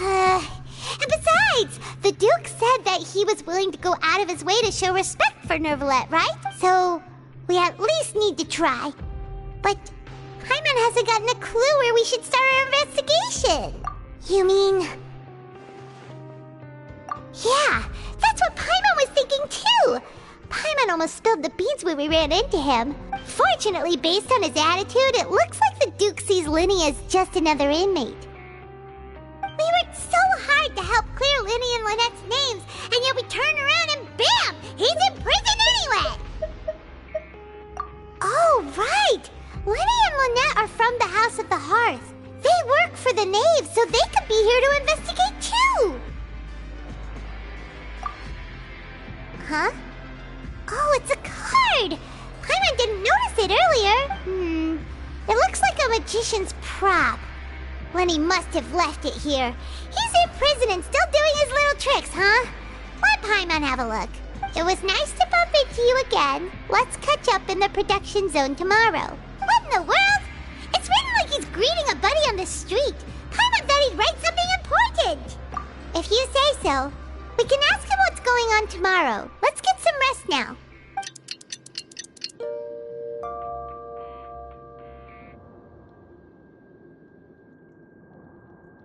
Hey, you're finally awake! Well, it's Paimon's first day as a prisoner.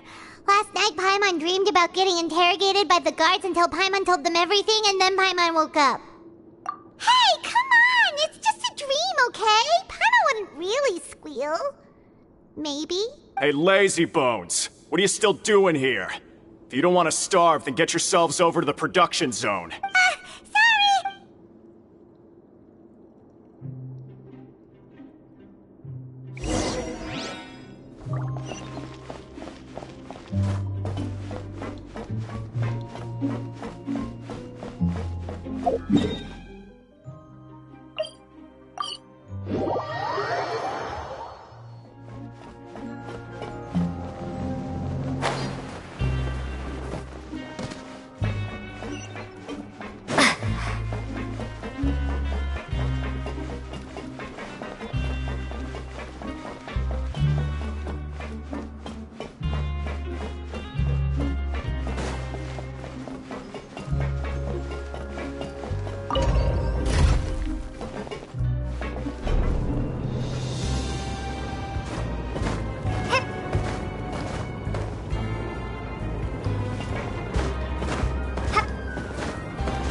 you must be the catch of the day.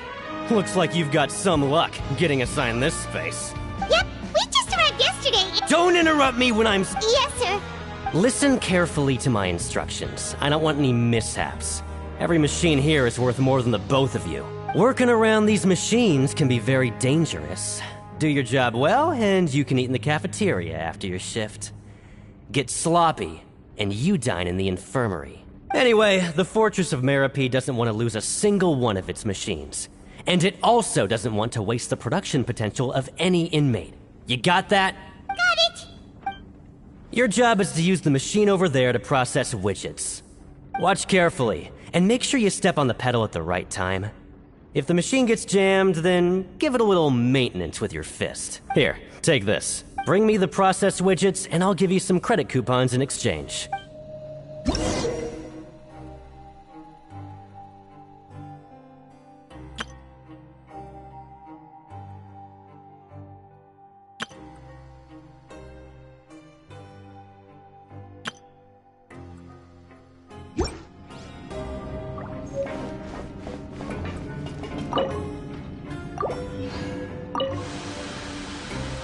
Once the widget is hot enough to blow, jump to step on the pedal and hit the widget with the... So if the machine gets jammed, you just need to attack it to fix the problem.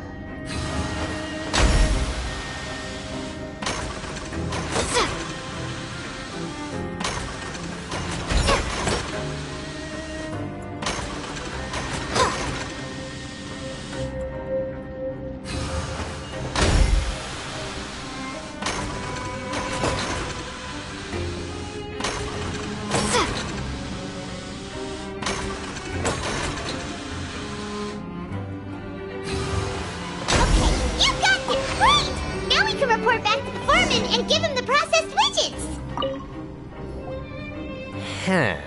This one is... tolerable. Though, since the processing is done by machine, the product is all pretty much the same anyway. Alright, I'll pass you for now. And we'll count up how many credit coupons you've earned. Paimon's exhausted. We're done now, right? Oh, that foreman. He's so scary that Paimon couldn't even speak. Ugh. Even though Paimon's starving and wants to head straight to the coupon cafeteria, we still need to meet Lenny first, right? He probably just finished up his work, too. He should be around here somewhere.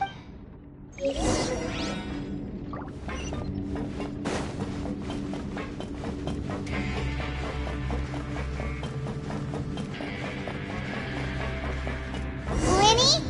Mr. Magician? Where are you? Oh, this had better not be some disappearing act.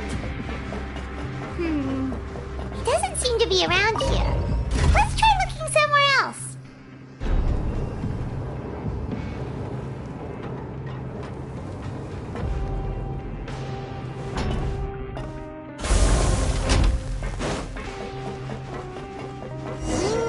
Where could he be? Did he decide to slack off and sleep the day away?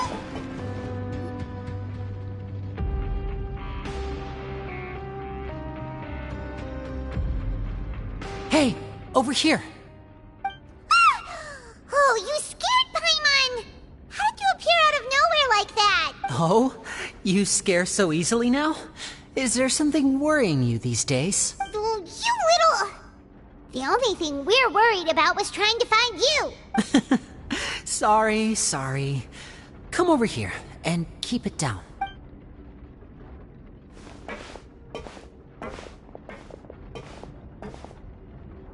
Oh, Lynette! You're here too!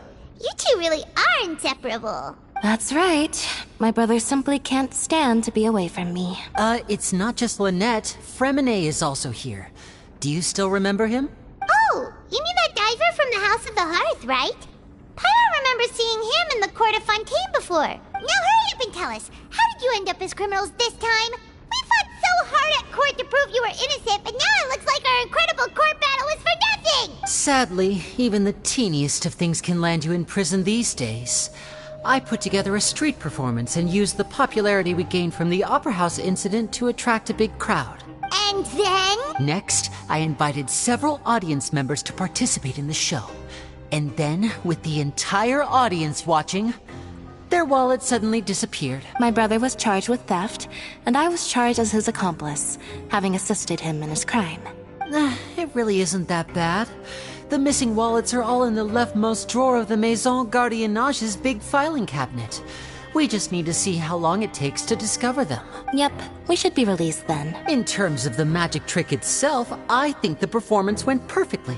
Leave it to Lenny to magic himself into prison. Indeed. Last time I hid my identity from you, I promised that I'd tell you absolutely everything if you were angry about it. No more secrets. So I don't plan on keeping anything from you this time either. At the moment, the House of the Hearth's interests don't conflict with yours at all. We were instructed by the father of our house, the Knave, to come here and conduct an investigation. Told you so! As for what we're investigating, perhaps you haven't heard, but the fortress of Meropide hides a secret. Some even say that the House of the Hearth has been investigating this for a very long time, trying to uncover its mysteries. But recently, all of our informants, including the ones that had infiltrated the guards, suddenly vanished and have not been heard from since. We believe that this is a direct provocation, and it's the reason why we came here. Father has somehow managed to confirm that Focalors does not have Fontaine's Gnosis.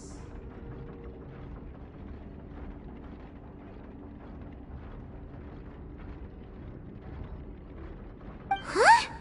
How did she manage to learn information that important? Father has her ways. Many of them are beyond our imagination, and we've never had the chance to see her at work. But we trust her conclusions. It was this information that led us to suspect that Fontaine's Gnosis might be in the fortress of Meropide and is related to that secret. So it's all about the Gnosis again. Well, that's about it from our side. How about you two? Did Monsieur Nervulette send you here? Bingo! The Knave has been applying a lot of pressure. She wants to know what happened to Child, so we came here to investigate. Traveler, are we allowed to tell them?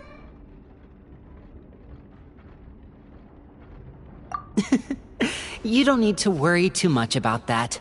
She's just asking for a report on Master Child's predicament as a means of pressuring you. Father used this situation as a pretext to negotiate with two high-ranking officials in the court of Fontaine. She actually just wants to be able to make concessions on this matter for gains elsewhere, almost like a bargaining chip. Sometimes you need an excuse to do things you otherwise couldn't. And a harbinger is more valuable than you might imagine. Of course, it's not a complete farce. If we do manage to find out what happened to Master Child too, then diplomatic relations with Fontaine could improve, and Snezhnaya might even be able to adjust its stance a bit. Is it just Paimon? Or does it feel like we're the only ones who actually care about Child's situation? The relationship between the Harbingers must be as bad as ever. I wouldn't go that far. Father just has different standards than we do when it comes to what can be sacrificed for an advantage. By the way, I have a suggestion.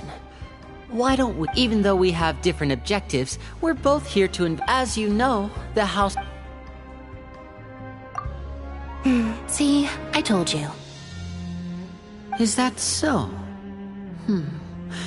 Sure enough, it won't be easy to convince them to cooperate with us. Lenny seems to be thinking pretty hard about something. Of course he is. Lenny has been looking forward to a chance to reach an understanding with you ever since last we met. Or, I should say, we were really looking forward to teaming up with you this time. Lynette, just tell them everything, why don't you? It's okay to open up a little.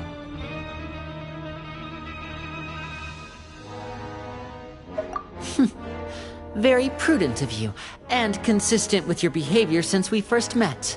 That's reasonable enough, and I agreed to cooperate on these terms as well. I was prepared for the worst, but you were actually more agreeable than I anticipated. All right then, there's no time to lose. I have some information to share, so since Lynette and I arrived here, our investigation uncovered the fact that the fortress of Meropide has a forbidden zone. Most people just clammed up and wouldn't talk, but after asking the right questions, we were able to confirm the existence of the Forbidden Zone from the guards. You should be aware of that while you're investigating. A forbidden zone? Oh, could that be where Child disappeared to? You're right, we'll Good. That's the most suspicious thing about the fortress that we know of so far. Oh, look at the time. You two must be hungry. You should go to the coupon cafeteria and get something to eat. I'll use my cards to get in touch with you again. Oh, that's just what Paimon wanted to hear!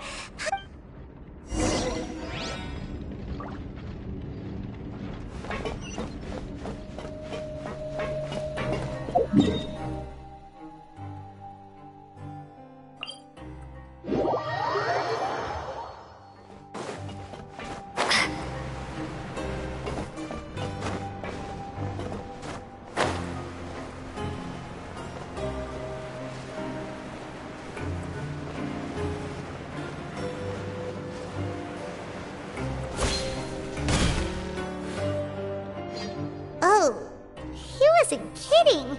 Today's meal is nowhere near as good as last time. Oh, who knows how long it'll be until we're lucky enough to get that super tasty meal again. Forget about it then. We'll just deal with the regular food for the time being. Let's just get out of here as soon as possible. But life here doesn't seem all that bad. Other than the foreman being kinda mean and the work being pretty tiring. You think so, mate? If I had a coupon for every fish who said that. Seems you fishies still haven't learned your lessons from your life up on the surface. If you take things at face value, then by the time you reach a dead end, you won't even know how you ended up on that road in the first place. I like your attitude. I can, let you in on a little something. Everyone's been telling you to just follow the rules and not cause any trouble for yourself. Am I right? But what they don't tell you is that the rules aren't exactly what they pretend to be. The rules for being a prisoner. The truth is, this place has a lot of hidden rules. Huh? Hidden rules? What do you mean? Not everyone knows about those rules, but whether you know them or not, once you break one, you might encounter something even worse than death. Really? Oh, now you're really scaring poor Paimon. Don't joke around like that!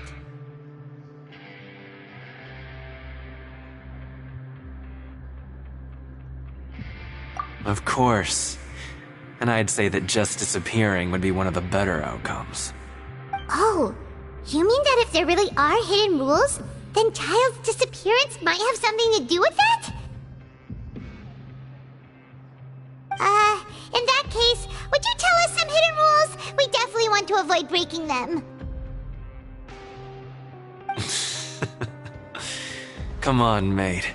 This is valuable information. The difference between life and death. Do you really think you can just ask and I would tell you? Paimon understands, but we don't have many credit coupons yet. Yeah, I know. Not like I'm going anywhere. Just come talk to me after you've saved enough. Moreover, you're new fish, freshly caught, and completely out of your element. What'd be the point in even telling you anything before you've gotten a handle on your new lives? Come and find me once you've been here longer. I'm usually around the rag and bone shop. Just call me V-Doc. Bye-bye now.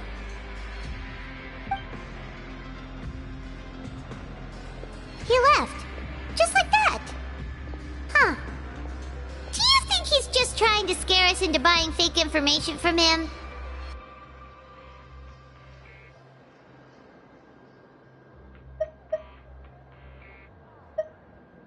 Yeah. It might be a good place to start in our investigation. Hidden rules, huh? But, like he said, we don't have any coupons and we're still not familiar with this place. Oh, there's nothing we can do about it now. Ah, we were so busy talking we almost forgot to eat. Even if it's not the best, it's probably better while it's warm. Come on, dig in before it gets cold.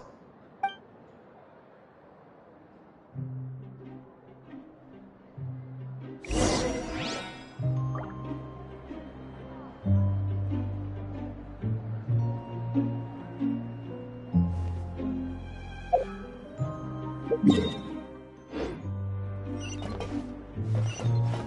yourself a welcome.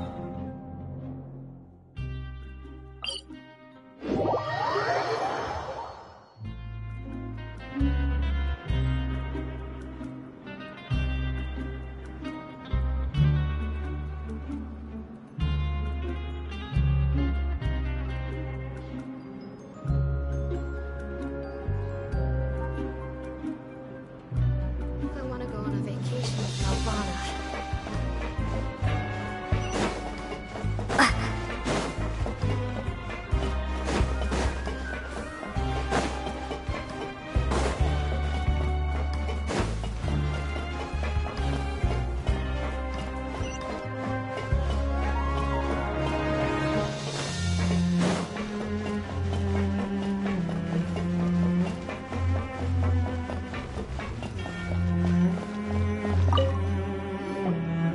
So Paimon just confirmed with the guards that our shift is set for every morning, and we're free to do whatever we want all afternoon. But it seems like most of the other inmates choose to continue working through the afternoon to earn more credit coupons. Oh, and they also said that you can use coupons to skip work in the morning and free up your time. They weren't kidding. Credit coupons really can be used to do anything here. Paimon's so tired. And we'll need to wake up and go to work in the morning. Without any credit coupons, it's not like we can really do anything else. Nighty-night, Traveler. Paimon hopes we can keep making progress on our investigation tomorrow.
Is that even possible?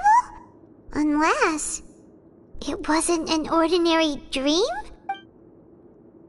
Oh, Child's vision! So you had it with you this whole time? Maybe the vision connected Child's consciousness to yours. And our investigation has its first major breakthrough! Good thing you brought... So what did you see in the dream? Do you know where Child went? Huh. Okay. Well, hopefully it'll be a bit more helpful in the future. What's more important now is that it's the start of another new day as prisoners. Let's do our best to earn more credit coupons. What's the plan for today? Let's go! It's time to start working. If that guard Fielding catches us skulking about, he's sure to give us an earful.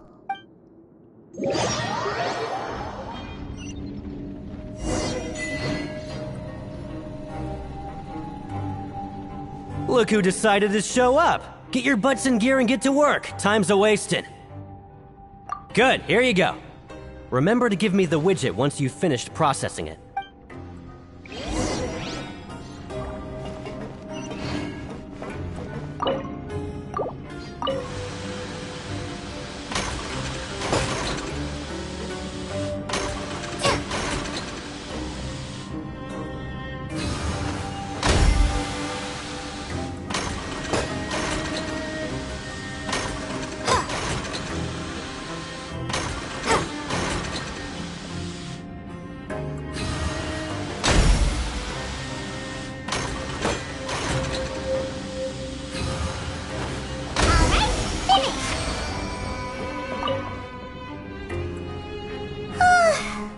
on speed. But after so many shifts, it seems we're really getting the hang of it now. Hey there, fellow shiftmates. I saw you finished your work, so I thought I'd come over and say hi. Oh, hey there! We've seen you before. Your assigned workspace is really close, isn't it? That's right. The name's I've been working here for almost 15 years. Even the foreman, Grainville, always calls me Chief. Whoa, you've been working here a long time, Chief.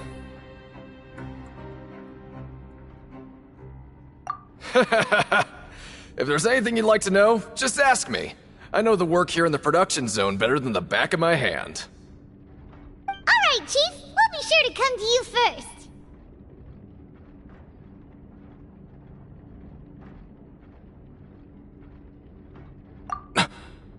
Did you just ask about the rules?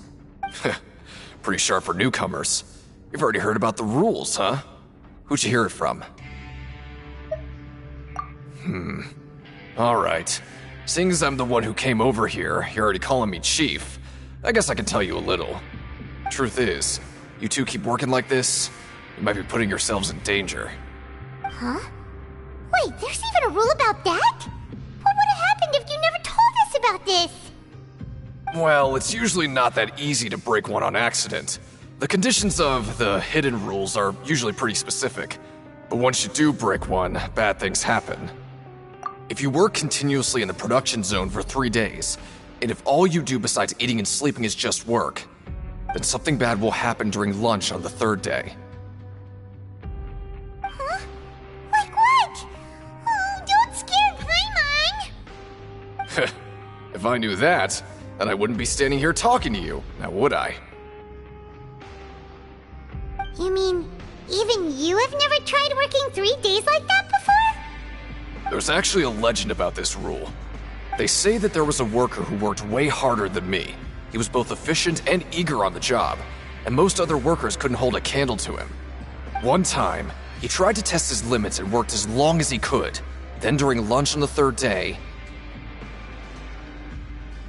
he disappeared into thin air, as if he'd evaporated. Later, some people went and asked some of his past friends about him, but they said, never heard of the guy. What the? How could that happen? Unfortunately, we were assigned different production zones. I never saw for myself what he looked like. Wait, are you thinking that it was... Huh? Oh? You... Listen, kid. This ain't the kind of thing you should be curious about. Let me tell you, you're better off forgetting about it and looking after yourself. Now Yeah, I agree with Chief here. Do you really want to try? Whoa!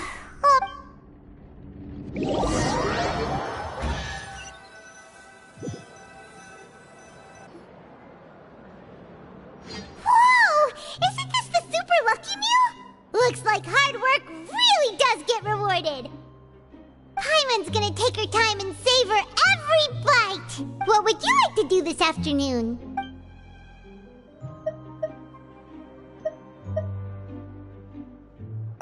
Okay, let's see if we can find...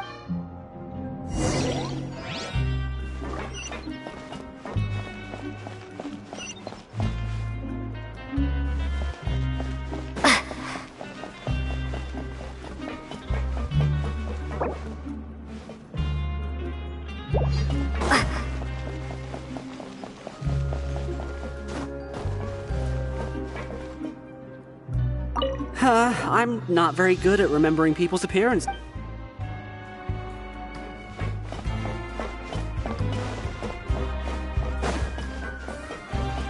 Well, shh.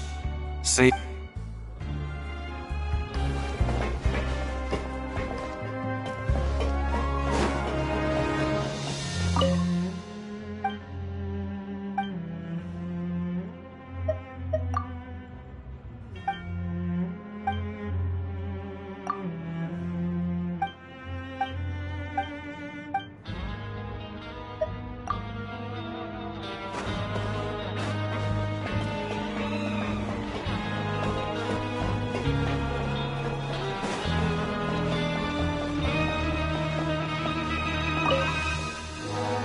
Oh, hello. you two are the ones who were with His Grace. No need to be so nervous. Sorry. I couldn't help but think of His Grace once I saw you, and well, it's hard to say. Maybe I am. He's got a very overwhelming presence. It makes me feel like I'm just some insignificant little bug. Wait, serious? Oh, I'm always indecisive, and I tend to make a mess of things. It's... What? Please, don't say anything like that.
Hey, it's the Traveler and Paimon.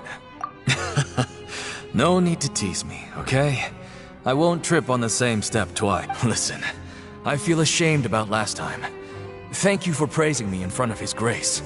Here are the extra credit coupons he gave me. Huh? No, we... But when I was welcoming you, I didn't do... Come on, I insist.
Oh, wonderful. I was worried that you'd be busy trying to earn credit coupons all the time, but it seems like you haven't neglected your investigation work after all. Paimon likes having more coupons, but no one wants to work all the time. Have you also been investigating the area, Lynette? No, I was just slacking off, and you happened to catch me. My brother is still obsessed with anything remotely related to the Forbidden Zone. But knowing him, it won't be long before we get more leads. Oh, before I forget, this is for you. Huh? Credit coupons? Why are you giving us these? I've been here longer than you, so credit coupons aren't a resource in particularly short supply. What is in short supply are interesting people to talk with. Aw, that's so nice of you, Lynette. We'll be sure to make good use of these coupons then. Thanks a bunch!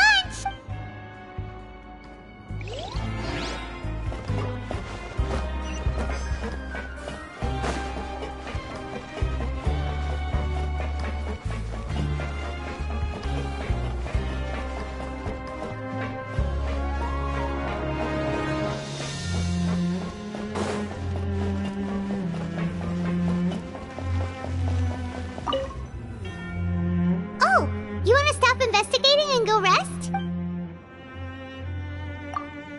Okay, should rest up. We woke up so early today that Paimon's been nodding off all afternoon. Good thing it's fine.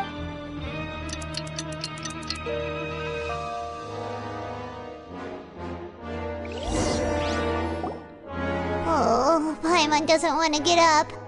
Paimon still feels completely exhausted from yesterday. What do you have planned for us?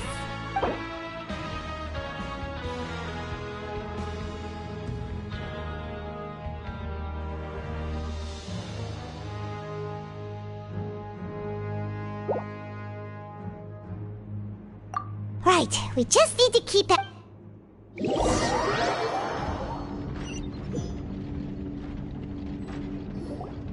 Look who decided to show up! Get your butts in gear and get to work! Time's a-wasting. Oh? What's with suddenly wanting to work so... Sure! Let's...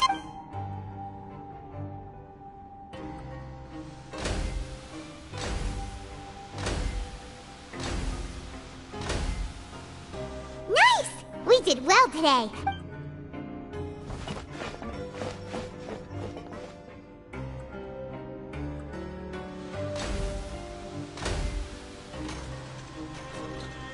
Ooh, Paimon's had it.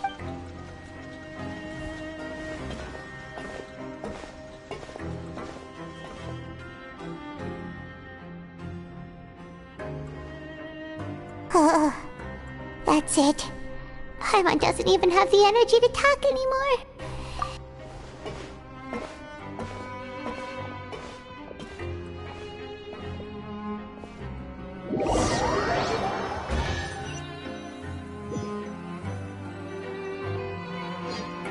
Oh, Paimon's exhausted. It's just work, and more work. Paimon's little body can't handle this much longer.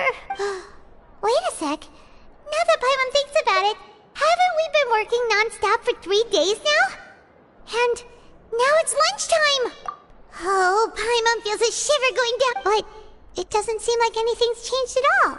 And we made it to the coupon cafeteria safely. Are the so-called hidden rules only a rumor after all? Well, there's no use to just guessing all day. Paimon's stomach has been grumbling the whole time. Let's just eat already! Paimon wonders what we'll get today. Maybe we'll get the super lucky... Wait, what? What in the world is this? Is this stuff meat? But it looks and feels so bizarre. What kind of chef would make food like this? What do you think is going on? Is this the bad thing that Rowan was talking about? No, stop right there. Paimon gets what you mean, just don't say it. Hey, isn't that Woolsey over there? He must have made the food, right? Hey, Woolsey, have a moment? What is it? I'm about to go report the numbers for today's free meal, so you'd better make it quick. It's about the meat in our meal. The meat? Oh, that. Looks perfectly fine to me. Totally normal. You better hurry up. How could this be? What should we do now? Woolsey wouldn't even give us the time of day. Yeah, looks like we have no other choice.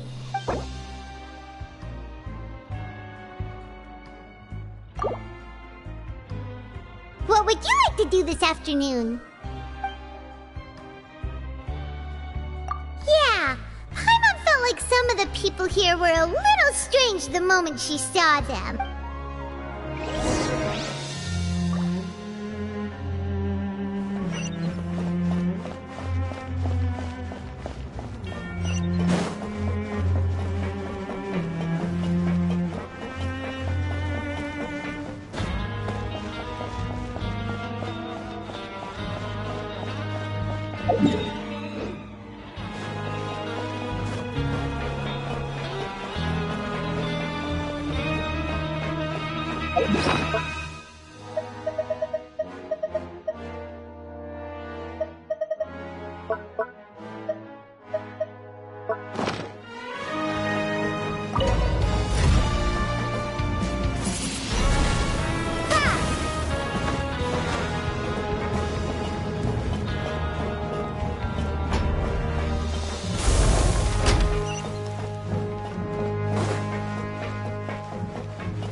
Rowan? What are you doing here, Chief? I was injured a bit just now. Nothing major, I think I just pulled something. Little mishaps like this. Huh. Paimon wouldn't have thought someone as experienced as the... Shh. I just knew... Oh, you mean she wasn't... Yeah. The rumors say that there's never anybody in the infirmary in the half hour before lunch, and nobody knows where Siegewing gets off to. Huh. That's actually really strange. Siegewing's always super dedicated to her work. Where else would she possibly go? Forget it. I can take care of a small sprain like this on my own anyway. No need to trouble her.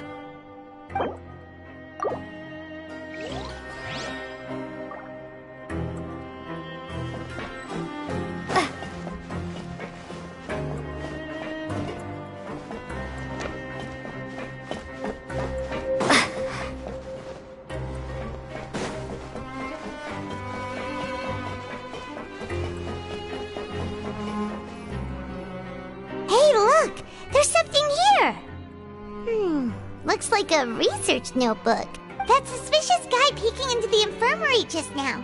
Is he a fan of Siegewing? He must have dropped this. Let Paimon read it real quick! The Melusine perceive the world very differently from humans. There are significant deviations. As a result, their sense of aesthetics and beauty is also very different from that of humans.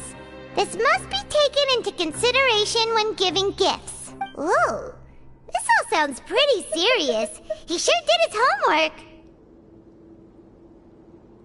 And as for the notebook...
Siegewing?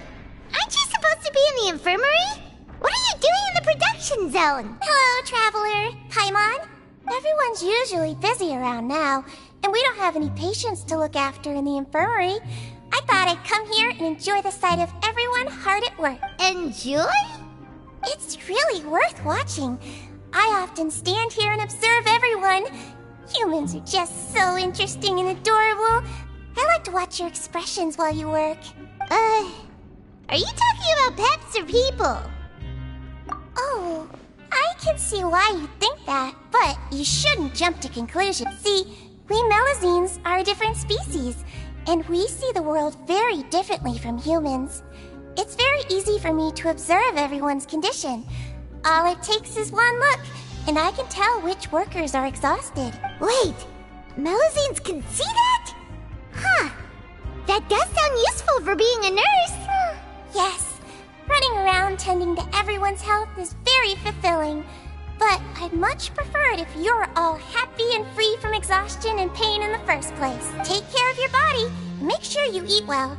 Always rest when you're tired from work, and don't push yourself too hard. We'll definitely take care of ourselves. Thanks for the reminder.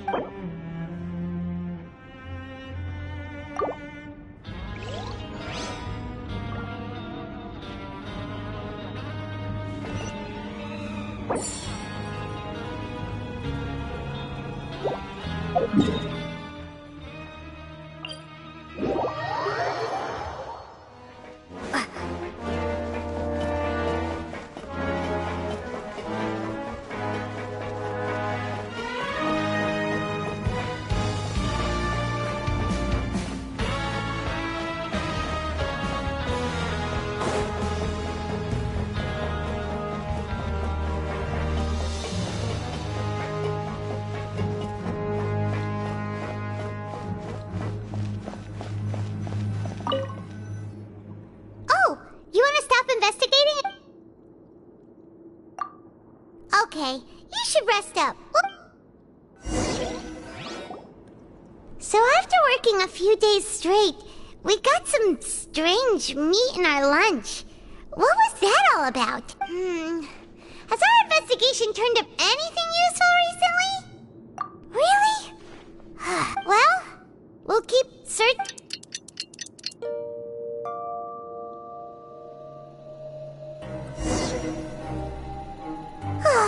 The dawn of a new... What do you have planned for us?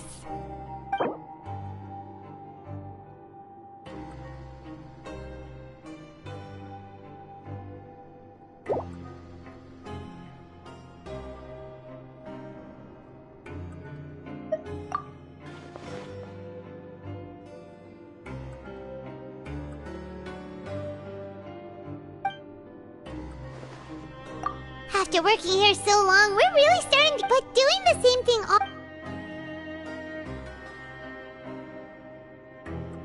Yeah, it's good to kick back and relax once in a while.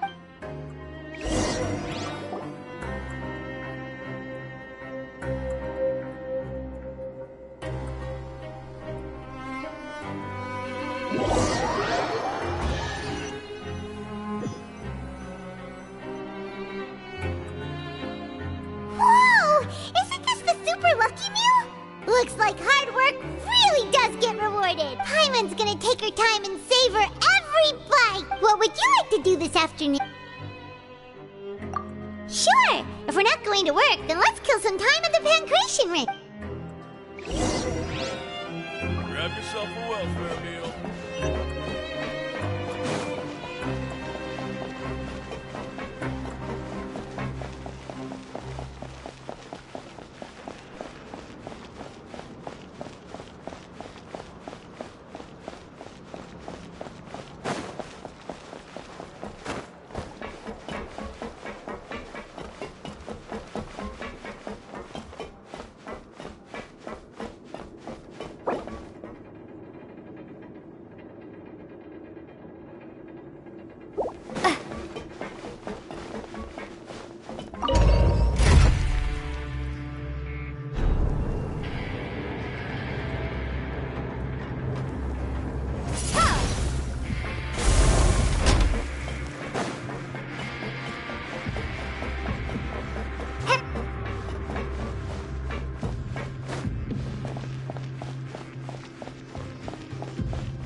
Oh, you must be the Traveler, huh? Sorry, mate, but competitors as strong as you are prohibited from participating. I don't make the rules. Even convicts value their lives, don't they? But we have a game here that'll let you show off your strength, and you'll even earn some credit coupons in the process. And if we lose the game, will it cost us credit coupons? Of course. That's the cruel reality facing every competitor in a place like the Pancration Ring. Okay, great. The targets in front of you will pop up one after another. You'll need to hit the targets in the same order that they popped up. If you can complete a few rounds in a row with no mistakes, then you'll win. But the second you mess up the order, you'll lose. The game costs 300 credit coupons to have it go. So, you up for it? Thanks for your patronage, mate.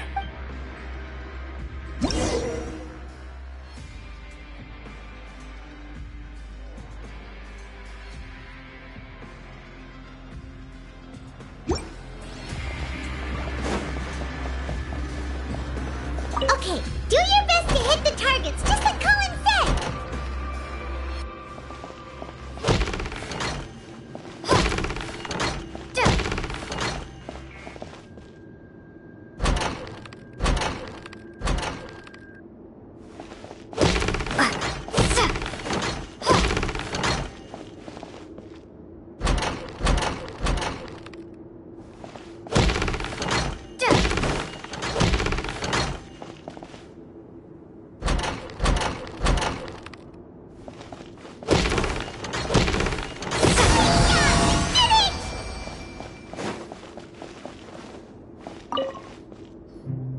Your strength really shouldn't be underestimated. Now I get why you're prohibited from participating in any official fights. Nobody who values their life would be willing to get in the ring with you. However, you two haven't tried betting on the outcome of a pancration match yet, have you? Just go talk to Rusimov. Buy a ticket for whichever fighter you think will win. There's a big payout if the fighter you support comes out on top. But we don't know anything about the fighters. How can we possibly know who to support? That's normal. Just watch a few matches and get a feel for the fighters. It won't be long before you can... He's got a point. Why don't we give it a try? If we... Bet at random, huh? Well, how should I put it? It's not like... Huh? We shouldn't get too carried away. What's the problem? What? I never even picked a boxer before, and you already know about the rules? You're not just strong fighters. Seems you're pretty... might as well tell you about it, since you already know that much. Plus, I think you've got the potential to be one of my greatest customers. I think I can let you in a bid. Besides, I don't want to risk ever losing a customer like you. Is it that serious? Okay. The hidden rule here is, if you buy both boxers' tickets and support them both, something bad will happen the next morning. So the rule is that we shouldn't pick both boxers in the same fight. But if anyone actually did that, wouldn't they be guaranteed to lose coupons? Who would do that anyway? And what do you mean by something bad will happen? How would I know? Not like I'm stupid enough to do that. But I've heard a story about the rule. According to the rumor, there was a masked boxer who possessed incredible skill and power. None of his opponents even stood a chance against him. However, in the final match, the organizers told him to take off his mask. He refused and never showed up to the fight. And after that, he was never seen again. Some say he died, or that he was taken care of by the event's organizers. But everyone remembers that he was someone who cherished honor above all else. In his eyes, supporting both boxers in a match would dishonor the competition itself. So you mean it's like a curse? He'll take... No, he was always wearing a mask, like he was intentionally trying to hide his identity. I don't even know anything about his past. Traveler, do you think that boxer was... Huh? We will? You're not serious. Look, here I was just trying to be nice and warn you. Yeah, it sounds pretty scary to Paimon.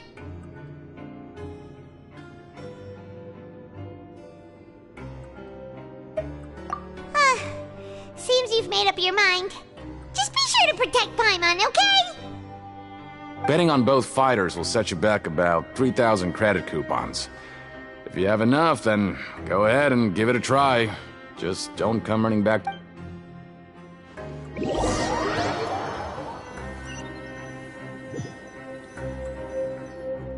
Aw, looks like we won't get a chance to sleep in as long as we're here.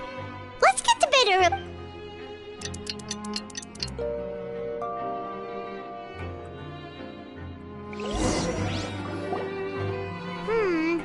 Maybe we can make some progress. What do you have planned?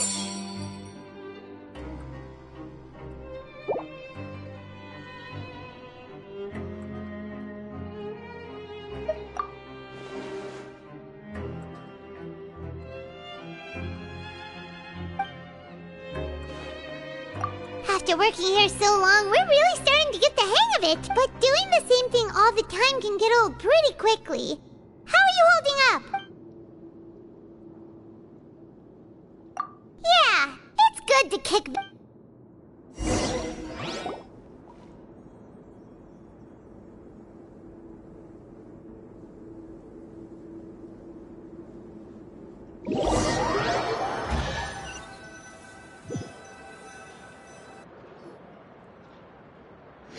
Oh, just a regular meal set. What would you like to do this afternoon? Knowing Child, he must have been there all the time.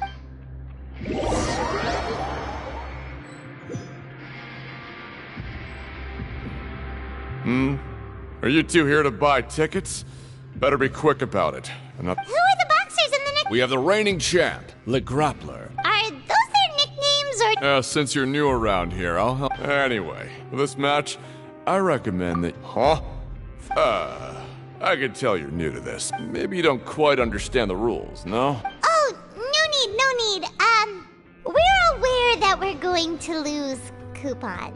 All right then, if you're absolutely sure. Yeah, we got it. Just shut.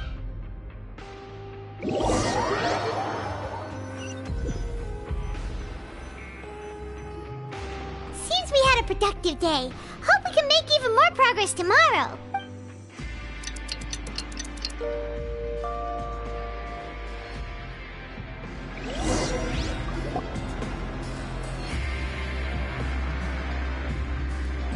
Hey, Traveler. Paimon. Package here for you. The next time you buy something, go pick it up yourself. Huh? A package? For us? Did you buy something, Traveler? Paimon's not quite awake yet, so why don't you go take a look? All right! Yesterday we broke the hidden rule and bought tickets for both boxers. Oh, maybe this package is the bad thing that Colin said. Paimon suddenly feels wide awake. Wait, maybe let Paimon go hide somewhere first. Just call Paimon after you opened it. Hey, wait! Paimon's still here! Don't open it! Huh? Let Paimon take a peek too. Oh, it's just a small bottle. But the color of the liquid inside looks so wrong. Almost like... Alright, that's enough of that. No need to say it out loud. Paimon already knows what you're trying to say. Ugh, no way. Get that stuff away from Paimon. Paimon thinks we shouldn't open the bottle until we figured out what's going on.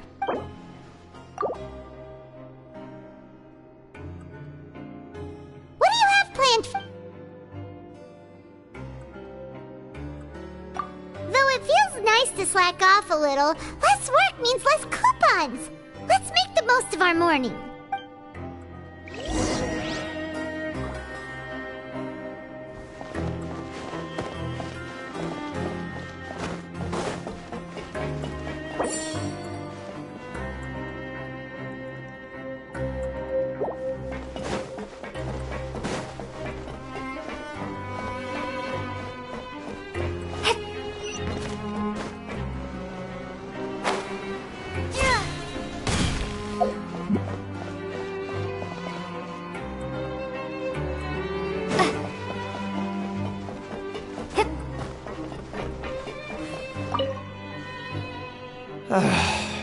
If there's no way to send it all out. Who are you?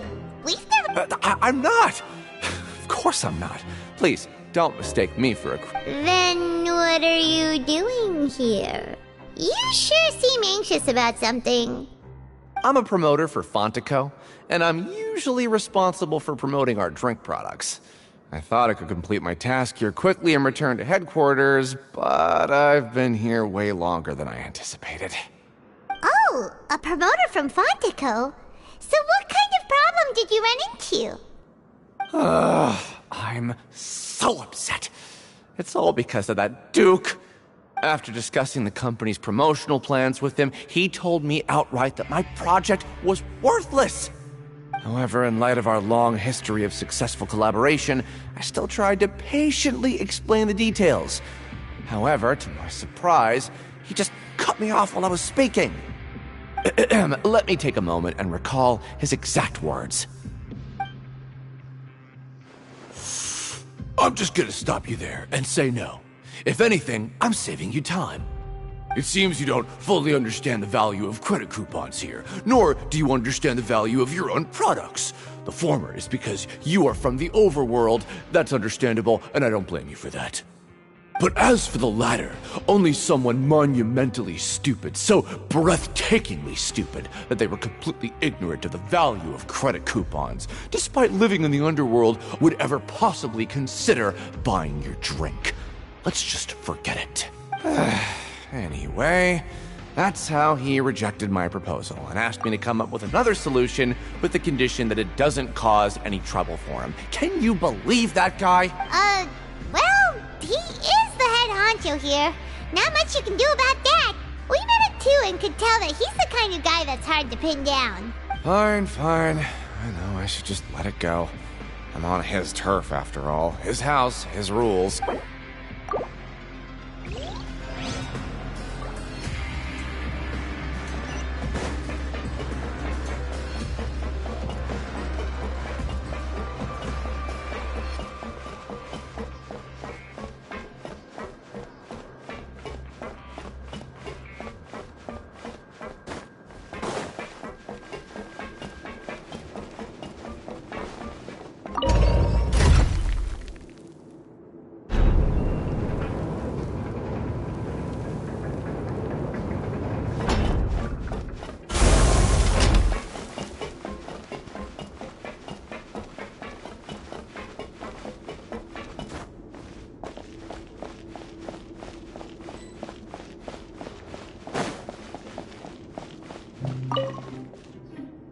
Hey, I heard you crazy fools really did it.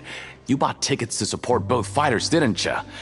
Well, did anything happen? Well, the next day we received a mysterious package, but we still haven't made any sense of the contents. So it is real. You didn't become cursed or anything like that, did ya? Are you both still okay? Wait, are you sure that it's still you controlling your bodies right now? Paimon's not sure. What do you think, Traveler? Is Paimon still Paimon? Oh, okay. Well, that's good. Yeah, you two don't seem to have changed at all. But I wouldn't let your guard down just yet. Still, I didn't expect you would actually do it. You'd actually throw away coupons like that just to satisfy your curiosity? Even if we bought tickets like everybody else, it's not like we could hope to earn any coupons. When it comes to things like this, it's always the organizer who makes the real profits. Hey, just what are you trying to imply? The Pancration Ring is an honest business, and we really don't make much from selling tickets. We make so little that even the current tournaments can only be held thanks to funding from the producer of Fanta. Oh, so it's the company that manufactures Fanta sponsoring the events? Paimon thought all of this was thanks to the Duke's support. Let's just say it's a mutually beneficial arrangement. They reached out to us first, hoping to promote Fanta products in the Fortress of Meropide. Anyway, you try and take extra good...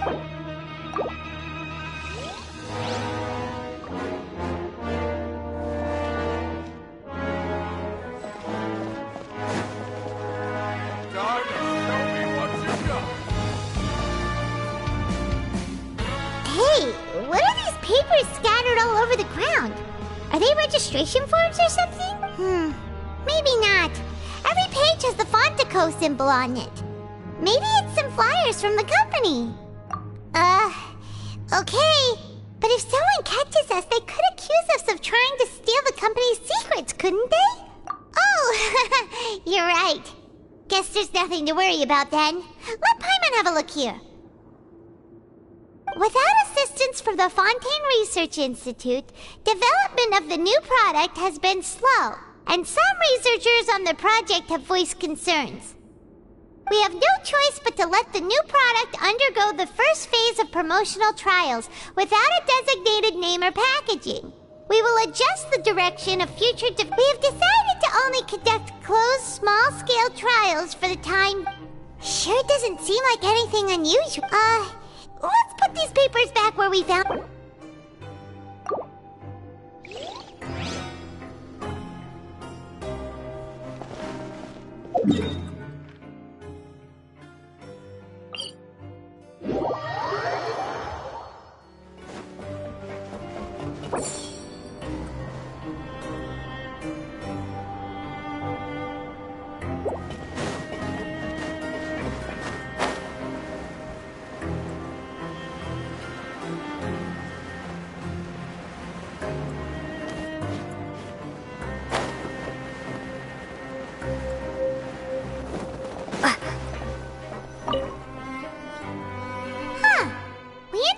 without even thinking about it. Want to grab something to eat? Alright, but remember that we bought this time with coupons, so let's make better use of it next time. Oh, just a regular meal set. What would you like to do this afternoon?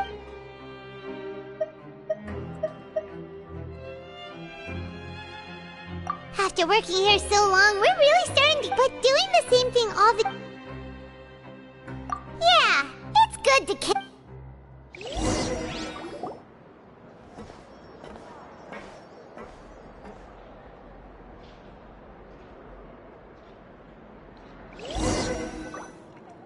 A mysterious box? A bottle of crimson liquid?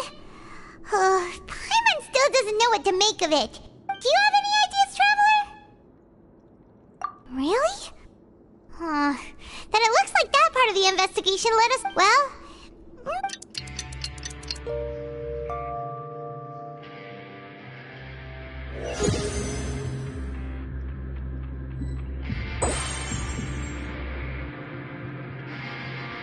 Okay, so we've investigated 2 of the hidden rules.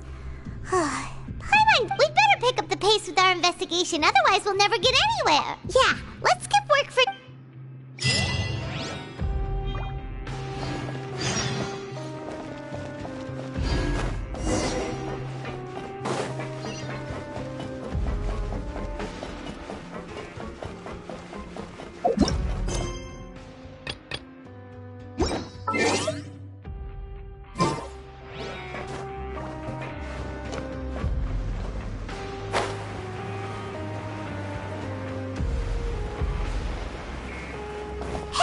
Isn't that Vidoc over there? Is it just Paimon, or are there fewer people than usual here today?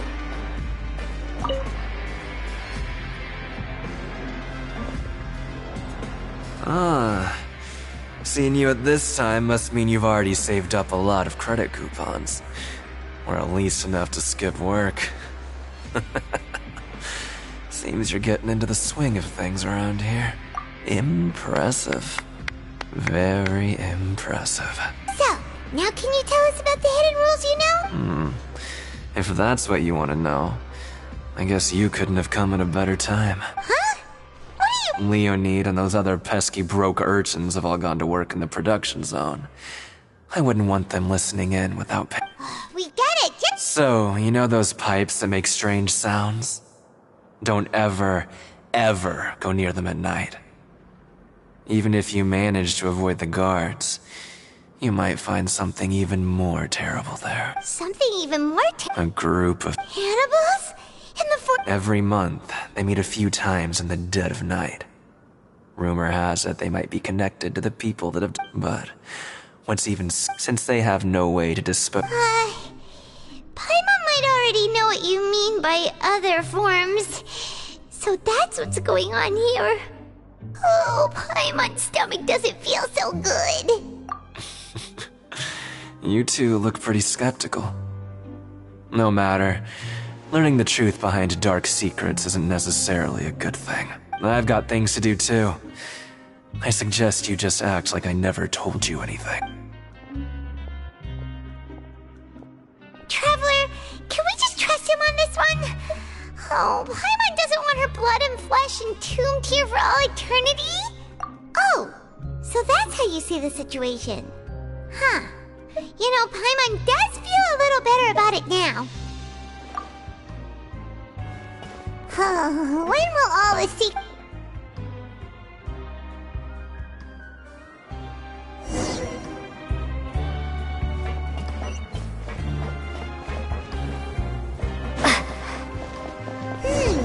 Vidoc isn't here. But the guys who went to work in the morning are back. Let's go ask them. Just stay. What? What are you saying? You shouldn't go around saying stuff like that.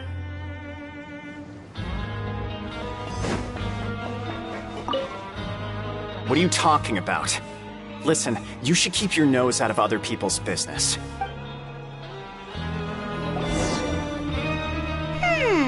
Their attitude sure is suspicious. Like they're trying to avoid us.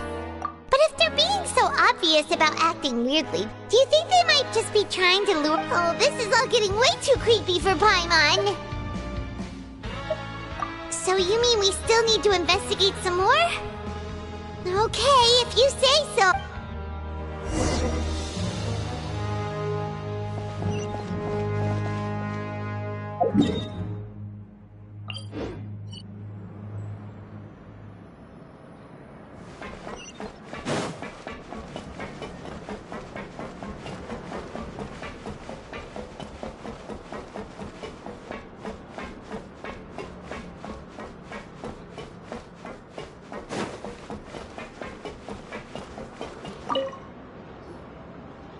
Fielding? What do you want? Criminals like you ought to be working right now. Catch my drift.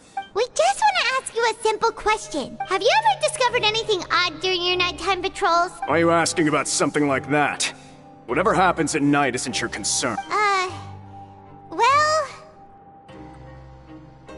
Right! We've heard it happens a few times every month. Paimon has sensitive ears, so it makes it hard to sleep. Really? I see. But it's not like I'm on duty every night. And now that you mention it, I recall my colleagues talking about something like that before. They say that strange things tend to happen at night on pipe cleaning days. Lots of us don't willingly take those shifts. So, what happens at night? They just conduct regular cleaning of the fortress's drainage facilities. There are 3 pipe cleaning days per month. And it just so happens that today is one of the scheduled days. You can try to confirm the sounds tonight if you want, and if they're real, then I can report the issue to my superiors for you. Oh, okay. Then If that's all, then I'll be leaving now. I advise you not to try anything funny, though. Even if I'm not. Don't worry, we don't want any time. Oh, he left. So what do you think about the pipe cleaning days Right, both are a possibility. But Fielding did say that tonight is a cleaning night. Paimon knew you would say that. Alright, sounds like we'll be up.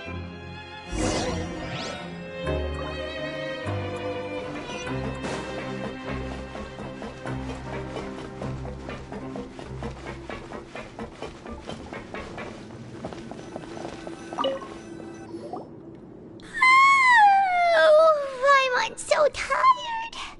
But we can't sleep yet. They'll be cleaning the pipes tonight, so it's the perfect chance for us to investigate. Whatever.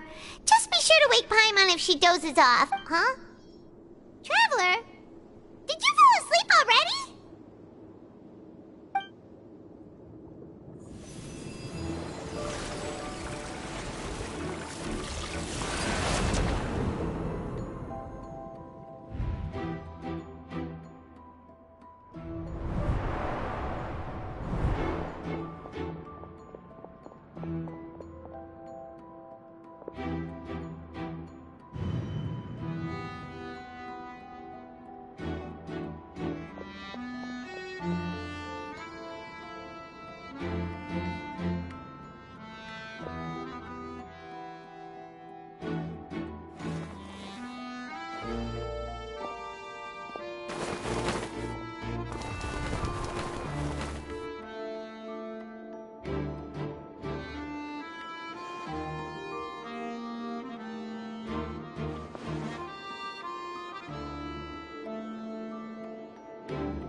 To Paimon.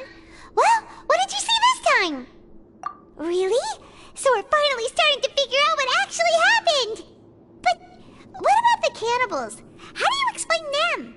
Okay, well, it's about time for us to get moving. Just be careful to avoid the patrolling guards.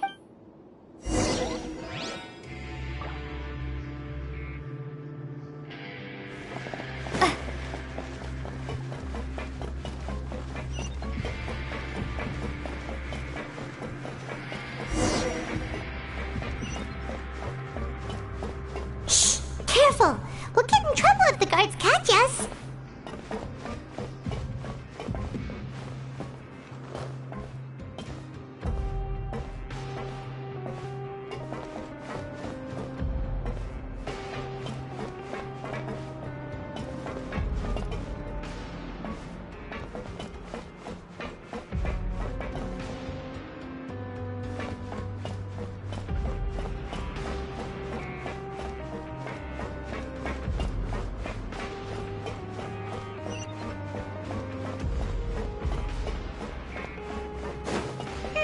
This should be the place.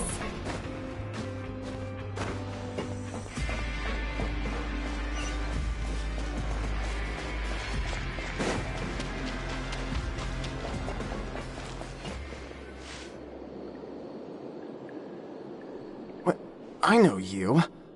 You were the ones we saw. Huh. You've got guts showing up here. You know. You'd better leave now. Ain't nobody coming here. What'd you say?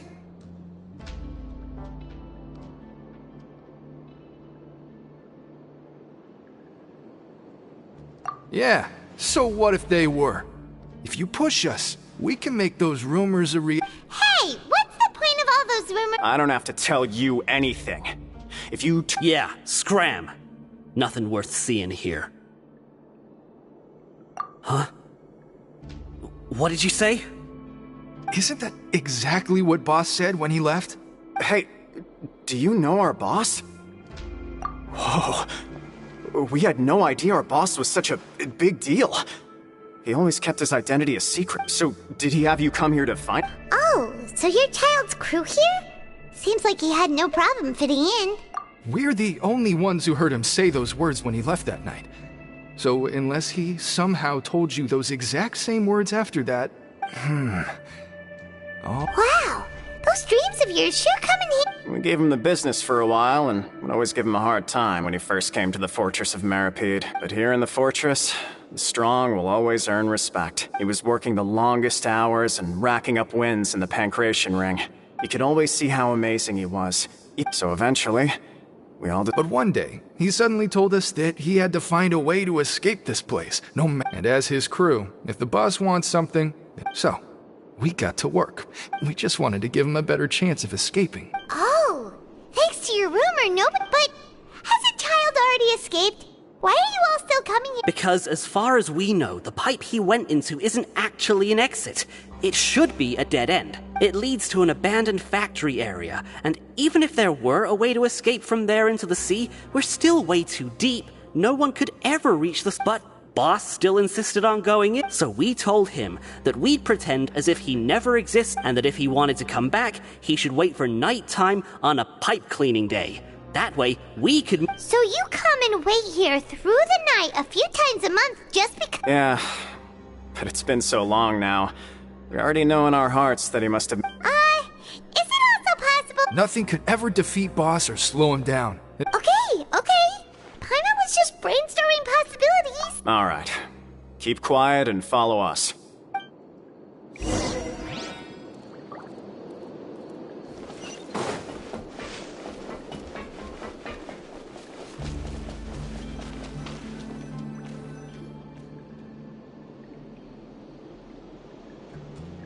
The way up from here has been sealed off. Its boss left by going down from here. It wasn't full of water at the time. Later, we came back hoping to have a look. That's when we found out it had been completely flooded. It's impossible to navigate unless you're an extremely skilled diver. Do you think Child got trapped by the water? Not likely. We all know that Boss was an incredible swimmer. Really? Then have him come investigate, pronto. Just be sure to tell us if you get any news about Boss. It's getting late. We should leave before the guards come this way. Yeah, we learned a lot about what...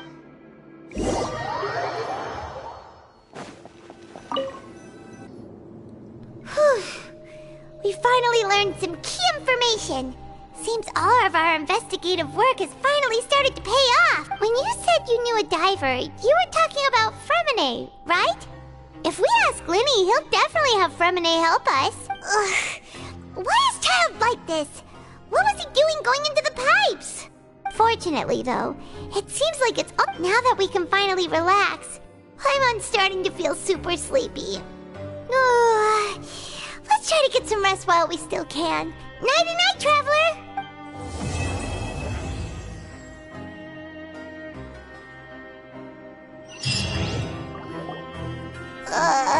It's morning already? Paimon still needs more sleep. Huh? Wait, look over there! Isn't that... It's one of Linny's cards! Let Paimon see what's written on it. Maybe you haven't heard, but today is the monthly free day. Everyone has the day off today, which makes it the perfect time to do some investigating. It's been a while since we last talked. Have you been making any progress lately? Ooh, today's our lucky day. We have the day off. From the sound of it, Lenny's been making progress with his investigation. We...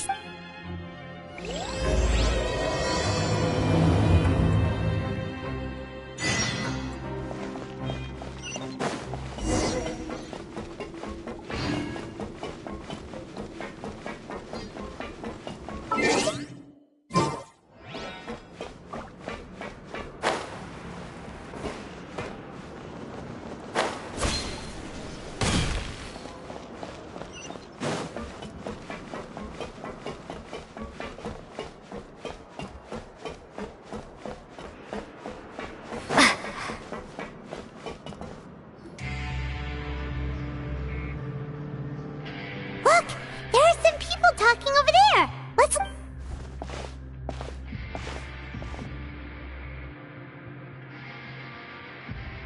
If you ask me, those pompous parasites on the surface act like they're all a bunch of aristocrats. Do any of them give half a hoot about a bunch of dogs like us? Hey, speak for yourself, mate. I'm no dog. Oh, you think you're special or something? If you're here, then you're just a convict like the rest of us. I've heard that even if you're released after serving your sentence, going back to life on the surface ain't any better. Once a criminal, always a criminal. We're marked for life. I don't buy that. Hey, how cool would it be if the whole world was destroyed by a giant flood and everyone had to start over from nothing? What kind of filthy bilgewater are you spewing? I have family up there. You best shut your sewer hole with talk like that. Listen, things ain't so great on the surface, but who says that you have to leave? I've heard that you can still stay here and work even after you've served your sentence. Not bad if you ask me. Who wants to live in the ruddy overworld anyway? And what makes you think they'd want to hire someone like you? It's one of the great mysteries of the universe, how someone as useless as you is so confident. Whoa. Sounds like they're really unhappy about the overworld. Speaking of which, Paimon never heard anyone use the words overworld or underworld when we were living up there. Is it only something the inmates down here say? That's true.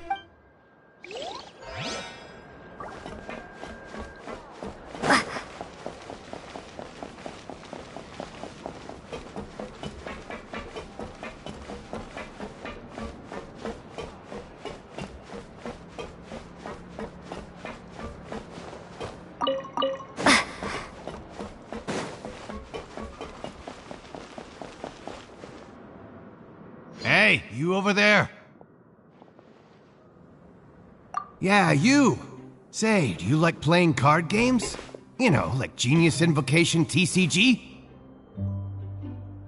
You TCG players are like mint in the wild. Hey, come on now. What's wrong with finding fellow Invocation aficionados? All right. But why would you be looking for people to play Genius Invocation in a place...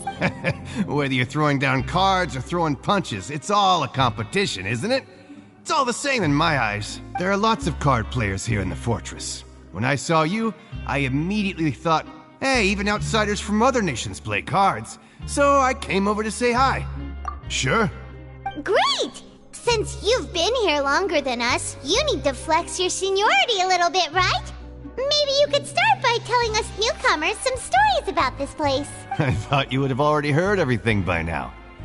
All right, then. Why don't you pick? We'll let you know if we've heard it already. All right.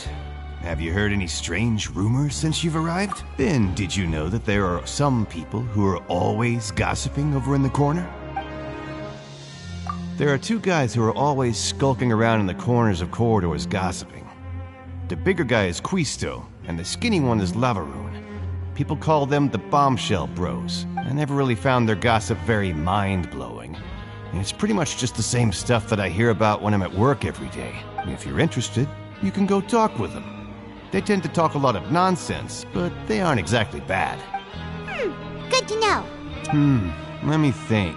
Sounds like you want to hear something a little more tantalizing. Oh, did you know that the Duke was also a convict in the fortress of Meripede before? Huh? Wait, are you serious? That's right. The Duke was an inmate just like you and me. Seems he was exiled here for committing some crime. Who knows how he ended up rising up to become the warden, though? To go from an ordinary inmate to becoming the manager of the whole place? I'm not gonna lie, I kinda respect that. A forbidden zone? Sounds like something that someone just made up. I've never heard of that. Where did you hear about it? It's just a rumor we've been hearing, but no worries if you've never heard of it. Do you have anything else you can... Anything else?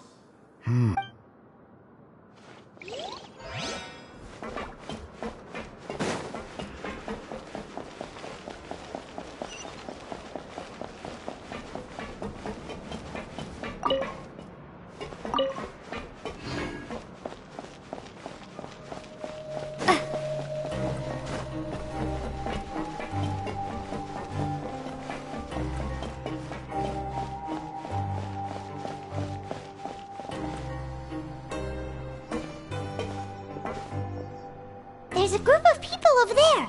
Let's go listen. So I said, that's not a faucet.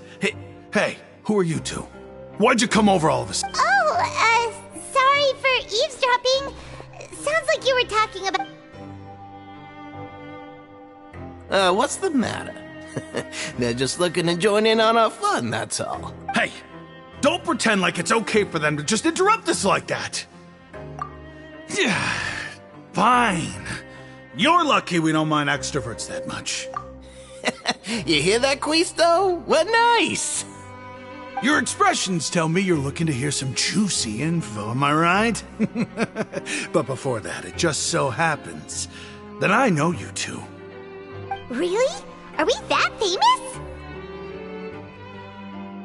You're kidding. How often does anyone get a personal tour led by His Grace himself? Practically everyone was talking about it. Word has it that you also caused quite the kerfuffle.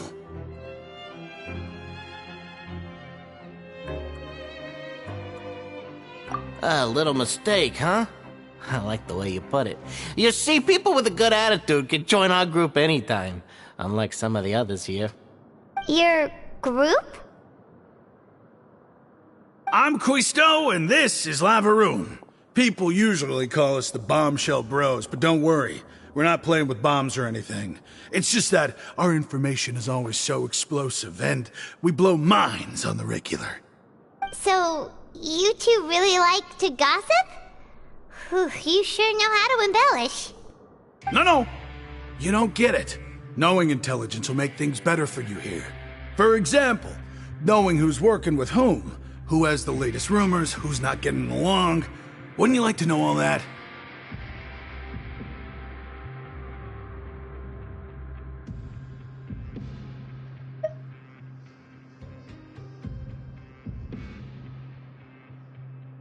Whoa, all this info's worth something, you know? I don't mind him. Quisto's always this way. Just play nice and say something to the welfare meals. Talk about the welfare meals. Right. That meal we had yesterday was super delicious. Paimon can still taste it whenever she closes her eye. Is that so? To tell you the truth, I've been helping out with making those welfare meals. I've been working as a kitchen assistant for about a month and a half now.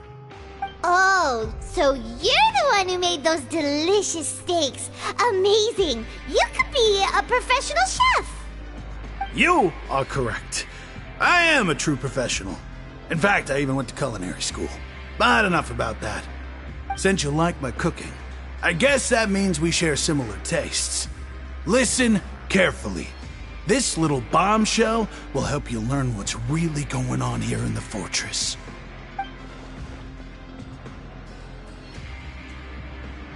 Listen, kids. The power structure within the fortress is quite complicated. The overworlders couldn't care less about us down here. We're basically dogs to them. You've already met the one person here you should never cross, the Duke, Risley. He knows more than you think. And if he doesn't care about something, then he often doesn't bother to... Those who have the Duke's attention get all kinds of special perks. Even better treatment in the infirmary. I know who you mean. It's that Jurier character, right? I don't think there's anything useful about him at all. Why does he visit the infirmary practically ever? But did you know that Jurier was a talented researcher from the Fontaine Research Institute before he came here? There's no denying that. I don't care if he was a researcher that could turn dirt into Mora. Once you're in the fortress of Meripede, you're just another inmate like everybody else. Speaking of which, the last time I saw him, he was passing by in the corridor with Lorvine. I also heard they started— You mean he hit a woman? Wow, I never imagined he was that bad. But that Lorvine's also quite the odd one, you know? She's always gabbing away, got into a fight with a man, and— Wait a second. You don't think? Do you think could it be that they're secretly meeting there to go on dates? But it's really hard to imagine. After all, I do remember seeing Lorvine beat Jiraiya to a pulp that one time. And we might be overthinking things.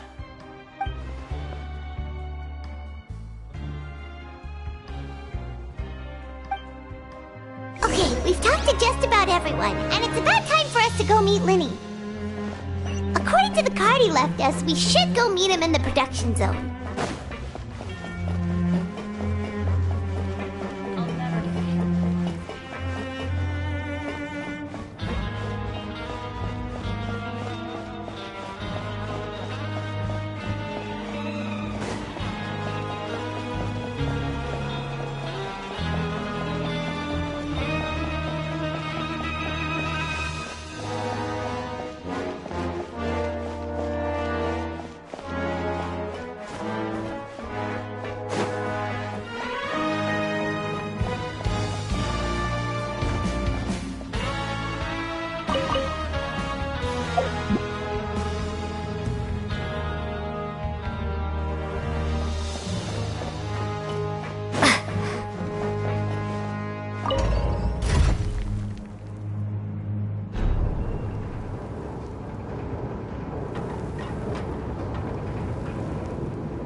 Never seems to end.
Huh?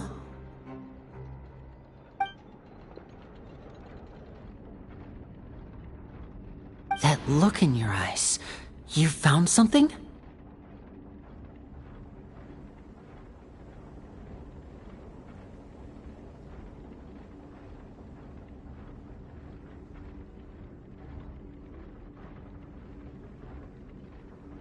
Hey, this is no time to be modest. Just tell him we found a boatload of information.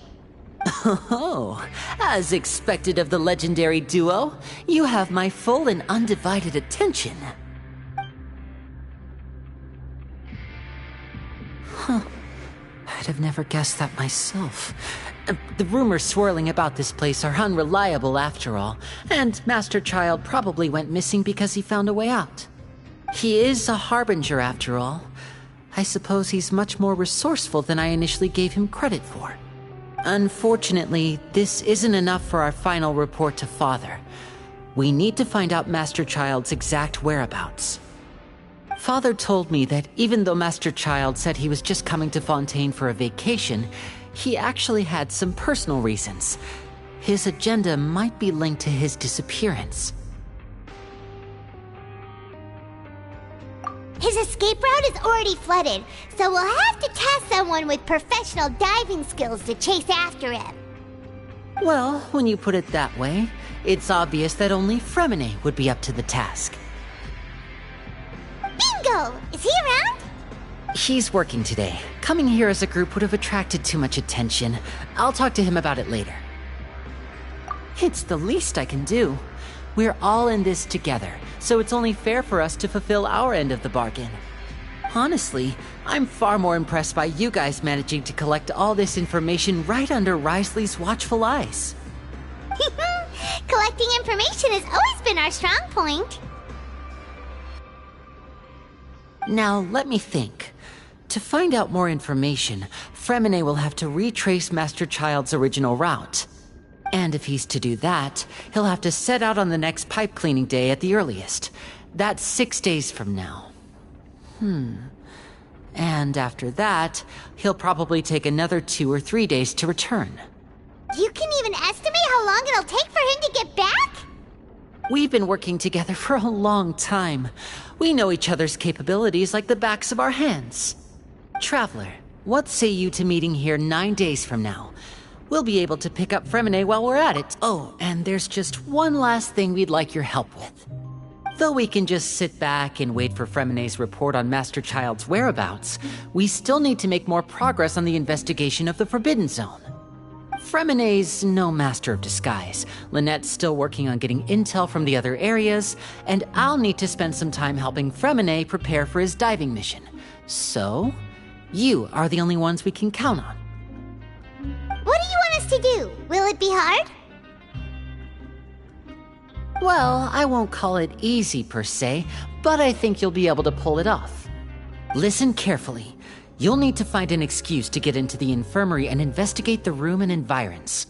You've mentioned several sketchy-looking people always meeting at the infirmary earlier, so it probably has something to do with the secret we're hoping to uncover. You've already met the head nurse, so she'll be less suspicious of you. Investigate the internal structure of the infirmary and any active dealings within, and pass those on to me alongside anything else you're able to discover. But also, there's no need to take risks. Don't forget, safety always comes first.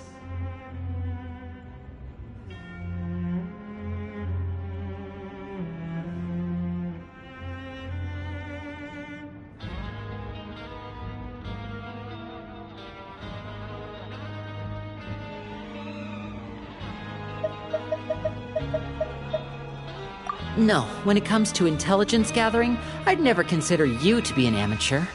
Didn't you say it yourself? It's always been your strong suit. I'll believe anything as long as it comes from you. So, please prove your prowess to me once again. All right, then we'll head out as soon as we finish our prep. Let's go our separate ways for now then. Don't forget, we meet here again in 9 days. Stay safe.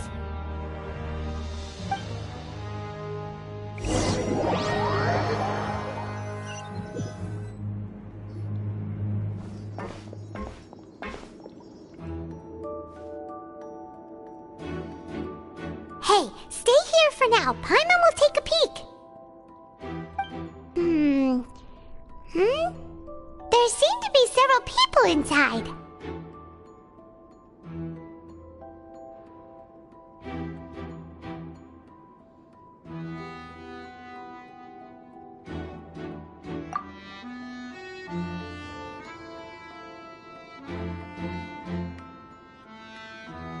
Right. I feel like It's not impossible. It's a bit hard to understand them from here, so why don't we just try to talk to them in person? Let's go as soon as you're ready.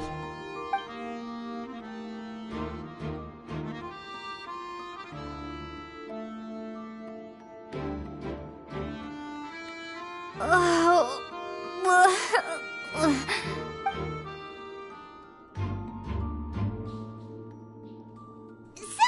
please help! She's sick! Whoa, are you okay? Oh my! What's wrong, little one? There's no need to panic. Take a deep breath before you begin. The traveler started complaining of a stomachache, and then nausea, and then collapsed onto the ground. Paimon doesn't know what to do! Freezing limbs, twitching fingers, and pale complexion. Could it be poison? Let me take a look. Please, lie down or... Don't worry, I'll get you to the bed safely. Here, hold on to my shoulder and walk slowly.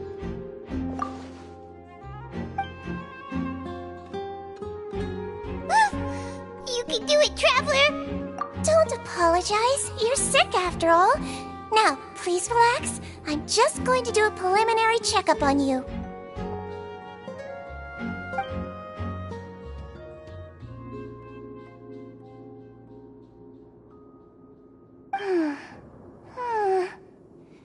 I see now. My checkup has confirmed that she's not in any mortal danger. That's our worst fear out of the... Oh, that's good. I'll continue my diagnosis of the patient now.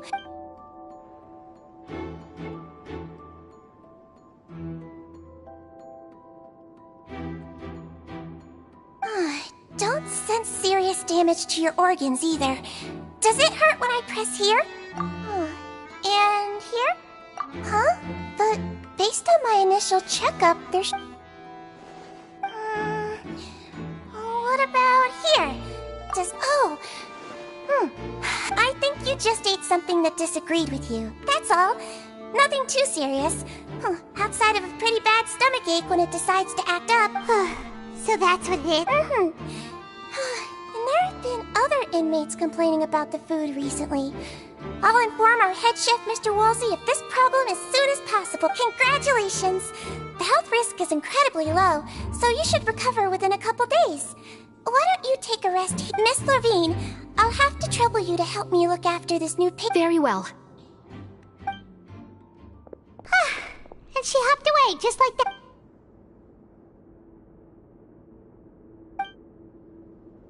Hello. So how are you feeling now?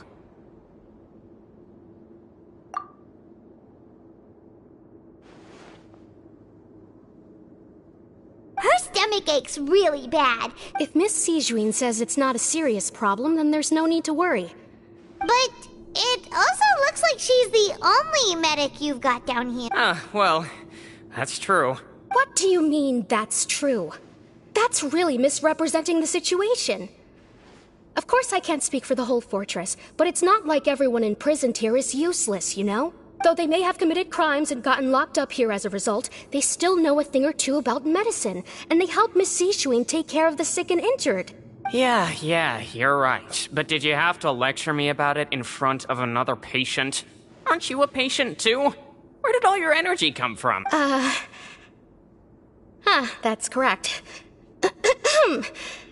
Sorry, I got a bit ahead of myself. Are you two also sick? We've been sick a while. I come back every once in a while for checkups, and to pick up the medicines Miss Sijuin prescribes for us. That's just the nature of chronic illnesses. As for her, you could say she fancies herself as Miss Sijuin's capable helper because she learned a bit of medical knowledge ages ago. Please watch your mouth, Mr. Jurrier.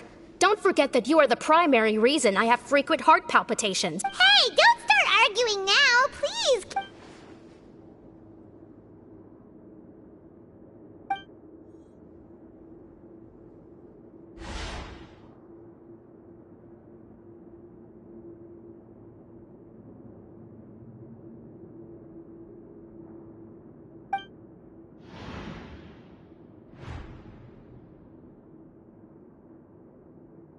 Hey! There's no need to...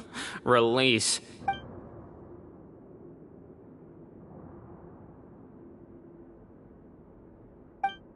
Please allow me to end this boring and useless conversation. And same to you, Miss Lorvine. Anyway, that was more than enough rest for me, so I'm going to get out of this He just slowly walked off? Like that? That's just what he's... I'm sorry you had to see all of that. I'm Lorvine, and that's...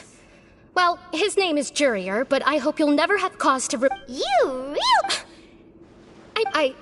I'll accompany you two for a while. No. I'm back! Did you rest like you promised? Thank you for getting our medicine, Miss Sijuin. Did you all cooperate with your bed rest? I trust that nobody got up to walk around. Good. Here, this should be 2 days' worth of medicine for you. Take one...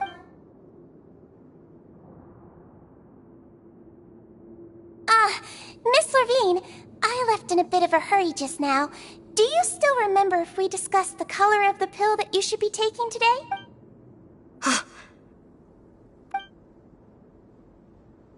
Yellow, huh?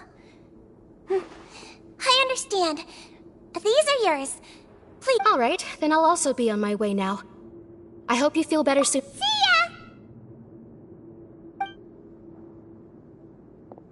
I'm going to fill out your medical record now. You're widely known as the Traveler, right?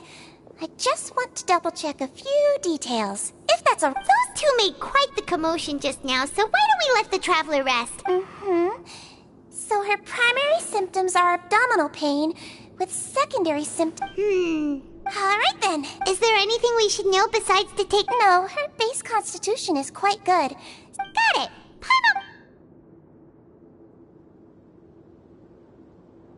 Oh, you're going to take a nap already?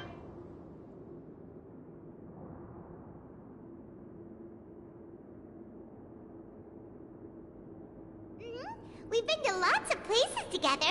She may look a bit under the weather now, but she's actually super strong. Oh, so you're the best of companions. Well, don't worry, she'll recover soon.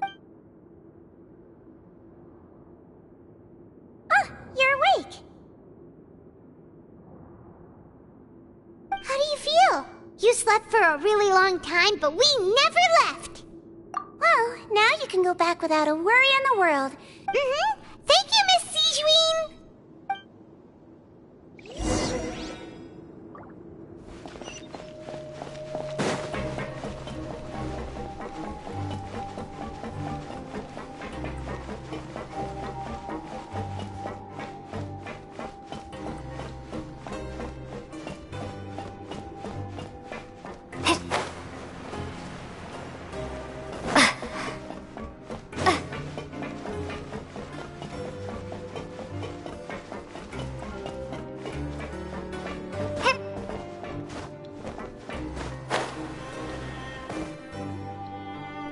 Are something. To be able to fall asleep like that and even sleep talk the entire time, you scared Paimon half to death! No, but you kept mumbling things along the lines of, Pyron, go take my grilled fish and put down the Adeptus Temptation now! Paimon talked with Sijuin the entire time you were asleep. She seems like she's just a sincere nurse, and Paimon didn't notice anything unusual in the room. Are you sure we're not going off track with you?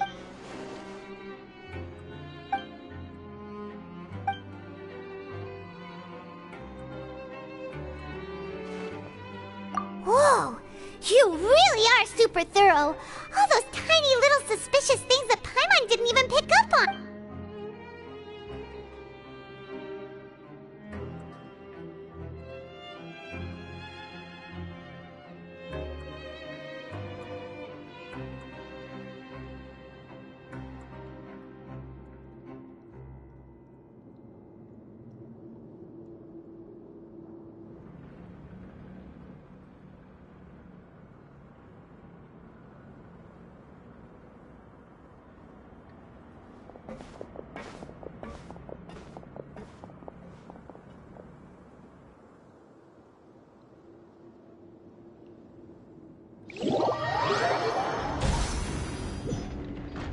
Today's the day! Let's go meet up with Liddy!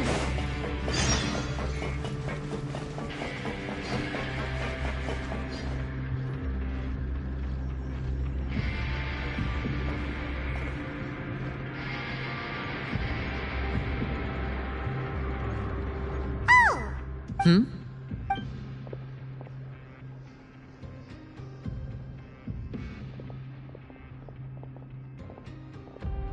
Did you two run into any trouble over the past few days? No, we just worked our shifts according to the schedule.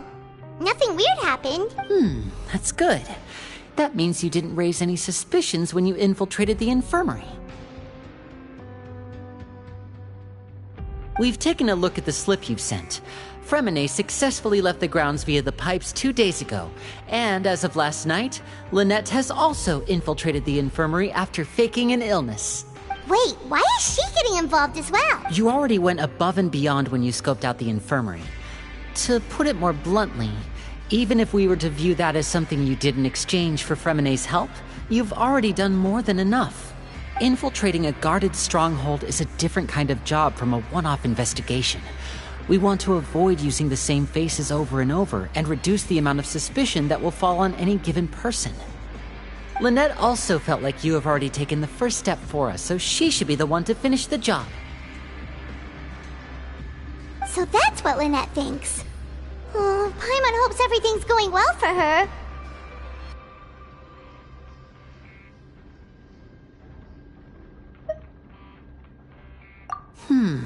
Perhaps that's true. You are both very good people, and we've come to appreciate that more than anyone else. Unfortunately, there's still one thing that could get between us, lest you've forgotten. The matter of our respective loyalties. You've mentioned before that you've had some run-ins with the Fatui. I can understand that feeling, so I assume you're just helping us out of the kindness of your hearts? Well, everyone could use some more friends. We'll be counting on you to help us in the future, too.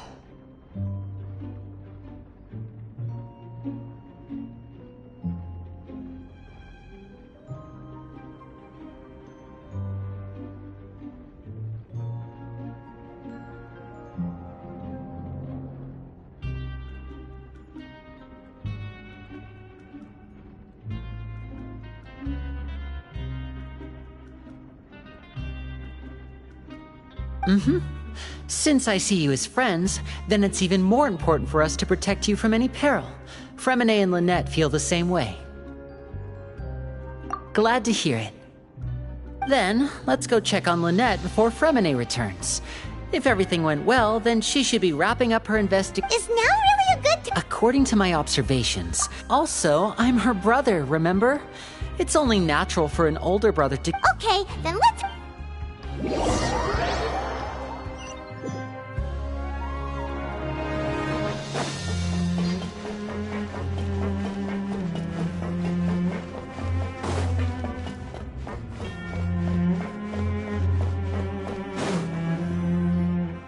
Lynette should be here right now. Huh. Strange. As expected, Zijwin isn't here, but why isn't Lynette here? No, Lynette rarely deviates from the plan. Unless... Let's see if there are any clues around. Okay.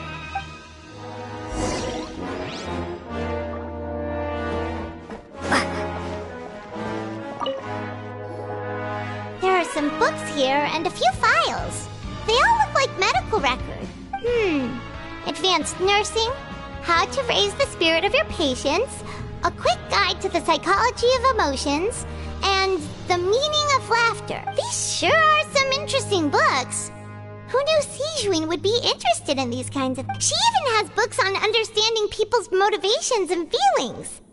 Is it because she's a Melusine? Or does she have a need to understand her patient's emotional state? Seems quite normal to me. These are skills that would come in handy for a nurse from time to time.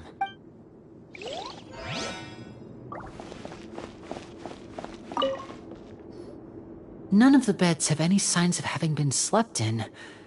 Except that one over there. That's the one Lynette must have used, right? You said she was... She would have said her migraine was having a particularly bad flare-up. Generally speaking, the head nurse would then ask her to lie down and rest while she left to retrieve the medication.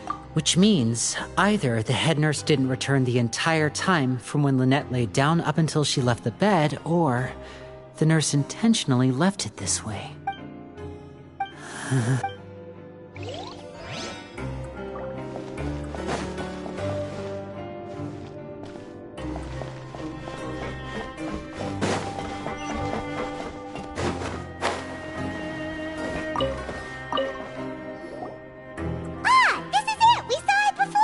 Wait, this thing?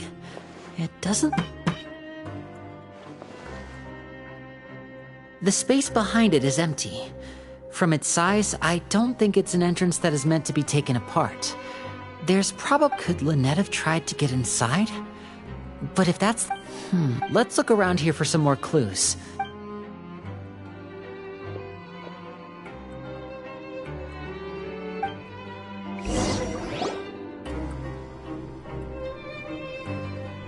Hey, you guys, there's a slip of paper. A slip of paper? It's right over here, and there's a bunch written on it too. It reads, out of respect for your usual practices, I'll use a piece of paper or card as the medium to pass on my message. You may consider this as me giving you my best regards. This is... Is that all? The back. This is... Show me! Now! That look on your face.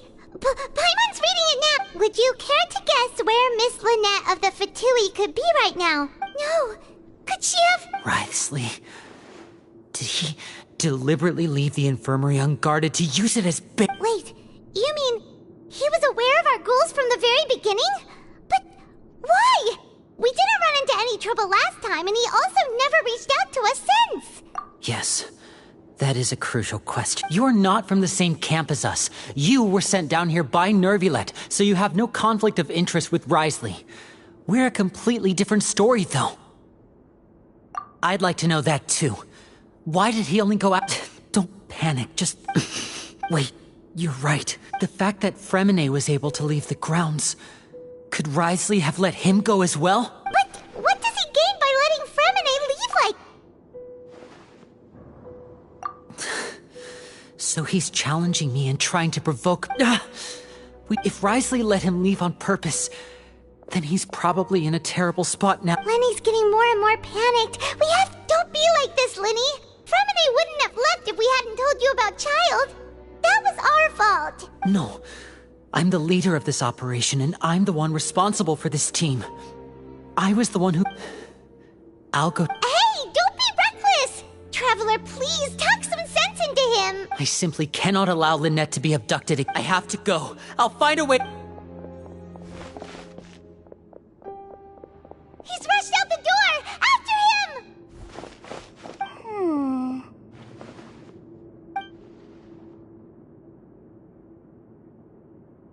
Right. I feel like we still have some room to make changes on these details. It's not impossible, but it'll require extensive testing. Is that so? Very well. Then please be mindful of the time. Huh? Is someone? Pack everything up. Whoever's outside is eavesdropping. Someone! Please help! Whoa! Are you okay? What a delightful turn of events. I like smart people, but I also like playing dumb. Oh my! What's wrong, little one? Being able to read human expressions is quite the useful skill. Wait! Wait! It's no use. We have to catch up to him.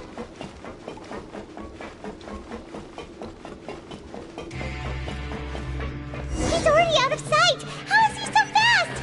Let's go head him off at Wriothesley's office.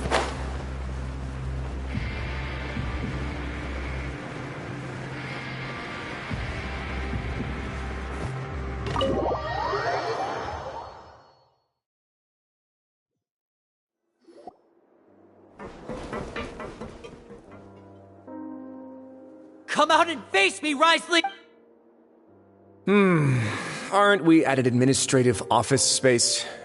Why don't you at least try to follow even a couple rules from the fortress's indoor management regulations? What did you do to my sister? I ran into the young miss at the infirmary. I'd heard that she was suffering from quite the migraine, so I decided to invite her over for a cup of tea. I do have some teas in my collection that can work wonders against such an illness. Stop joking around! Where did you take my siblings? I have also heard that your performances are quite the spectacle. Miss Lynette would sometimes enter a box filled with water, only to emerge the next second from another place altogether. Maybe she'll appear behind you right now if you... Is he trying to trick me into turning my head? You knew we were investigating the infirmary from the start. So you deliberately aroused the Traveler's suspicions and baited us into continuing our investigation, just so that you'd be able to As for Fremine... No, you probably didn't even interfere with Child's escape. You let him go, so you could purge the Fatui members that we had planted into your ranks. There was no need to do so. The Fortress of Meripede is a pretty pleasant place. Most people enjoy their lives here. The only ones who act differently are those with personal agendas. It was quite easy to identify your colleagues. You removed our original members and spread the news of Child's escape so Father would assign our team to come down and investigate. Fremine has also fallen into your hands, right? If you're oh so omnipotent and so in control, why would you need hostages? One correction. Lynette is in my hands right now, but Fremine is not. He's not? What do you... Lenny! Oh, wonderful. Everyone is here, so I'll only need to say this once. Thank you so much for cooperating with me. Eager and to the point, I see. Alas, only Miss Lynette is currently having a cup of the fortress's finest tea. Although, as per your original plan, Mr. Fremine should also have returned to the fortress by now. But he has neither shown up within my gates, nor has he been taken into any kind of custody. So, where do you think... Wait, you can't mean you locked him outside in the sea? I closed the fortress's gate to the outside world. That's all. Fremine's a star diver, so he should be fine, right? No, we're still here, so he definitely tried to find a way to come back for us. So we can't assume he might have made a break for the surface.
But why would I do this, you may be asking? To have an audience with you, of course. My intel tells me that Mr. Linney is a great magician, so it's only natural for me to want to have some cards of my own when it comes to negotiating.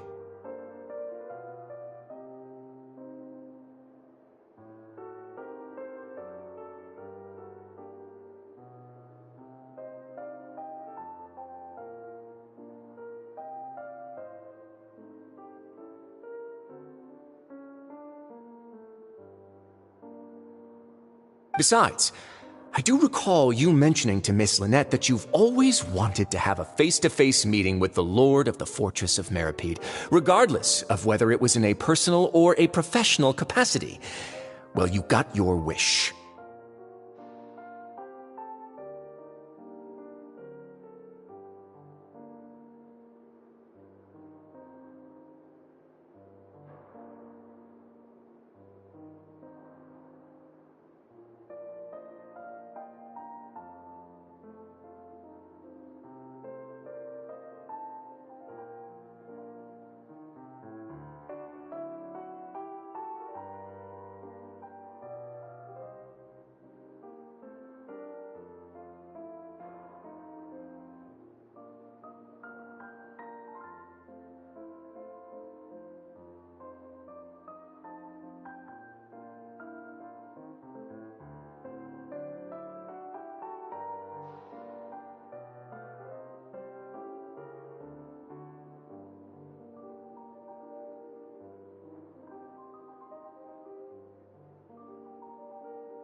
So, you've been keeping tabs on us before we even set foot in the fortress. Some of my folks just happened to hear a thing or two, that's all. In any case, I will be straight with you. I was willing to play dumb and turn a blind eye, so we had a pleasant few days playing games together here. But once you started focusing on the Forbidden Zone, all of that changed. Mr. Linney, the cards are stacked against you right now. Miss Lynette is in my hands, and Mr. Fremenet is still slowly being pickled out there in the brine. You know just as well as I that he cannot last out there forever. You need do but one thing to guarantee their safety. I would like you to contact your superior, and ideally invite her over for a cup of tea with me.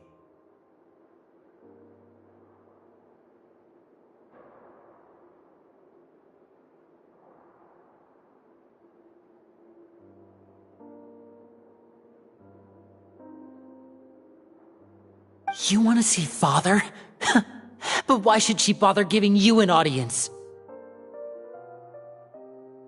Well, if she cares for the well-being of her dearest children, she should have plenty of motivation to join me for a parents' evening.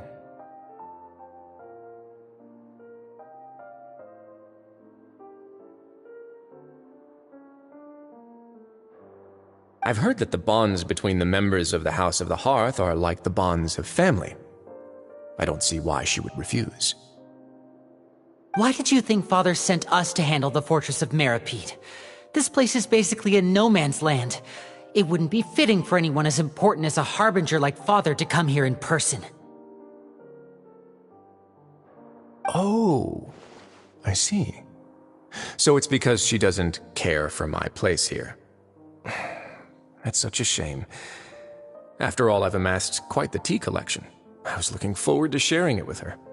Both Monsieur Neuvillette and Lady Farina have already received many samples as gifts.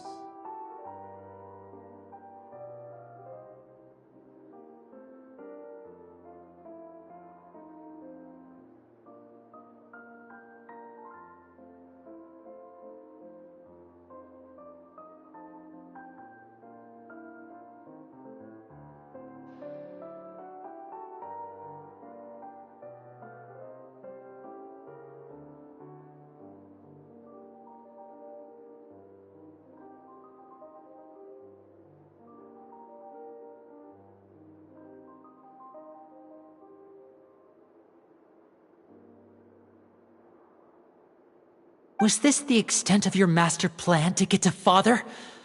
No matter how much pressure you may put on me, I won't allow you to use us to blackmail her.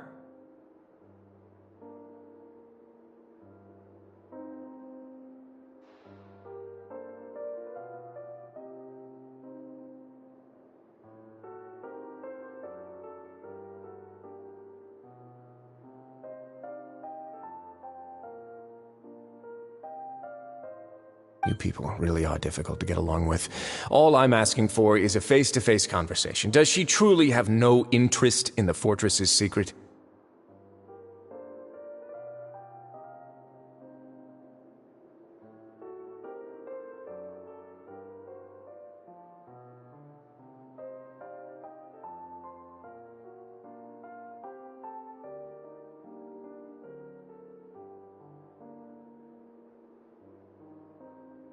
Mr. Linney, you have one last chance to invite your father here.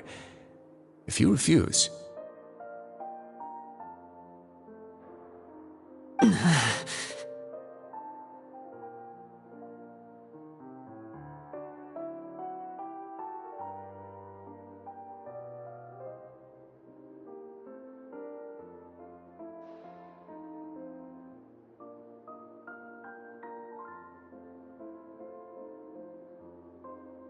Linny!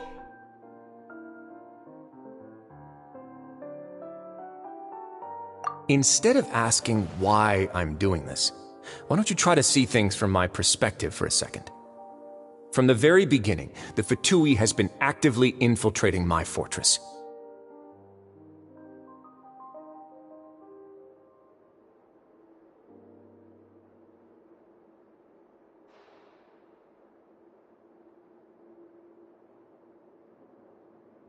I gave you a warning by cutting off the first few operatives I found, but that only caused you to double down. Had you given up on the fortress then and there, I'd have no reason to want to talk.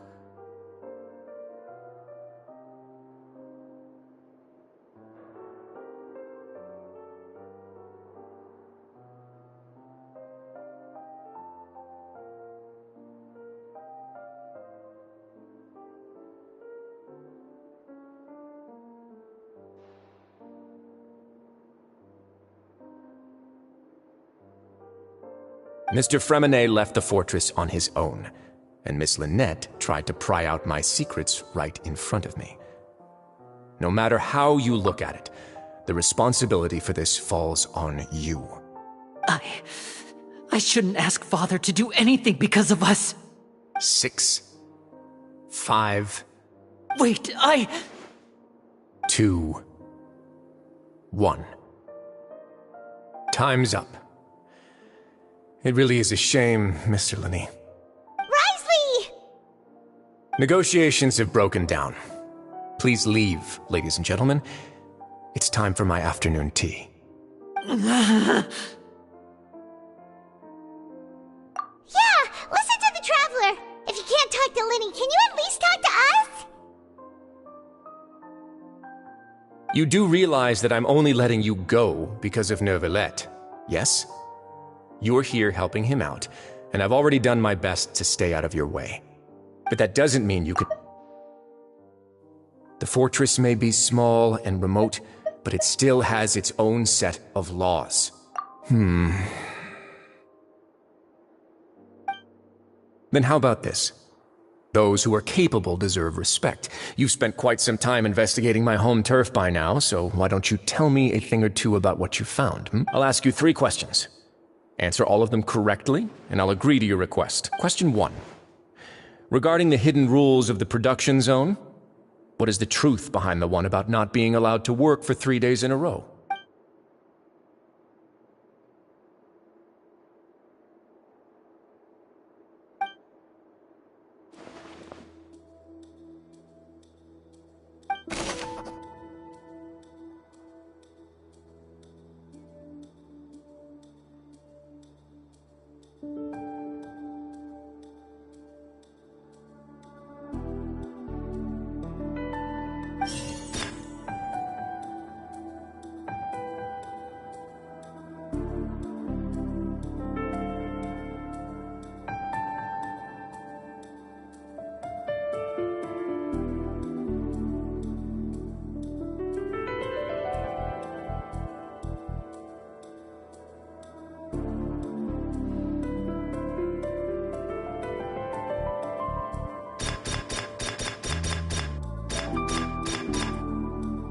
We often see Miss Sijuin observing the prison.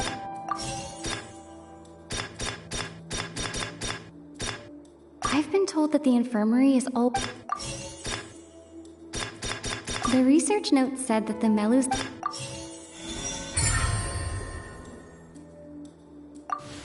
So that's what's going on. Paimon understands it now. Who would have guessed? The hidden rule of the production zone. People are not supposed to work 3 days in a row, and if they do, they'll get strange meat in their welfare meal. At first we thought this strange meat must have something to do with the people who disappeared, but in reality, they were all prepared by Sijuin, the head nurse. She often visits the production zone to observe the workers' health and makes a note of anyone who has worn themselves out after 3 full days of work. Out of her sense of duty as the head nurse, as well as her genuine concern for the workers' health, Sijuin visits the cafeteria right before lunch and cooks an extra dish for those who can use the stamina boost. Sijuin has only the best intentions with her surprise gift and doesn't want anyone to find out about what she does.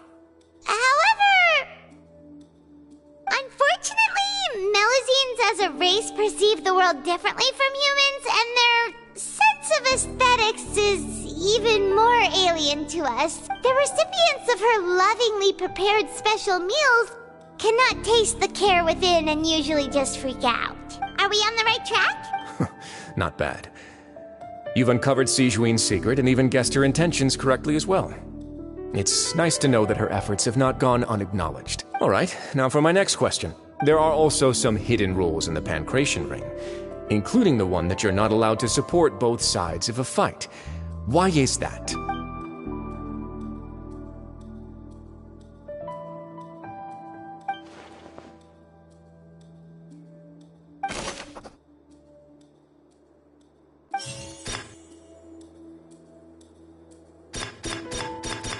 According to Collins, the Pancration tournament only took place because the Fanta company sponsored it. The company must want a return on their investment as well. Fanta's internal reports suggest that they're starting a new trial of an unnamed and unpackaged product. But the product has to undergo a trial because even Fanta's own employees have a lot of reservations about it. The Fanta promoter has been struggling because he doesn't recognize the real value of coupons.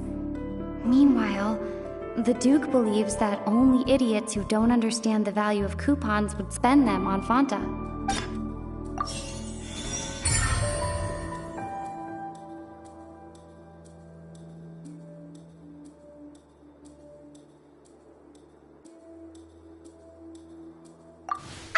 Paimon gets this rule too now, so there really was nothing to be afraid of.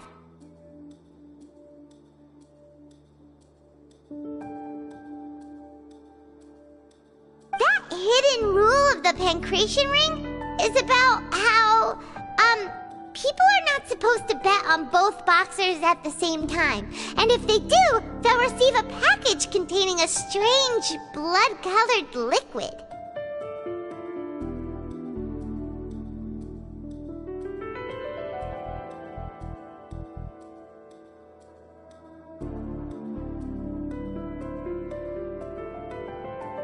People get scared when they see it because they've subconsciously begun to associate it with the missing boxer. But really, it's just a bottle of the latest yet-to-be-named and packaged new Fanta trial product. A blood-red drink. It's no wonder even Fanta's own staff were questioning the company's decision-making. The company, facing backlash from its own staff, decided to try to trial the product on a smaller scale, to see how it might be received by customers.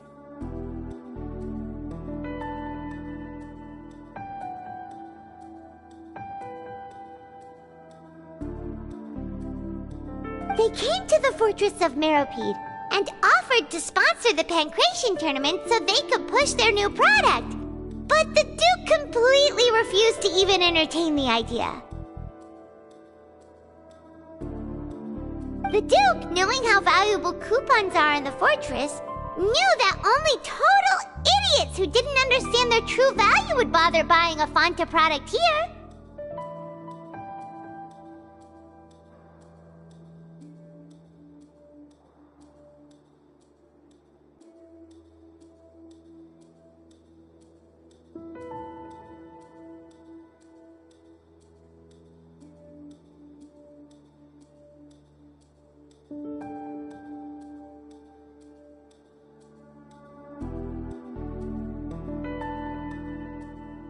And so, only those who proved their stupidity by being dumb enough to bet on two opposing sides of the same match were selected to receive the drinks. I acknowledge the effort you've put into bringing the truth of this mystery to light. Although, based on your description, that Fanta promoter is a bit too careless with his words. I may just reconsider my collaboration with the company. All right, and here's the final question. What's the secret behind our head nurse and all of her patients in the infirmary? Stop your cruel and pointless games, Risley! You know that we haven't finished our investigation, so there's no way we can answer the last question. The thought you'll pay for this—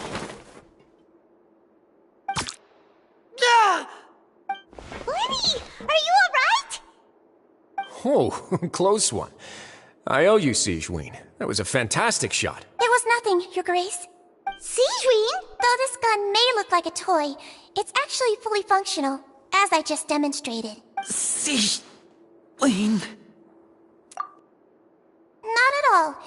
I am merely a resident of the fortress, and thus protecting it is my duty. When Monsieur Nervulette asked me to come here, he told me that my job would be to take care of the well-being of everyone here. I am merely just— But if you mean what you just said, then isn't Linny someone you should be looking after as well? Isn't he a resident here just like the rest of us? But I really am just doing what Monsieur Nervulette told me to do. Everything I did, I've done to protect them. Had I not, they would be in far more dire straits right now. His Grace knows it too, right? Your Grace? Mind proving my innocence to them? My dear Sigewinne, whatever shall I do with you? Would it have killed you to just wait another minute or two? Well, it's nearly time after all. The way you do things can be truly frustrating sometimes, Your Grace. I figured I should try to talk some sense into you. What are you talking about? What time? Take me if you want. How touching. Don't be like that, Your Grace. All right, everyone, calm down. I'll go get a cup of tea. Miss Sigewinne, I leave Miss Lynette in your care. You... I believe I hear...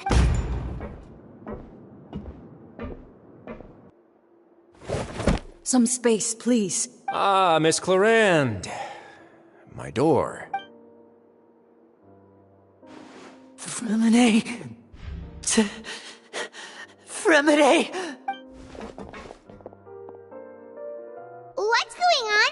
What is Clarande doing here? Work. I'm sorry about shooting you, Mr. Linny. The tranquilizing effect will begin to wear off soon. Please... What happened to Fremine? Wasn't he diving just outside of the fortress? Why is he looking like...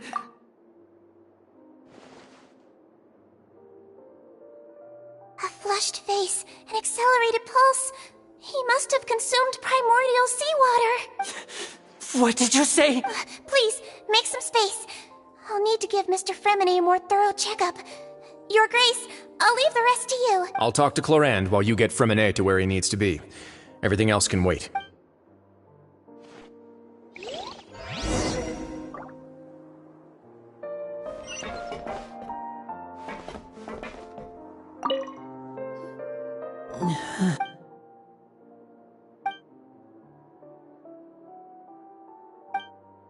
How is he? These symptoms are probably caused by an acute ingestion of a large amount of primordial seawater. Still, his condition is not critical. Of course, it would be best if he stayed for— sorry. I am aware that the infirmary may not be your favorite place in the world at the moment. We do only have a single clinic and— Why would he ingest a large amount of primordial seawater after leaving— Please, look after Mr. Fremine for the moment. I'll go fetch some medicine and a respirator.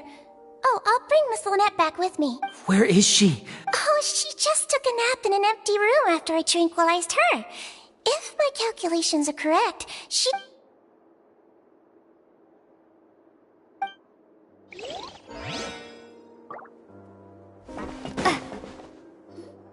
What's that look on your face? I thought I made good time on the way— Oh, I'm just admiring your punctuality. Had you arrived just a few minutes later, Sigewinne may have been forced to shoot Mr. Linny again. How's the situation out there? The water has changed. It's pretty much as expected. The concentration of primordial seawater has increased significantly. I was only out there a short time, so it wasn't too bad. But if one were to stay for any significant amount of time...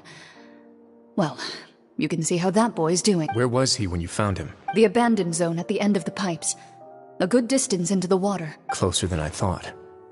He must have recognized it early on and tried desperately to swim back. Locking the door was necessary.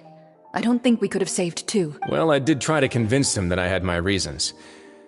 Never seems to work, though. It would probably work on Neuvillette. He has a knack for picking out who had good intentions, even when the outcomes were all terrible. It's a bad sign if you're having to plead your case to Neuvillette. Want some tea? Not particularly. If you want to drink some that badly, just say so. Fine, I'd like to get some tea. Want me to get you a cup too, since I've already made it? Might as well then, I suppose. Actually, do you have a towel? I would like to dry my hair. Linny, are you okay?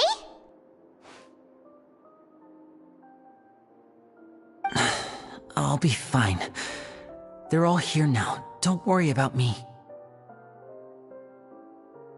Are you sure? You don't look alright. My hands and feet are still a bit weak, but that's probably just the residual effects of the tranquilizer shot. I'm back, everyone. Lenny! Oh, Traveler, Paimon, you're here too.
Remine?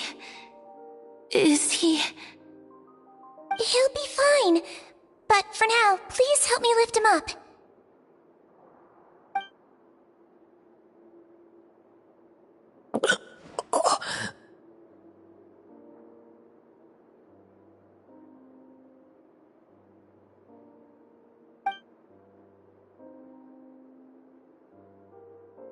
His breathing's beginning to slow down. Give me a hand and help me get him to the infirmary. Yeah, I'll take him from this side. Lynette, together? On it. Traveler, you seem pretty worried about him. Want to come with us?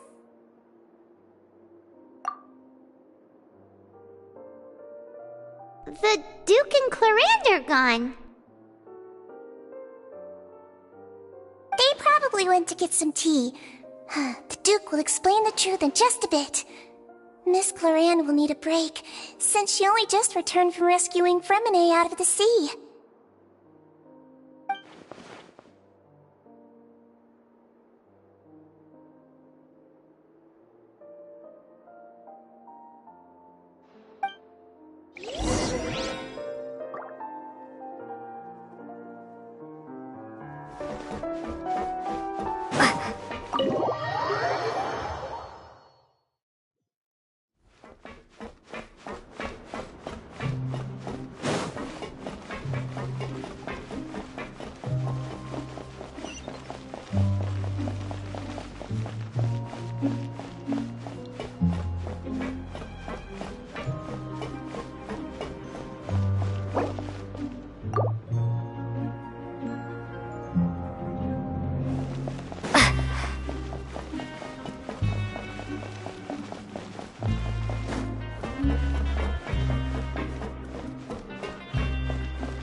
He's awake! Fremine, how do you feel?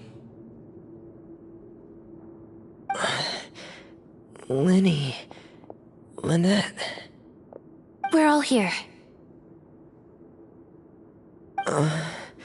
Where am I?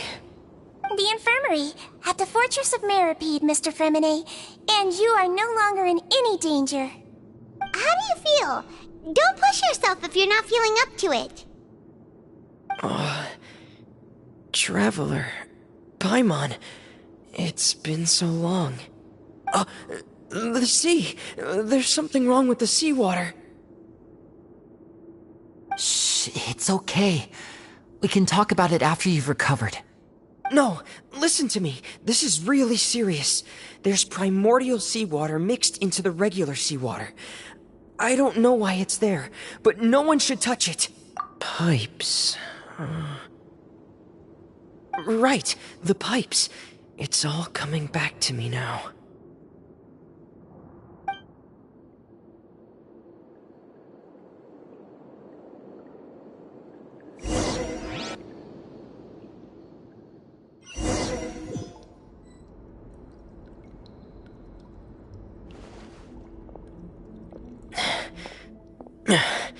I'm in.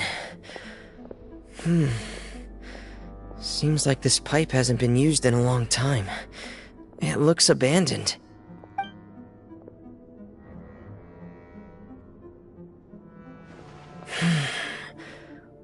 could Master Child be?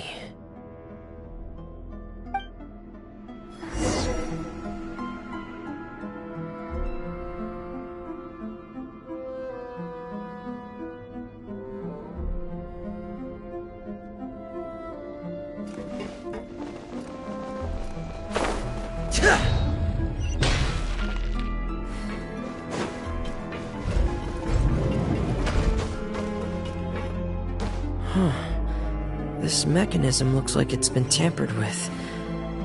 Could he have done it?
It's getting stuck on something. Seems like I'll have to avoid those obstacles while I turn it.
This is where the water starts. Okay. Master Child.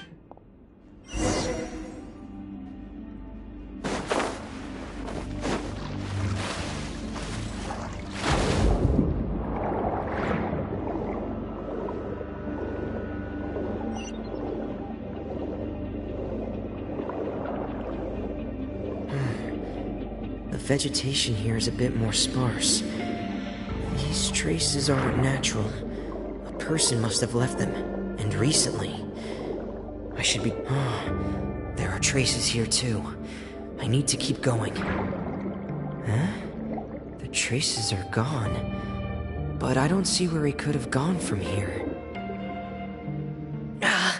Wait. What the...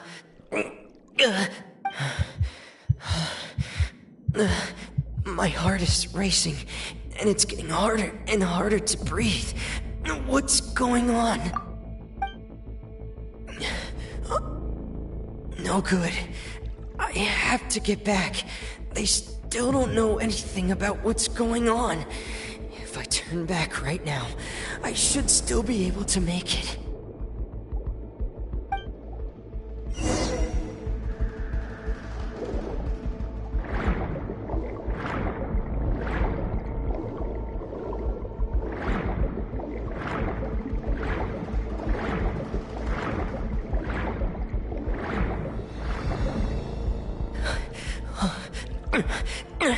I can't die here. This... I have to push on.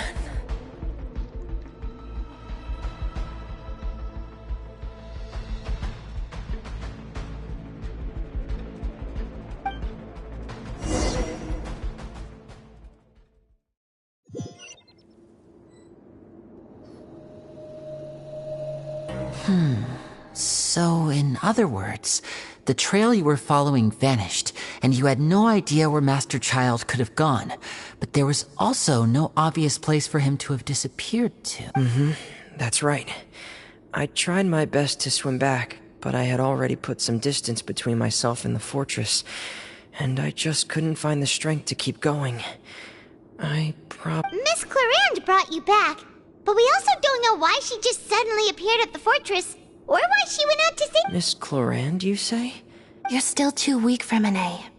Miss Lynette is right. I believe Miss Clarand will stay here as a guest for another few days. A guest? Then I can assume Risley was the one who invited— You should ask His Grace about that. He'll be able to explain better than me. Yeah, it's about time he actually told us what's going on. No, please go on without me. Lenny. The logical part of my brain is aware that we're safe right now, but I still can't bring myself to leave. Understood. In that case, I'll leave the infirmary to you. The Traveler and I are going to head out— Thank you.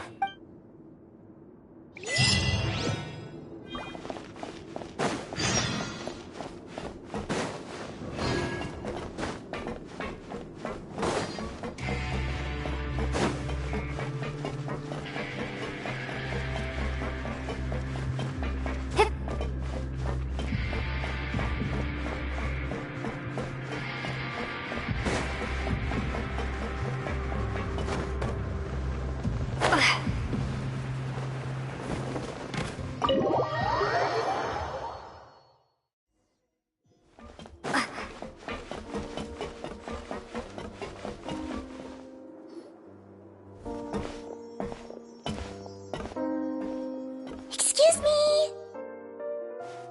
I take it Mr. Fremine's condition— Of course! I wouldn't have left the infirmary other— I've been expecting those two, but might I inquire as to the purpose of your visit, Miss Siegewien? I wanted to check up on Miss Clarand. Mostly fine. If you don't mind, I'd like to perform another quick physical exam. It'll just take a few minutes. All right. Thank you for looking out for me. I'll take my leave for now. Well, want to explain your— Of course, but I'm not partial to the word choice of explain. Where should I begin? How about you start by asking me any questions you have? You can start with whichever one you'd like to get answered the most. Then Paimon will begin. Did you know about Lenny's goals from the very beginning? No. I just knew they were Fatui operatives sent to the fortress by the Knave. As for their specific goals, I only figured those out as you made progress on your investigation. You managed to monitor and stay ahead of them even though you didn't know what they were trying to do? They came here with ulterior motives. I'm quite adept at discerning what that kind of behavior signals. Initially, I thought their goal was just to investigate Child's disappearance. Linny suggested that I had deliberately let him escape, but in truth, I didn't really do anything special to help or hinder him while he was here. Everything he did, from finding helpers to leaving this place, he did on his own. Of course, it's inevitable that the Knave would make a big deal out of her fellow Harbinger's unexplained disappearance. I'm also quite curious about where that Harbinger went. So I figured I might as well let the Fatui do their own investigative work. All I care about is the answer. So you were hoping Linny's group would just do... You make it sound like that's a bad thing. Unfortunately, things didn't go as planned. I assume that Fremine has told you already, the ratio of primordial seawater around the fortress, the Forbidden Zone, has always been Linny's target, and you got roped into that investigation after running into him. I began to intervene out of concern for your safety, and also to prevent the fortress from becoming entangled in more irksome matters. Are the rumors true? That you're also a former criminal? Why would you put it like that?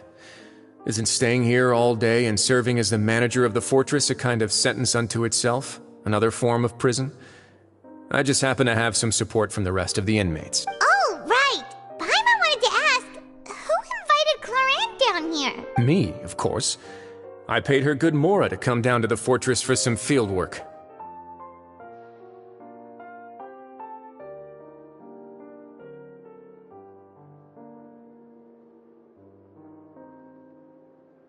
As a champion duelist, Miss Cloran could be considered to be an independent party. I needed to find an exceptionally capable person to help me get through the impending crisis. And saving Fremine was part of that crisis? You can think of it like that, yes. Credit where credit is due, that boy is quite adept at diving. Had conditions not been as hostile as they were, he probably would have found the missing Harbinger already. That's not something you should be asking after. Neuvillette only asked you to investigate Child's whereabouts. All I need to prove to you is that the Forbidden Zone had nothing to do with the Harbinger's disappearance. That should be clear now that you've spoken to Fremine. But we've already uncovered that there's something wrong with the infirmary, and we've answered a bunch of questions that you threw at us. Isn't it about time that you answer our last question in return? You make a compelling case. Do you really want to know the answer that badly? Yeah, Paimon really... Even if the truth may not be pleasant, follow me.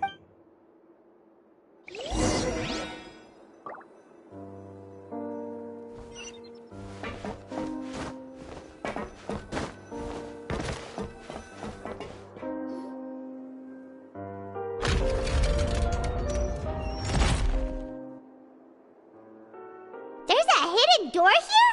And a whole basement behind it? Huh. You're pretty good at hiding stuff, Risley.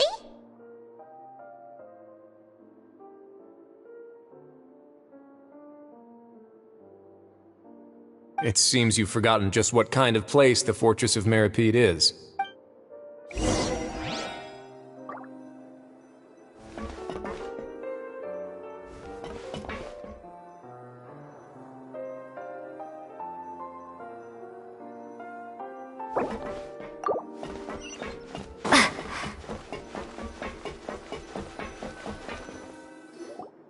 Stand on the central plate.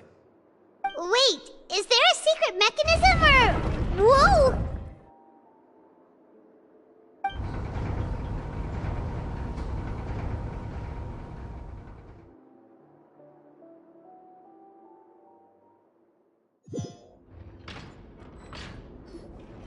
So, this is the Forbidden Zone? Honestly, for a place so well hidden, Paimon sure doesn't see anything special. What a huge door! There are 3 such isolation gates in total. Generally speaking, I'm the only one who's allowed to go inside. Hence the name Forbidden Zone. Am I correct to assume you're going to run on back and tell your little Fatui friends everything? Well, Paimon wasn't thinking of keeping anything from them. Well, I'd advise you wait until you've seen the whole truth of this place for yourself before deciding whether or not to tell them.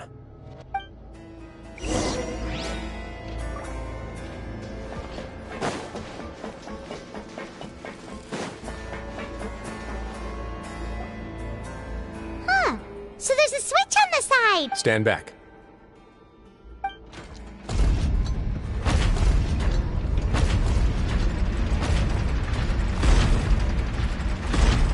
Whoa! They all just went up one by one! Go on, have a...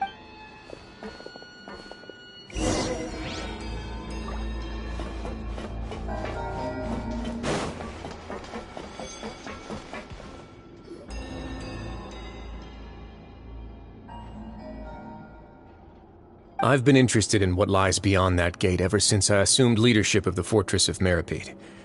Of course, it would be unwise to recklessly open it. but it'd also be risky and negligent to simply ignore any potential danger that... The readings on that dashboard have not budged since the day when I first laid eyes on this place.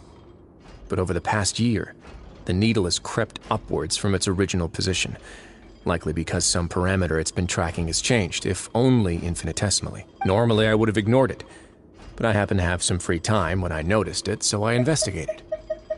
Any guesses what the reading could be tracking? Very reasonable guesses. I've considered both of those as well. Unfortunately, our dashboard is tracking something less ordinary. The temperature should vary with weather and climate changes, so for something that rarely shifts, the water pressure is more likely. We ran a few tests to increase the pressure from the outside, but the readings didn't change at all. Later on, a few more possibilities occurred to me, such as a potential connection with the primordial sea. I began to make a few preparations based on that hypothesis. Over the past few days, the needle has moved again. With that, and the symptoms that Fremine displayed after leaving the fortress, I can now confidently conclude that the readings represent the concentration of primordial seawater in the seawater nearby. The concentration of primordial seawater? But we're already under the sea! And that is precisely the problem.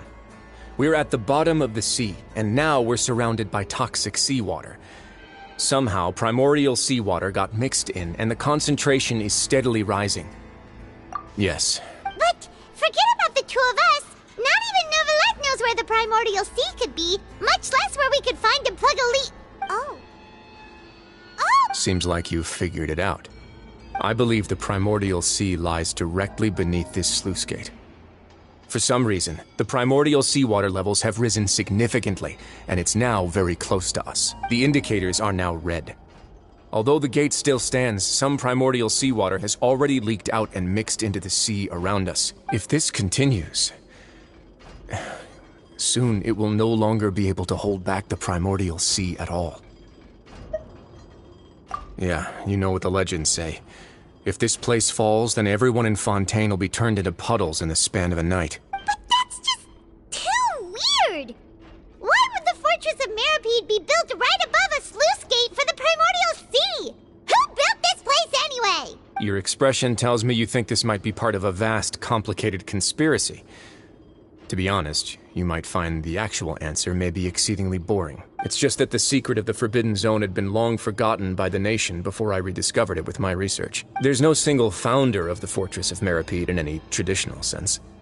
What we know about its history has been left to us by the people who used to live here. When the previous Hydro Archon Egeria ruled the land, all convicted criminals from Fontaine were exiled.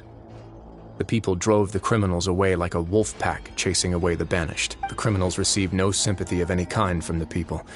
They were exiled to the desolate seaside, where they experienced only pain, struggle, and the bone-chilling cold. Some of them began to repent, and prayed to the Hydro Archon, asking if there was still anything they could do. The Hydro Archon took pity on them, and said, "You may go guard my secret, deep underneath the waves." And so, leaning on the power of the Hydro Archon, they gathered underneath the sea and began to build a fortress. They became a community down there in the deeps, and over the years helped it to grow. As the number of exiles increased, more and more people joined the community. When the first group of exiles died, they left the yet unfinished fortress to their successors. The Hydro Archon continued to lend her support, allowing the fortress and what it stood for to continue growing ever larger. Before long, this dark underwater fortress became the sinner's only home. And with that, the people here stopped referring to the fortress as a prison. They saw themselves as repenting sinners who would regain their freedom once they had sufficiently redeemed themselves. But as time went on, people also realized that the fortress was a lonely place. Once they had gotten used to life here, they could no longer feel comfortable living in the overworld. Once they had finished serving their sentences, some people left and some others chose to stay. They'd find some idle position and let their withered souls fade away with the ancient secrets of the past. After many, many centuries, few people still remember the reason for the fortress's founding. Now they just see it as an integral pillar of Fontainian society, as the place where criminals deserve to be sent. Now and again, researchers manage to break one law or another and live out their days in the fortress. I learned all this from an elderly historian. Everyone else just thought he'd made it all up. But now you know every part of that history is true. Indeed. It's just as the prophecy says. If this gate fails, then everyone will be dissolved into the sea. To be frank, not really. But sadly, that hasn't stopped this prophecy from proving all too accurate. Prophecies are troublesome things. Just hearing one will create the first wave of panic. Seeing signs of it will bring about the second, and actually witnessing it in real time, the third. Let's go somewhere else. I want to show you something.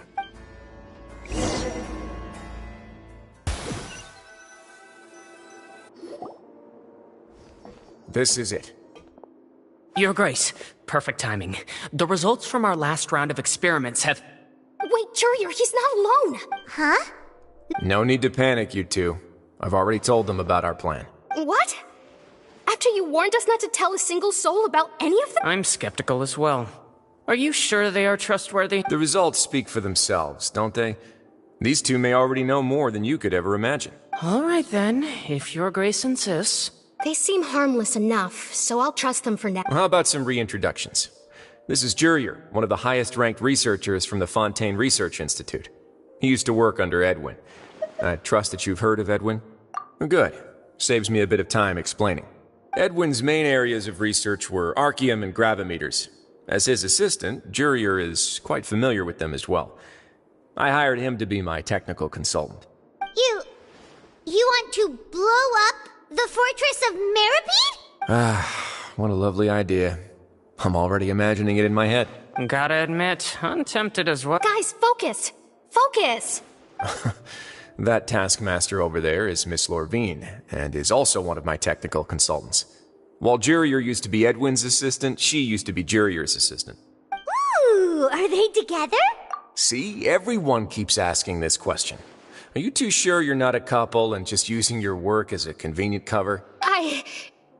Your Grace, I am not in a relationship with this man. If I dated her, I'd officially be madder than Edwin. Jeez, forget I said anything then. Follow me. Whoa, there's another door that goes right up. Your constant amazement makes it seem like the fortress can do anything. But Paimon really thinks everything's super cool. Well, let's spice it up a bit. And here you go. What a huge ship?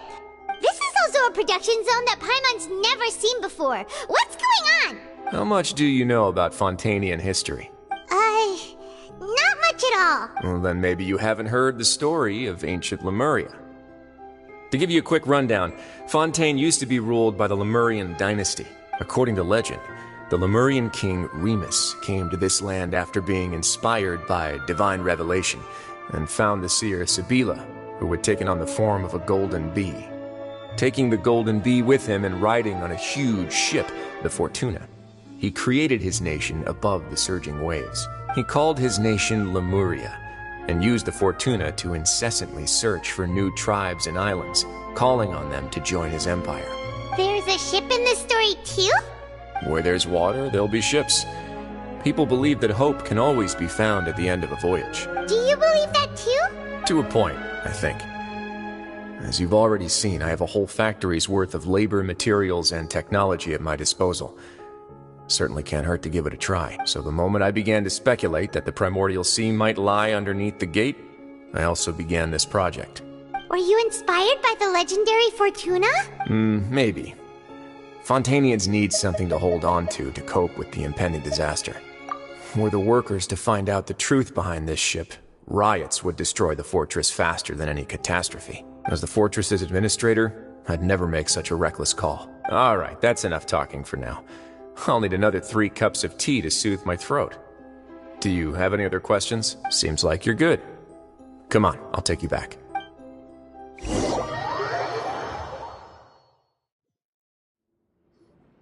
I'll leave you here for now.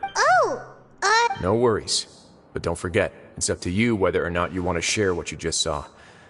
What you do from here on out will likely affect those 3 as well.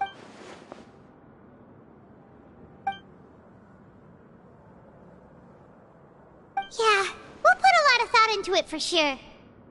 Great. I look forward to what happens next.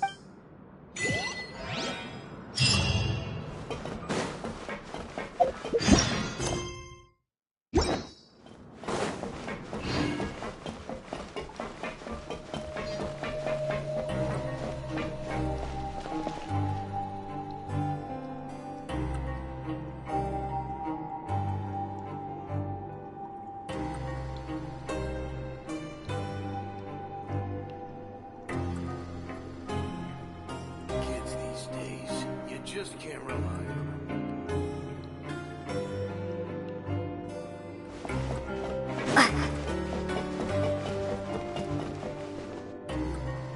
We're back! Welcome back. How can you be so much like Risley, always drinking tea? Huh. Actually, now that you mention it, I just remembered something now. While I was sedated, I could still barely hear two people talking next to me. They were discussing everything, from the leaves to the water and even the teacups themselves. Must have been Risley and Sijwin. Yeah, I heard one male voice and one female, so it should have been the two of them. They really were just talking about brewing tea. I really can't make sense of this place. So, Traveler, Paimon, were you able to learn anything from Risley? Yeah, he explained everything. Very well. Then, would you mind checking your answers against my speculations? Yeah, I took the time to rest, so I'm feeling a lot more relaxed now. Nobody else is around, and Miss Sijwin is also busy with something or other, so let's just talk here. All right, then I'll posit my theories. I asked myself 3 questions. Firstly, why was Fremine affected by the primordial seawater? It was because he dove into the sea. My theory is, the long-lost primordial sea is probably very close to the fortress of Meripede. Ooh, he's good. He got that right on the first try. That's our Lenny. Secondly, Risley's attitude changed dramatically during the course of our stay here. He ignored us completely at first, then suddenly roadblocked us. Why? I spent quite a long time thinking about this. If he has been monitoring the Fatui since the very beginning, he probably ignored us at first because he was hoping we could find Master Child for him. What's more, the Fortress of Meripede is not part of Fontaine's court system, nor does it report to Udex Nervulet. Risley is basically the king of a no-man's land. As long as the fortress doesn't do anything about Master Child's disappearance, Father can use it to pressure the Fontaine authorities. And while the two factions are pitted against each other, Risley will be free to move between the parties of interest. If I had to guess, he probably has something that he's working on himself. It's likely related to the secret of the infirmary, but I just can't think of what it could be. You're super smart. Thanks so much. Then finally, there's the last question. If Risley does have a plan, what could it be? All I know for now is that his plan probably has something to do with the changing nature of the seawater. He's even gotten Cloran to help him out. That can't be the full extent of what he's doing. There's probably a secret passageway behind the block in the infirmary, and there's something big in the fortress that most people here never get to see. He has a bargaining chip, and it could be important enough for Father to deal with him directly. I don't have enough information, so I have no idea what his chip might be. But let me guess. You have the last piece of the puzzle.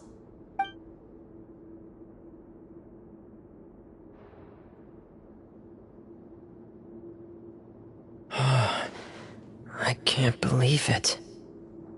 The sea will engulf everyone, just like the prophecy said. Could Risley have wanted to meet Father to figure out a way to deal with this crisis?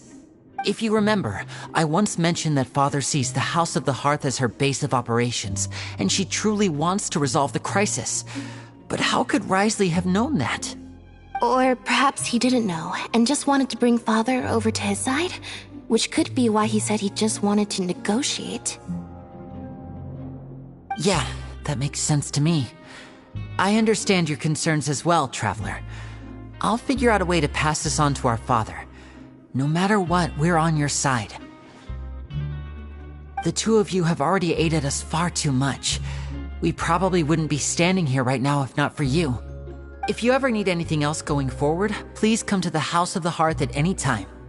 Though you may not share the sentiment, after all that we've gone through together, the three of us basically see you as family now.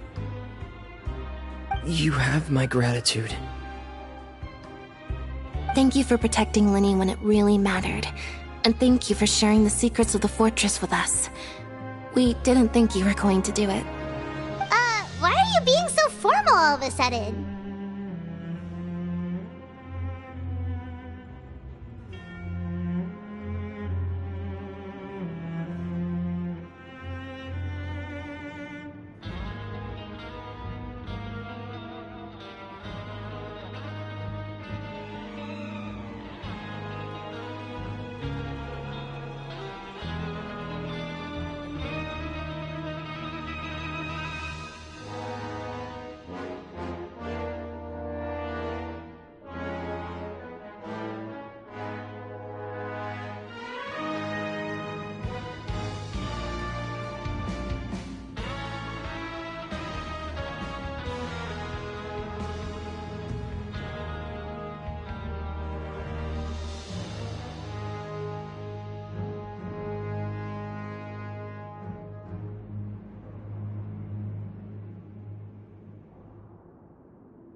Given your strength, you might not need our help at all. But if you are ever in danger, we will try our best to... Aww, the sound of that makes Paimon feel all warm. Paimon's hungry. Oh, Alright, then we'll catch you guys in...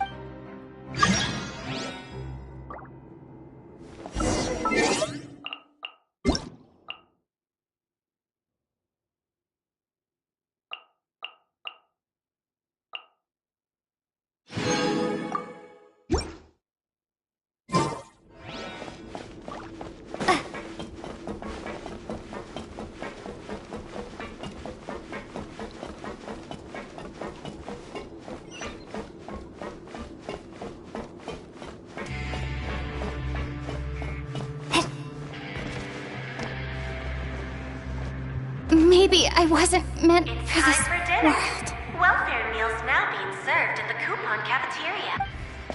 Come on, let's go pick up ours as well! Traveler and Paimon! Over here! Are you here for dinner too, Miss Sijui? Mm-hmm. And I'm taking the opportunity to prepare Miss Cloran's dinner as well. Huh. You're right. What would you like to eat? Yep, you can. I've already talked to our chef, Mr. Wolsey. It's all on me today, so you can get whatever you'd like. Me too! Don't forget... No problem.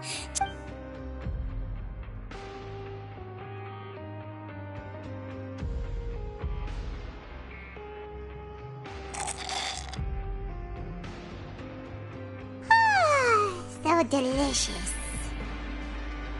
Paimon's so happy. Paimon wants to feast like... Feeling full yet? How's the food? Delicious. I'm so glad to see you all so happy. Oh, see, the expression on your face just now? The muscle here just moved, which suggests that you're feeling quite relaxed at the moment. Sijuin, do you do this to help your patients or to better understand human beings? A bit of both, I suppose. I'm a Melazine, which means I'm very different from human beings. I must know what you're thinking if I want to take good care of you. You're really good at taking care of people. Even though you're so short, you still talk and act like an older sister. Really? You're reminded of an older sister? Oh, and what did you mean back in Risley's office? When you said that you were protecting Linny and his siblings as well. Oh, that. I just asked His Grace to look out for those children, especially that diver boy. I was getting a bit worried after hearing that something was wrong with the water. Thankfully, Glorand is very strong and managed to save him in the nick of time. His Grace also sealed the pipes after Glorand left, to make sure that Linny wouldn't impulsively chase after his brother. Although the path was blocked, we still stationed some guards there to stop anyone from approaching. They were instructed to only open the door once Miss Glorand had returned. Oh, and I was keeping an eye on Mr. Linny as well. We had to press him, but we couldn't allow him to be in any real danger. You were all super considerate and really... It's just what we do down here at the fortress. At least this has been His Grace's style for as long as he's been the leader. Oh, I really wish Monsieur Nervula would come down here more often too. I feel like he'd like it here, with all the darkness and chaos. Get a good night's rest, you two. You both...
Has happened.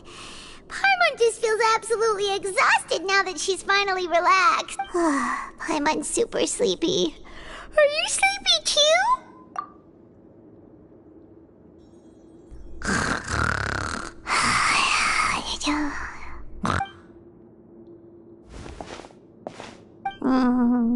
Delicious. Paimon wants seconds for free.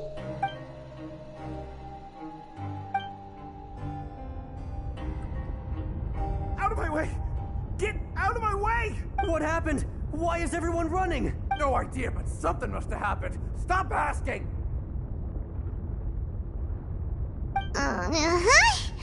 Who's yelling? Paimon still wants to sleep.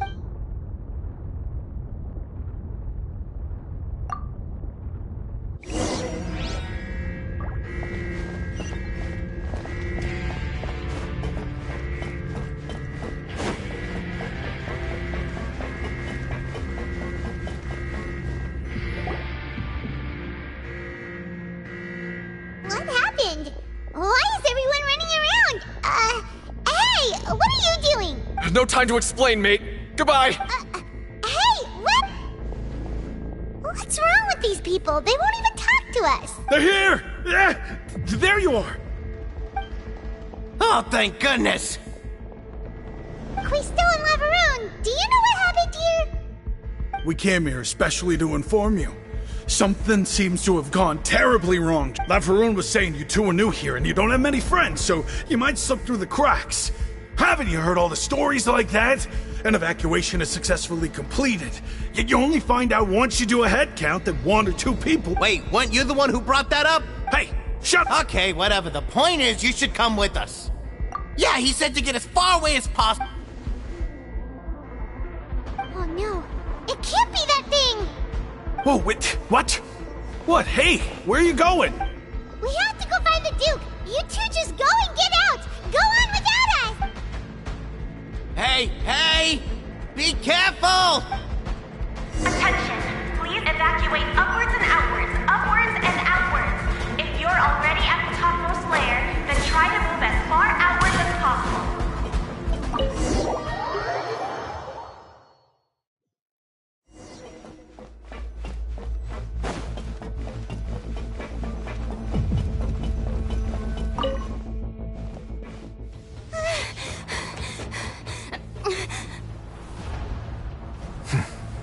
They're here.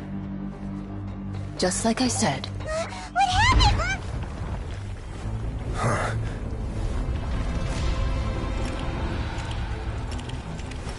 You're just in time. But be ready to run.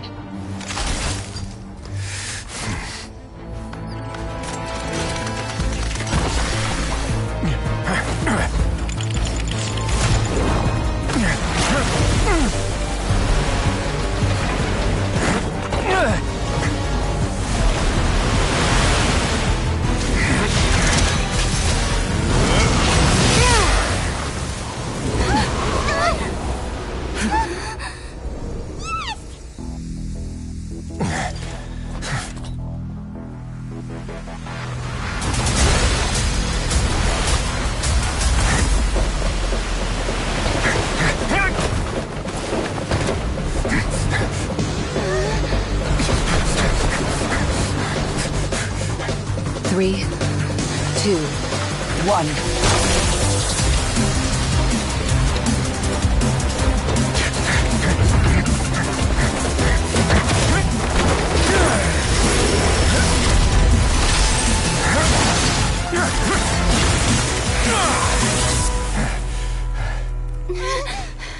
This won't hold it for long. Find Neuvillette.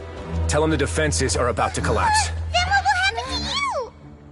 Until he arrives, we're the last line of defense.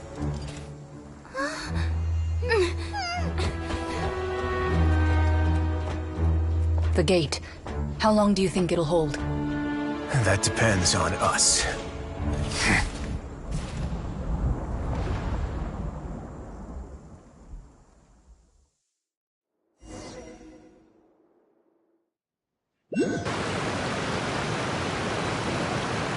Neuvillette? Why are you here? Traveler, I need you to head to the Opera House immediately. Farina will soon be meeting with the knave there. You must protect Farina, and make sure she doesn't spend too much time alone with her. Will do. You have...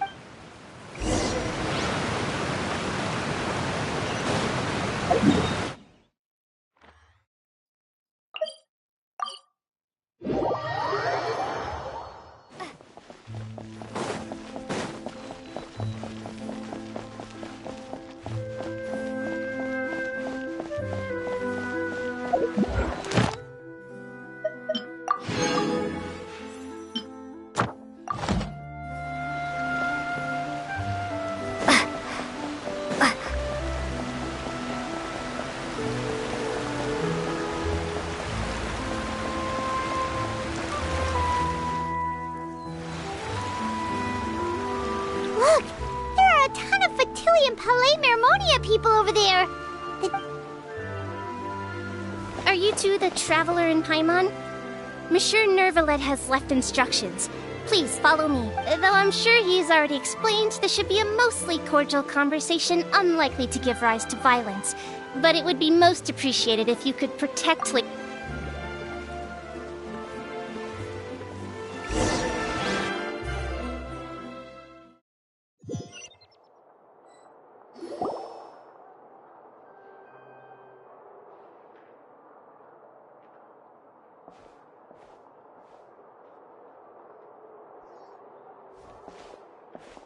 Oh, so you two are the honored guests Miss Farina mentioned. Of course, of course. How could they not attend a meeting such as this? I must always— It is my pleasure to make your acquaintance, traveler. I have heard much of your accomplishments. I am the Knave, one of the 11 Fatui Harbingers.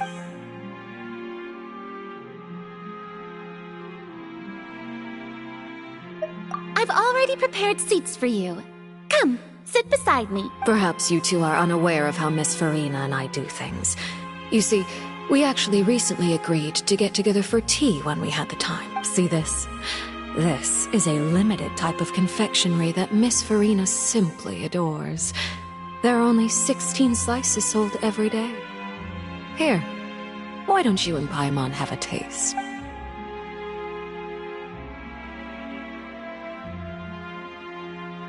Traveler, what do you think of this cake? That's good to hear. So what Child said was on the mark after all. You do share a taste in desserts with Farina and I. I wonder how he's doing nowadays. You must have heard, right? He's suddenly gone missing. I'm really worried about his safety, you know. Here's to hoping that he's an excellent swimmer. Since we're talking about him, I feel like I should add something. His martial prowess really looked certainly pretty impressive, yeah.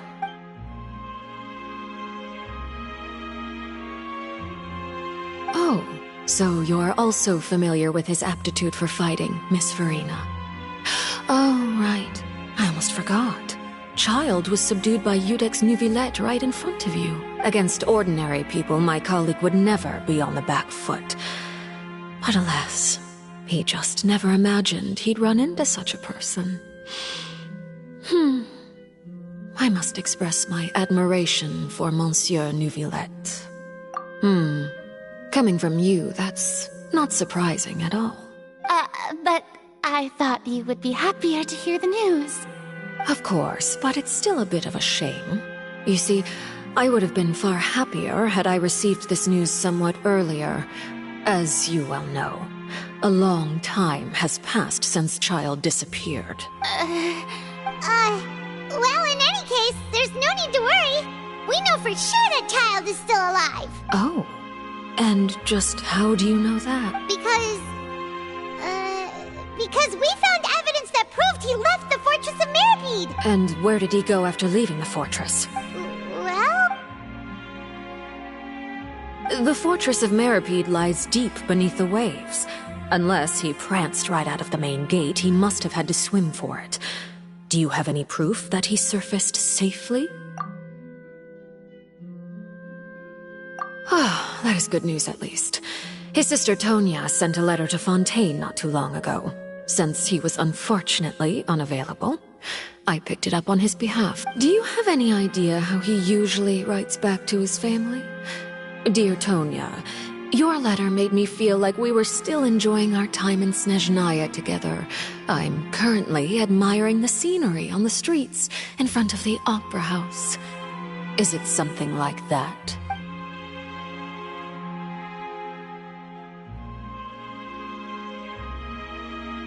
All letters tend to follow the same few formats anyway, right? As long as the contents are accurate, it doesn't matter so much. Hold on. The water in the teacup is shaking. I suppose this is also a sign of things to come, Miss Farina. Huh? I don't— Have we entered into the next stage of the prophecy?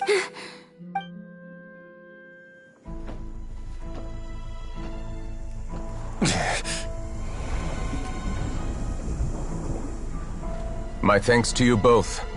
I will take it from here.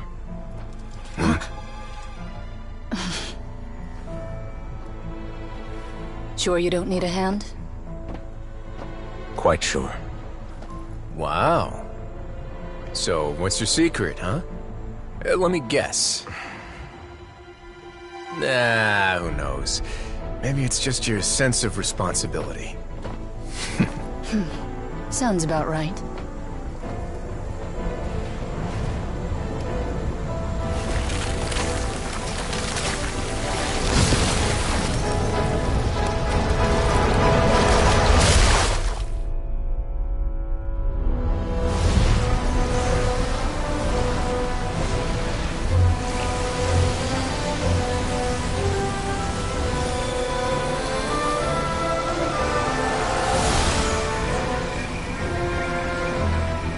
day may come when the prophecy is fulfilled and the waters burst forth.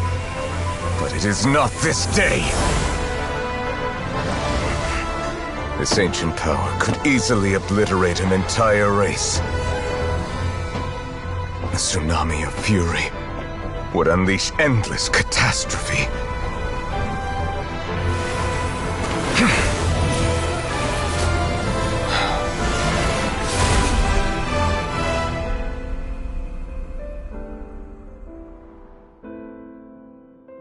This sentence is too severe.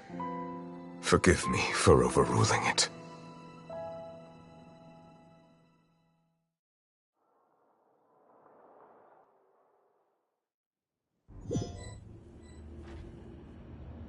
All right. Seems like the problem inside has been suppressed. Let me guess. We're safe for now. Indeed. But only for now. I win this bet. Very well. It was indeed just as you said. You made a bet? We made a bet on the size of your entourage. Cloran thought you wouldn't come down by yourself. I figured you would have at least brought a few people along for appearance's sake. It appears I underestimated just how confidential the mission was. Shouldn't you have gotten used to confidential missions by now? That's just how the courts operate. So what gift must the loser give? Tea? He already has tons of tea in his office. I'm thinking about a set of legal codices. That wouldn't happen to be a dig at my lack of legal awareness, would it? Well, I'm sure His Grace doesn't consider the fortress to be outside the law. I was under the impression the residents of a place like this would be uninterested in the legal codices. That was obviously a joke. Anyway, you've still got some unfinished business to attend to in the overworld, correct? No need to stay here if you have a pressing matter. We all know you can't leave Palais Mermonia for long. Thank you. I hope everything went smoothly with the Fatui Harbinger.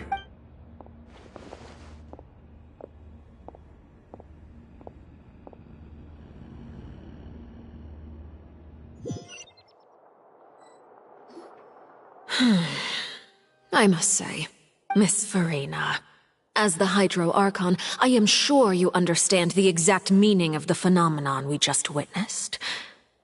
Or should I say, that's what I originally thought. But looking at your expression... What are you trying to say? At this point, I don't think there's any more need to speak as diplomatic representatives. Allow me to speak to you now as just a Fontainian. You know the prophecy by heart, and also that every part of it is being proven true. Yet, here you are relaxing, drinking tea, and eating desserts as if it's all nothing more than a few stray bugs in your garden. Do you really think that's acceptable? The prophecy's hanging above our necks like a guillotine. Every faction is looking for a way to either avert the disaster or save their own. Even the orphans of the House of the Hearth have devoted everything to saving their homeland. But you? It beggars belief just how nonchalant and carefree you have been. From the very beginning, you, the god Focalor, you have utterly failed to take action. You're wrong. I've never ignored the prophecy, nor have I just been passing the time in self-indulgence. Retract your accusation and stop doubting the wisdom of the gods with such absurd conjectures! I am not alone in my doubts, you know. All the children of Fontaine may be harboring the exact same thoughts right now. Oh, Bro Archon, how are you going to save them? Save us? How are the people you've sworn to protect supposed to survive in a land that will soon disappear beneath the waves? I have my ways, and I've been working on them for all this time. Even if you look down upon me, you have no right to judge me. Fontaine will be saved.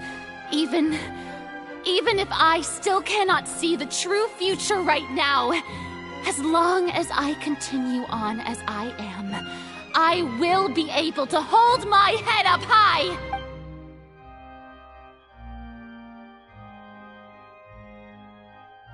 Then I ask you, Miss Farina, just what have you been working on? Where can we see it, and what is it doing to help?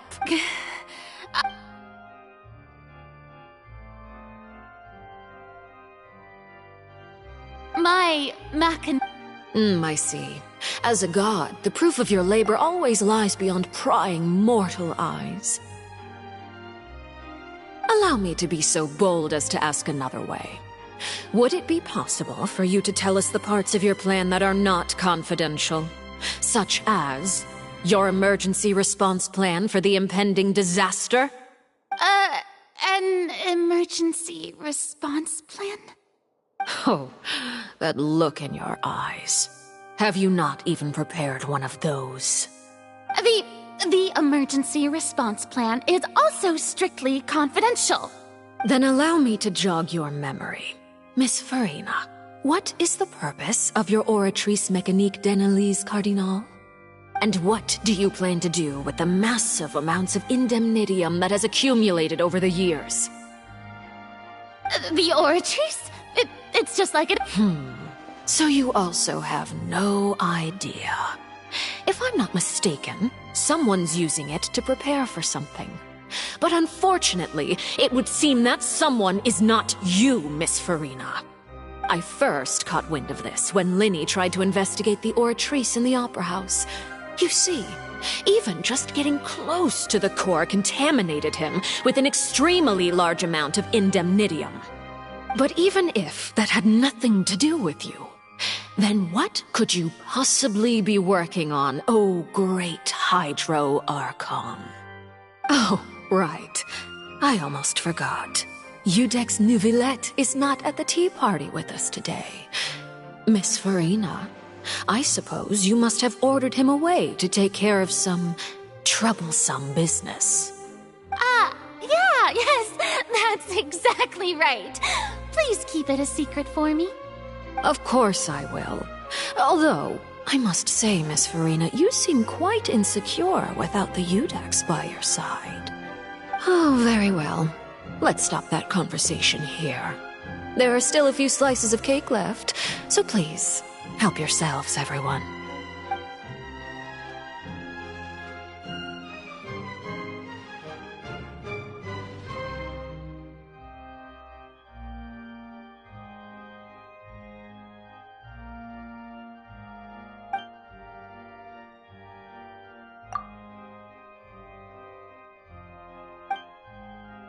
Traveler, I heard that you were recently commissioned to handle a few matters on behalf of the Udex. Why don't you take an extra slice of cake? Those who work hard deserve gratitude and praise. You too, Paimon. Thank you. Paimon will take you up on that.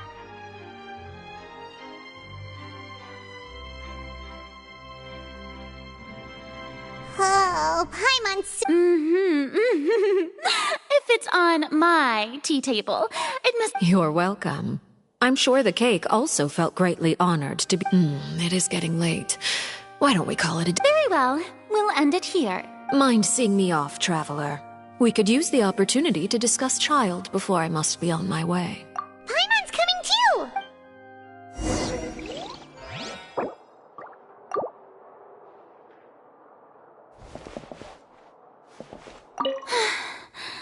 The tea party turned out to be even more difficult than I'd imagined. Why are you looking at me like that? Is something the matter? If there's nothing urgent, then I shall be retiring for now.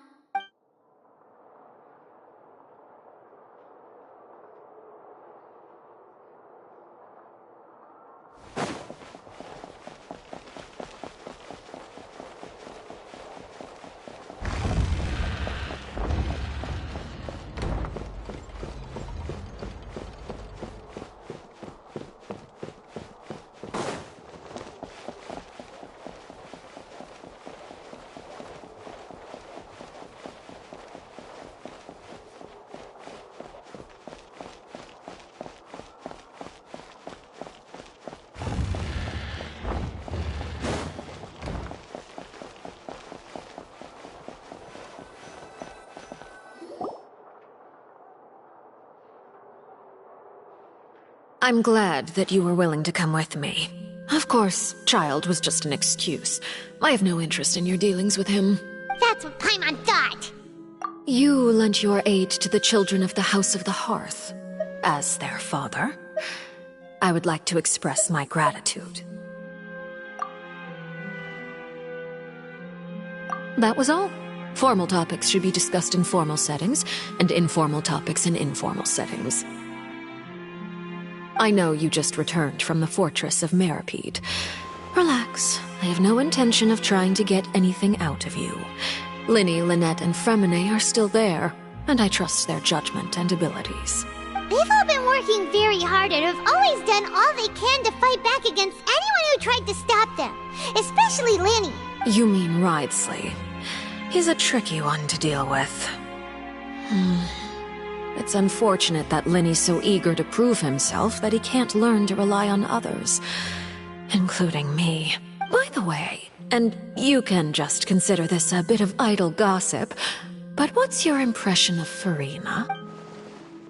You are outside of our disputes, and the freest person in all of Fontaine, able to move around most easily. Allow me to share my perspective with you.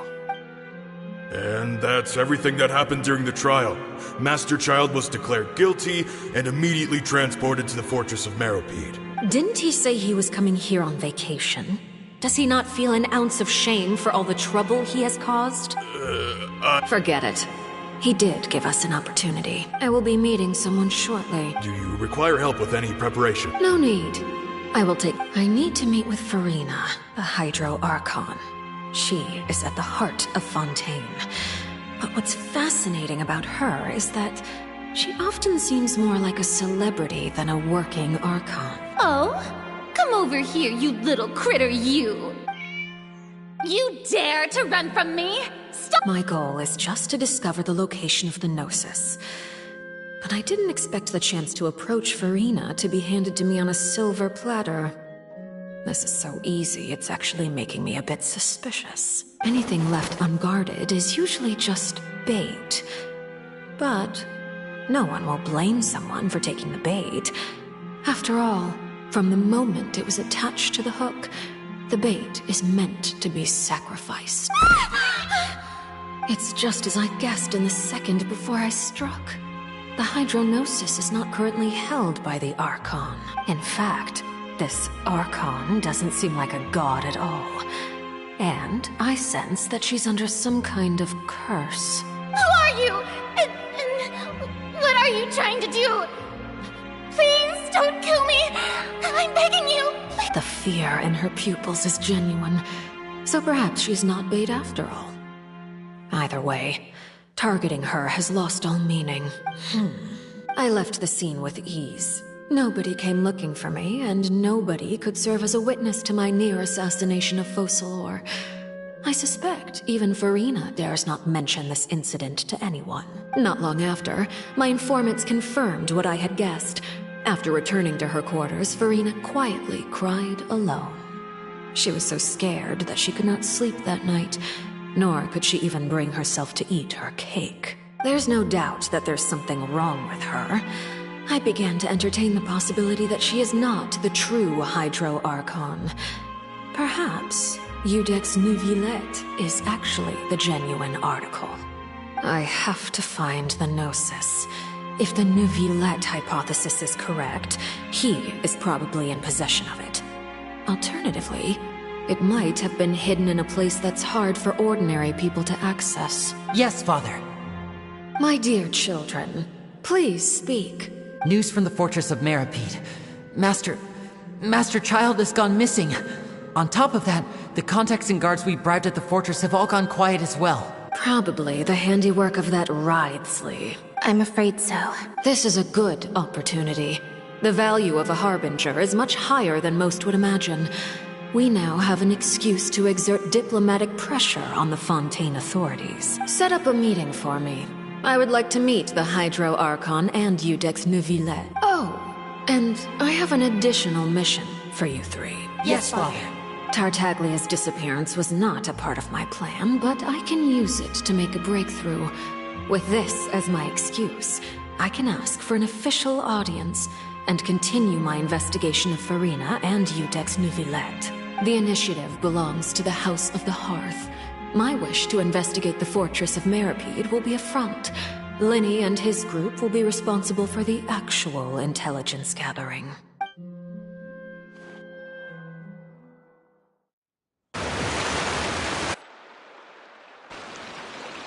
You should know the rest. Lenny's group is quite close to you, so they wouldn't have hidden anything from you. You attacked the Hydro Archon? It wouldn't mean anything, even if you shouted it from the rooftops. After all, even Farina herself is still pretending that nothing of that sort ever happened. I've now had 2 chances to enjoy tea with Farina. I have to say, the leadership of Fontaine is even more inscrutable than I had imagined. I once surmised that Iudex Neuvillette must be the Hydro Archon, but now, that doesn't seem right to me either. I am a servant of Her Majesty the Tsaritsa. Over my years of service, I've learned how a real Archon conducts and carries themselves. Whether Iudex Neuvillette or Farina, neither fits the bill. It's hard to imagine either of them as the Archon. Of course, that is all just how I feel.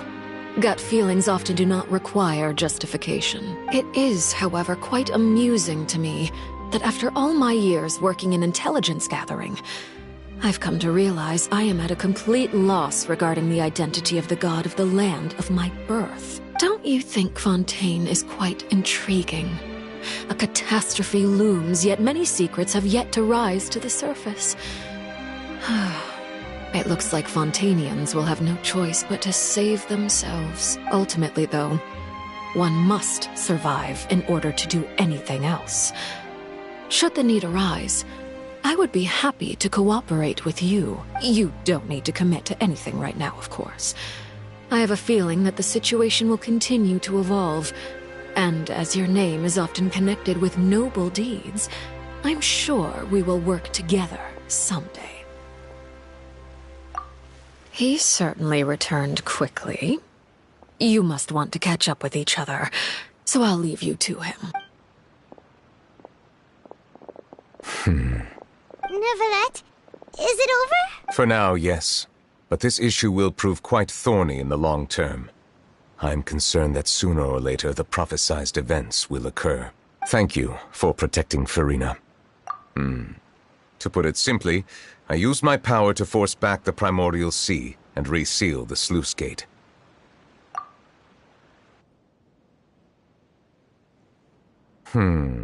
So as expected, the knave has turned up the pressure on Farina.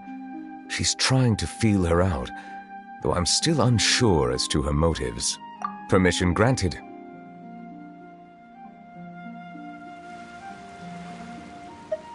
Whoa.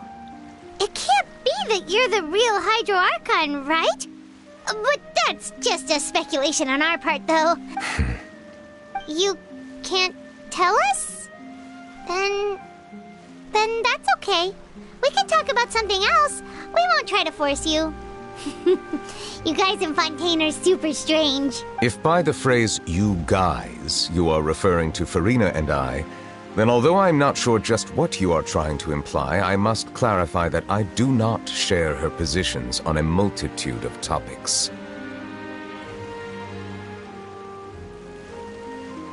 I believe so. The fortress has a long and complex history.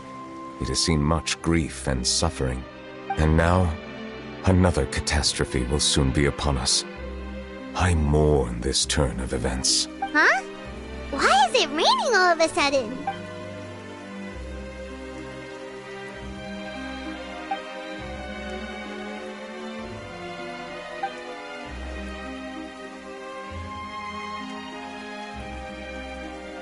You may be closer to the truth than you think. Oh? And what are you thinking?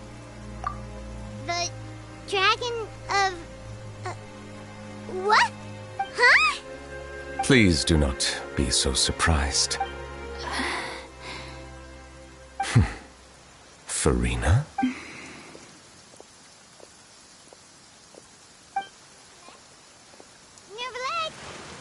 Neuvillette, are you listening? My apologies. We were just guessing randomly. We didn't guess right, did we? You're not actually the dragon sovereign of water, right? Well, if you don't want to confirm or deny... You guessed correctly. I sincerely hope you'll be able to keep this a secret for me. Right, of course. We'll definitely help you keep it a secret. There's still something Paimon wants to ask you, though. Please, go ahead. Well, if you are the Dragon Sovereign of Water, and you were able to force back the primordial sea from the fortress, then since Fontaine's prophecy is all about seawater, couldn't you just use your power to solve the crisis? None of the currently living dragon sovereigns in the world, myself included, possess our full dragonhood. They say that when the first usurper arrived on Tivat, they seized a part of the dragon's power. Today, that stolen power is the basis of the Archon's authorities. There are 7 elemental Archons and 7 matching dragon sovereigns. The dragon sovereign of water who lived through that era perished a long time ago. As their successor, I know far less of that part of our ancient history. In any case, I believe I will not be able to do much unless the Archon disappears and returns their elemental authority to me. Given the status quo, however, I would recommend finding another way to deal with the prophecy. Oh, so even you can't solve it. I still have some urgent matters to attend to at my office. If you have any more questions regarding ancient history, you are welcome to discuss them with me at a later time. Please go right ahead. There's a place that Paimon wants to go too. Traveler, why don't we pay another visit to the Fortress of Meripede? Paimon is a little worried. We'll see you another time. Take care.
Now guess, what suit will this next card be? A bare-teeth cat? Well, well, look who it is. Traveler, Paimon. Hello, everyone. Looks like you're recovering nicely. Thanks to everyone's support. Oh, right. I managed to work up the courage to thank Miss Clarant in person. Whoa, how did she react? She told me that it was nothing. It was as if saving a life wasn't a big deal to her at all. She also told me not to worry about it. She didn't want to stress you out, that's all. She's right, and it's best not to dwell on it. Yeah. Okay, but check this out. We went back to the Opera House and we met the knave. You met Father? Did she say anything? She said a few things that were, a bit hard to understand. And also that she's looking forward to working with us in the future. Her attitude towards you is even better than what we'd imagined. You should believe her. She has her own way of doing things, and she'll do everything in her power to help those she considers close, which now might also include you. Father is very capable, and also trustworthy. Oh, Paimon just remembered that she thought Linny was a bit too proud as well. She said that you should learn how to rely on others sometimes. Got it. That does sound like something that Father would say. Hey! Are you going to stay here for the next... Looks like it, yeah. Excellent. I will host a tea party. For real? Then Paimon wants another sir. Another implies that you were already served some delicious cake while you were up there. Well, next time, you're going to have tea and snacks with us.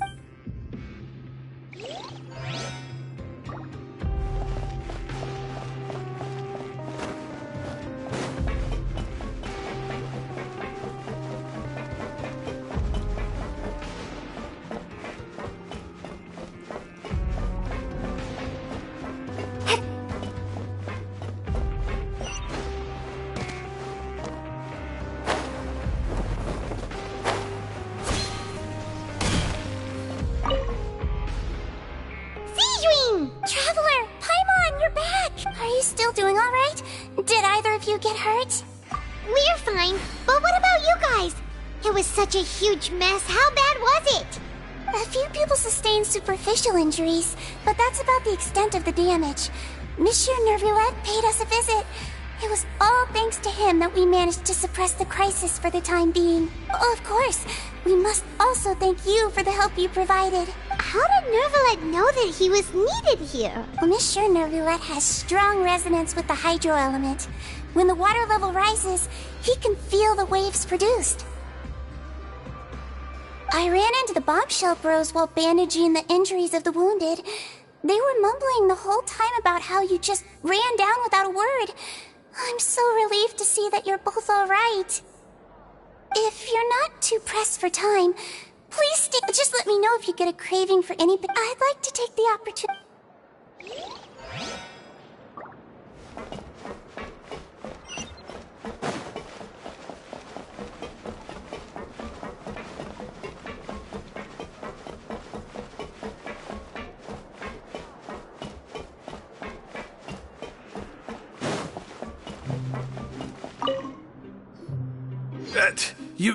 You guys are back? You guys didn't get caught and thrown back down here, right? Huh? No, not at all. Ah, and here I thought you'd managed to escape from jail during all the commotion. I'd held you up as legendary jailbreakers, but now you're telling me you just never left? We're sorry, but we just had to... All right. There's no need to get caught up in the details. We're just relieved to see you. He was super worried about you, you know. Hey, it wasn't just me. Weren't you super worried as well? Something like that, yeah. I was also transferred to work in the kitchen a few days ago. I can still hear Quisto mumbling to the carrots. Are those two all right? Do you think they made it out alive? Whenever he'd say that, I'd tell him I'm sure they're fine. Wherever they are, they're kicking back with drinks in hand, enjoying the lovely scenery. Hey, there's nothing wrong with worrying about your prison pals. Is there? I mean, considering how they always love listening to all my gossip. These two. They sure are a lot warmer and friendlier than when Paimon first met them.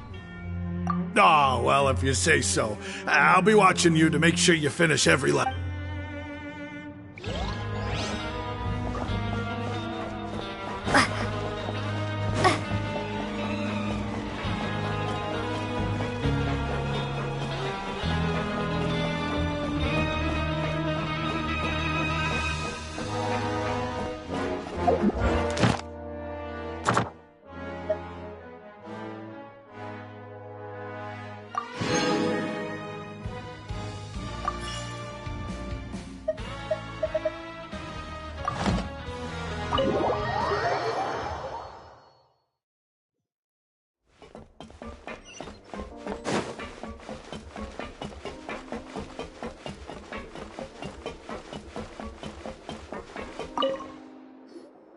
Courier? Miss Sijouin told me you still haven't eaten. Yeah, I was working on something. That's no excuse for... Huh? Courier! Lurvine! We're back! Hello there. It's been quite the mess here recently. How have you been? And you? Are you still taking the secret passageway from the infirmary to work on the ship? Yep. That is still top secret, though. So don't say a word to anyone. It can be a bit annoying when there are lots of people in the infirmary, but I still prefer taking that route over the one from the Duke's office. I mean, the infirmary does make it easier for you to slack off. Oh yeah? Then why are you also here so much? You two really are just using your jobs as a cover for your relationship, aren't you? Not at all!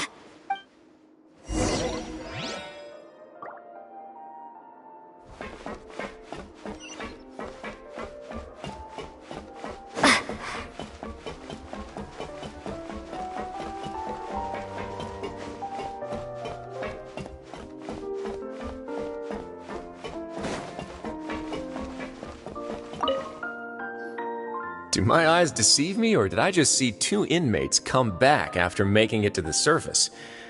Some strange winds blowing of late. We wanted to see how the fortress is doing. Is everything still alright? We're fine, for the most part. Neuvillette came down and took care of the worst of it. If that's the case, why don't you just ask him to stay here? Oh, yeah, what a brilliant plan. Let's go convince the Eudex himself to exchange the Courts of Fontaine for a puddle of water in the middle of nowhere. He came here in a hurry and left without even stopping for a cup of tea. He did remember to take Miss Sigewinne's gift with him, though. He sure sounds super busy. Miss Clorinde has left as well. She also took her gift from Miss Sigewinne. Were the gifts milkshakes? Neuvillette got the milkshake. Clorinde received lipstick instead. Those... Well, it's Neuvillette's own fault for making Sigewinne worried about his health by working so much. But besides that, our head nurse is still pretty fond of picking out beauty products for the ladies. Oh, and I have some gifts here for you as well. Are these from Sigewinne too? Nope, they're from yours truly. You've already wrapped up your work at the fortress, so you can return to the surface at any time. You haven't yet served your full prison term, however, so you may continue to use your cell until your term is up. For real? Then we could stay here for a really long time? You may access the cafeteria for free. Hooray! Just remember to come complete your paperwork once it's time for your release.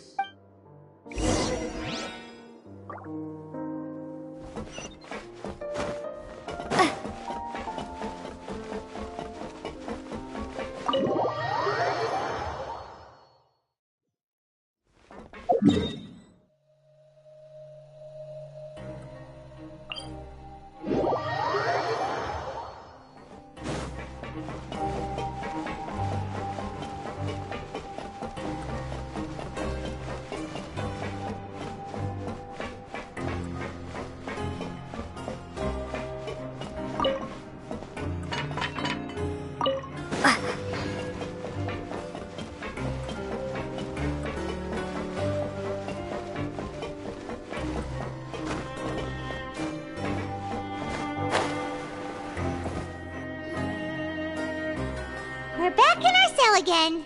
We're no longer prisoners, though, so it really doesn't feel the same. Being free sure feels pretty special now.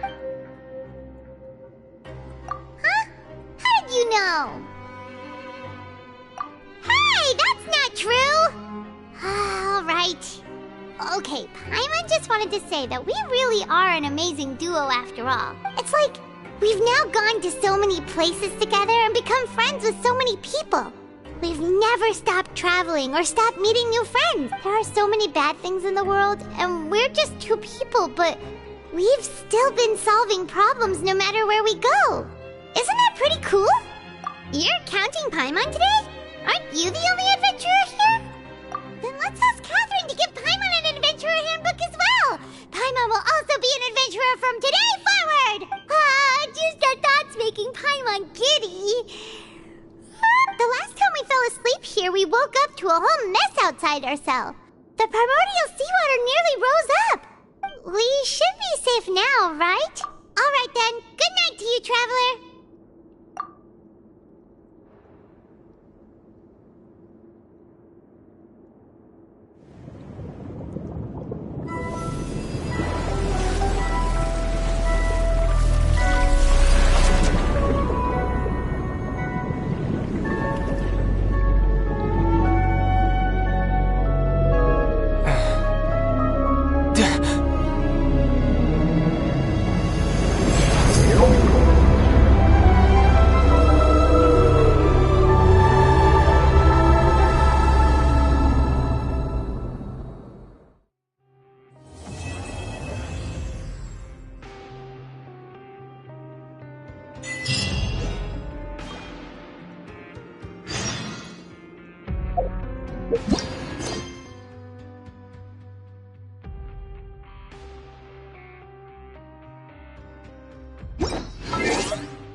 important's supposed to happen today? Oh, today's our big day! We're supposed to leave the Fortress of Mirapede! Come on, we've got to go complete the release procedures now!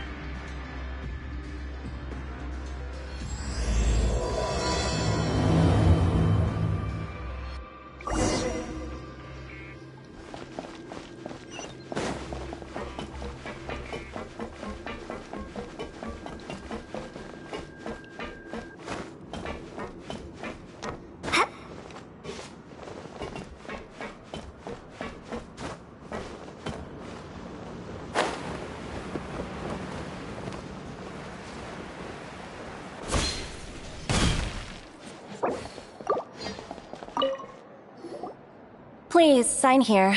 This document will be effective immediately upon signing, and you two may exit the Fortress of Mirapede via the regular channels. It's been so long since we've been to the surface. Let's hurry up and... Huh? What's happening?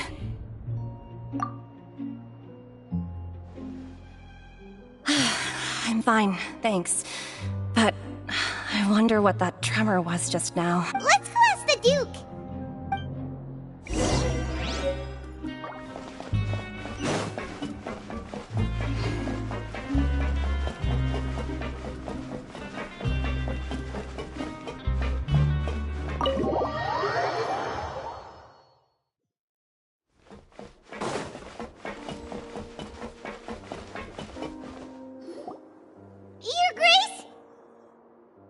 Ah, good to see you two. Is there something you wish to see me about? Yeah, what was with that earthquake just now? Ah, that. The tremor didn't originate from the seafloor. In fact, it seems it came from the surface. Over the years of serving as the warden here, I have developed a sense for distinguishing between what occurs on the surface and what occurs underwater. Besides, the seal that Monsieur Neuvillette set in place won't fail so easily. So the fortress is okay? If you recall our last incident, if there really were a problem, there would be crowds of inmates in a panic right now. Huh, you've got a point. Okay, seems we need to get back up to the surface and ask about what happened. By the way, do you know what day? I believe today is... Wait, seriously? Ah, yes. Have you completed your release papers? Yep. It's you two. Are you leaving now? That's right! Today is our last day in prison! But now that Paimon says that, it doesn't feel like we were confined here. It's actually been pretty nice. Oh yeah, Paimon feels fond of this place now. Then be sure to come back and visit. I'll miss you. If you've signed the release papers, then you're free to go. The guards will escort you out. You're not going to see... I knew you'd ask. All right, sure. Let's go. Well, you actually agreed. No worries, you must be busy. Paimon was just joking. Ah, so you do have a polite side, I see. After being down here for so long, I imagine you must feel like you're lacking companionship. Shall I come along too? Yeah, don't worry, we'll come back to see you. Paimon really likes the cafeteria here. The chefs sure do know how... I hope you won't be here as convicts the next time I see you. We'll do our best to stay out of trouble. Well, it seems our work in the Fortress of Mirapede is finished. That's the end of another chapter in our journey. And since Neuvillette was the one who asked us to come here, we should probably go report to him now. Next up, the Palais Mermonia. You're going to see Monsieur Neuvillette? Please pass on our kind regards. I'm sure just your regards will do, no? I believe it would be... You're right. I've heard the Palais has been terribly busy these days. Tell him that I hope he hasn't been overwhelmed by the recent string of troubles.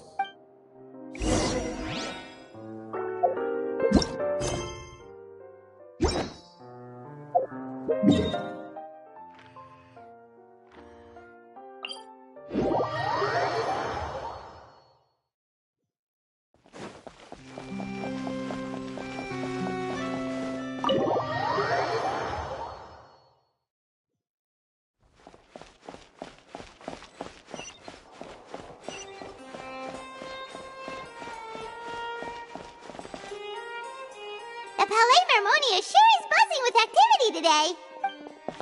Halt! Huh? Oh, it's you two. Apologies. Monsieur Neuvillette did say you'd be welcome at any time. Excuse me, would you mind helping me take a look at this report? I'll be right there. Sorry, I've got my hands full here. You can see yourselves in. Everyone's so busy. Seems a lot has been happening.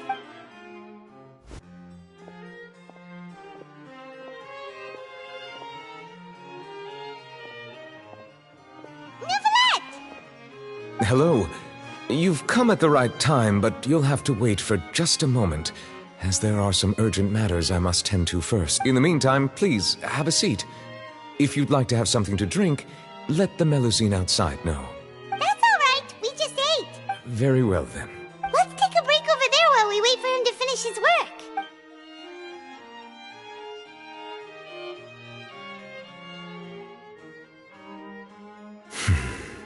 All right. That should wrap things up for now. Are you done with your work? Yes, sorry to keep you waiting. Today should be the day you were released from the Fortress of Meripede, and it appears that you have managed to complete all the release paperwork. That's right, and we came here to see you right away.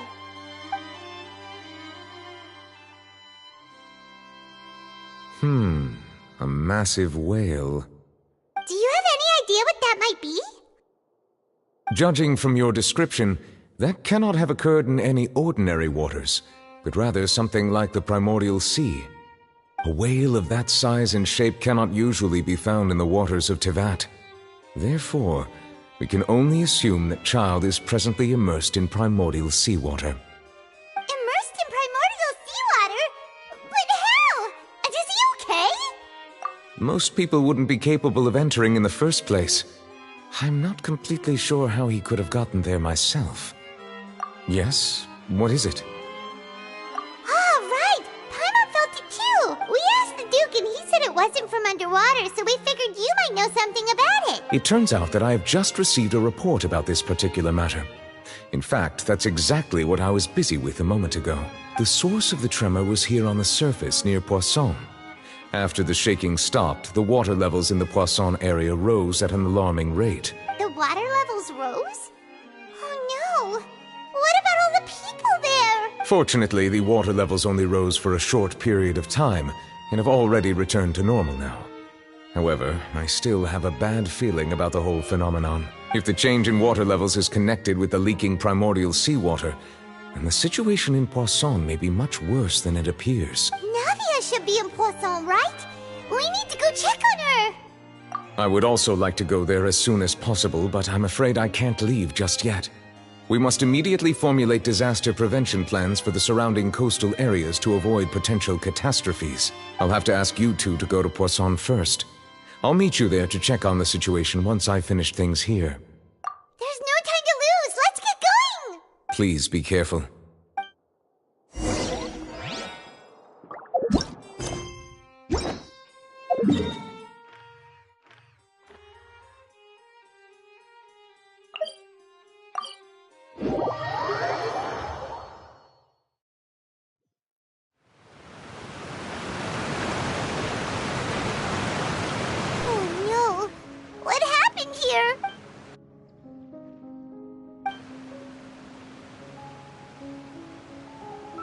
Navia should be around here, right? We need to make sure she's still... Paimon means we need to check on her.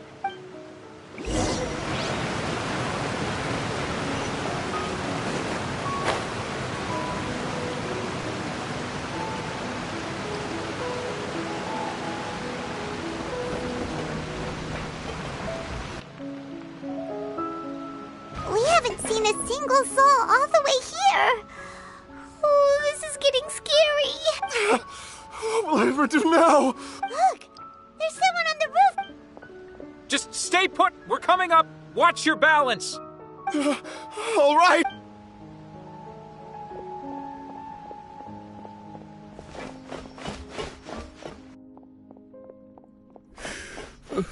I'm not young anymore.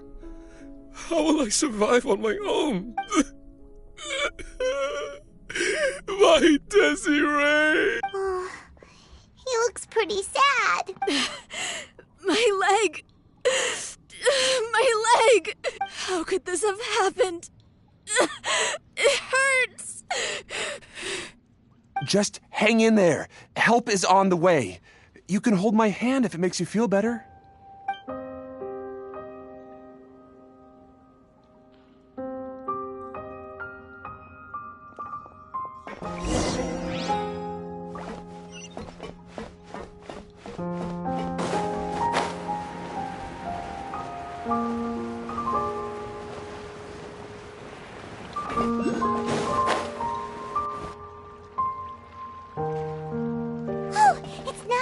She's over there! Hey, Navia! Are you okay?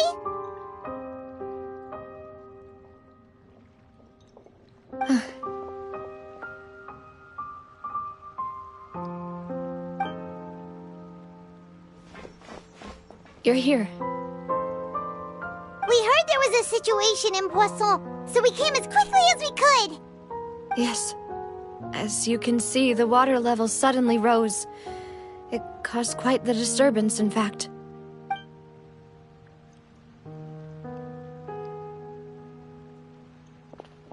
Demoiselle! There was a wounded resident next to a building southeast of here.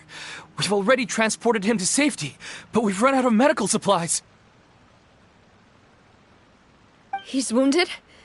How badly? He fell, so it's probably a broken leg. He's pretty shaken up. When the water level rose, he desperately climbed up to the roof. Once the water receded and he saw the ground, he became terrified and eventually... He jumped down then. Find the leader of Squad 1 and tell him to take the wounded resident to see a doctor. He should know where to go. Understood. I'll take over his search and rescue mission in the meantime. All right, you'll be in charge.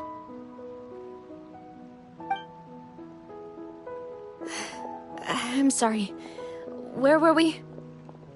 The situation in Poisson? Ah, right.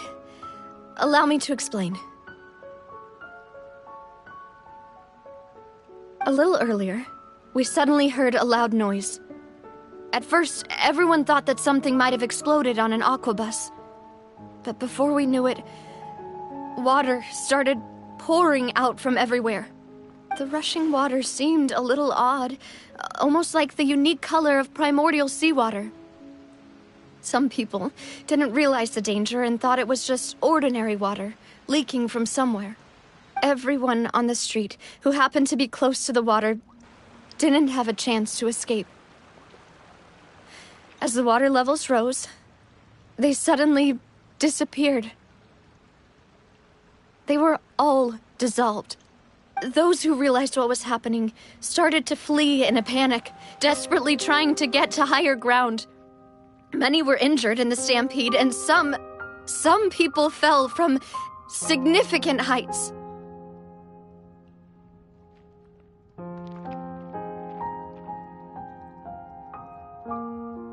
The Spina di Rosula initiated rescue operations as quickly as possible, but there have been a lot of casualties. Fortunately, the water began to recede after some time, and the chaos came to an end. The water that flooded the area contained primordial seawater, so the lower levels of Poisson are still hazardous. To ensure everyone's safety, I've asked the people there to leave as soon as possible. No one knows if this could happen again. All we can do for now is try our best to help evacuate the residents. We still haven't completed the head count, but we'll have some numbers soon. How awful. And all of this just came out of nowhere. It was quite frightening indeed. I only wish that everything that just happened was a bad dream. Is there any way we can help, Navia?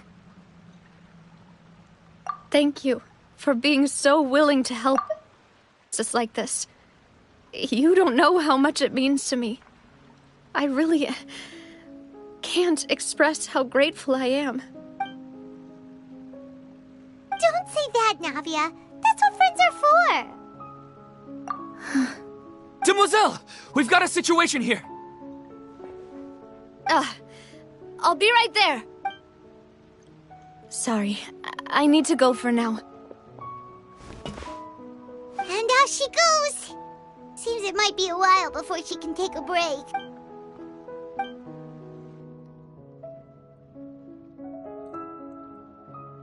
Okay, the wounded are being tended to, and we finished a preliminary head count. More support has just arrived, so I suppose I finally have a moment to focus on my own matters. Of course, we should remain ready for anything, and continue doing our best to rescue others.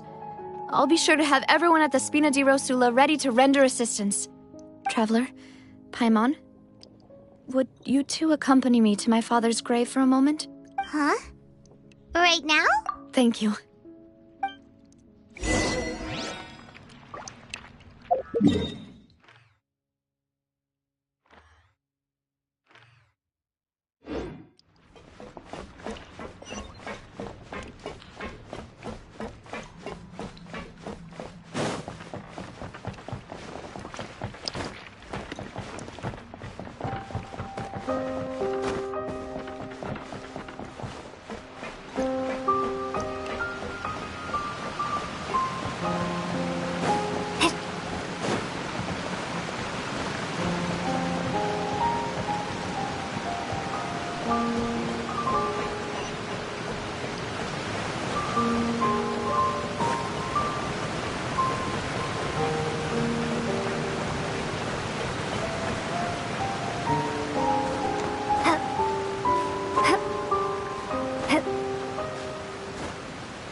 Not a lot of people here, huh? Well, given the time of day and the whole situation in Poisson, Paimon doesn't think there'd be a ton of people here visiting graves. Right. That's how things are now. The living are so exhausted that they've no strength to spare any words for the dead. Navia?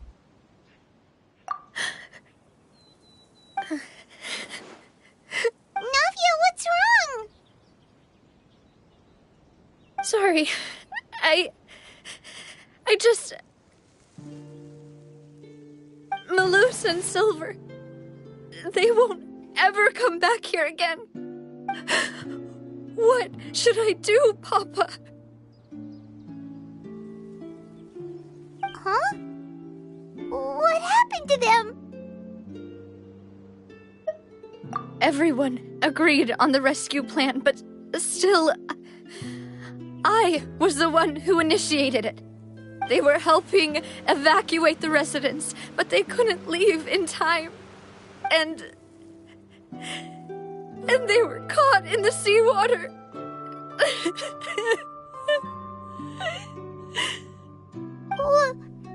What should we do? I've known them for so long. And I know they weren't afraid. But I could at least hold a funeral for my father. And I know where he rests. But as for Malus and Silver, they're just... gone. I just can't...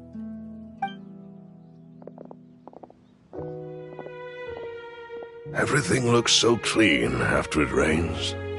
Even the gravestones. I didn't expect that you'd enjoy a glass of red wine in front of Master Callus's grave. I can understand.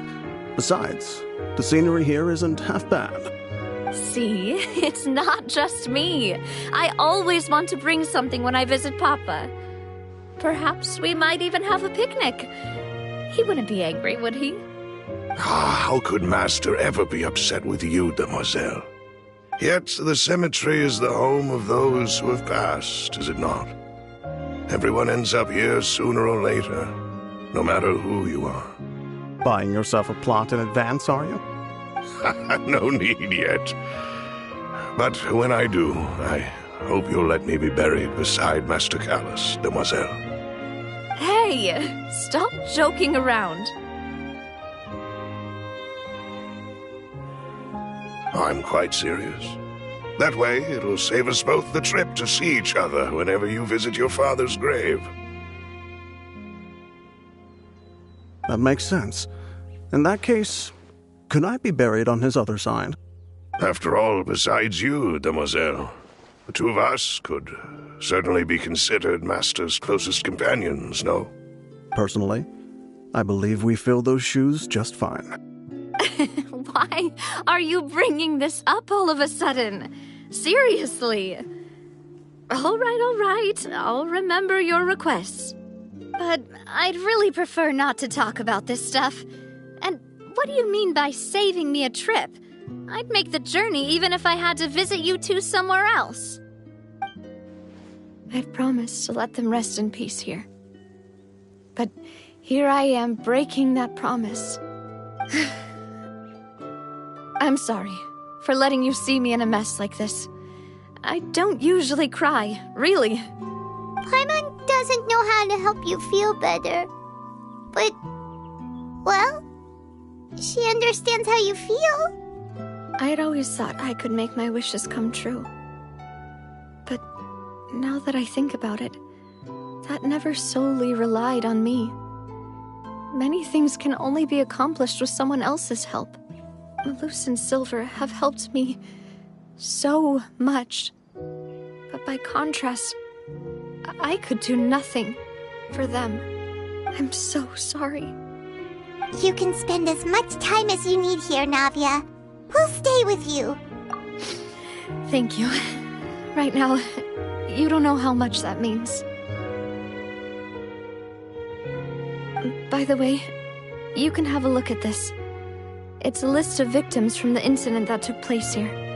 Obena, Khan, Burnett, Giverny, Francine, Karina, Daisy Ray, Joinville, Julianne, Esson, as well as Malus and Silver. So, everyone else is safe. But still... It's okay. I know what you're thinking. And you're right. We lost Malus and Silver. But we were able to save more than we anticipated. The overall outcome indicates that the cost was worth it. Right! Don't think that way, Navia. One person might be saved at the expense of another, sure, but that isn't something we should ever consider a trade. Malus and Silver were not the price for saving anyone. They're heroes. You're right. Thank you, Paimon. What you said just now was pretty amazing, actually. I'll remember your words. Oh, really? Seems you've become more eloquent in the time since we last met. The knave? What are you doing here? Is everything going well on your side? Yes, my people are carrying out the mission according to your request.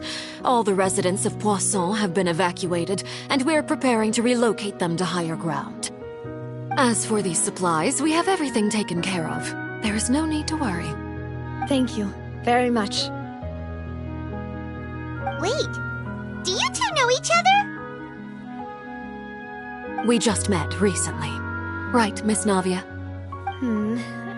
Usually, I would call this a coincidental encounter. But that doesn't quite fit this time. Besides, it never even crossed my mind that a Fatui Harbinger would come looking for me. Thanks to the Knave, Spina di Rosula received generous support from the Fatui, which allowed us to complete the rescue and evacuation work so quickly. Mutual aid is essential to fostering positive developments. We were already in the area, in any case, so it was nothing. That said, I must say that you're a lot sharper than you let on. I'm sure you understand what I mean.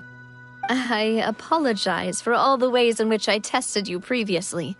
We've never worked with a Fatui before, and it's extremely important for us to know who we're working with. My subordinates have reported that Fatui soldiers have been observing water levels and taking head counts in various locations. I hear that they've also prepared a large amount of emergency supplies.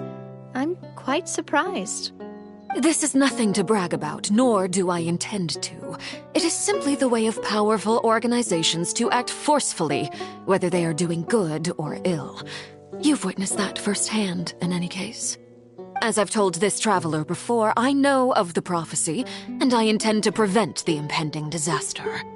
Lending your organization a hand was a natural first step in accomplishing that.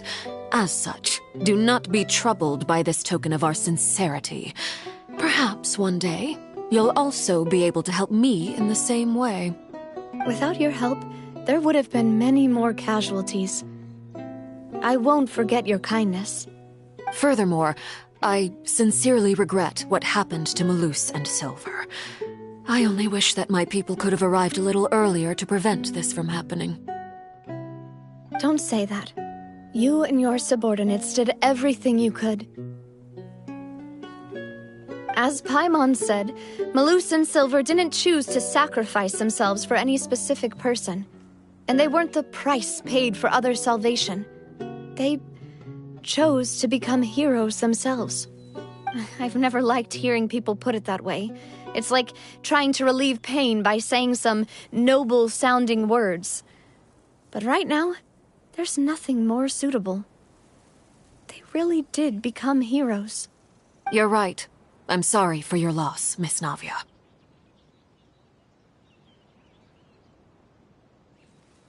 Water is life to Fontaine's people, and it also spells disaster. It's no wonder that people always say that prophecies represent fate. Fortunately, I've never been one for such opinions. So, you're one who will try to change fate, then? Of course. That is why I'm going to Hotel Bouffe de Terre. I still have some things to take care of, and the children need my attention. By the way, traveler, Paimon, one more thing. Alright, then we'll just... Huh?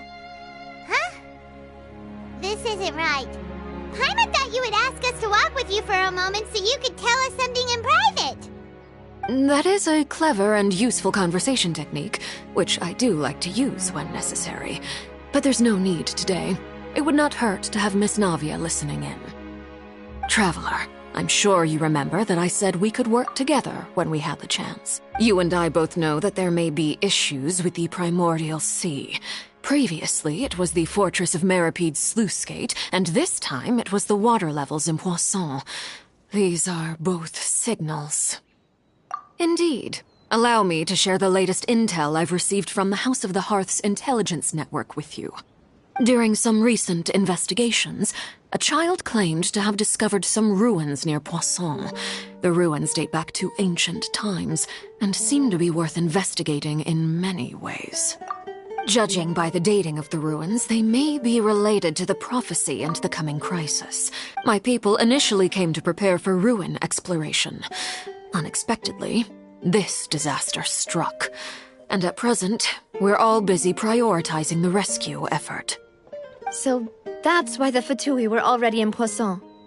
I wanted to take the children along, but unfortunately, Linny, Lynette, and Fremine have all been dispatched to higher ground to assist affected residents. Linny told me that outside of the house, the person they trust most is you, which is why I want to give you this task. The House of the Hearth's members see each other as family, but Linny, Lynette, and Fremine said that they also see you as such, even though you are not from the house. I'm sure you already understand how earnest they consider their friendship with you to be. Oh! That somehow makes Paimon feel kinda happy. The intel I just shared about the ruins could fetch a high price. But since the children consider you family, it's only natural that I freely share it with you. Got it! So all we gotta do is go to some ruins, right? We can handle that. Excuse me, but may I tag along? You wish to join, Miss Navia? But forward to exploring some ruins. You need to rest. Well, I'm sad, yes. But I can't just go back and plop myself into a chair by the roadside and do nothing. There's no point in being depressed while we still have a disaster on our hands. As my father's successor, I must live up to the hopes he had in me. Besides, I'm also doing this for myself. I need something, a distraction, to keep my mind off Malus and Silver. Since you put it that way, I have no objections. What do you say, traveler? All right? The ruins are to the south of Poisson. Here's the map. Okay, the three of us will handle it. Come on, let's pack up and get going.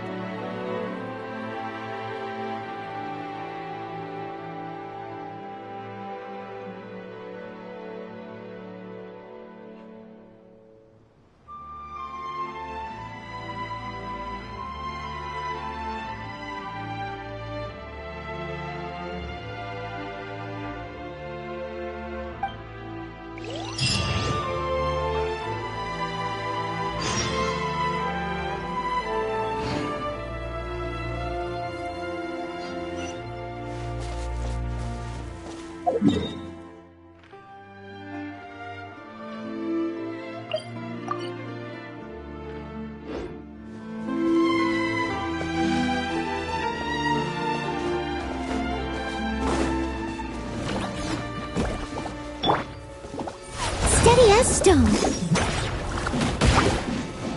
I'll catch up.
So, are these the ruins the knave was talking about?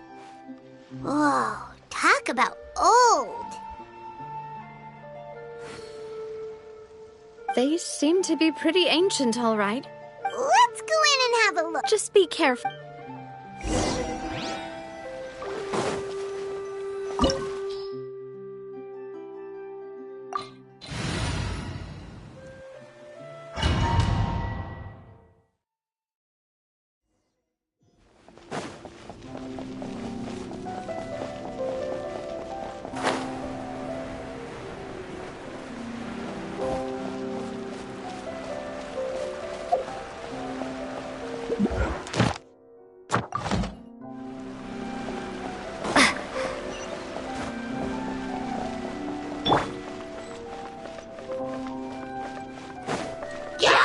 Leave it all to me. Yeah.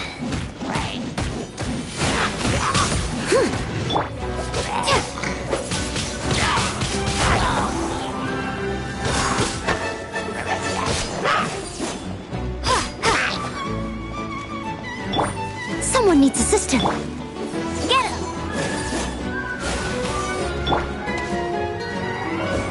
Steady as stone.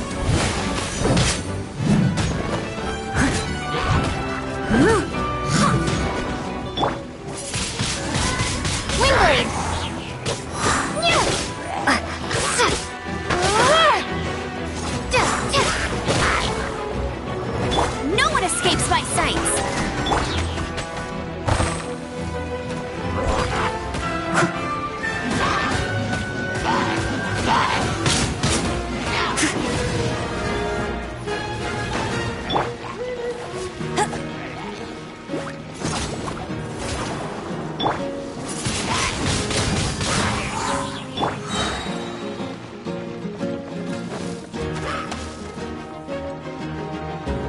I must leave no stone unturned.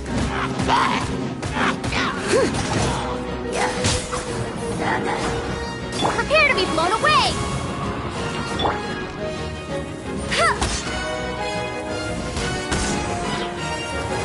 I'll race you there!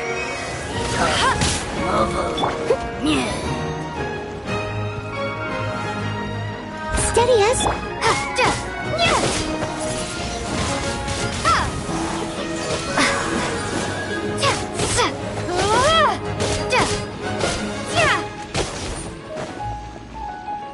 Bet you can't keep up with me!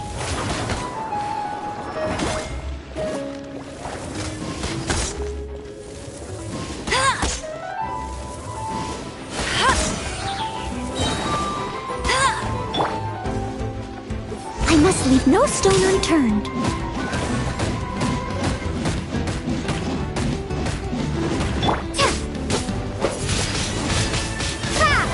Let it rain!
This place has also been contaminated by primordial seawater. Yeah.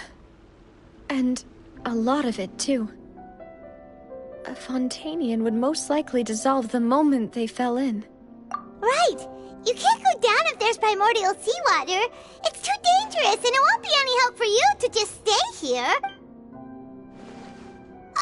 Don't get Paimon wrong. We're not saying you're useless. It's just that... No, you're right. I can't do anything in this situation. I'll leave this to you.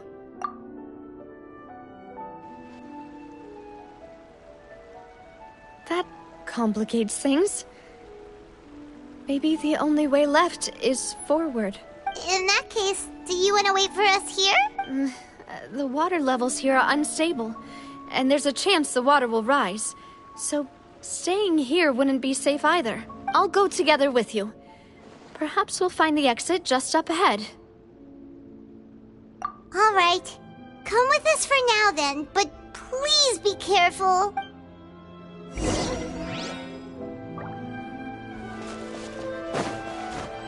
Oh no, it's a dead end! Let's try climbing over from the side.